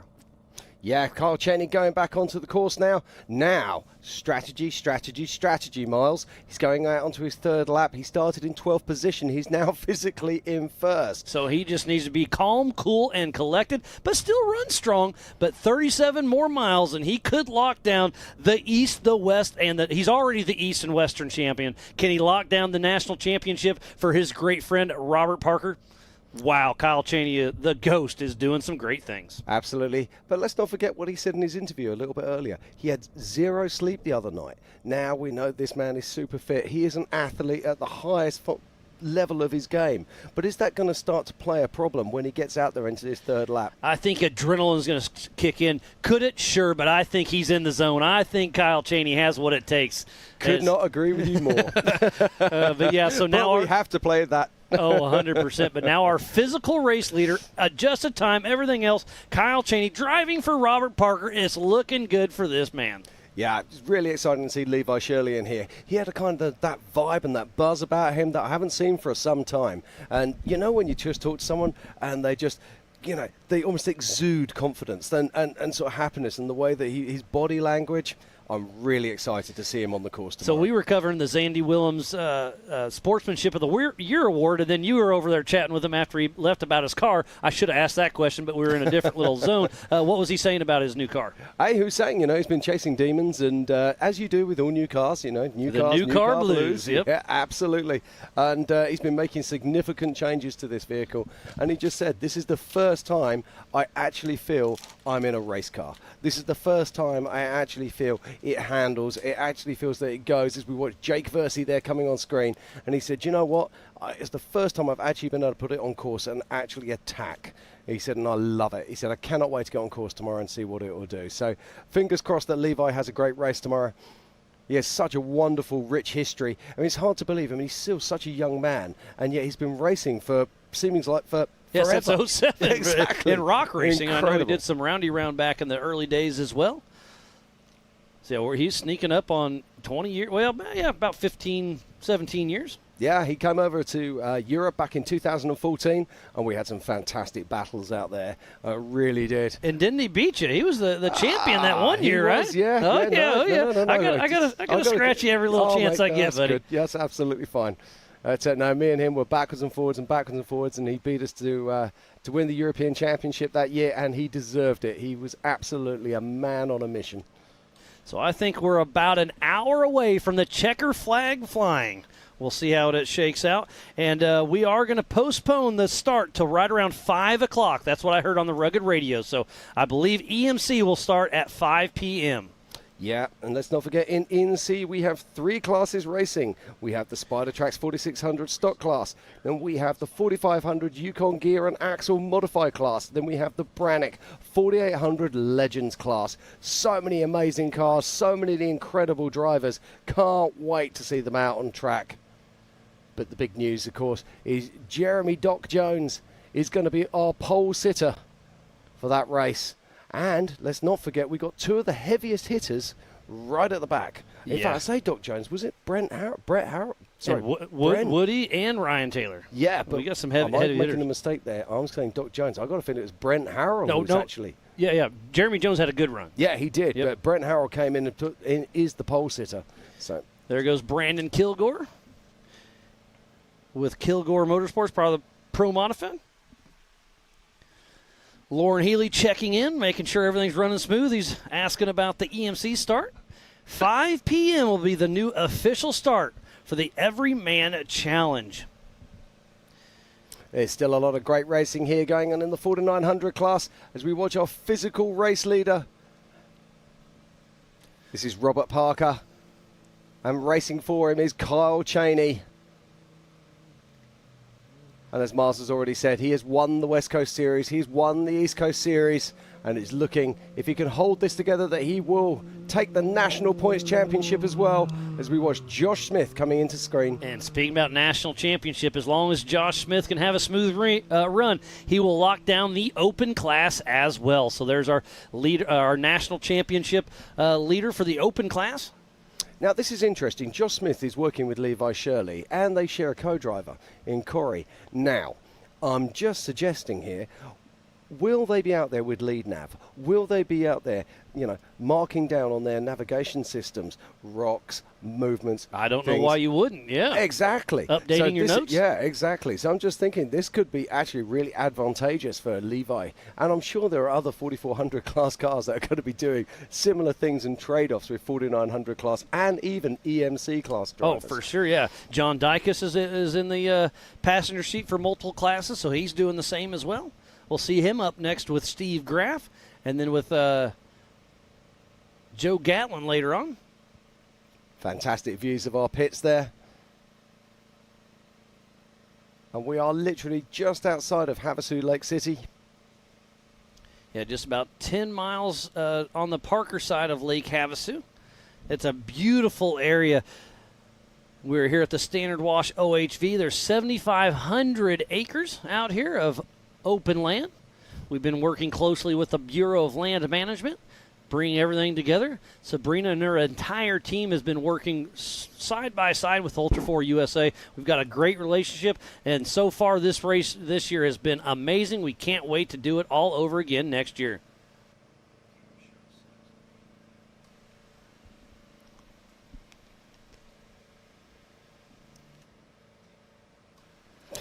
So if you're following the race at home and you want to check out the tracker, why not travel across to racingtracks.com. So it's racing and then tracks spelled TRAX.com. You'll be able to pick up all of the tracker information and see exactly where all your favorites are on track right now. And there is Mike Park and Jeremy Dickinson. So he's moved into 4th position on adjusted time. But, man, he's ahead of Travis Zollinger. So we'll see how that all shakes out. But Mike Park and Jeremy Dickinson have a good run going. Yeah, and it sounds like we've got Pam Halls down in the pits, and she's got more information. She's getting quite good at this, you know. So, Pam, what have you got for us? I am here with Cade Rod. Cade Rod, you're normally in our 4400 Unlimited class. Today you raced in the UTV. Great seat time and a great pre-run for you. How did it go for you out there? Unfortunately, you're out here in the hot pits, but how did it go for you? Actually, it went really well. I mean, we really wanted to utilize it to just get as much time on the track as we could so we could be dialed in the 44. I mean, it helped a ton in qualifying because there was the blind section that people did the day before, so I was able to go out in the UTV before and actually run that. So I had a little leg up there. And we got to run, but, you know, the car was down on power right off the line, so we tried to sort some things out. We were battling just to get the one lap in, but one extra lap, it could make all the difference of, you know, just course evolution of just the amount of the front runners that ran through and chewed up so much stuff in one lap. I can only imagine what it is in 3 laps and then after the EMC. So it really puts into perspective what the course is going to look like and how the lines are evolving. And we're just going to, you know, take what we learned and go work on the 4400 car, get it perfect as we can anyways, and then put it to the test tomorrow and lay it all out there. Well, last race of the season, what is your plans for 2024? You know, we don't know. We're going to be here. We're going to be racing. You know, we're not quitters. We're going to keep going. We're going to keep racing. We love this. You know, we don't like doing anything else. You know, we don't golf. We don't play sports. We're not hobbyists in anything else. So we like to go out and we like to race cars. We like to build shit and break it. So. Well, this is your sport. Yeah, absolutely. So this is what we like to do. We don't really do anything else. So we'll be here. Well, it's awesome to see you here. Unfortunate in here, but we'll see you race tomorrow in the 4400 Unlimited class, so we'll see you again. Absolutely. Look for the one out front. That'll be me. All right, guys, back to you. Thank you, Pam, and thank you, Cade Rod. Now, this is a young man with some serious talent. We've seen him come up through the limited classes into the unlimited and just see what he did today. It was incredible. Oh, that run he had was absolutely insane. He was smoking fast. We were talking about Paul Wolf's time of 1:53, and he threw down 1:45. I mean, what an incredible qualifying run earlier today in the 4400 car by Cade Rod. So he's sitting in that pole position with that clean air tomorrow morning at 10 a.m. PST. Oh, he's sitting in second place. Oh, shoot, you're right. But it took a 2-time king and somebody who's just built a brand new car to come out here and do something special. And let's face it, in the history of our sport, there are 2 people who really do qualify at the top end. Jason Shearer and Lauren Healey. Yeah. And it took Lauren Healey to pull out something very, very special to beat Cade Rod today. So both of them are in single-seat IFS cars out front, so we're talking navigation. We'll see how that plays out. But, yeah, you're right. I forgot. He sat up front for the entire time until the very end. Yeah, absolutely. And tomorrow is going to be really interesting as well. They're going to be doing 4 37-mile laps, so fueling is going to come into play for most normal cars. Some of the Hammers cars, the specialist cars like Bailey Campbell, I was going to say Bailey and probably Paul Horschel. Exactly. They'll probably be able to run this without having to refuel. But a lot of the guys out there, they are going to have to take fuel, and that's going to become part of the strategy for sure. Yeah, I mean, Lauren Healey's in his typical short course setup car. It's a single seat, so we'll see. Like you're saying, I think he will have to probably stop halfway through to top off with some fuel. But there's Gomez Brothers Racing in the background. We have all 3. We have 3 of the 4 Gomez. Marcos had to stay back and keep the business running while the rest of them go out and play. Well, someone's got to earn the money, Miles. But we are here right now, just outside of Lake Havasu City. And what a great showing it has been. It is indeed. We're into the 3rd and final lap of this race. And right now, it's all about Carl Cheney, who's bursting into the lead. And in second place, it is Mike Park. They are the only 2 vehicles currently on lap 3.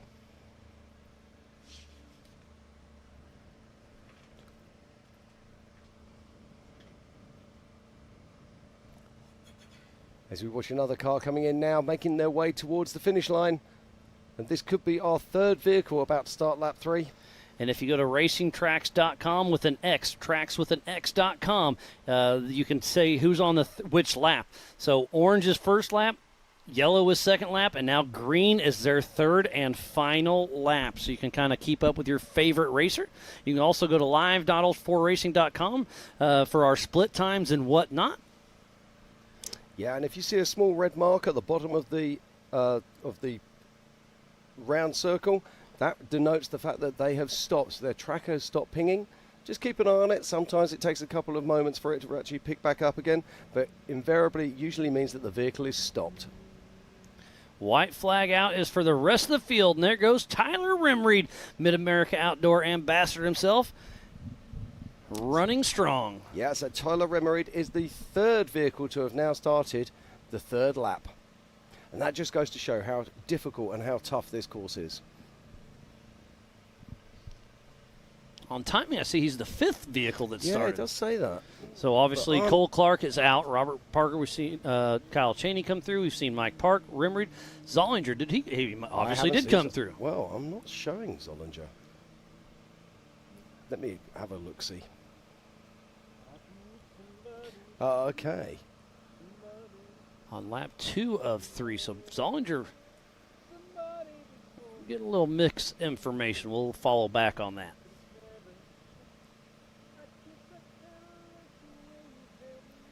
But Cole Clark obviously out of the race in the Amsoil Hot Pits. Hate to see that for him. Again, if you're just tuning in, we thoroughly appreciate each and every one of you. I am Miles Haswis alongside Mr. Jim Marsden. This is the 2023 Ultra4 USA Legends of Havasu. And there's a newcomer, Glenn Young, heading out for another lap. Yeah. So for him to be new to our sport in the top 4 right now, very, very impressive. Yeah, Glenn's doing a great job there, and he will be our fourth vehicle working out onto lap 3.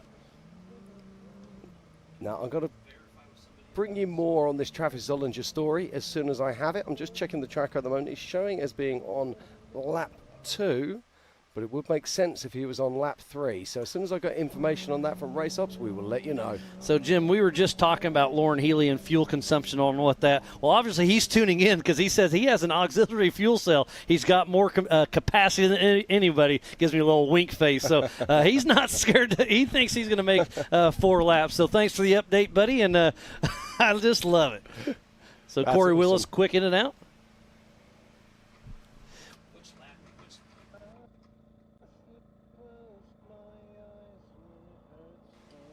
Oh, no, he flipped over again. Yeah. So Eric Yates, same spot, same thing, a little bit of different angle, but Eric Yates having a rough time there down at the Bronco Falls. I'm trying not to laugh at him. I'm hoping I'm laughing with him. I'm sure he feels that way right now, Miles. And I think we have another rugged replay, and here it goes. Let's see what happens with Eric Yates. He drops down once again. And, yeah, he's just too far going right into that big rock. Stands her up on the nose, turns it over, and up and over he goes. It is a slow ride, but he lost his light bar, that's for sure. So thanks again, Rugged, for that. Yeah, I think he needs to have a word with his left foot there. Seems to be far too much on the brake pedal for my liking.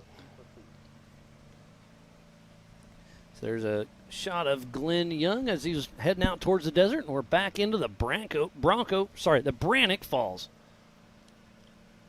As Eric Yates is going to get him recovered. Abe Gonzalez is down there helping out. Oh, we got some. He's got some help also. Okay, so I am getting an update. Travis Zollinger is on the current lead lap. So had a little mixed information. I apologize, but got on the Rugged Radio and got with Race Ops.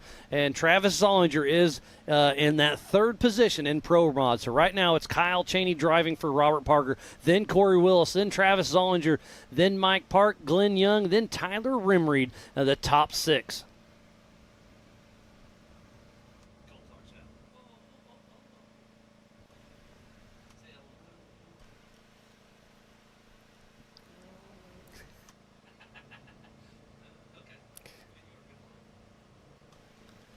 So Just look at that view there, Miles. It's absolutely fantastic.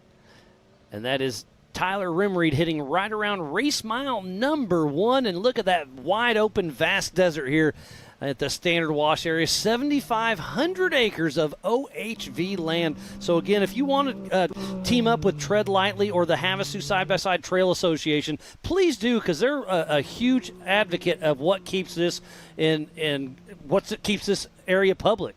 Working closely with the BLM and all that. So thanks again for those two companies. Yeah, absolutely fine. Now, Pam Hall is back down in the pits, and she's got some more information for us. Pam, what have you got? I'm here with Todd Rimreed, Tyler Rimreed's dad. He just went through. He's running in that number 4 spot. Made a switch to Can-Am here recently, and now he's out here running in this number 4 spot. How are you feeling right now? I tell you what, as a father, is so nerve-wracking and exciting at the same time, because I'm a racer too, raced at Disney. But yeah, he's really killing it out there. He started in 10th position, had a cracked differential in qualifying, like an egg, just dripping out. And so thanks to the crew, put it all back together. And so we're just hoping he can keep the car together and bring it home on the podium. And talking about that, you came over and you guys had told me, I saw a picture of it and everything. I mean, between getting that switch during quality, didn't have much time. No, not a lot of time, but we came ready. We got a lot of tires. The guys have been practicing. If he comes in with the flat, we're going to touch the car first and then fuel later, just trying to keep, a good plan of attack. So, yeah, we're excited. He's on his last lap, so hopefully he can just keep the car on the track, and hopefully one of the guys in front of him, because all 3 pro mods are in front of him. Right. So in class, he's still in 4th. So somebody needs to have a bad day so as to get on the podium. Well, let's talk about Tyler for just a moment. I mean, he's not only out here racing with Ultra4 USA, he races in Nitro Cross. We just finished up our Mid-America Outdoor Side-by-Side Championship Series. He raced in the Champ Series. He's done Circle Track this year. He's went into a Pro Light. I mean, all kinds of stuff. I know there's big plans for the next season as well, stepping up into a new truck, I believe, correct? Yeah, absolutely. This is our 3rd year racing, kind of been full throttle. I guess it's kind of addictive, but we're going to try to focus our energy next year. We got Kyle Greaves' Pro Light truck. We're excited to be in that, and we're going to run the Can-Am Turbo. So we've made the switch from Polaris to Turbo. It's been an amazing change. He's just so natural. He started off in the Nitro Cross in a Can-Am, did well. He's leading the points in Nitro Cross. So we're going to be here in Phoenix coming up next in the Nitro Cross, and so we're just a lot of good things coming for Tyler, and we're going to focus the Pro Tour, especially on what he can do in the Can-Am. Awesome. Well, I'll let you get back to this, because I know that we're getting ready to take the checkered flag and keep those nerves on end, right?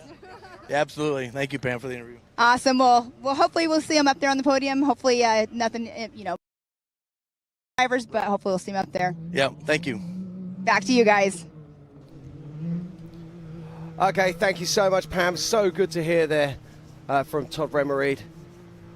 Now we've got a special guest who's joining us in the booth right now. It's none other than Greg Mulkey from Raceline Wheels. How are we doing, Greg? I'll tell you, what a race out here in the middle of Havasu. I'll tell you, we had such a great week out here. I've traveled through this place so many times in my life to different desert races and never realized just how much stuff goes on here. Oh, look, we've got a Speed UTV stop there. Now, is that Max or is that Robbie? Just trying to have a look there. I see him moving. He's trying to move. Just kind of catching up. That is Max Gordon in the 777 car, getting himself back on track. So what do you think of this race course? How cool is it to have Ultra4 out here? A lot of the guys have been just telling me they've just been having such a good time. Here we go. Got a rugged replay here of Max. Looks like he's all over the back end of this car. Makes the pass. Oh, he just looks like the back end hit down pretty hard when he got down the bottom on that hill there. Yeah, not sure what happened there. We see him get going again. Thank you for the rugged replay there. But he pulls over for another stop. So tough break there. But Greg, talk to me about this. I mean, you've been around Ultra4 racing for a great many years now. What is it that keeps bringing you back here? The love of racing, just like all of us. But, when the sport gets to a level like it's gotten right now, and with the Rev and Edie family and with MOE and everything coming in here, it's just a whole nother level that we're fixing to see come on board. And so I'm kind of excited about all this stuff. And, we have over 50 4,400 cars today. I know, it's absolutely astonishing. 4,400. Yeah, so it's going to be a busy day tomorrow. I kind of feel sorry for JT a little bit because he's got his hands full with all the race cars that come out to do this race. And you got several points championships that are coming down to this race. I mean, people have to give up races that they won because they won the double points races to finish good here to win championships. It's really a lot of talk going on. And then the course, 36 miles. 37 miles. So I don't know that that's probably the second longest course that we get to race, don't we? In It is Ultra4. indeed. So Yep. I hear several of the guys going, yeah, we can stretch our wings out on here, but man, JT's got some really tight turns down in here, and you just can't barrel off in some of this stuff out here. Absolutely. So. But let's talk about evolution. I mean, obviously, you guys make wheels, and we've seen the evolution of the rock sports and of us, obviously, Ultra4. So, I mean, what changes have you made to your product lines over the years to bring us better product for this type of racing? Well, everything has kind of gotten a basic recipe now because everybody's been doing it for a while. And so all the little things that happen now are really fine things that we do in the heat treating processes and the material processes. And then we changed some things up on the new Rhino wheel that we've introduced. And there's a lot of guys here running it. And it has ribs and stuff in it to keep the shock of the wheel from bending all the wheels up so bad that they do out here because they have old poop moments all the time. And so that takes out the wheels. The way you put that. There's some big rocks out here. Yep. I mean, they're tire and wheel killers. And so we want to make sure that the wheel holds up well enough that they can make it through most of that stuff. But we don't want the wheels to break off where they can't race no more. And it's just a fine line. And so now it's all got down to just little nitty-gritty things that you try to do to make the recipe that everybody's kind of been doing it. I mean, a 17-inch wheel can only be built one way, and so you start paying attention to the little things that make a difference. And so we have, and then our new forged wheels, they put a bunch of time and effort into those, and we're having really great success with that too. So, and Raceline has just gone, we're building wheels for everything now. Yeah, it's absolutely incredible. So your car incredible. trailers, your UTVs, the wife's grocery getter, the kid's college car, we got something for you. It's racelinewheels.com. Fantastic. So, We do. One of my favorite things that you've been doing recently is actually making alloy wheels that look like steel wheels for the Class 11 vehicles. Isn't that something? That is something that's else. That's the mobile wagon division that they come up with this year. And the Class 11 is such a cool class. When you see those bugs roll out on the course, it's not as exciting as this, but it's old school buggies, the VW bugs that we always seen when we were in school doing it. So, the look at Class this. 11 was good. That's Robbie's. Yeah, this is. I do believe that. Is that Robbie? It's one of the speed rigs. Yeah, it's one of the speed rigs. I'm trying to work out if that is. Yeah, if it's Not a right 777 or a 777, but he's taking on fuel. Now, we saw Robbie taking on fuel earlier, so Here we my go. guess would be that this might be. No, that is 17. 777. So that is Robbie again. That's very interesting. Fuel again, huh? Yeah. Well, he may have a heavy foot today. I was going to say, he's got a very heavy foot today, that's for sure. But that's the second time we've seen him taking fuel. So, very interesting. Maybe they got a damaged tank or something. And We this can is only 2 guess laps. at this rate. He's No, only 3 laps. Yeah, it's 3-lap race, but I think I'd have to check my tracker to see where he is. Yeah. Second time he's gassed up, that is for sure. And just looking here to see if I can And see it where looks like he they're is. still doing about an hour a lap. But anybody can go to racingtracks.com, check out the tracker, and be able to follow what's going on. 77. So this is the start of Robbie's 3rd lap. So he is fueling again. So he's actually taken fuel on both laps so far, which is quite interesting. To That's say great the to see very Robbie least. out here. I mean, that's how you see that other people in the industry are seeing the level that this is rising up to out here with this Ultra4 USA stuff. And so getting guys like Robbie to come back out here and racing the UTV, you watch. Next time he'll be building another Ultra4 car and trying it again like he did at KOH. Well, wouldn't that be several cool years to see ago. him out there man. again? Him and his son both. I mean, they're both pretty bad motor scooters. Oh, they Kid's are been indeed. racing Well, great let's in the not desert. forget that Max Gordon has just come back in off of the win at the Nora 500. And, it was a big class of vehicles. So it's great to see them out here and great to see them showing us their skills and their vehicles. So what's next for Raceline? What's coming down the road for you guys? My season is kind of coming to an end for this year, but it really never comes to an end because you got to go back and get ready for the next year. And 2024 is just like a door knock away. And so we're already starting to get prepared and doing things with Ultra4 for next year. And so it's going to be a good year next year. I'm really looking forward to it. The economy is a little spooky, but race car guys and race car fans, they come out and go to the races. Absolutely. And This so is our I'm excited. This is our therapy. This is how we get through those bad times. We come racing and we hang out with our mates and we have the best time ever, putting it all out on the track. Well, Greg, it's been an absolute pleasure to have you in the booth. Absolutely, man. Thank you you guys for all keep it up. And I love how you guys are getting it out to everybody because more and more people are checking it out, and it's really working. So just keep up the great work, man. Anything that Raceline can do, we're here. No, well, thank you so much. RaceLineWheels.com. It's Get in having there. supporters like you that make our life so much easier. Yeah. And thank you for what you do for the racers. So We Greg appreciate Monkey, y'all have a great deal. no worries. Good day. Thank you very You much, bet, sir. guys. Right, and the racing continues here in the 4900 race. And right now, it's all about Kyle Cheney, our current race leader. As Miles joins me back in the booth once again. And that looks like Byron Starrett pulling in. Looks like he had a right rear flat tire. Getting that Harbor Freight Badland Jacks to work. I'm not sure that he needs that adjustable. No, he doesn't need that much lift kit on it. Exactly. I think someone's got their jack adjusted for their 4400 car, not Exactly, for their 4900 yep. car. So let's go back to the Optima Batteries leaderboard. It's Mike Park in that fourth spot, Travis Ollinger in third, Corey Willis now in second. Wow! And it's still Kyle Cheney driven by Kyle Cheney driving for Robert Parker in that first spot. Cole Clark obviously is in first, but that's on adjusted time. He's still in the pits. We know that, so we dropped him off the list. But he does get finishing points because he did make 2 out of 3 laps. Yeah, we're still trying to work out a few different things. While you were out of the booth, we've just seen Robbie Gordon come across to start his third lap. Nice. But I assume he stopped interestingly- for fuel again? Yeah, he did, which I find really interesting. Are they running a prototype small tank Well, maybe? or? it's a stock machine. Yeah. It's as stock as you can get, so obviously they're just playing it safe. Yeah, that's possible. Well, yes, you've got to think about that, because if you're not doing 37 miles, you're actually doing 74. So if your tank isn't big enough to do 74 miles, you need to stop. Yeah, yep. And it's wide open the entire time. It's Josh Smith, who it looks like is going to lock down the national championship for the open class. So Josh Smith and Corey Nasso heading out for their third and a final lap. So it's 3:30. I'm going to guess they're going to close.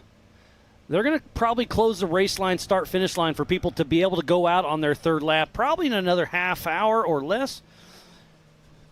So, again, that's just my guess, but I assume they'll be closing the start line to not let anybody go out in the next 20, 30 minutes. I'm going to wait to get verify that with race ops. But Yeah. I've been hearing a little bit of chatter on the rugged radios. Yeah, that's a really good call, Miles. I'm just trying to work out here who actually has the fastest lap of the race. I think it was Cole Clark with his opening lap with a 1:02.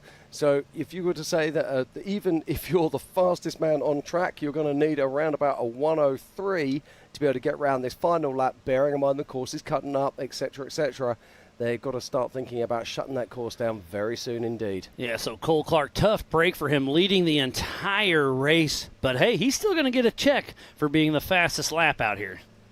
They're doing a fastest lap for the UTVs and the fastest lap for the big cars. So Cole Clark looks like he'll probably take home a little bit of change with him. I'm very excited to see what the speed difference is going to be between the UTVs and the 4400 class cars. I mean, we saw an amazing thing this year at King of the Hammers where, oh, there we go, that's Robbie Gordon again, bursting back out onto track and starting his third lap. That's really cool to see him out here racing with Ultra4 USA. Again, there's a lot of lovers and a lot of haters on old Robbie Gordon, but he's out there getting it done, and he's racing with us here for the 2023 Ultra4 USA Legends of Havasu. If you're just tuning in, we thoroughly appreciate each and every one of you. So we're going to give a huge shout-out to Raceline Wheels, Amsoil, Good Boy Vodka, Speed Sport, Project X Off-Road, Rugged Radios, Laser Nut, Mid-America Outdoors, 360 Wraps, Optima Batteries, and Warn Industries. The Off-Road Syndicate, American Outdoor Events, King of the Hammers, and Fun Haver Off-Road. Spider Tracks, Brannick Motorsports, Yukon Gear and Axle, and Wayland. So please support who supports the sport. Without all these wonderful marketing partners, we would not be racing here today. So next time you're building a mall crawler, a race car, or even just your tow rig, go to these companies and show the same love that they're showing us. Yeah, just looking on my tracker at the moment, Miles, and there's a veritable sea of green as multiple vehicles cross the line to start their third lap. That's great news. Yeah, we were wondering, JT and I have been out here for over 2 weeks now, and we were, just building course. What's the time frame going to be? We just don't know. We guessed around that hour mark. We nailed it. That was fairly lucky. I'm not going to be, I'll be honest. But, man, it's just then they started pre-running. They were having issues in the waterfall. We're like, wow, what is going to happen? Oh, there he goes. There's Aaron Lynch driving for Chris May heading out. So it looks like it's going to be between Byron Sterrett and Chris May. So Byron Sterrett's already out there. So Chris May, driven by Aaron Lynch, is right behind him. So this is for the national championship in the stock class. How far back is Cody Willenborg or Brian Hamby? So right now it's between Byron Sterrett and Chris May, who are both out on their third lap. So it's just going to depend on who finishes better. Yeah, absolutely. And of course, let's not forget Nathan Parker was laying it down in the stock class earlier. Tough break. Oh, tough break for that young man. But you know what? He's 14 years of age. He'll come back, and he'll come back stronger. Absolutely. So right now in the Pro Modified class, it's Robert Parker driving driven by Kyle Chaney out front. Travis Zollinger is still in the mix, and then Corey Willis. So those three are all in contention for the national championship. So it's going to be whoever finishes up front. And right now it's definitely Robert Parker, then Corey Willis, and Travis Zollinger. That's my personal guess, but I think that's how it's going to end up for the national championship if they can keep it together on this third and final lap. But it's 111 miles to win this race. Insane. Yeah, I'm just looking here right now, just trying to get an idea on how far ahead Robert Parker, a.k.a. Kyle Chaney, is ahead of the rest of the field. Conservatively, I reckon that he's some 4.5 to 5 miles ahead of the rest of the field. That is impressive. But remember, Cole Clark was 3 or 4 miles ahead of Chaney as well. Hey, so this is off-road racing, Miles. Anything can happen in a heartbeat. Absolutely. So Kyle Chaney just needs to keep his head down, keep it running, and see how the cards fall. Now, interesting. Is this me, or does it look like the wind is starting to disappear? I would agree with you, but right here it's kind of between two valleys as well, so I do believe the wind is dying down, but also we're kind of between two little valleys right here. Now, the other interesting factor for the EMC race we're going to see is, of course, they're going to be losing the light as well. Oh, yeah, they're going to start at 5. It gets dark between 6:30 and 7, so half of their race is going to be in the night. So that's really going to take its toll because the shadows become a lot bigger at night. So they're going to hopefully have their Project X lights light, bright, and shining. And we were talking about this earlier, the different parts of the industry, how Ultra4 has growthed so many industries. Lighting is one of those, whether it be Rigid, Baja Designs, Nacho, Project X, and of course Laser, and so many others brands out there that this form of motorsport has really forced these guys to produce lights that produce at the highest levels. So it's not just the chassis builders, the wheel manufacturers like Greg Mulkey at Raceline. It's not just the people who build the axles, the shock absorbers. It's absolutely everything. And that's why this has created this multi-million dollar industry. It really is quite incredible. And there is Byron Sterrett, who is fighting for the national championship in the stock class. We'll see if he can pull it together. Part of Team 904 out of Florida.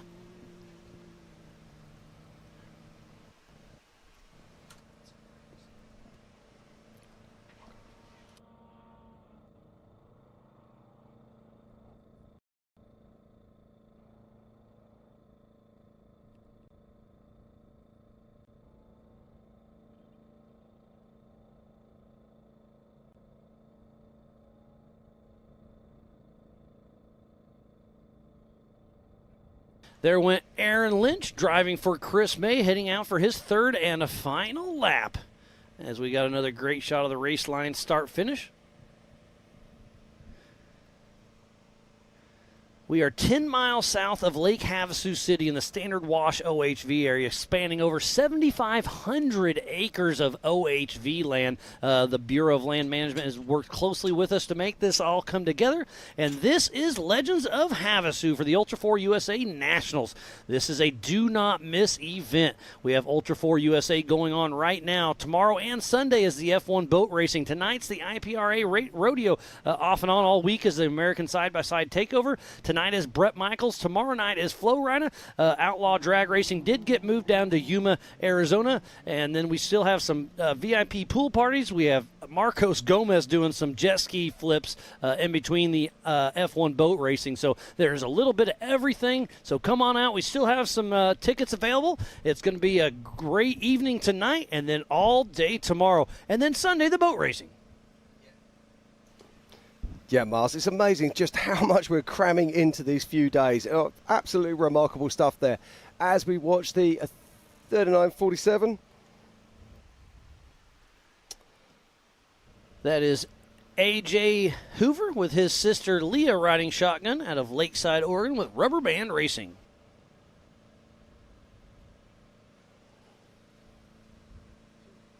Moving nicely. It looks like they've just started lap 3, so nice run from them. We're 35 runners and riders. In fact, I think it was 33 runners and riders start earlier today. Yeah, we had 33 starts, so it's been a great race for sure.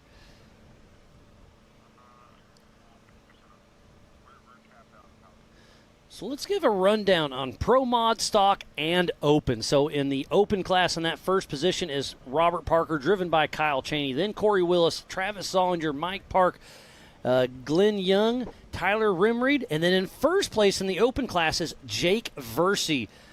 And then Robbie Gordon in second, Josh Smith in that third. And then in the Stock class, it looks like it's Byron Starrett, Mark McCleary, and then Chris May, driven by Aaron Lynch. So it's a pretty good battle in all three classes.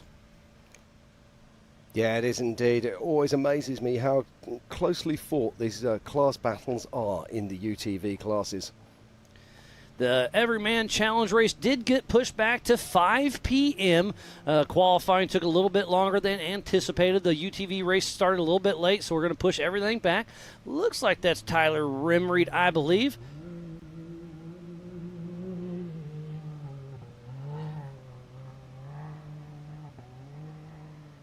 Believe that was at the Brannock Falls area, so race mile number 9 as we're going over the Ultra4 USA Village out here in the Standard Wash.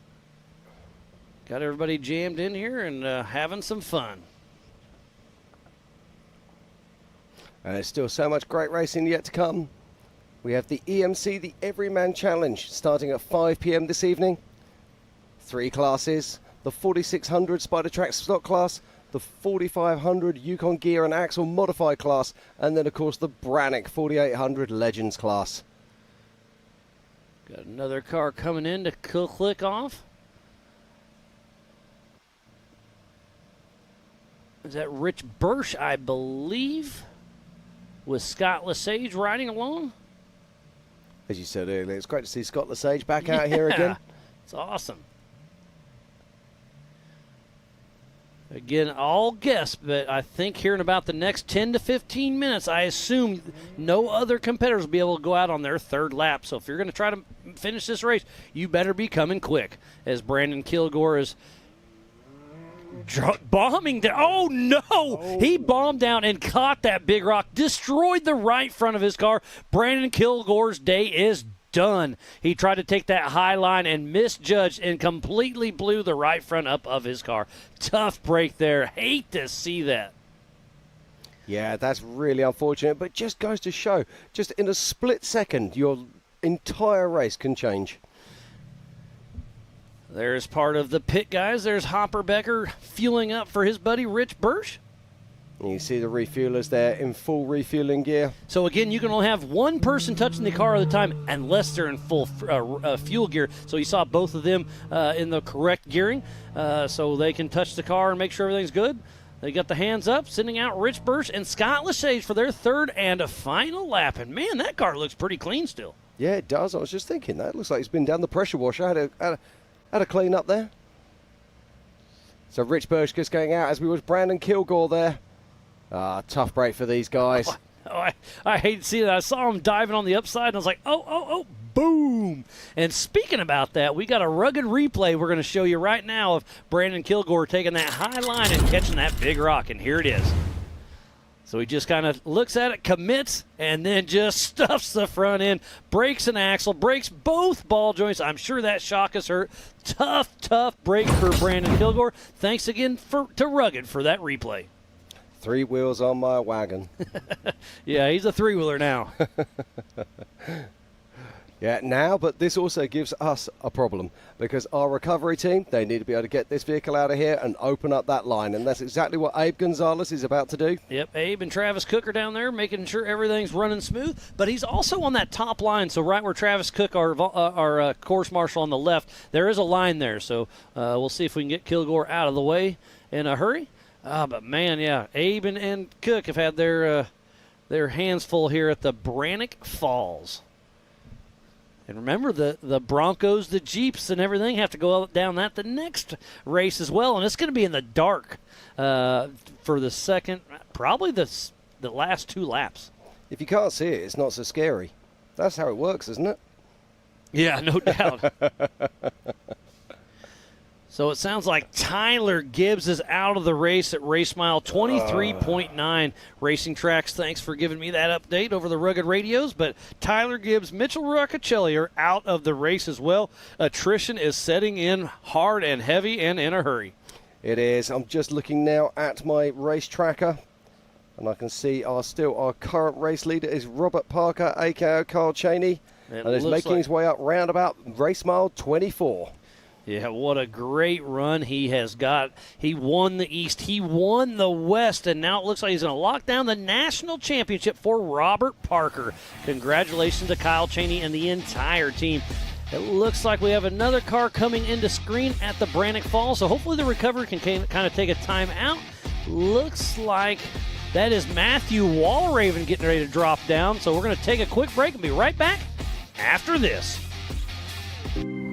At 360 Wraps, we've been working hard to transform the vehicle wrap industry. Wherever you are, we're standing by to show you the professionalism you deserve.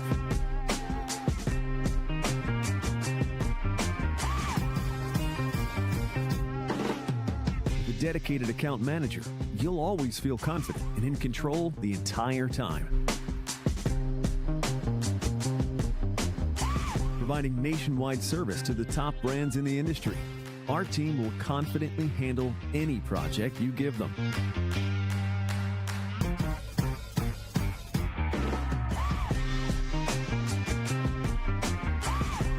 One contact, one company, nationwide service.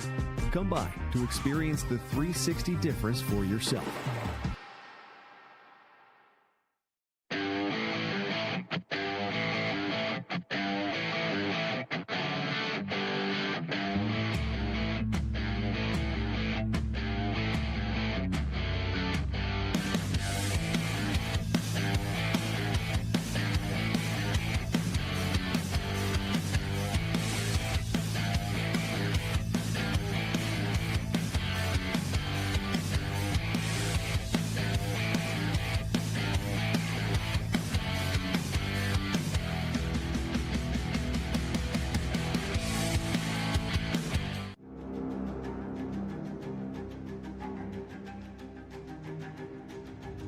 Connect with the Wild is about off-roading with your buddies.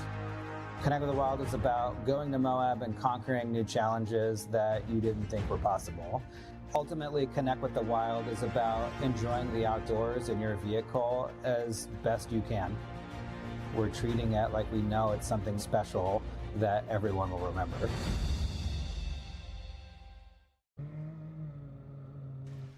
Welcome back to the 2023 Ultra4 USA Legends of Havasu. There is Rich Burse and Scott Lesage right there at race mile number 3.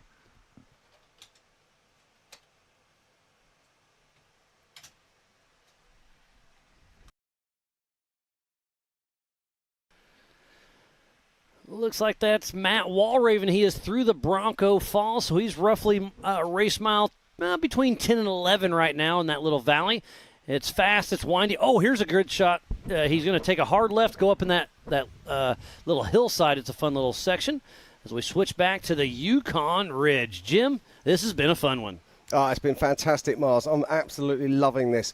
Now, we're just getting to that stage we were talking about earlier where we're going to see cars being refused being allowed out onto that third lap. And I think we're going to be right around that. I haven't heard an official hard time, but I'm going to guess it's any moment. because we have to start that next race here in about an hour and 5 minutes. So even the fast guys like Cole Clark could only run that 102, an hour to 20 seconds. So we'll see if. Now, JT Taylor said he will be generous with this, but he also has to be sensible as well, because we have to clear the course. He's allowing this car to go through. So Jason Sushi heading out for his third and a final lap. But remember, we could probably still have cars out racing on cars and still finish, because they could be at race mile 25 and we're at race mile 0. Yeah, well, let's not forget we're talking about adjusted time as well. So we're looking at the adjusted time for the first cars. Let's not forget. For 100 miles an hour right here, and I'm sure that UTV is every bit of 80 or 90. And they're going to kind of wiggle back and forth, and they're actually going to go around the backside of this car. Yeah, I'm just wondering if that might have a rear left-hand flat, to be honest. Just looked a bit funny there. Sometimes you look a little bit funny, too. Yeah, I know. It's a problem I live with. Can't quite tell who that is. It looks like he has 4 wheels on his wagon, unlike Brandon Kilgore. Is that Eric Yates? Maybe him. I we saw think him. It is Eric Yates, yes. We've seen him tumbled over in the Brannock Falls twice, well, but he's able to get it going. This is redemption, isn't it? Yeah. And if we can stay with this shot, we're going to follow him on the backside here. We're going to take a right. Yep, you see that flag right here. We're going to take them off into the desert. So this is going to be a tight little technical area. So you're up over 100 miles an hour, then dive back in. Yep, Eric Yates confirmed for sure. Look at that. So you kind of wind back and forth through here. And it's a really fun little section. But again, he's been upside down twice and still rocking and rolling. But you're doing 100 miles an hour. Then you come through here, and now you're doing 15 to 20 through these little really – it's getting really rutted out, actually. But it's a fun little section. And it'll take us back to the back section. And so we're not far from the other waterfall at 19.5. What an awesome piece of terrain we were just looking at there. And there is a car coming up to the waterfall right now. Just trying to catch hold of the number there. Looked like Roper Merrifield. Yes, it is. Yep, that's part of Ryan Rockhold Racing. That's actually Rockhold's cousin, if I'm not mistaken. His first race with us is at Disney last month, or whatever month it is. Earlier this month, I can't remember. It all blends into one. Ooh, this is interesting. The steering just caught, and he had no choice. He probably had to let go of the wheel because it caught that big rock, and it was going wherever it wanted you to go. So we'll see if he can back up and maybe do a little rear steer and get that front end loose so he can get some turning. So that's right now. He needs to back up and jimmy the steering wheel to turn to the passenger side. Man, it looks like he's still a hard looking driver. like he might have a problem there. Yeah, could have some steering issues with old Roper. Let's see what he does here. No, it does look like he's back on track again, so that's all good news. Well, sweet. Glad to see him still rocking and rolling in that Polaris. It looks like he's running that 35-inch tire, and that puts a lot of pressure on that steering. Yeah, those Maxes still looking strong.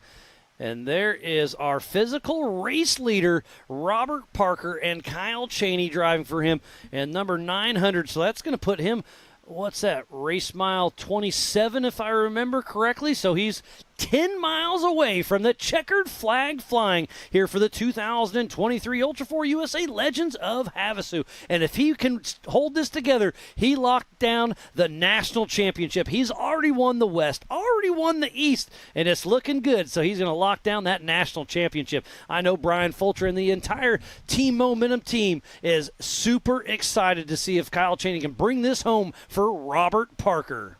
Right, looks like we've got 2 more cars making their way in. Well, I'll be curious to see if it's a white flag or not. I'm going to guess that Kyle Cheney's close enough that JT will wait for him to come in to run that checkered. And once he finishes, nobody else go back out. Yeah, that's a very good call there. Yeah, again, it's a Miles guess, but I assume we'll keep that open for a little bit longer.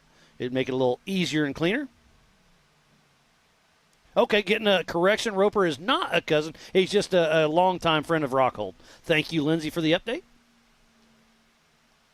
Yeah, and it's white flag and back out on course. And I think you're probably right. I think our race director will be looking at where Kyle Cheney is as this vehicle makes its way into the pits. Is this going to be a splash and dash? Here's the Rocky Mountain Speed and Fab of Joe Gould out there. We got Hopper and the pit guys in there jumping in. They've got a busy day on their hands, and I love it. It's all hands on deck, checking everything out, checking the suspension.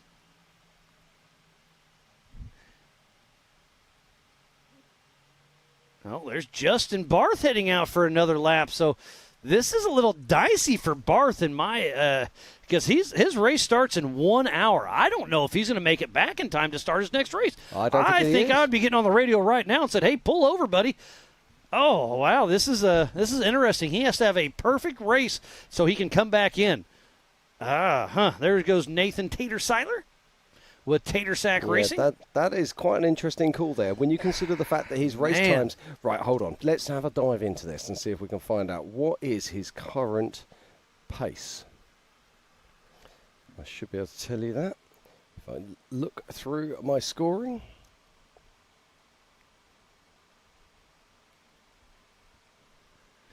But Justin Barth is top 5 in national points for the stock UTV class.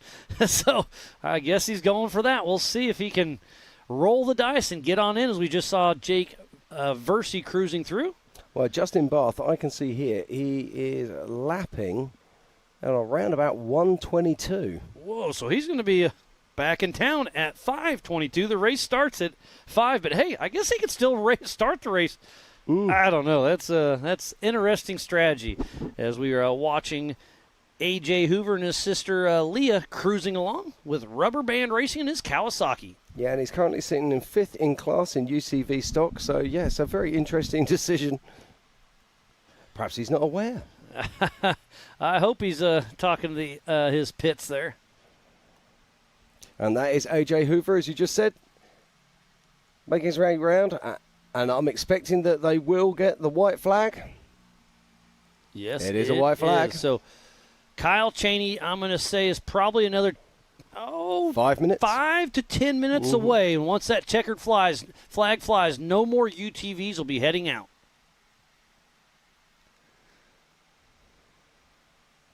Now this is interesting because we're currently at. It is 4:02. So these cars have got to be clear of course for a race start at 5 p.m. Not necessarily clear, because they could be at race mile 25, and there's 25 miles of Very clear. true. So Yep. there's a little bit of lenience there. But, yeah, I mean, at that time, they're lap traffic as well. So I think we got enough separation that we're still going to be A-OK. But we got 55-ish, if I'm remembering that right, that are going to be taking the next race. We are at 54 entries for the Everyman Challenge, so it's going to be interesting to see how that plays out. So it looks like the Hoover team is heading back out, in and out of the Amsoil hot pits.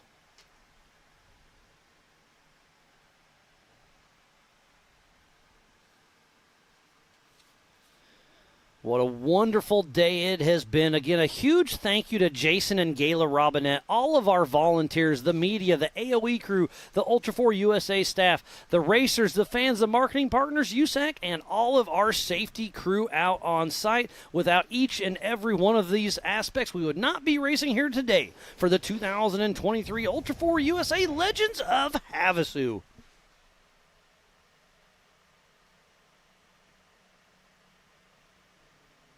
Rubber Band Racing heading out for their third and a final lap. Don't forget, you can download the MAO app. We have that on Google and on Apple. Make sure you go to AOE.tv and Speedsport.tv. We have the Ultra4 USA and MAO Facebook and YouTube channels. Make sure to share it, start a watch party. And speaking about Speed Sport TV, they are our official broadcast partner. And stay tuned. This will be a 1-hour post-produced special that will be airing very soon on AOE.tv and Speedsport.tv. And that's mainly the 4400 class we dive into. Yeah, I'm looking forward to that. Got to say a massive shout out to Speed Sport. They really have helped us out, raised the game to the next level, and bringing this amazing sport and taking it to the homes around the world. Oh, there's Travis Zollinger currently sitting in that third position on adjusted time. We'll see if he can bring it on home. That is an amazing machine. Oh, there's Aaron Lynch driving for Chris May with May Motorsports. I'm sure old Chris May and Raleigh May are tuned in back at home watching their buddy Aaron Lynch, the nominee of the Zandy Willems Sportsman of the Year, out there helping his buddy Chris May, and he's jamming himself in that big rock. I think I'd take a backup right here because you're going to break an axle or a ball joint at that angle. Yep, there he goes. He's going to work the wheel. Perfect. That is textbook there at the, well, maybe not textbook, but he was doing what he should there at the Bronco Falls. You've got a different Falls. You have a different book to me, Miles, but he's certainly trying to make it work, that's for sure. This is so difficult. So much pressure on this vehicle, and your race can be done here if you're not careful. We saw that with Brandon Kilgore less than 30 minutes ago.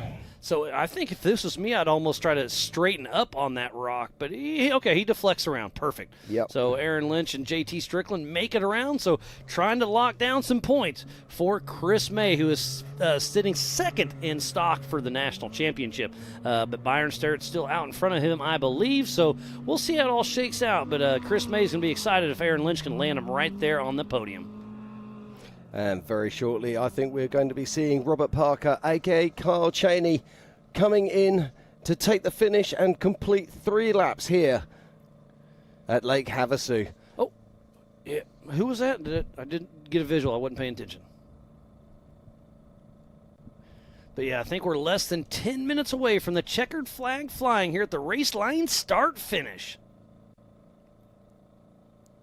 What a day of racing we've had so far, Miles. Let's just talk about the qualifying. So we started this morning with the 4900s that we're seeing on course right now. Then we moved on to the limited classes, the 46s, the 45s, and the 48s. And they'll be racing right after this race. They'll be kicking off in less than an hour. And then we moved into the 4400 unlimited class, and we saw K-Rod go out first, throw down a heater. It lasted all the way till the end, and then Lauren Healey stole the glory from old K-Rod. But what a wonderful qualifying we had. Ooh, that looked like a speed UTV. Is that Robbie or Max at the Spider Track backstretch? I'm going to guess that's Robbie. I'm going to guess that's Robbie as well. Looking to see if it's a 777 or a 777. Looks like a double 7. Yep, so that is Robbie Gordon himself still plugging away. If he can land on his podium for his first non-King of the Hammers race with us here at Ultra4 USA, he's going to be very proud of those speed UTVs. They just took 5 down to Nora, all 5 finished. Then Max Gordon takes the overall. Robbie Gordon gets that second position. So speed UTV doing some great things in the off-road industry. And he's so fast the camera can't keep up. Absolutely. And we're back at the race line start-finish. The shadows are starting to lengthen here, but it's good to see that we've still got a good strong breeze out there. That's going to be very important for the EMC race that we've got coming up very soon. Don't forget, you go to racingtracks.com, Racing Tracks with an X. And you can see they have the same live tracking we have up here in the Warren studio. And it looks like Robert Parker driving for, or Kyle Cheney driving for Robert Parker is at race mile 32 or so. So he's 5, it could update. So we're 3 to 4 miles away, it looks like. So probably another 10 minutes or so for Kyle Cheney to come in and lock down the national championship for Robert Parker. Yeah, but it all happens until the final minute. You never know what these race courses can deliver.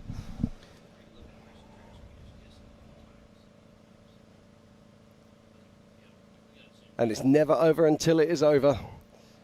But right now it's all about Kyle Cheney racing for Robert Parker, who is our race leader. And behind him it is Mike Park. So actually, Racing Tracks is updating. I think Kyle Cheney could be in here very, very soon. So JT Taylor, our Ultra4 USA race director, must have the checkered flag in his hand and patiently awaiting for Kyle Cheney to lock up the national championship for Robert Parker here for the 2023 Ultra4 USA Legends of Havasu. Yeah, he's going to be super happy about this.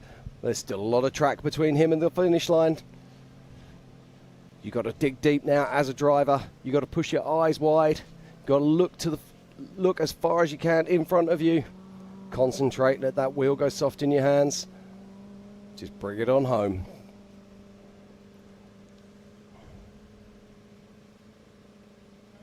Now, Mars, we saw Cole Clark had that almost perfect start where he rolled up. Paul Wolf wasn't there. He had clean air, took this race out, and was leading right the way up until the most of the way through, lap 2. Yeah, tough break for him in the rear of the car, had that issue, and you just can't plan for that. Ooh, that Josh Smith chasing down some dust. Is that a pretty UTV? Sure. So that's going to be race mile, where are we at? That's probably 17 or so. 17 or 18. Oh, there's Rich Burst dropping down the Brannick boulders with Scott Lesage riding shotgun with Genesis Motorsports. He's going to drop down, take a hard right, try to miss that big rock. Oh, the rear end got a little light, but he was able to save it. And look at that left front getting jammed in. Nope, he's able to make it around. So quick work in the Brannick Falls for Rick Birch and Scott Lesage. Going to stop, put her from low to high, change the transmission, and open her up a little bit because this is a fun little fast section as soon as you get out of this little tight wash. So we're winding down for the UTV race. Remember, we have 3 classes racing all at the same time. Up next at 5 p.m. Pacific Standard Time will be the Everyman Challenge. We'll have the 4600 Spider Track Stock class, the 4500 Yukon Gear and Axle Modified class, and the 4800 Brannick Motorsports Legends class. So still lots of racing action yet to come. Make sure you don't go anywhere. And here he is. This is our current race leader. This is Robert Parker being raced by Kyle Cheney. So the checkered flag will be flying in about a minute and a half. We are on the Yukon Ridge. We can see him from the town. Kyle Cheney is about to lock down the national championship. He's going to sweep the East, the West, and the Nationals for his friend Robert Parker. Kyle Cheney's doing great things. He is indeed. Just look at this, Miles. He's making his way across the Yukon Ridgeline, heading on back past the main pits right now. And just round the next 3 bends will be our race director, JT Taylor, with a checkered flag.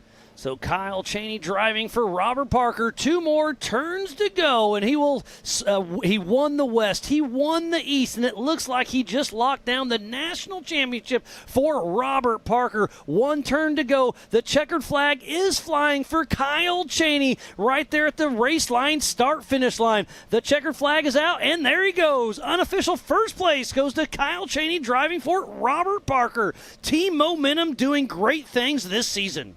Absolutely fantastic stuff. What a race here.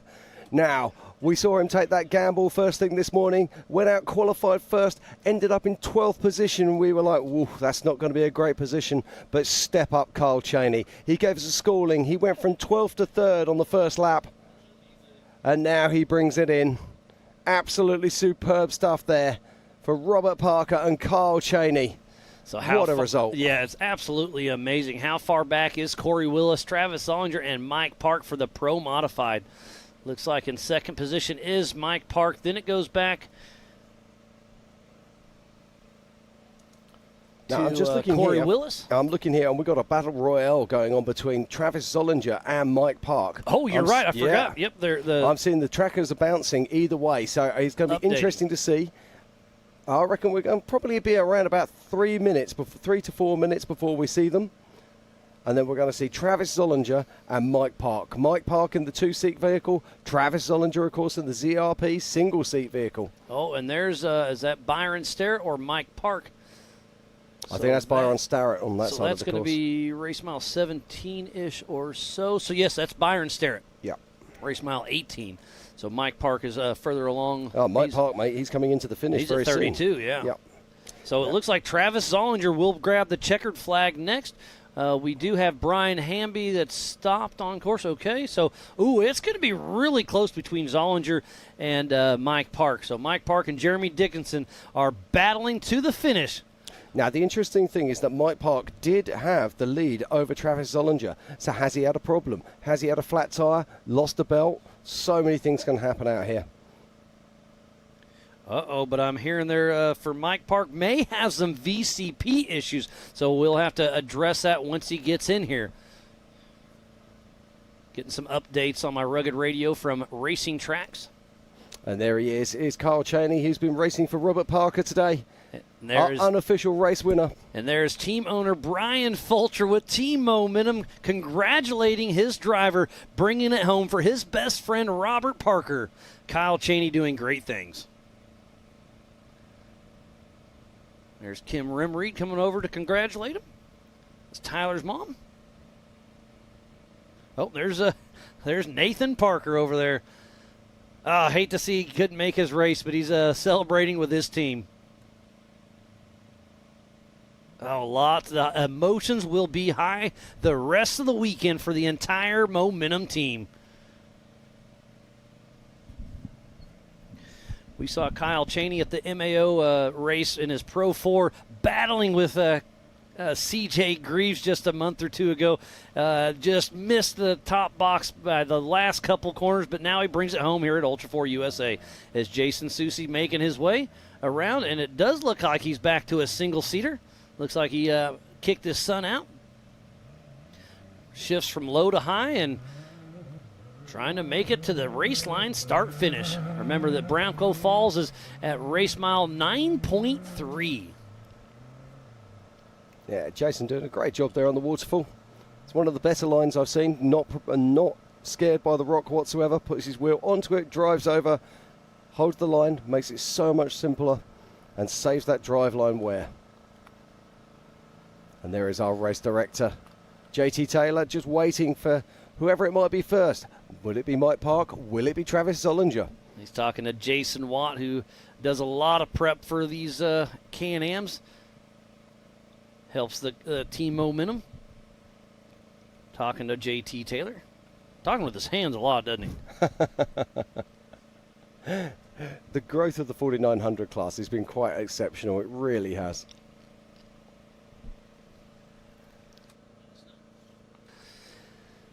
But what a wonderful racing it has been. Kyle Cheney driving for Robert Parker down there. Just threw down a great, great race. We have our one and only Pam Hall down there. So, Pam, take it away. It is your show. I am with Kyle Cheney. You're running for Robert Parker. Here you are in this #1 spot, also #1 in this championship. How are you feeling right now? Actually, really good. You know, we won the West Coast too, and my goal was to finish that race, and it didn't work. I ended up getting flats, and it wasn't good. So my goal here, I didn't even know what the points were. I knew we were winning, or I knew we were in the lead, but I need to focus on winning the race and not finishing, because every time I do that, something breaks, and I'm just not driving consistent and good. But today, I was driving consistent. I felt like we had a good pace going on. I don't know if it was the fastest pace, but I knew that this was a tough track, and it was going to be hard to win this race, and it was going to be whoever won this race was going to have a car at the end of the race. If their car is 100% at the end of this race, they were going to win.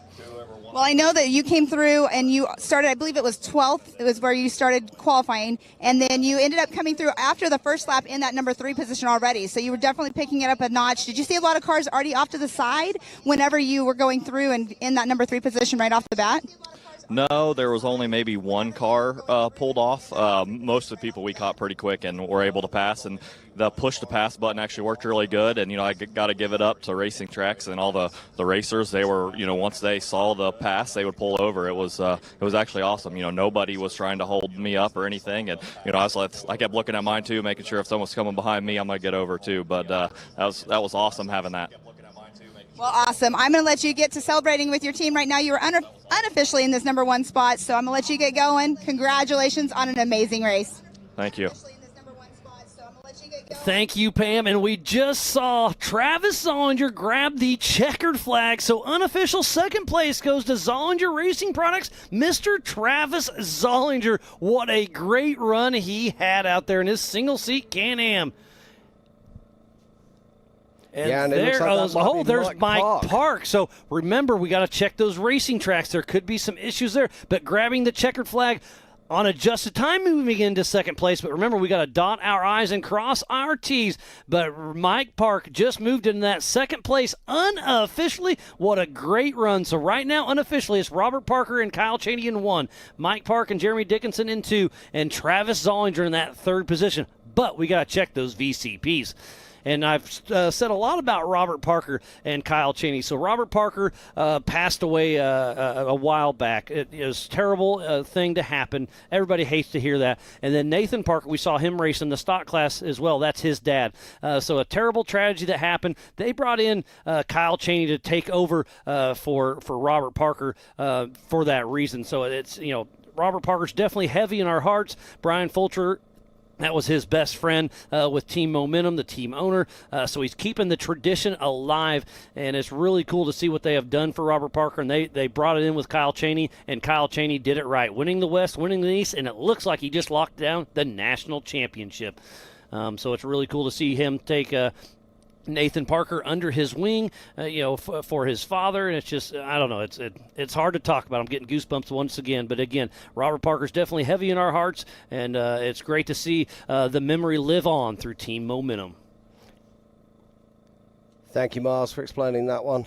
It's one of those things.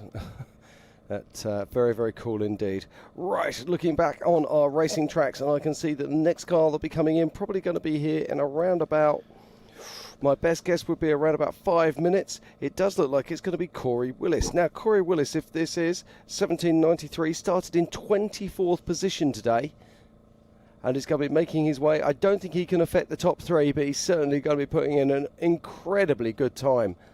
So there's Travis Zollinger, Mr. Zollinger Racing Products himself, giving thumbs up to his team. Everybody's all smiles over there. And again, we are talking with David Clay with the Racing Tracks to check out Mike Park and Kyle Cheney and Travis Zollinger, because all our top three, we drop the tires, check for that, and then we check the VCPs and see how everything goes. So everything is absolutely unofficial for right now, but it's looking really good for Kyle Cheney and Robert Parker.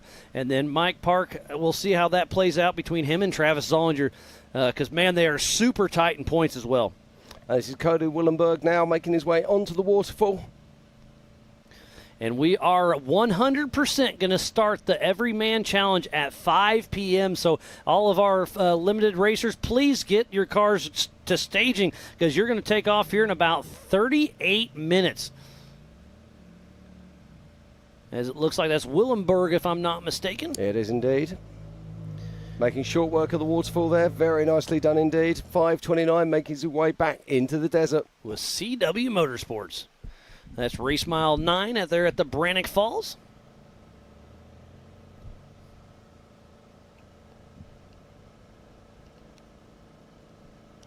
I'm looking here right now and seeing what cars that we got due in. It does look like that we've got Corey Willis.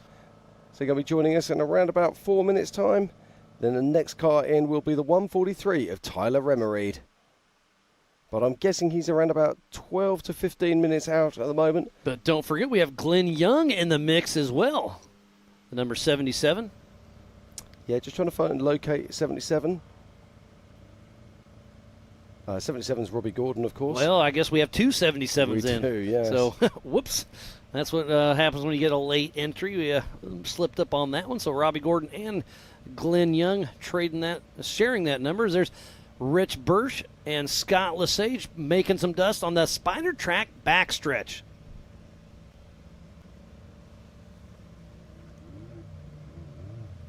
Look at him moving strong. He's going to have to slow down and take that hard right into the section as Nathan Seiler makes his way through. Oh, there's Justin Barth at race mile number 9. The race starts for him in 35 minutes, and he's at race mile 9. He's not going to make it in time for the start for the 4800 Brannock Motorsports Legends class. Never going to happen. I'm not sure what he's going to do, but yeah, there's pre-running and there's pre-running. And Justin Barth is not in the mix for the top 5 in national points for the 4800 class, so he is in the mix for the top 5 in the UTV, so he's probably playing his cards right. Yeah, this is the 49.55 of Joe Gould. We just saw him doing a refuel as he started his 3rd lap. That's a great line there from Joe Gould. Just pops it up over the top of the rock, makes his way through. Great stuff there.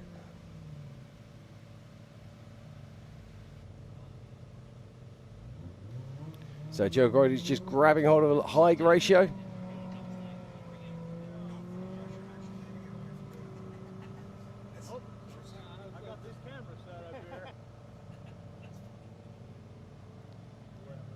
So still lots of racing still to be done here in the 4900 class.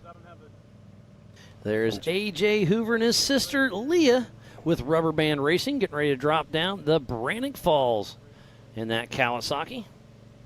Yeah, we don't see many Kawasaki's out here, so that's great to see that. Most of them are, or they come from the factory naturally aspirated, meaning no turbos, like most of these other Polaris and Speed UTVs and Can-Ams and everybody else. And that was a great little line he had. Yeah, he worked that well. So now he'll stop, go from low to high, hit the gas, and keep on moving. Now, am I right in thinking that the Kawasaki actually has a sequential gearbox rather than a belt? Nope, it's a belt one as well. It has a CV belt, right, yep. okay. So the earlier or different Kawasaki's used to have the sequential. I don't recall. Okay. Yes.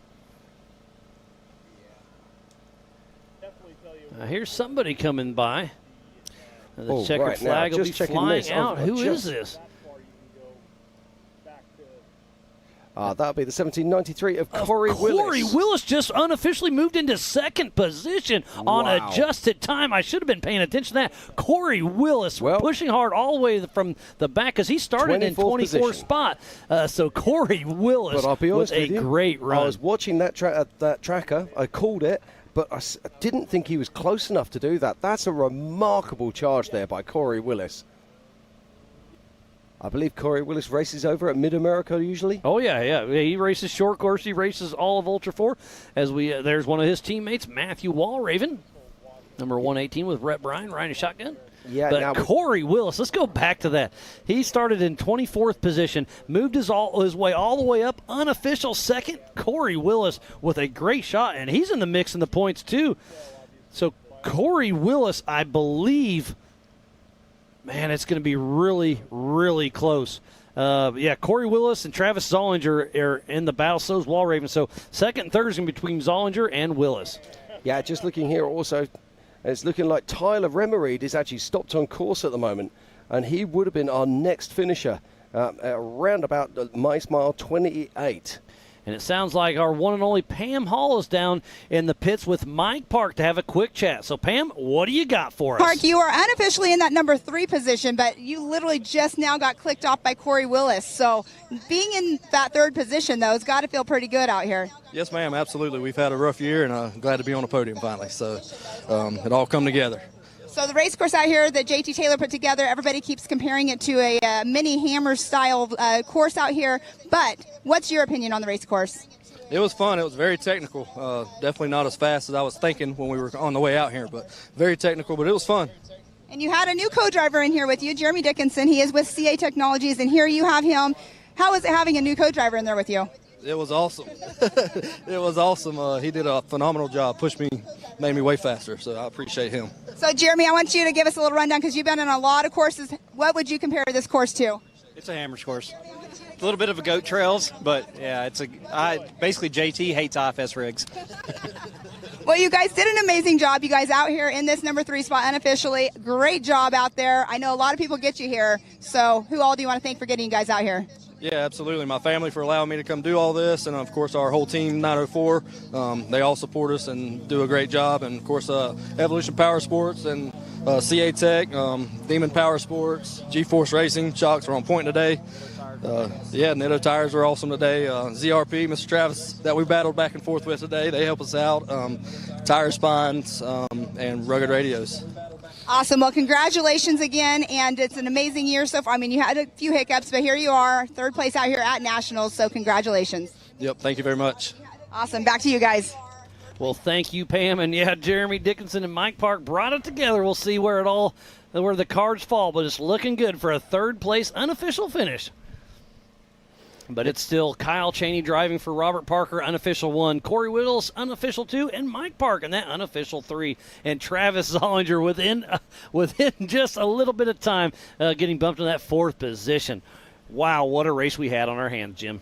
Yeah, it's been absolutely fantastic. This 4900 just has not failed to deliver. It's been incredible in so many different ways. And there's Josh Smith there. It looked like he was following Mike McCleary just a moment ago. I'm expecting to see these guys coming in around about 20 minutes' time.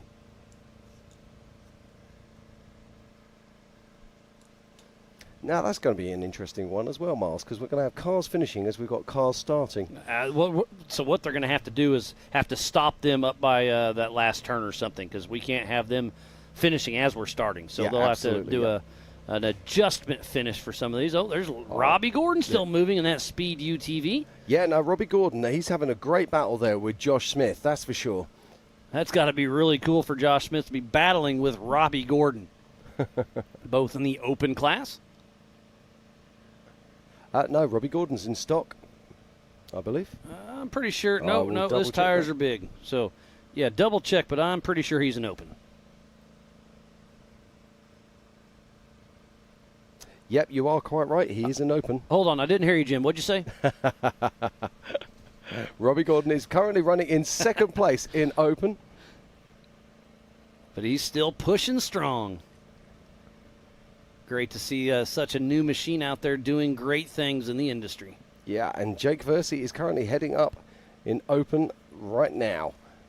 Now we saw Jake. I haven't seen Jake for a little while, so I'm going to hook back onto my tracker. Remember, you can go to racingtracks.com, Racing Tracks with an X, and tune into the 2023 Ultra4 USA Legends of Havasu for the live tracking. But for our live timing, go to live.ultra4racing.com to see the same tracking and timing we have here in the Warren studio.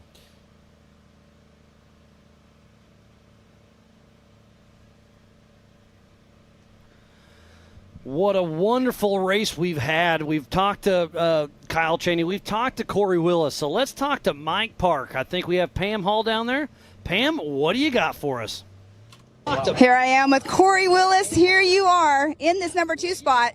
Last lap, what did you do to turn it up to take over this number 2 spot? Yeah, we've kind of gotten a reputation for coming last minute and trying to make it happen. And, you know, Double E Racing, George White and Jason Watt have me in just an amazing car, and you know I've got enough faith in the car that on the last lap I could just give it everything it's got. That's what we did, and looks like it paid off. I think you have a new lucky charm too, right? Oh, I do, and she's at home, so we gotta say, happy engagement, Sarah. So exciting for you. Saw that you guys got engaged right after we left MAO last weekend, right? That's it, and you know if anyone wants a tip, just leave a race and then get engaged when you get home. Don't wait for anything. Well, congratulations. I know you have a line of sponsors that get you out here, so who do you want to thank? We do Double E Racing, Halo Lockers, Hess Motorsports, United Trailer, Jason Dietschy, JW Performance, PPI Tuning, my company, for allowing me to leave and be able to do this stuff. Just everyone that gives us a hand, Yokohama Tire, Raceline Wheels. The list is endless, and I got to say a thanks to Kyle Cheney and the Miller brothers as well for kind of taking us in the off season and showing me how to drive these things a little bit. Well, Corey Willis, congratulations on this unofficial number 2 spot. What are your plans for 2024?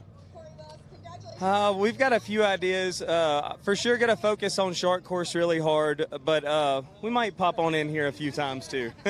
Awesome. Well, congratulations again. Awesome to see you up here. Maybe we'll see you up here again next year. Most certainly. Hopefully. Back to you guys. Thank you, Pam. Thank you, Corey. Now, there's a guy who looked very happy indeed. Oh, absolutely. Yeah, he's been pushing all season long hard. There's Byron Sterrett in the stock class who is battling with Chris May and Aaron Lynch to get that top box for the national championship. It's looking good for Byron Sterrett. If he can hold this together, he will lock down the national championship. So Byron Sterrett and Sarah riding shotgun, pushing hard.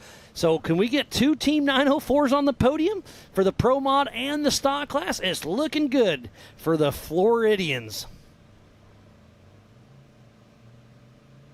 And you can see the shadows are already starting to set in. You can see right there that berm on that left side. You can't see it. The shadows completely covered it. So as we go into this Everyman Challenge, it is going to be the shadows are going to be playing tricks on a lot of these drivers. Luckily, the weather is absolutely beautiful. It's 85 and sunny here, so it'll chill off a little bit, but it won't be like hammers cold for sure. Yeah, absolutely. I'm just looking at our trackers right now, trying to work out who's going to be coming through next. And I think it might be Jake Versey, although it's showing on the tracker with an orange tab rather than a green one. Oh, so he's not moving possibly. No, he's moving, but I'm just waiting for it to update. Now, the reason it's interesting is because Jake Versey potentially is winning Open UTV. And he's not in Open UTV points either, so we'll see. Josh Smith, as long as he finishes, he should have this locked up. Yeah, this is very interesting indeed. I'm just watching him here. I'm just waiting for his tracker to ping one more time. But I think it will be Jake Versey that we'll be seeing coming in to join us at the checkered flag. I think he's probably around about 4 minutes out. But the interesting thing about him is this. If Jake Versey has a problem, we've got Robbie Gordon around about 2 miles away who would take first place in Open UTV. What a story that would be. Be pretty wild as we're chasing down Cody Willenberg and Randy Dazenbrock out of Effingham, Illinois with CW Motorsports. Heading around the backside. This is a fun little section.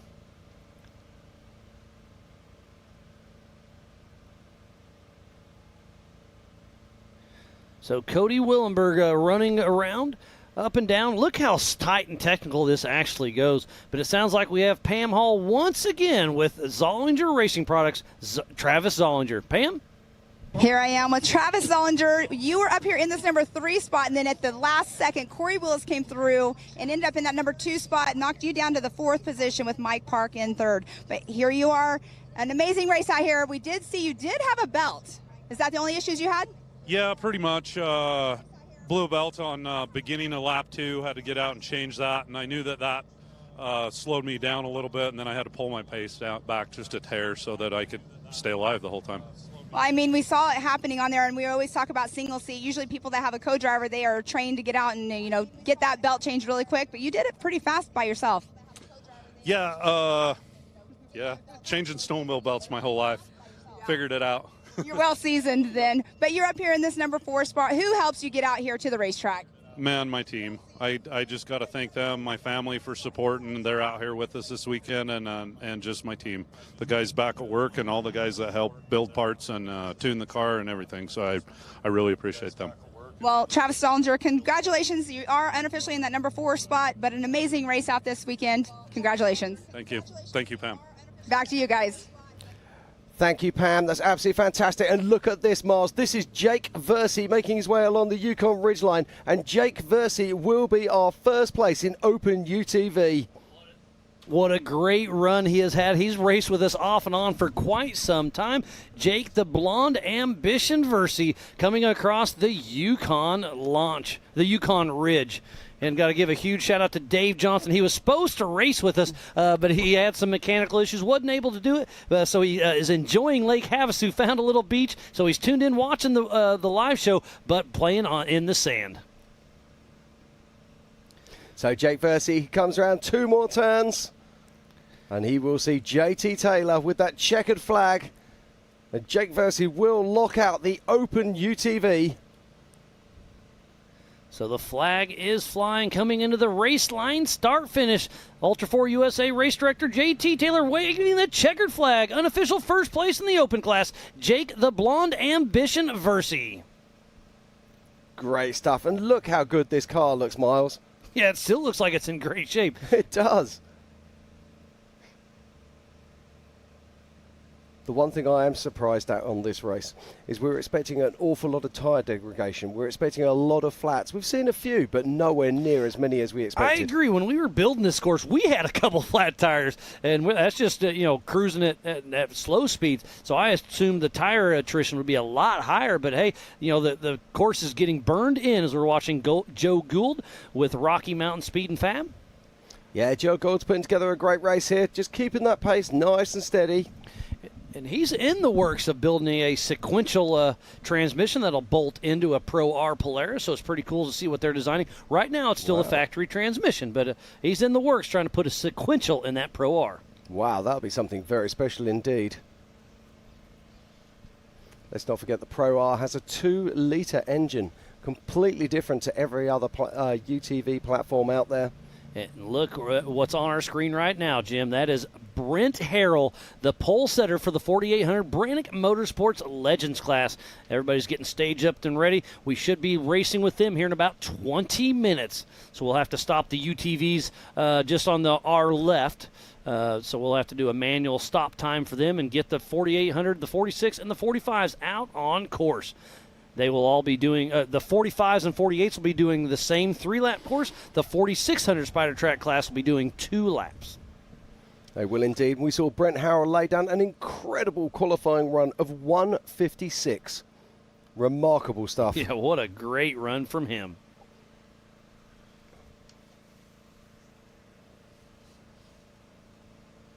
And still the awesome images coming from out on course. There's another car heading its way back towards us. At the Spider Track backstretch, making some dust. And at quick glance, I'm going to guess Roper Merrifield. We saw him still moving just a little bit ago. Yeah, that's a good call there, mate.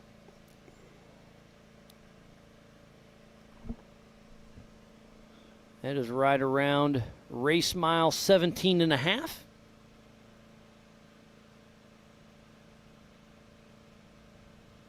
Yep, it sure is. Roper Merrifield still plugging away. Part of Ryan Rockhold Racing. You see the drone chasing him down? So we got a Sticks camera on top of the hill. Bill's running that, and then Jack's flying the drone. Again, give a huge shout-out to the entire production crew. They showed up here in the dark. Well, they showed up days ago, just like we did.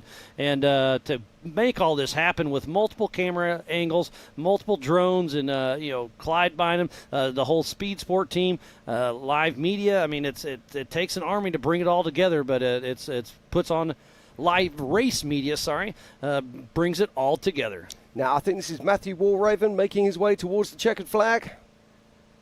Just trying to get confirmation there.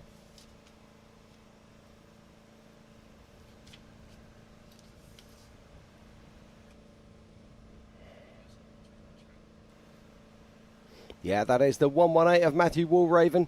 We saw him qualifying late today, but it hasn't hurt him at all, and he's absolutely powering his way towards the line right now.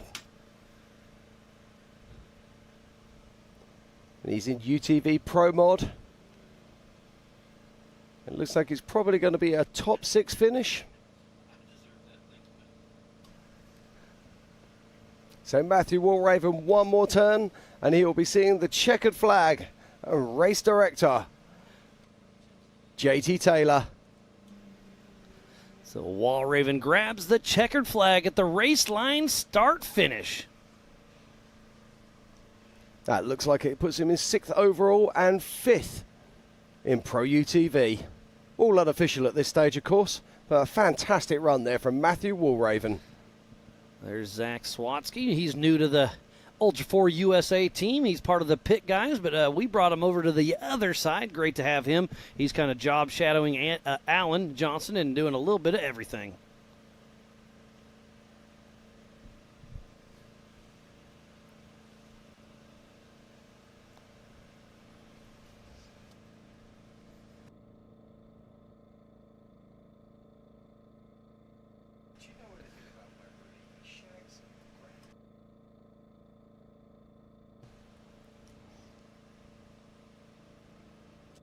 And look at the dust holding. The wind is dying down a little bit. We'll see how this all shakes out. So racing with the dust and going into dark, the EMC race is going to be very, very interesting.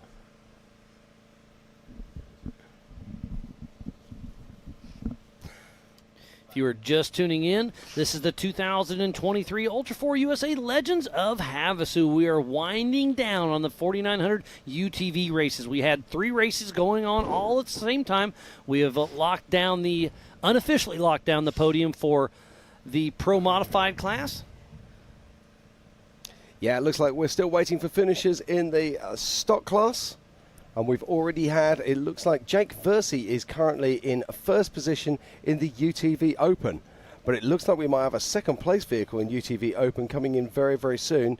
And that will be none other than Robbie Gordon. But there's a few other vehicles still out there on track making their way towards us, and that looks like Roper Merrifield one more time. So we've still got Josh Smith due to come across the line at any moment.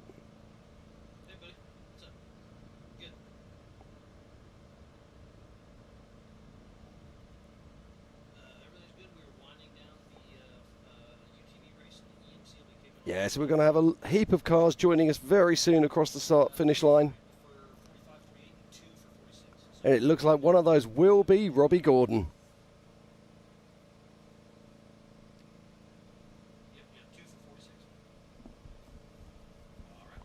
What a fantastic day of racing it's been so far. And it's still going to get better and better. We have the Everyman Challenge vehicles going to be taking the line very soon. But crossing the line now. Taking the checkered flag is Mark McCleary, flying once again. Looks like that puts him first in the stock class. So Mark McCleary unofficially locking down first position for the 4900 stock class. What a great race by Mark McCleary. Oh, here comes Josh Smith grabbing second position in the open class and locking down the national championship. Oh, then Robbie Gordon right behind him. So we had three boom, boom, boom. Mark McCleary, Josh Smith, and Robbie Gordon. So does that mean Robbie Gordon gets third position in the open class? Wait, on adjusted time, where's that going to put him? Let me. No, that puts him in third position on adjusted time. Yep. Yeah, absolutely. Wow, by now, about I want a to minute. hear about this because I reckon that Robbie was running in second. So has there been something change out there? It looks like he's still got a tire in the rack, although the jack's missing. Yep, he's fell out somewhere. But wow, what a great showing for his first ever Ultra4 USA race. Robbie Gordon, top 3 in the 4900 open class. Yeah, that is fantastic stuff, and that is a stock class vehicle in many ways. It does meet a lot of that, but the tire size is what kind of caught him. Yeah, I got you. Or you got me, one or the other. Whatever. But it's just great to see him out on course. But Josh Smith, I think, just locked down the national championship in the open class. He was the Western Series champ and now the National Series champ for open. So huge shout out to Josh Smith with Smith Brothers Racing. Yeah, that's fantastic stuff. We were chatting to him in Disney last year. Very focused young man. Knew what he wanted to deliver. He didn't have luck that day, but he's had some good luck today. Great racing from Josh Smith.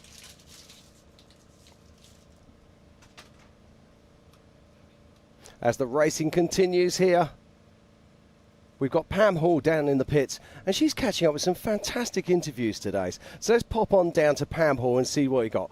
Pam, it's all yours. Here I am with Jake Bursey. You just came in #1 in the UTV Open class. You just were telling me you had absolutely no issues out there today, so a perfect race for you.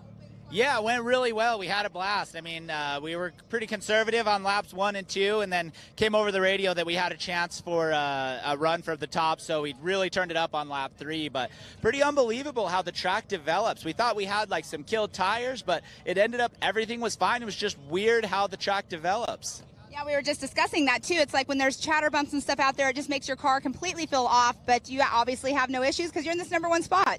Yeah, no, I couldn't be more happy. Everything held up on my car. I mean, that was absolutely brutal race. X-Comp tires, no flats. I mean, I honestly expected flats. Wheels were phenomenal. RCV axles, HCR suspension, fueled UTV hooking it up with all the best parts. So rigid lighting that we didn't need to use, thank God. But no, we had an absolute blast. Everything went perfect. Couldn't be more happy. Well, I have to say right now, you have your little puppy dog Prada in your arms. She's a good luck for you, isn't she? Yeah, absolutely. We'll keep her around. Awesome. Well, congratulations. Who all gets you up here? Yeah, I mean, just like we mentioned, X-Comp tires, KMC, you know, really like the family, the friends. I mean, this event more so than most has been such a group effort to get here. I mean, that's how it always is, but can't thank everybody enough. Friends, family, moral support. Racing is so much a mental game, so everything matters, man. Thank you all. So much love. Awesome. Well, congratulations on your unofficial #1 spot in the UTV Open class out here at Legends of Havasu. Thank you so much. Let's party. Back to you guys. Fantastic. Thank you very much, Pam. Now, she said that's a dog. I think that was a mugwai. Don't get it wet, whatever you do.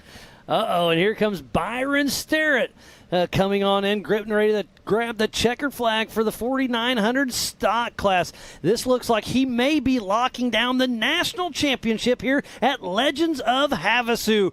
The checkered flag flies for Byron Starrett. What a great run for him, locking down that unofficial first place in the stock for this race and the national championship. Congrats goes to Byron Starrett and the entire Team 904. Wow, that's amazing. What a run there from Byron Starrett. I'm just looking here. He started in 20th position today. Incredible stuff. I was just looking at his second. It was Mike McCleary. Now, Mike McCleary, he qualified in 9th. So there is where we had the time difference. Even so, we saw Mike McCleary cross the line a couple of minutes ago. There was enough adjusted time there for Byron Starrett to actually claim that victory in UTV stock. Wow, what a great run all season long. And there it is again. Seriously, don't get it wet.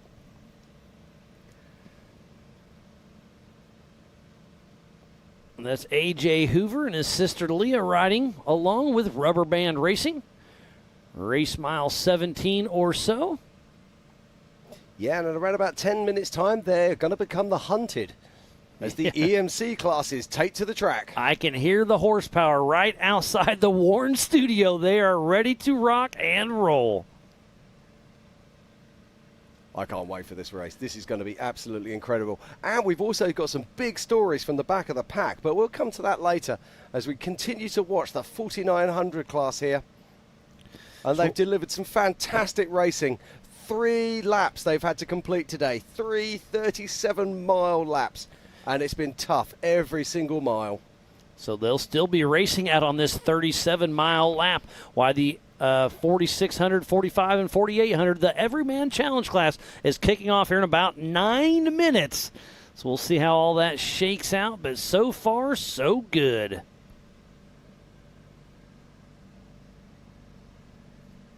And you can see what they're saying about when they say technical. Lots of ups and downs, lots of sideways, lots of left, lots of rights. And lots of rocks on the side of the track because they just want to steal those tires out of you. So what a wonderful race we have had on our hands. We are wrapping this one down, but it sounds like Mrs. Pam Hall is down there once again to have a quick chat with Mark McCleary. So, Pam, what do you got for us? Here I am with Mark McCleary. You just came in #1 in the stock class. How are you feeling right now? Feel amazing. That race was rough, and we definitely earned that one. We were first lap, flipped off of the waterfall, had to roll it back over, and it was just a fight from then on just to finish. Well, I mean, you're up here in the #1 spot, so what do you think the issues were, I mean, with other cars to get you here? Because like you just said, you had a flip. Oh, my goodness, and you're in #1 position. I think we pushed pretty hard through some of the really, really rough sections, and that really, I think it just helped us build time back on everybody. There's some blind rocks and stuff out there that will sneak up on you. You come around the corner, and there'd be a guy with a tire tore off because it'd be like a blind 90, and then there'd be a giant rock face, and I think that's what got a lot of people out here, and people really backed off trying not to hit that stuff. I always say they're like jumping rocks, right? It's a joke. They jump out at you, but yeah, I mean, they're tire getters. You come in, drifting into a corner, and they're, like you just said, ripping them off. But here you are. You're injury free. Yeah, no, it worked out really good. Like I said, they do jump out, and by the third lap, down the main lines, the rocks were starting to slowly come up, and they were just going to grab you if you weren't paying attention. Well, what do you think the most difficult part about that race course was? Probably trying to be smart in all the heavy downhills with like 90 rights, 90 lefts, and there was a couple really big uphills where if you went straight, you were going right off a cliff. Well, that definitely sounds difficult for me. So, who do you want to thank for getting you out here for Legends of Havasu? First of all, I got to thank my family. I couldn't do this without them.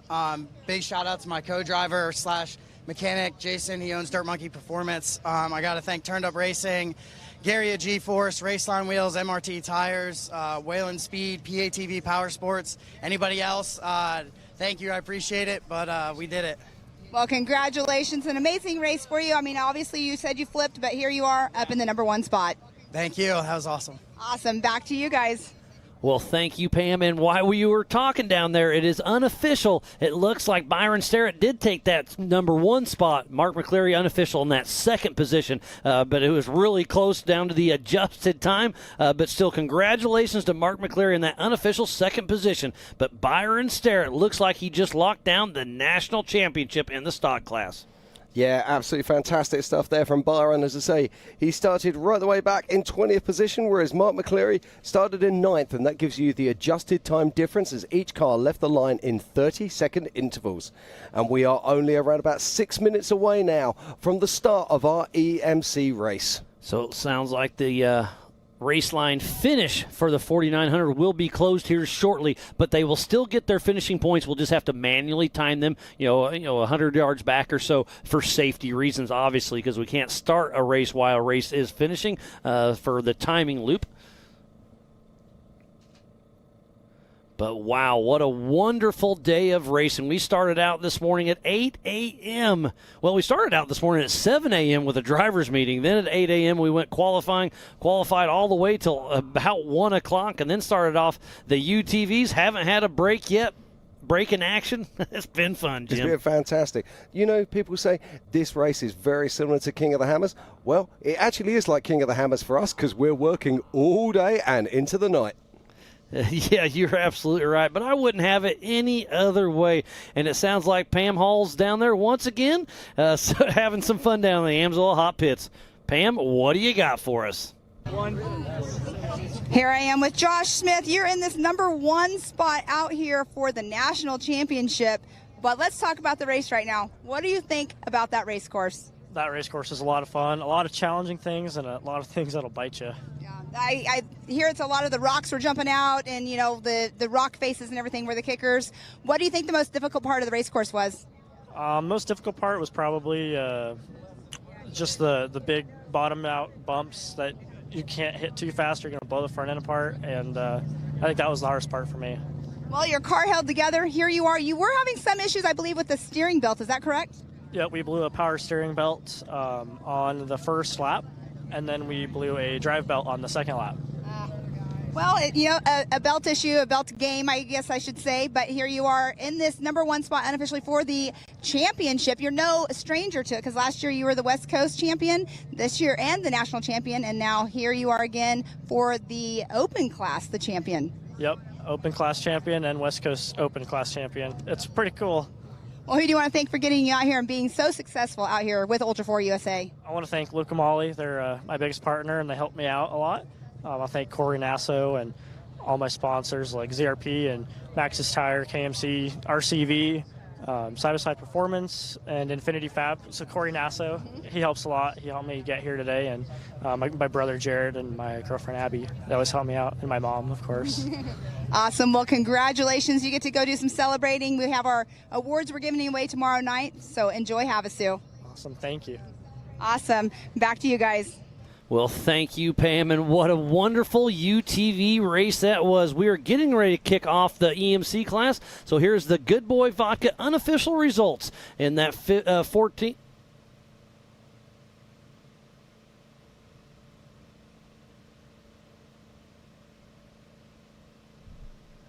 You are right. It's been a fantastic day of racing out here. We had the qualifying this morning. Then, of course, it's moved across.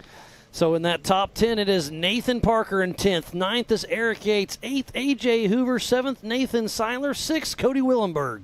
In 5th, it's Justin Barth. In 4th, it's Rich Birch. In 3rd, it's Chris May. In 2nd, it's Mike McCleary. And in 1st, it's Byron Starrett. I think Byron Starrett just locked down the national championship, so that bumps Chris May out. He's still in the top 3, I believe, but great run by him. And there's Brian Hamby and David Payne rounding out the top 12 for the unofficial Good Boy Vodka results.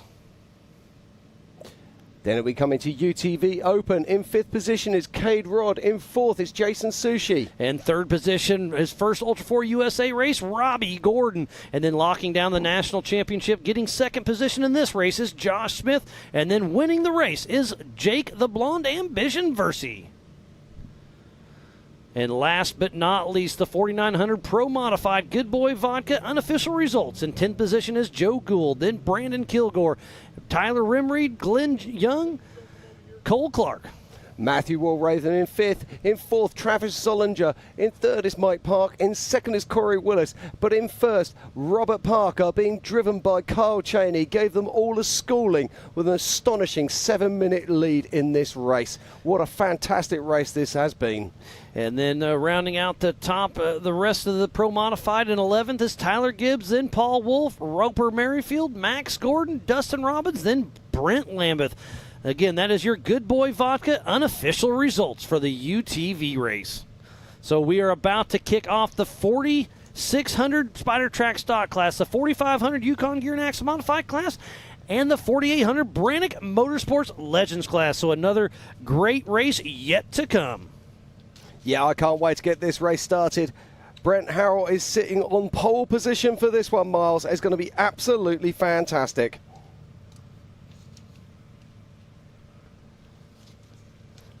I'm looking here right now. So here is the Project X starting line, and that pole position is Lauren Healey, Alex Fleming, John Williams, Sergio Pinilios, Josh Atterbury. Jess Bennett in 7th, Doug Langford, Preston Glines, John Ranson, Albert Contreras. And then it's Jeremy Lucas, Mick Henson, Roger King, Tom Biddle, and Justin Reese. Then in 45 modified, we have in first position is Logan Goodall, 2nd Shad Kennedy, and Cody Sinclair, Jesse Oliver, Rick Lavezzo, Sean Rance, Steen Crawford, Peter Doolan, Les Figaro, and Eddie Oliver. And then in 11th was Dwayne Garrettson, Chad Kennedy, and Matthew Weiss. So Dwayne Garrettson, keep an eye on him. He's coming from the back of the pack for that class. Absolutely. And in stock class, we have Lauren Healey on pole, followed by Alex Fleming, John Williams, Sergeant Pinilios, Josh Atterbury, Jess Bennett, Doug Langford, Brexton Glines, John Rance, and Albert Contreras. And we also have Jeremy Lucas, Mick Henson, Roger King, Tom Biddle, and Justin Reese. What a fantastic race this is going to be.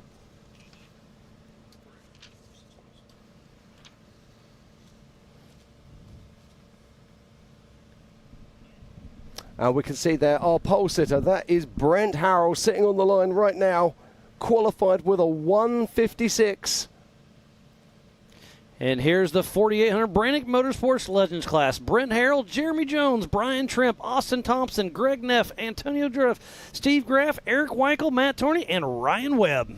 Jesse Lee, Johnny Valdez, Justin Barth, John Holtzman, Russell Raven, Andrew Gorman, Paul Groger, Matt Murphy, Bob Lindgren, and Ryan Taylor. And then it's Ross Glaive, Brian Moore, Woody Rose, Greg Allen, and Ryan Webb. So look out for Woody Rose charging from the back of the pack. This is going to be one heck of a race. We should be live racing here any moment. Yeah, now we've seen already some big stories coming through with adjusted time scenarios in the 4900. Expect to see plenty of that in this EMC race. Let's not forget EMC, Every Man Challenge. This comes from King of the Hammers way back in the day. I think the first Every Man Challenge was in 2011, if I'm not mistaken. I always thought it was 12, but I think you're right. I think it was 2011. I get those two mixed up. But yeah, Every Man Challenge is great for, the limited classes. It gives a place for everybody to run. And we just saw the UTV. That's probably the easiest way to get in because you can go by, well, heck, look at the Speed UTVs. They're basically race ready off the showroom floor. Okay, we can see a green flag coming out there. Oh, and there is Bob Bauer, our Grand Marshal, waving the green flag. So off the line, number 56, Brent the Iceman Harrell, with Justin riding shotgun out of Almsville, Oregon, with team changeover. Yeah, now Brent Harrell's moving out, but look how the shadows are lengthening. This is going to be an incredible race. And look at the speed of Brent Harrell. He is absolutely sailing in that Horschel-built machine. Solid axle, 4,800 Brannick Motorsports. It's going to be a good one. It is indeed. And second off the line is going to be Jeremy Jones in that Tramp Fab solid axle machine. With Dom Balducci riding shotgun out of Laramie, Wyoming, with Doc Jones Racing. Now, I didn't think anyone was going to beat Jeremy Jones' time. It was absolutely astonishing, and it took something special from Brent Harrell. And both of these fast guys head off out into the desert to start their first laps. But special is exactly what we have on our hands. So taking the green flag right now is Logan Goodall with Todd Miller riding shotgun, number 1950 out of Phoenix, Arizona with Goodall Racing. You see him heading through the wash. He'll be blowing by the AMSOIL hot pits. Logan Goodall pushing strong, trying to chase down the dust of Jeremy Jones and Brent Harrell.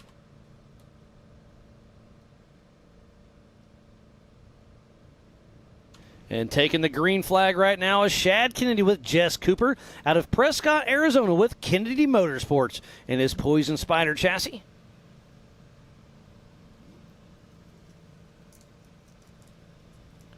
There goes Shad heading through the AMSOIL hot pits. Another great shot of Bob Bauer, our Grand Marshal, getting ready to wave the green flag once again for Brian Trimp. Brian Trimp with Tad Dowker riding shotgun out of Sault Ste. Marie, Michigan with Shallow Pockets Racing in his Jeep Armory machine.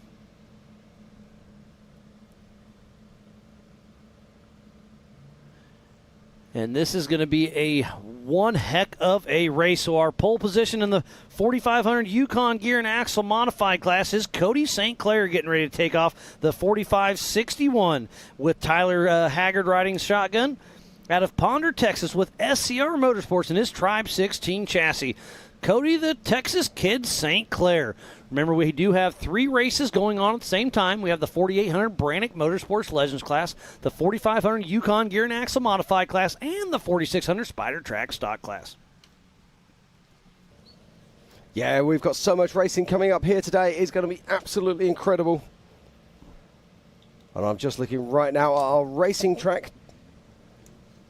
And as Austin Thompson next, off the line. Bam Bam Jr. himself with his dad, Brendan Thompson, running shotgun. He'll be racing tomorrow during the 4400 class out of Nevada City, California with Outcast Racing and that UFO solid axle rear engine machine.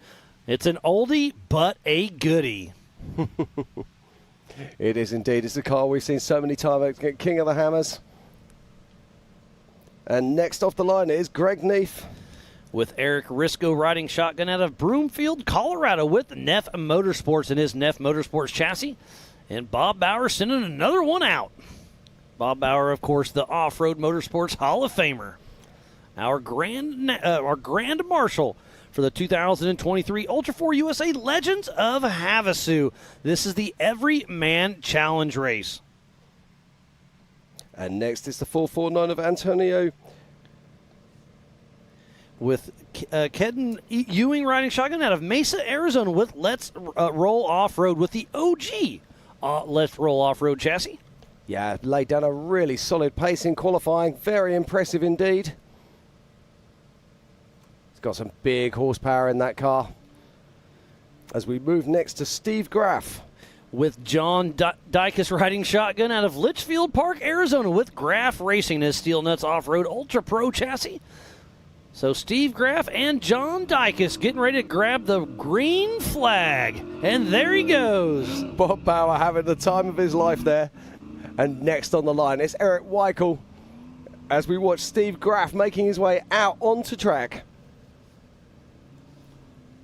Eric Weichel, the man with the smiley face, the man with the flames. Very distinctive vehicle. Always a big smile whenever you see him. A fierce competitor and a lovely man in the pits. And it is a green flag for Eric Ace Weichel and Wade riding shotgun out of Helena, Montana with Some Fear 406 Racing in his Jimmy's chassis.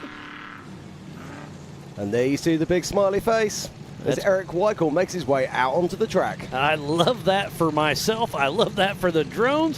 It's a great way to see it. Was that Jesse Oliver? This is Jesse Oliver next. 45-17. With Randy Cole riding shotgun out of White Lake, Michigan with Oliver Racing. It's a freeze frame there of Bob Bauer. But there we go. It's Jesse Oliver making his way out onto track.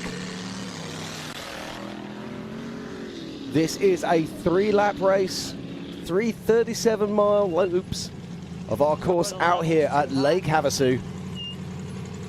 And next off the line will be Matt Tournay with his son Greg Torney riding shotgun out of Elizabeth, Colorado with Torney Race Concepts in that Tribe 16 chassis.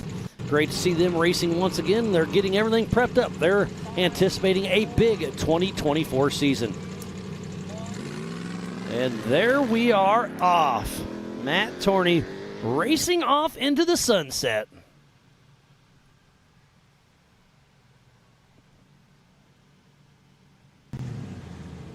And up next, it will be Rick Lavezzo and James Mahoney riding shotgun out of Fort Worth, Texas with R Squared and Team Obstacle in that Get Bent Fab machine. Now, I've just had an update on this. I was saying earlier that this car actually had cables on the steering. It doesn't. Apparently, it has a steering box and works on a cam system. Okay, perfect. Thank you for that little tidbit. Yeah, that was from Jimmy Jack, so thank you, Jimmy. Yeah, miss Jimmy Jack out here. Yeah, we do. Very much. Navy, they're always a lot of fun out here on track. They're still racing a little bit of the NorCal stuff, and they come hang out with us at King of the Hammers a little bit. Hope to see them a little bit more in the future. They took a pretty gnarly tumble a year or so back, so they're getting taking a little slow. And off the line next is the 717 of Ryan Rollover Webb with Chris Branton riding shotgun out of Bossier City, Louisiana with Kryptonite Racing and that Jimmy's Bloodline chassis. And then next up it will be none other than Lauren Healey in the Bronco, and he'll be our first place 4600 stock class car. So he got those 14 points in the 4600 Spider Track stock class. The MAO ambassador, Lauren Healey with Eric Davis riding shotgun out of Farmington, New Mexico with Fun Haver Off-Road in that Ford Bronco. And I'll be very pleased that he's quite a way ahead of Sergio Pinilios. But remember, this race is on adjusted time. They take off in 30-second increments, one at a time. And this is the OG Bronco here of Sean Rance. With Chuck Richardson riding shotgun out of Aztec, New Mexico with the Mud Nut Racing, that 1976 Ford Bronco Jesse Haynes fabrication machine.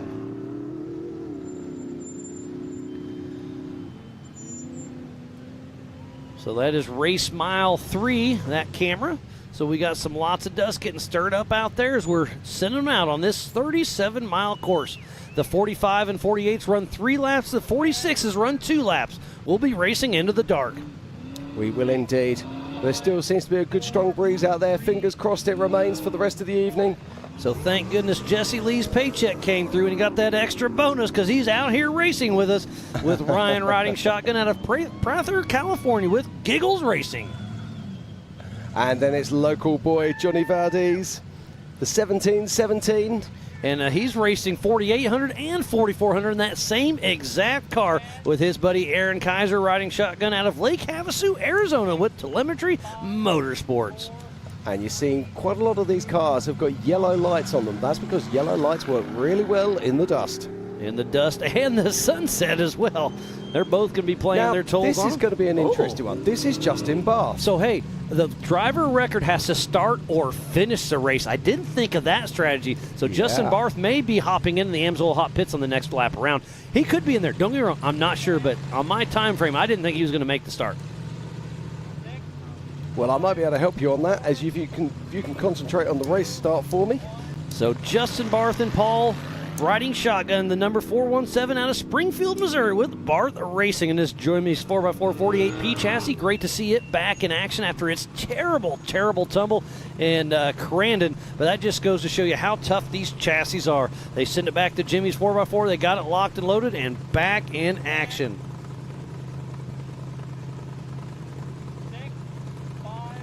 So the husband and wife team of John and Jody Holtzman out of Newcastle, California with Holtzman Racing in their Jimmy's chassis take out, riding out into the sunset. I believe this is our second position in the 4600 Spider Track stock class of Alex Fleming. With Will Oliver riding shotgun out of Denver, Colorado with Sherpa Motorsports in their 2004 Toyota 4Runner. Heading out for another lap. 3, 2, 1. Bob Bauer with the green flag getting ready to take off. And here we go.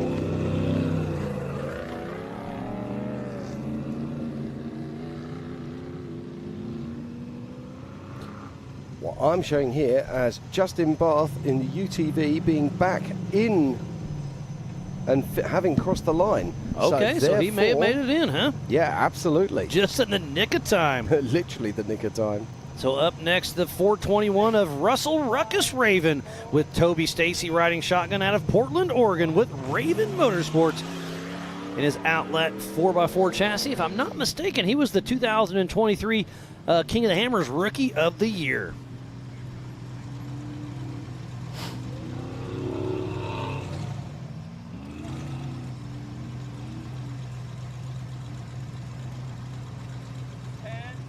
I think this is the 48.53 here of Andrew Gorman.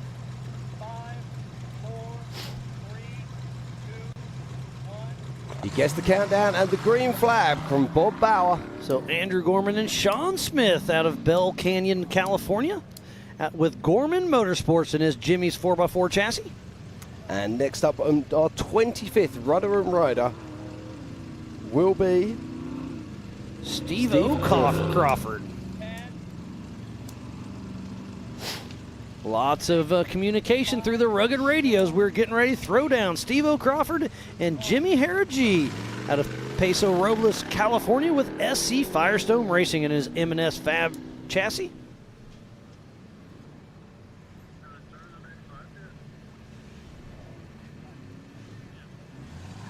And another husband and wife team of Paul and Christy Kroger, number 829 of Tucson, Arizona with Kroger Racing.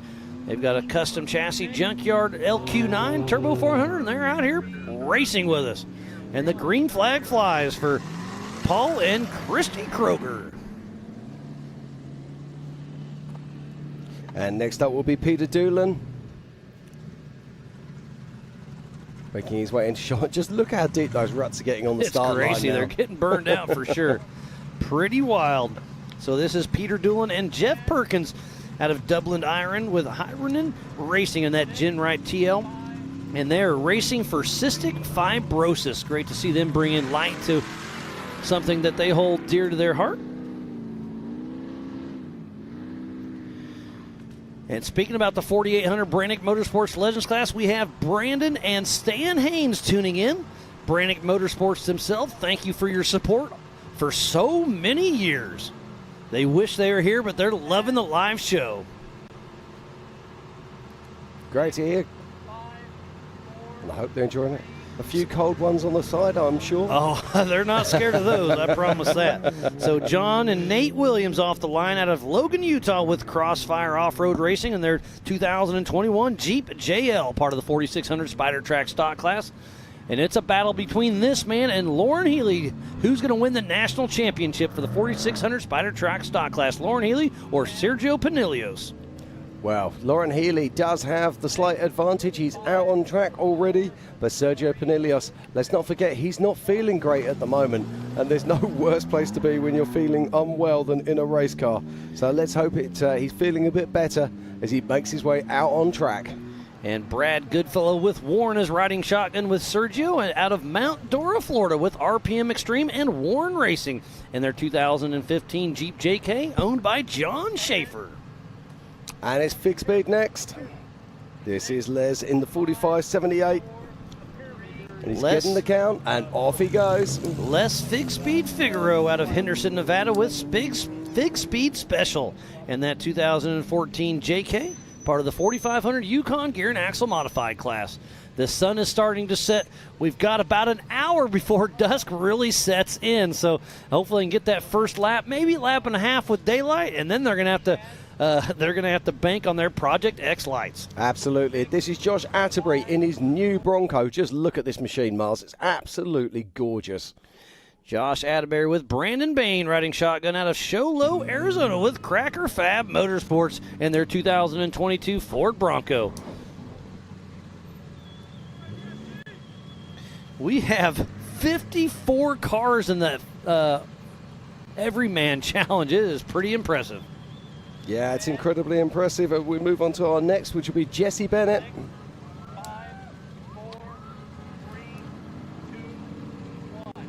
Now, let's not forget, you didn't actually have to qualify for this race if you didn't want to. You could decide to take a rear start. And some of these people have done exactly that. But we've also got the big stories. we've also got the big stories about all the cars that are starting at the back.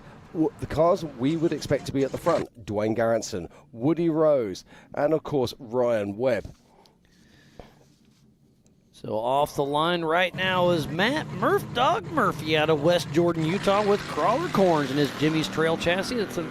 That's actually Bobby Lindgren. I got a little off, so Matt Murphy did not take the start unless I missed him. Let me know if you guys want a different angle on Mobile 1. Yeah, no, I wasn't sure that I saw him there, so no, and this is definitely Doug Langford. So, yeah, taking off the line right there was the 819 of Bob Lindgren and Justin Reese out of Salida, Colorado, with Rusty Nail Racing their Jimmy's 4x4 chassis. And this is Doug Langford, one of the most wonderful sounding Jeeps you'll ever hear. That big Hemi motor going to work. With Rob Craven riding shotgun out of Greensboro, North Carolina, with Outlaw Off-Road in that 2021 JL with that huge 392 Hemi. And next off the line, it will be Eddie Oliver in the 4583, making his way out into the desert. With Justin Lyons riding shotgun out of Federal Way, Washington, with Fueled Racing in that 1998 Jeep TJ. And next it will be Brexton Glines, as Eddie Oliver just gets it slightly sideways and off course as he puts the hammer down. And keep on rocking and rolling. Up next will be the 4689 of Brexton and Caden Glines out of American Fork, Utah, with Glines Motorsports and their Jeep-based machine. Kendall Glines, their dad, is in the pits. I know that. Making sure everything's running smooth. So he sends his son, Brexton and Kendall, out into the 37-mile desert loop. They're taking off one at a time every 30 seconds. This race is on adjusted time. It is a 37-mile loop. And next it will be the Bronco of John Rance. Too slow Bronco, he calls it, with Andrew Anderson riding shotgun out of Farmington, New Mexico, with Mud Nut Racing in that 2021 Ford Bronco with that brand new engine in it. He blew the last one up at the last 100 yards there in Disney, Oklahoma. Now here's one of our big news stories.